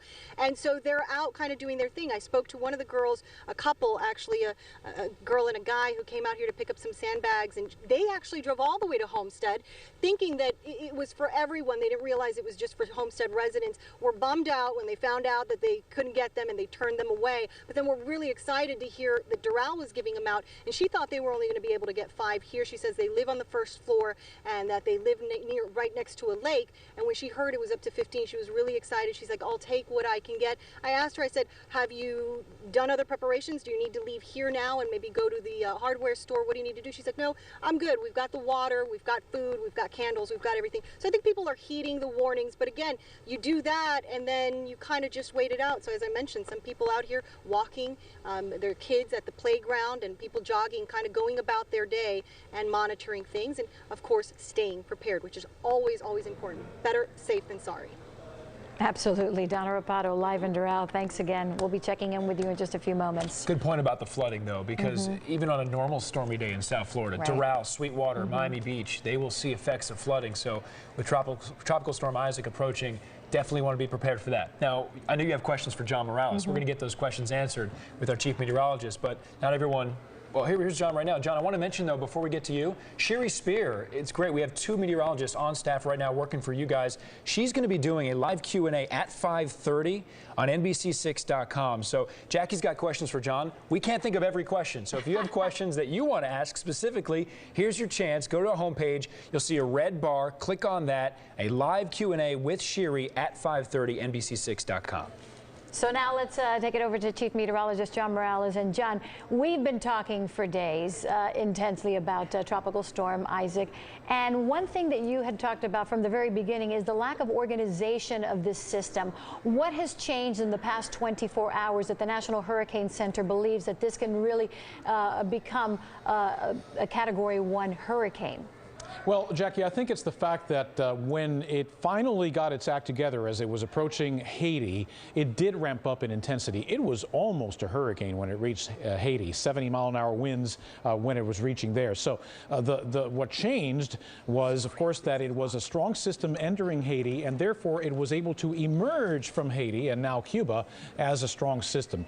Jackie, the center is actually right around here near the city of Banes in northeastern Cuba, in Oriente, as it's known, the northeastern part of Oriente there, and not far from the larger city known as Holguín, which is located right around there. And the center is just offshore. I mean, just offshore that city of Banes. And the forecast track now has been adjusted slightly to the left. It's a track which takes it northwest and then kind of goes like that, and then eventually back up towards the north. Maybe I'm exaggerating that a little bit in terms of what the turn would be, but I'm going to tell you why it's forecast to kind of go like this. this.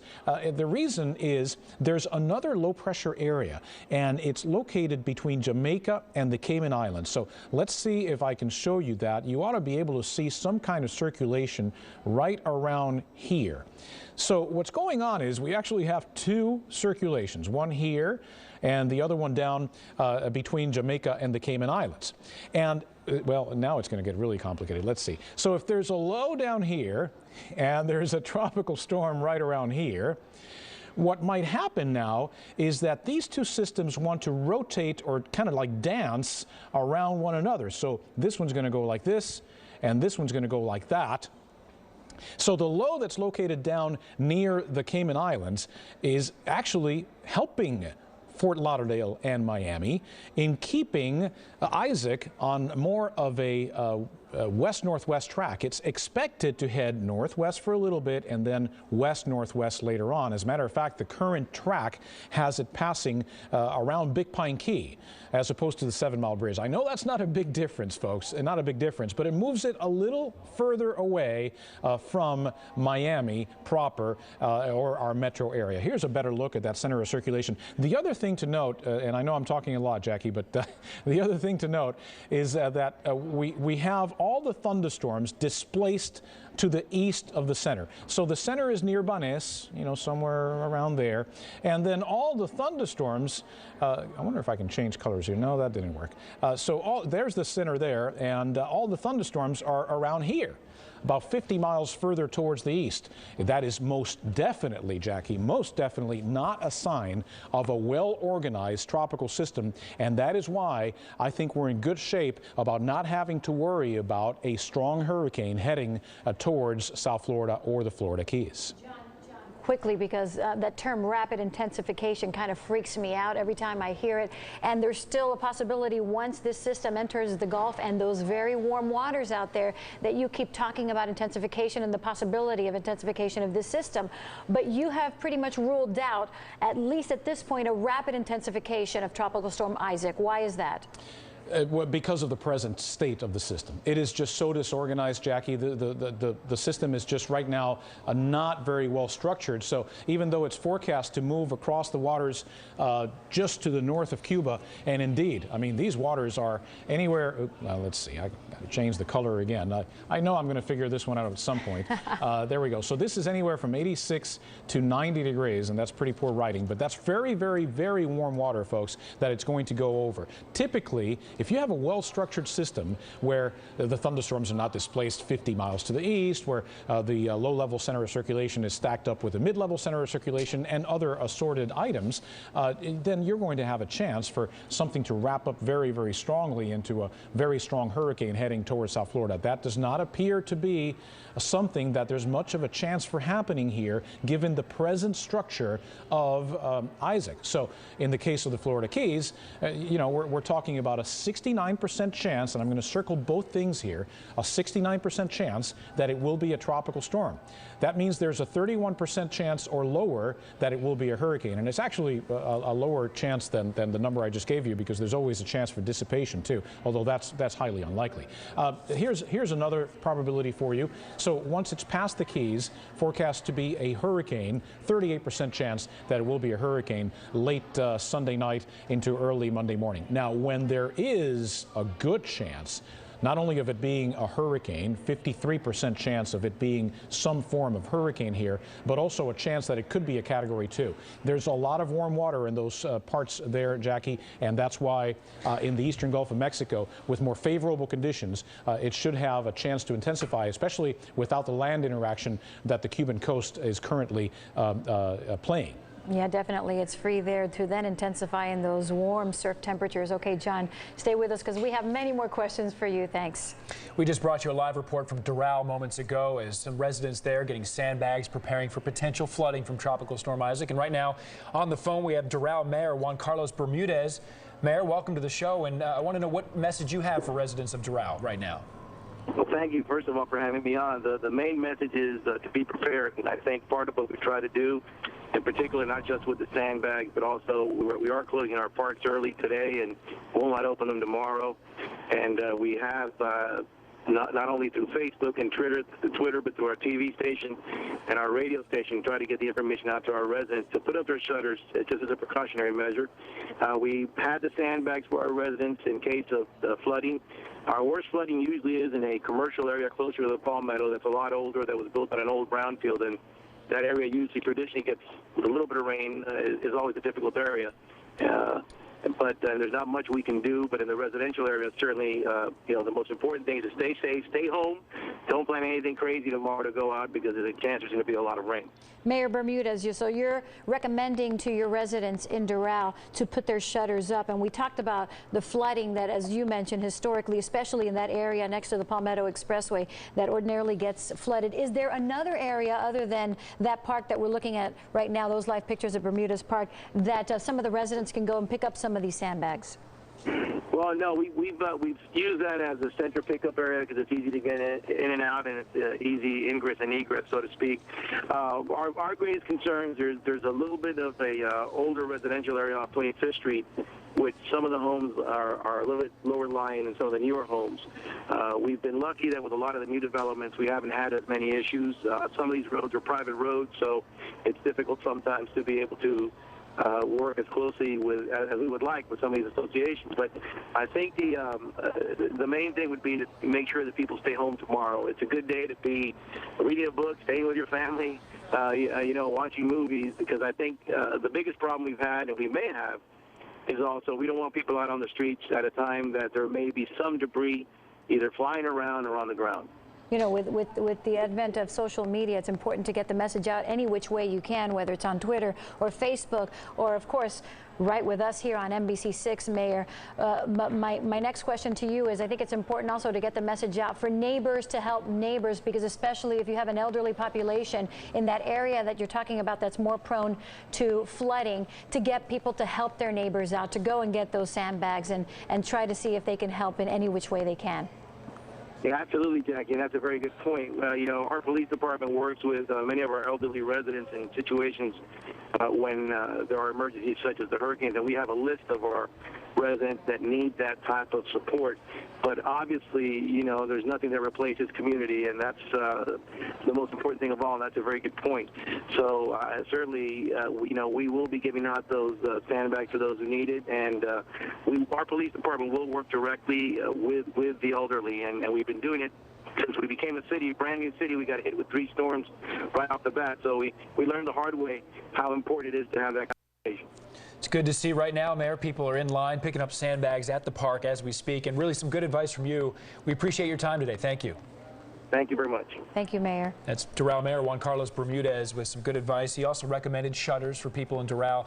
Miami-Dade County Mayor Carlos Jimenez had the same recommendation. Chuck Lanza and Broward had the same recommendation, basically playing it safe as we wait for Tropical Storm Isaac to approach. I think it's important because there are a lot of elderly that live in South Florida, and I think it's important for you to check on your neighbors, especially if you know that for whatever reason they can't get out of their home, to go and knock on the door and see if they need any help, if they need maybe any water, any food, or anything that they may need. This is an important time for the community to come together and really help each other out. It's always one of the best things to come from storms that we're so used to here in South Florida. Another thing that he mentioned, tomorrow's plans. I think it's great advice to stay inside. It's not the ideal weekend. I know people want to get out and do things on the weekend and take advantage, but tomorrow, no matter what the path of this storm takes, it's not going to be pretty out there. So stay home, spend some time with family, grab your book, or go on the computer, watch some TV, and be safe indoors. We just had the mayor of Doral, Juan Carlos Bermudez, live here with us on NBC6. Earlier today, we heard from the mayor of Miami-Dade County, Carlos Jimenez. Let's listen into what he has to say. The Port of Miami is scheduled to close tonight at 11 o'clock. Travelers should check with their cruise lines for further information. Metro Rail, Metro Bus, and Metro Mover will continue to operate until further notice. Boats and watercraft should be secured tonight. It's important to note that public schools and Catholic schools throughout Miami-Dade County are closed on Monday. FIU, Miami-Dade College, and University of Miami also will be closed on Monday. In addition, non-essential Miami-Dade County personnel are to stay home on Monday. That's, again, non-essential county employees are not to report to work on Monday. All residents are urged to stay tuned to the radio and television broadcast for further details involving this storm. Our EOC continues to operate at a level 2, which is partial activation status. The 311 Answer Center is open. Residents can call 311 in Miami-Dade or 305-468-5900 outside of Miami-Dade County.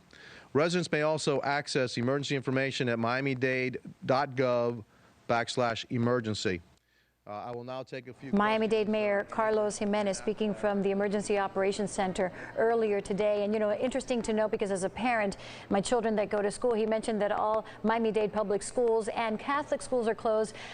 We should extend that to some of the other private schools in South Florida as well. Many of them abide by the Miami-Dade public school system, but if they don't, then you should call directly, and there should be a message in that school that will tell you if that school will be open on Monday. Same goes for charter schools. My wife teaches at a charter school. They follow the same rules. In Broward County as well, if you just tuned in, we mentioned to you earlier, Broward County schools also closed for Monday. And Chuck Lanza, the Director of Emergency Operations in Broward County, gave this message less than an hour ago. We are opening up special needs shelters for those of you that have been contacted. We are still making contact notification on when we'll do pickups for those.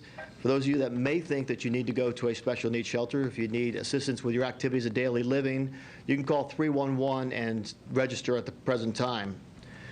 As the Vice Mayor said, we are opening up a general population shelter. This is to guarantee that people who may need additional assistance have someplace to go. Chuck Lanza there from the Broward EOC as well, talking about some of the closures for this coming Monday.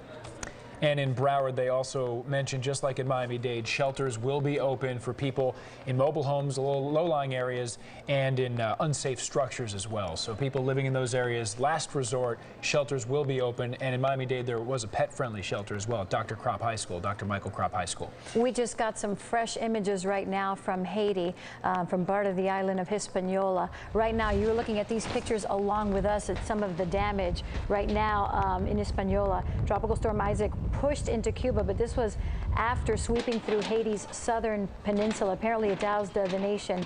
And of course, we all know that it's still trying to recover from that terrible 2010 earthquake. You can see right now some of the pictures and some of the destruction from Tropical Storm Isaac there on the island. Hundreds of homes have been damaged in Haiti. You're looking at pictures from Port-au-Prince, where there are 400,000 people still living in tents 2.5 years after the earthquake that devastated Haiti. And of course, so much of our community here in South Florida has family, friends in Haiti. Our Haitian community is very strong here, and our prayers went out to them last night as the storm passed through. I've been checking and keeping up on Twitter some of the news coming out of Haiti, Jackie. The weather is getting better there. It probably could have been worse, but still very, very tough to see the pictures here. 3 people reported dead in Haiti.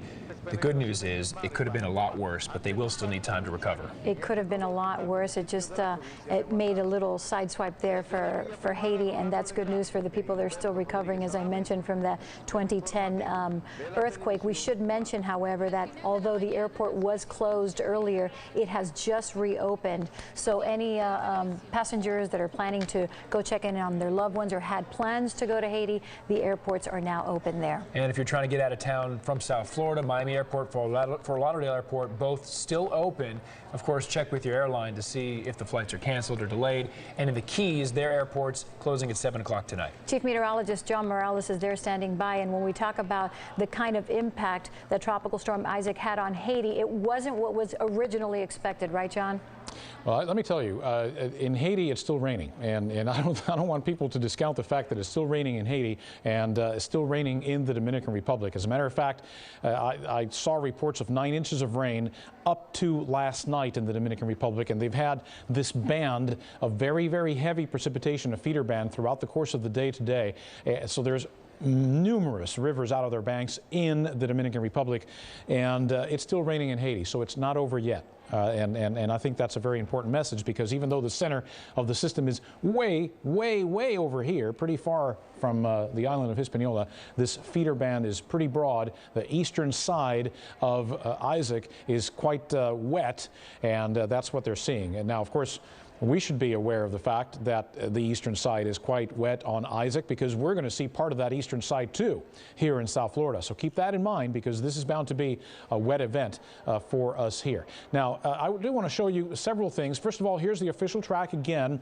If you haven't seen the 5 p.m. advisory, the forecast from the National Hurricane Center for a tropical storm leaving Cuba, skirting along the north coast, along many of these keys here located just north, the barrier islands just north of Cuba, and then as a tropical storm approaching the Florida Keys, 69% chance that at 2 a.m. or rather 2 p.m. Sunday it'll be a tropical storm, and then a 38% chance that by 2 a.m. Monday, in other words Sunday night, it'll be a hurricane. But I'm going to be able to show you once I get through this graphic that the chances for it being a hurricane as it approaches the area near the Keys is certainly part of the forecast, because the Hurricane Center does have hurricane force winds affecting portions of the Florida Keys. I'll show you that in just a second.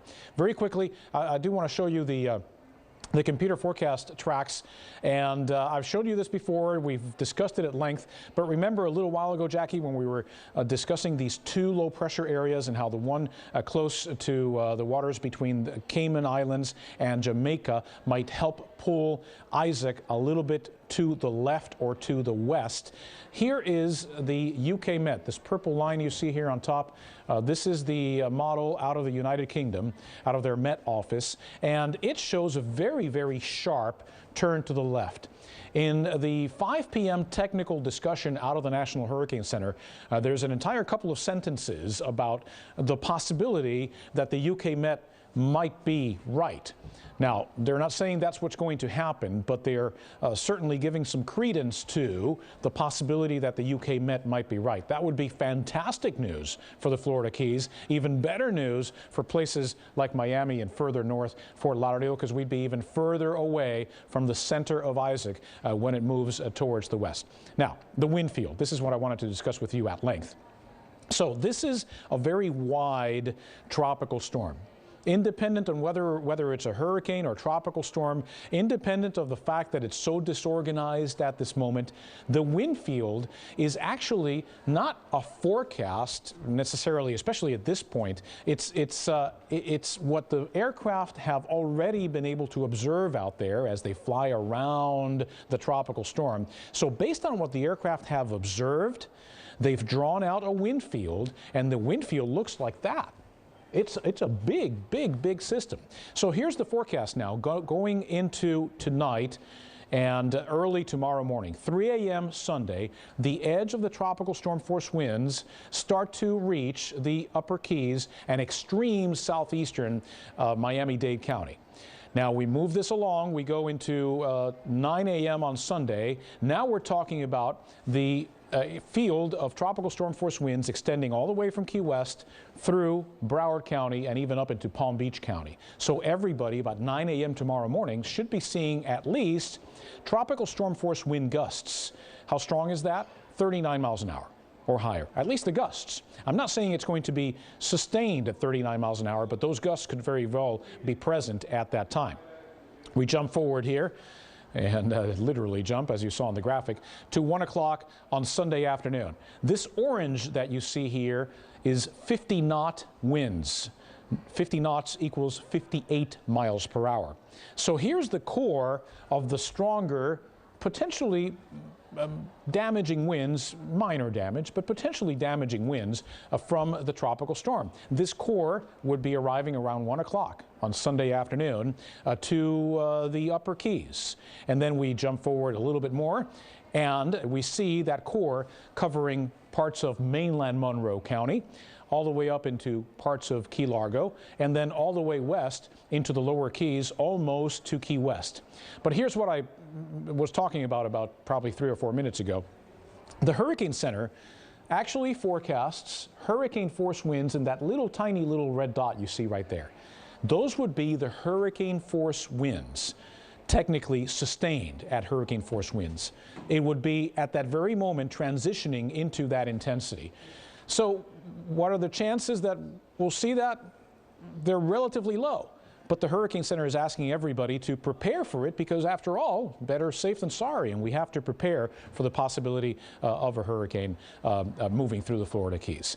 Speaking of the National Hurricane Center, old colleague and friend, well, I don't want to say old, but Ed Rappaport is out there. He's the Deputy Director of the National Hurricane Center. Ed, good afternoon. Hi, John. Great to see you. So let's talk about Isaac and its present state. It went through Haiti. It emerged somewhat disorganized. Describe to me what the aircraft found to be able to classify the system as somewhat disorganized when it came out. I think the aircraft found what we see on the satellite loop, and that's an area that's near the center that doesn't have that deep thunderstorm activity that we know is required for significant strengthening and actually indicates an intense storm. They're finding the same thing on the aircraft. They did, as you probably saw, just fly through the center, and the pressure has come down a little bit. And we would expect that that trend is going to continue. I know we're talking about whether it's going to become a hurricane or not. I have to realize that the winds now are at 60 miles per hour. It only takes another 14, 15 to make it a hurricane. So we're not that far away from a hurricane at this point. So if we get some more thunderstorms in here, and they are starting to develop a little bit, as you can see, just popping up a little bit in here now, but I would expect that we'll see more and more of that as the center comes on up towards the northwest, and indeed become a hurricane in the next 12 to 24 hours or so.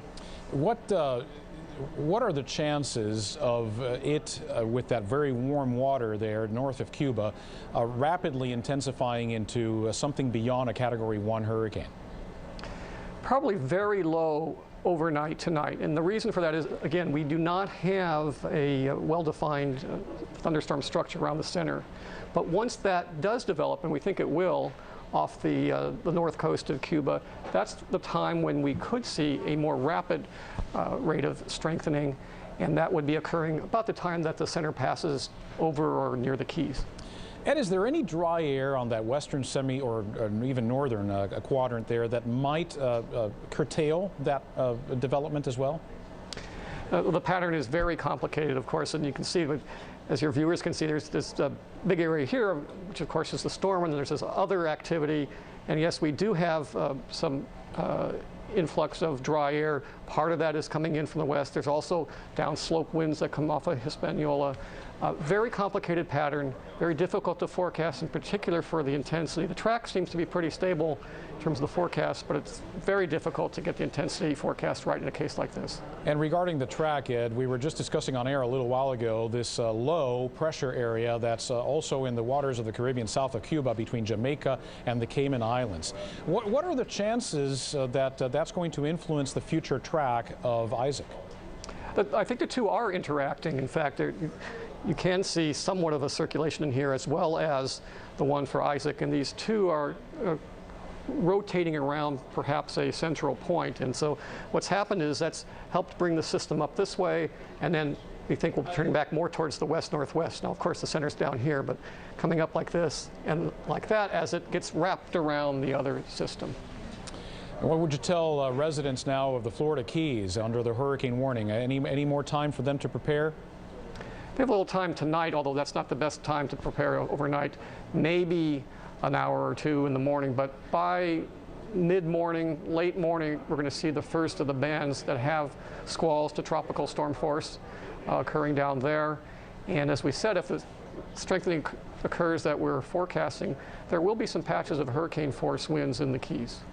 And the rainfall, Ed, finally, I want to talk about that. I mean, the right quadrant or the right semicircle normally, of course, a very wet and stormy side. With this particular system, will that be the case too? I know there's forecasts of up to 8 inches of rain. That's right, and 4 to 8 inches, maybe even locally higher. And as you said, there's a lot of moisture around the side of the storm. Carrie Cott is there live. We'll be checking in with Carrie and our team of reporters. Once again, you're watching live extended coverage of Tropical Storm Isaac. We'll be right back.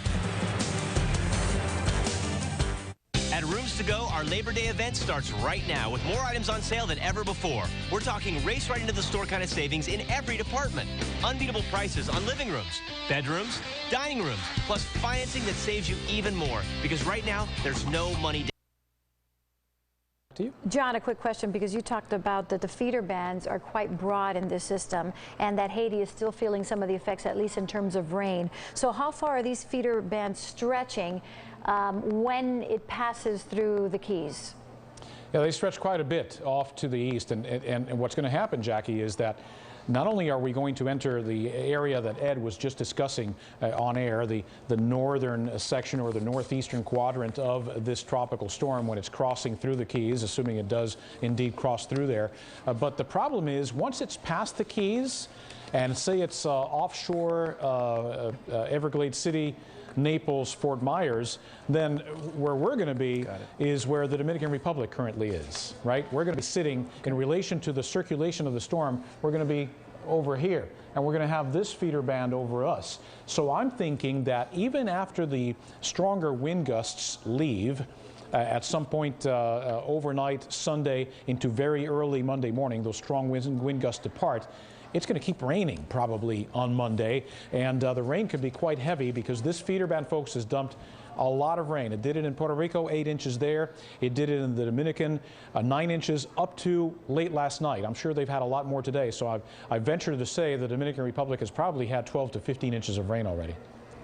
Okay. John, thank you so much. I appreciate the update there. We want to also update people, if you just joined us, a lot of closures out there. Miami-Dade, Broward County schools both closed on Monday.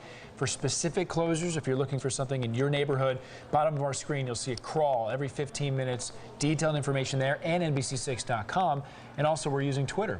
Yeah, and we're also asking you to send us pictures of anything that you may see out there, preparations or any fallen power lines or lit or whatever it is, trees that are fallen on Instagram. So send those to us. We have a couple of them that have already been sending them to us, as you can see right here. Well, it looks like those dogs are preparing for the storm as well. Nice and cuddly there. Yeah, they're going to be ready to go. And that's just a picture of clouds.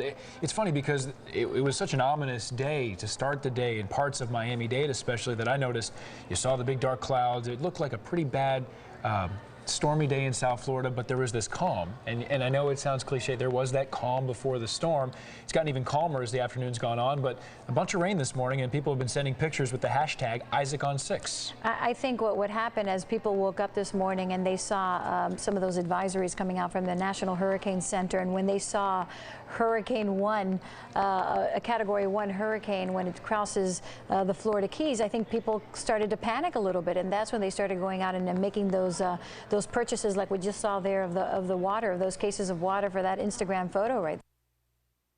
After that, here's the 5 o'clock advisory from Isaac. Winds 60 miles an hour. The pressure is basically stable at 997 millibars, moving to the northwest at 21. Here's the official forecast track from the National Hurricane Center, and you can see that it makes a close approach tomorrow afternoon to the Keys, and at that point could be a strong tropical storm. National Hurricane Center saying it may even be a borderline Category 1 hurricane, and the focus is certainly over the Keys.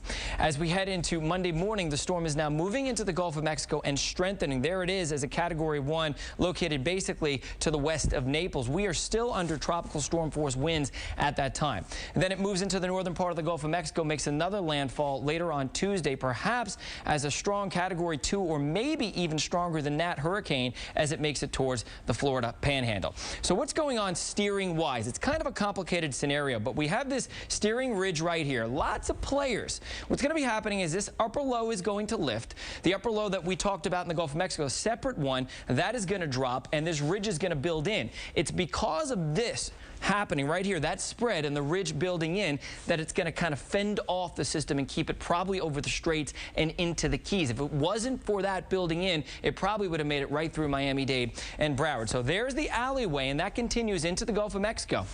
Western ridge, the ridge to the east, this will probably go right in between into the Florida Panhandle on Tuesday. So locally, what does that mean? Well, it looks like we're going to see a lot of heavy rain. Localized flooding, one of the biggest problems. The other big problem we're looking at is probably a lot of power outages. And remember, it's very hot this time of year. If you're without air conditioning for several days, you should prepare for the possibility of that. Rainfall-wise in South Florida, a lot of places 8 to 12, some places 4 to 8. So generally a half a foot to a foot of rain over the next couple of days. Forecast wind gusts. Notice how they pick up tomorrow morning. We're talking lots of areas in the 40s to close to 50 miles an hour. Pretty much the same story all day tomorrow. We'll stop the clock again at 6:30 tomorrow night. Wind gusts to 50 in Miami, 48 in Fort Lauderdale. We could see hurricane wind gusts. It is possible depending upon how strong the storm is when it moves through the Keys, and then it moves out into the Gulf of Mexico. Look at this. Monday morning at 8 a.m. This is why the schools are closed. We still have wind gusts to 40 to 45 miles an hour. Here's a look at your forecast now. Tonight, quite early on, but then I think we'll see those squalls start to form, especially after midnight, and more so by morning. By tomorrow morning, numerous squalls, hurricane wind gusts during day tomorrow, probably in the afternoon are possible in the Keys, and it's really going to be a nasty day tomorrow, so tomorrow's the day to stay inside. You know, I didn't even have to do the boating forecast, but just to show you what it's going to be like, stay in port tomorrow. I know kite surfers love to be out there. Please don't make that mistake. Surfers, please don't make that mistake. East winds 40 to 70 miles an hour tomorrow and seas 15 to 25 feet. Here's the extended forecast now, and as you can see, things will finally get better as we head into Tuesday and especially Wednesday. Guys? So with some of those wind gusts, you really need to bring in any things that you still have outside on your patio. Now's the time. Bring him inside. Did that this morning. And a little while ago, we talked to a reporter from the Miami Herald in Haiti and got an update there. Some 5,000 people who are in temporary homes and tents. Already, they've been affected by the storm. Antonio Mora is in the newsroom, and he's got some pictures from some other parts of the Caribbean. What are we looking at, Antonio? Elliot and Shannon, we'll start with Haiti, though, first, because we want to show you some of the video of the damage that Tropical Storm Isaac has been happening there in Haiti and in these other islands. At least 3 people, including a 10-year-old girl, have reportedly been killed in Haiti, and high winds and downpours were reported along parts of Haiti's southern coast and in the capital of Port-au-Prince. The danger, of course, is that more than 350,000 people in that area are living in 10 cities, so they are being impacted by the strong winds. Many of the tents have reportedly been blown away, and hundreds of homes have been flooded. Now, let's go a little further to the northwest and go to Cuba. People there aren't taking any chances when it comes to the storm. The National Hurricane Center has been showing us how the storm is drenching eastern Cuba, and Cubans have prepared thousands of sandbags to help prevent flooding. They are also pruning trees to minimize the serious damage that strong winds, of course, can cause as trees and other debris are launched and become dangerous missiles. Now, let's go back down to the southeast in the Dominican Republic, which got the winds before Haiti and Cuba, and the strong winds there, as you can see, stirred up those waves. Take a look at that video. The waves are crashing dangerously close. They're along the coastline, coming very close to the high-rise that these pictures were taken from. Fortunately, Isaac did not cause significant damage in the Dominican Republic. So a lot going on in the Caribbean. Shannon and Elliot, the storm is leaving its mark there as, of course, it heads our way. Antonio Mora, thanks so much. Impressive how many sandbags that they had ready to go in Cuba. They do move a lot of people. Yeah. They mobilize. The government does do that. And right now, we're going to take a break. We're going to leave you with a picture that we have out of Marathon. A lot more tranquil, Shannon, than those pictures we saw out of the Caribbean. Could this be the calm before the storm? We don't know, but that's why we're here to monitor Tropical Storm Isaac. We'll be right back.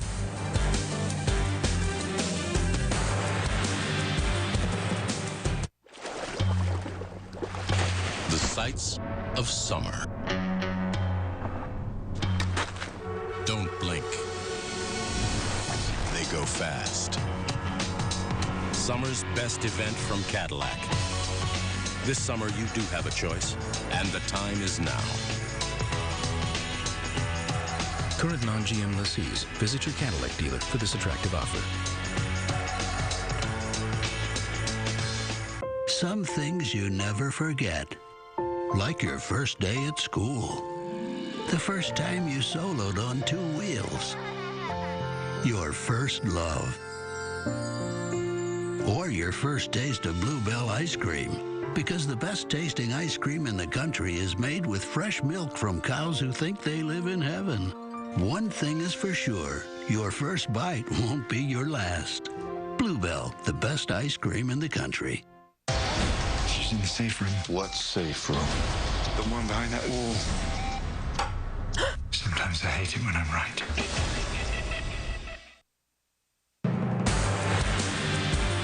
And welcome back once once again to extended CBS 4 News coverage of Tropical Storm Isaac. I'm Shannon Horry along with Elliot Rodriguez, and we're going to be with you until at least 8 p.m. to let you know everything you need to know to stay safe. Yeah, we're also waiting on Florida Governor Rick Scott to speak, but right now let's check in with our Chief Meteorologist Dave Bernard to show us the latest on what this storm is doing. Dave? Well, earlier today, you know, it was just storming to beat the band all over South Florida and the Keys. That started last night, and everyone thought, oh my gosh, the storm is starting. Well, not really. We have this upper low over the eastern Gulf, and it was a big rainmaker. That in combination with the moisture from Isaac helped cause, I should say, a lot of moisture convergence right at the coastline. And so again, that wasn't directly a cholera epidemic here. Only Team 6 had crews and reporters on the ground covering the latest from Haiti. 80% of the population is living under the poverty line.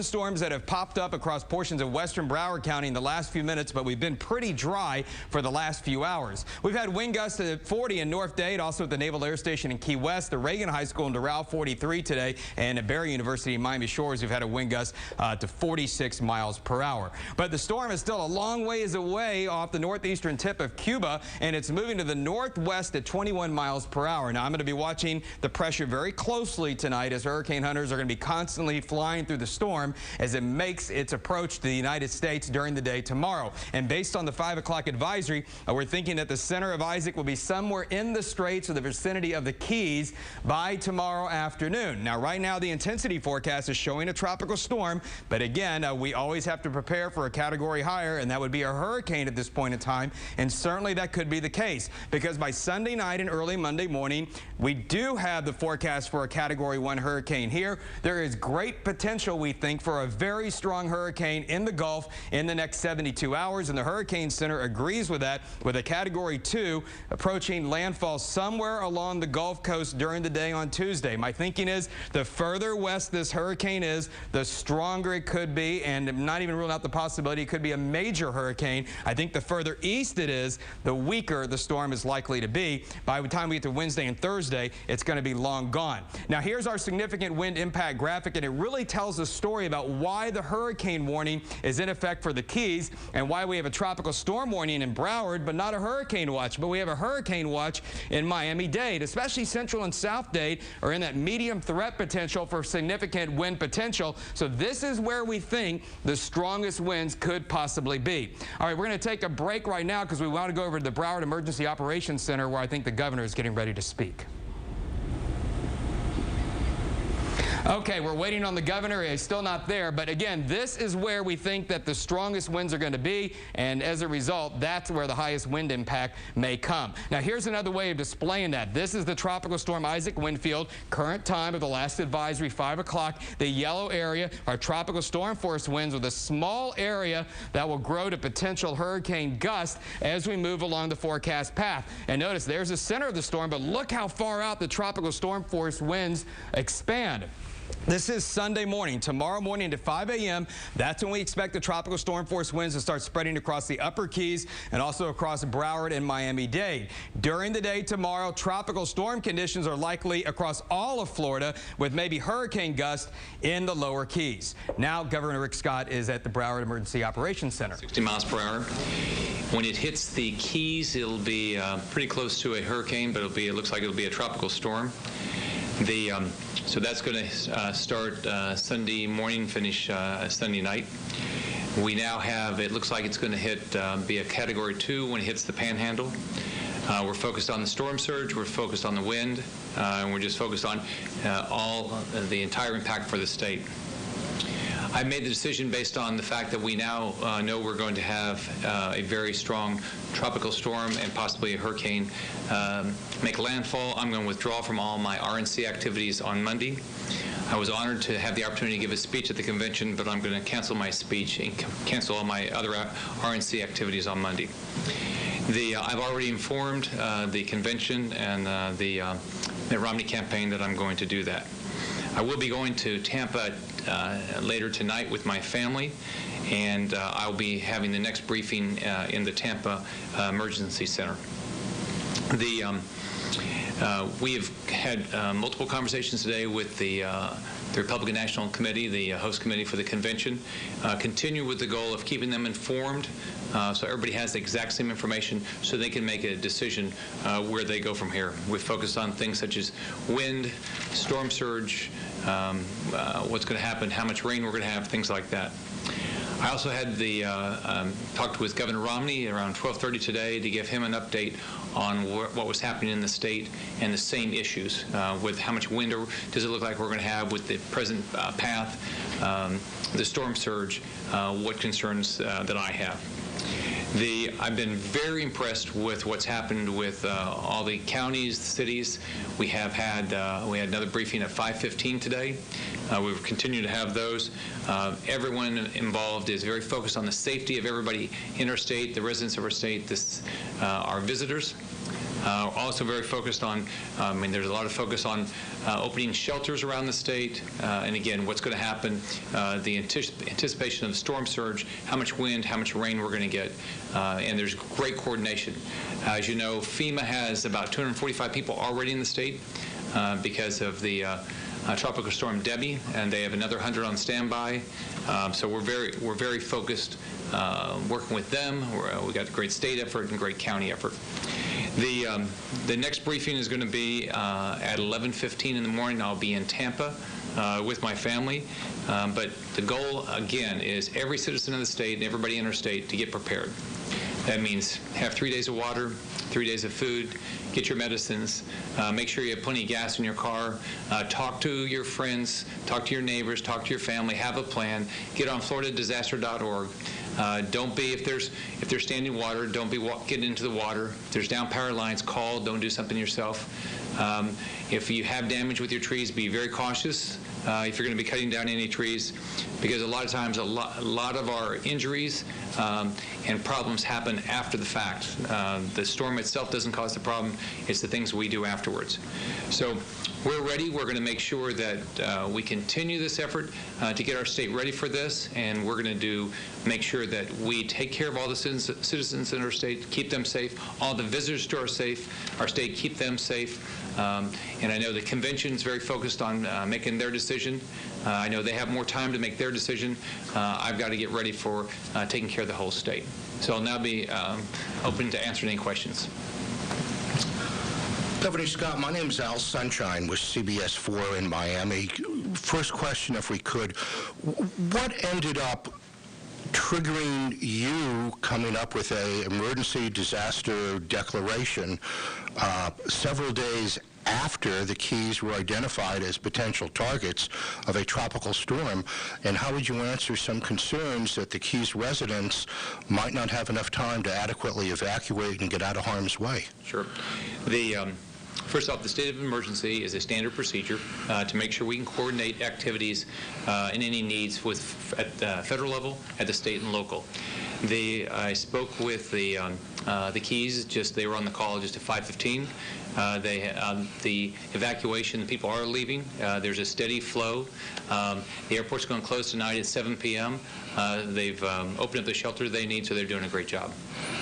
And at this point, how do you see you and your administration handling this possible tropical storm hurricane approach different than what we as a community went through with Hurricane Andrew 20 years ago?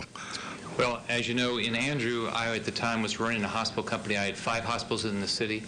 I think it was. I evacuated 2 of them, and then I had one that completely devastated by Andrew. I had 500 employees without homes, and I was down here promptly after the hurricane to help get our hospitals back open and making sure our employees could get back into their homes.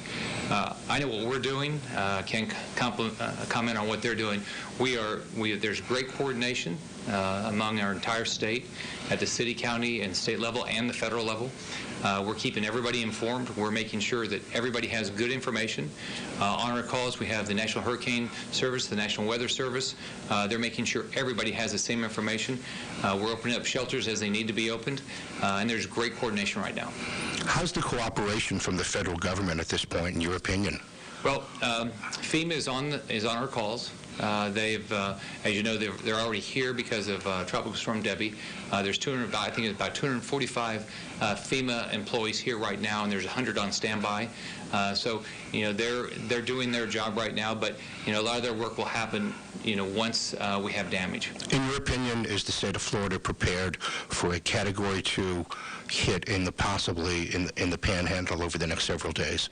The state is as prepared as you can be. You know, the key is emergency management teams at the state level and at the county level. They're ready. You never know exactly what's going to happen. What's really important right now is the citizens have to be ready. Make sure you have 3 days of water, 3 days of food. You know, have your medicine, fill up your car, get ready, because you don't know what's going to happen. But then, if it does happen, be careful afterwards. Don't drive into water. Don't touch down power lines. Be careful cutting down trees. You know, just be cautious. But the other thing is, watch out for your family and friends, especially people you don't see very often. That, you know, they might not have somebody to call. You reach out to all your neighbors. One of the greatest things about our state is it's the state that cares about people. Get out there and talk to everybody you can to make sure that everybody has a plan. Help each other. Absolutely. And any personal message you have to residents of this state that may have never gone through a storm like this, don't know what it's like, and could be a little bit concerned tonight? But the biggest thing is, you know, listen to the weather. Listen to all the local officials. Listen to if there's an evacuation effort. If you have special needs, we're opening up special needs shelters around the state. Get to those special needs shelters when it's appropriate. Let people know if you need something. Be cautious, listen, and take care of each other. And one final question from me, sir. As the top administrator for the state of Florida, as a business executive, you taking any notes of anything that you're seeing happening that you might want to have changed next time, or not really as good as you would like to see them at this point?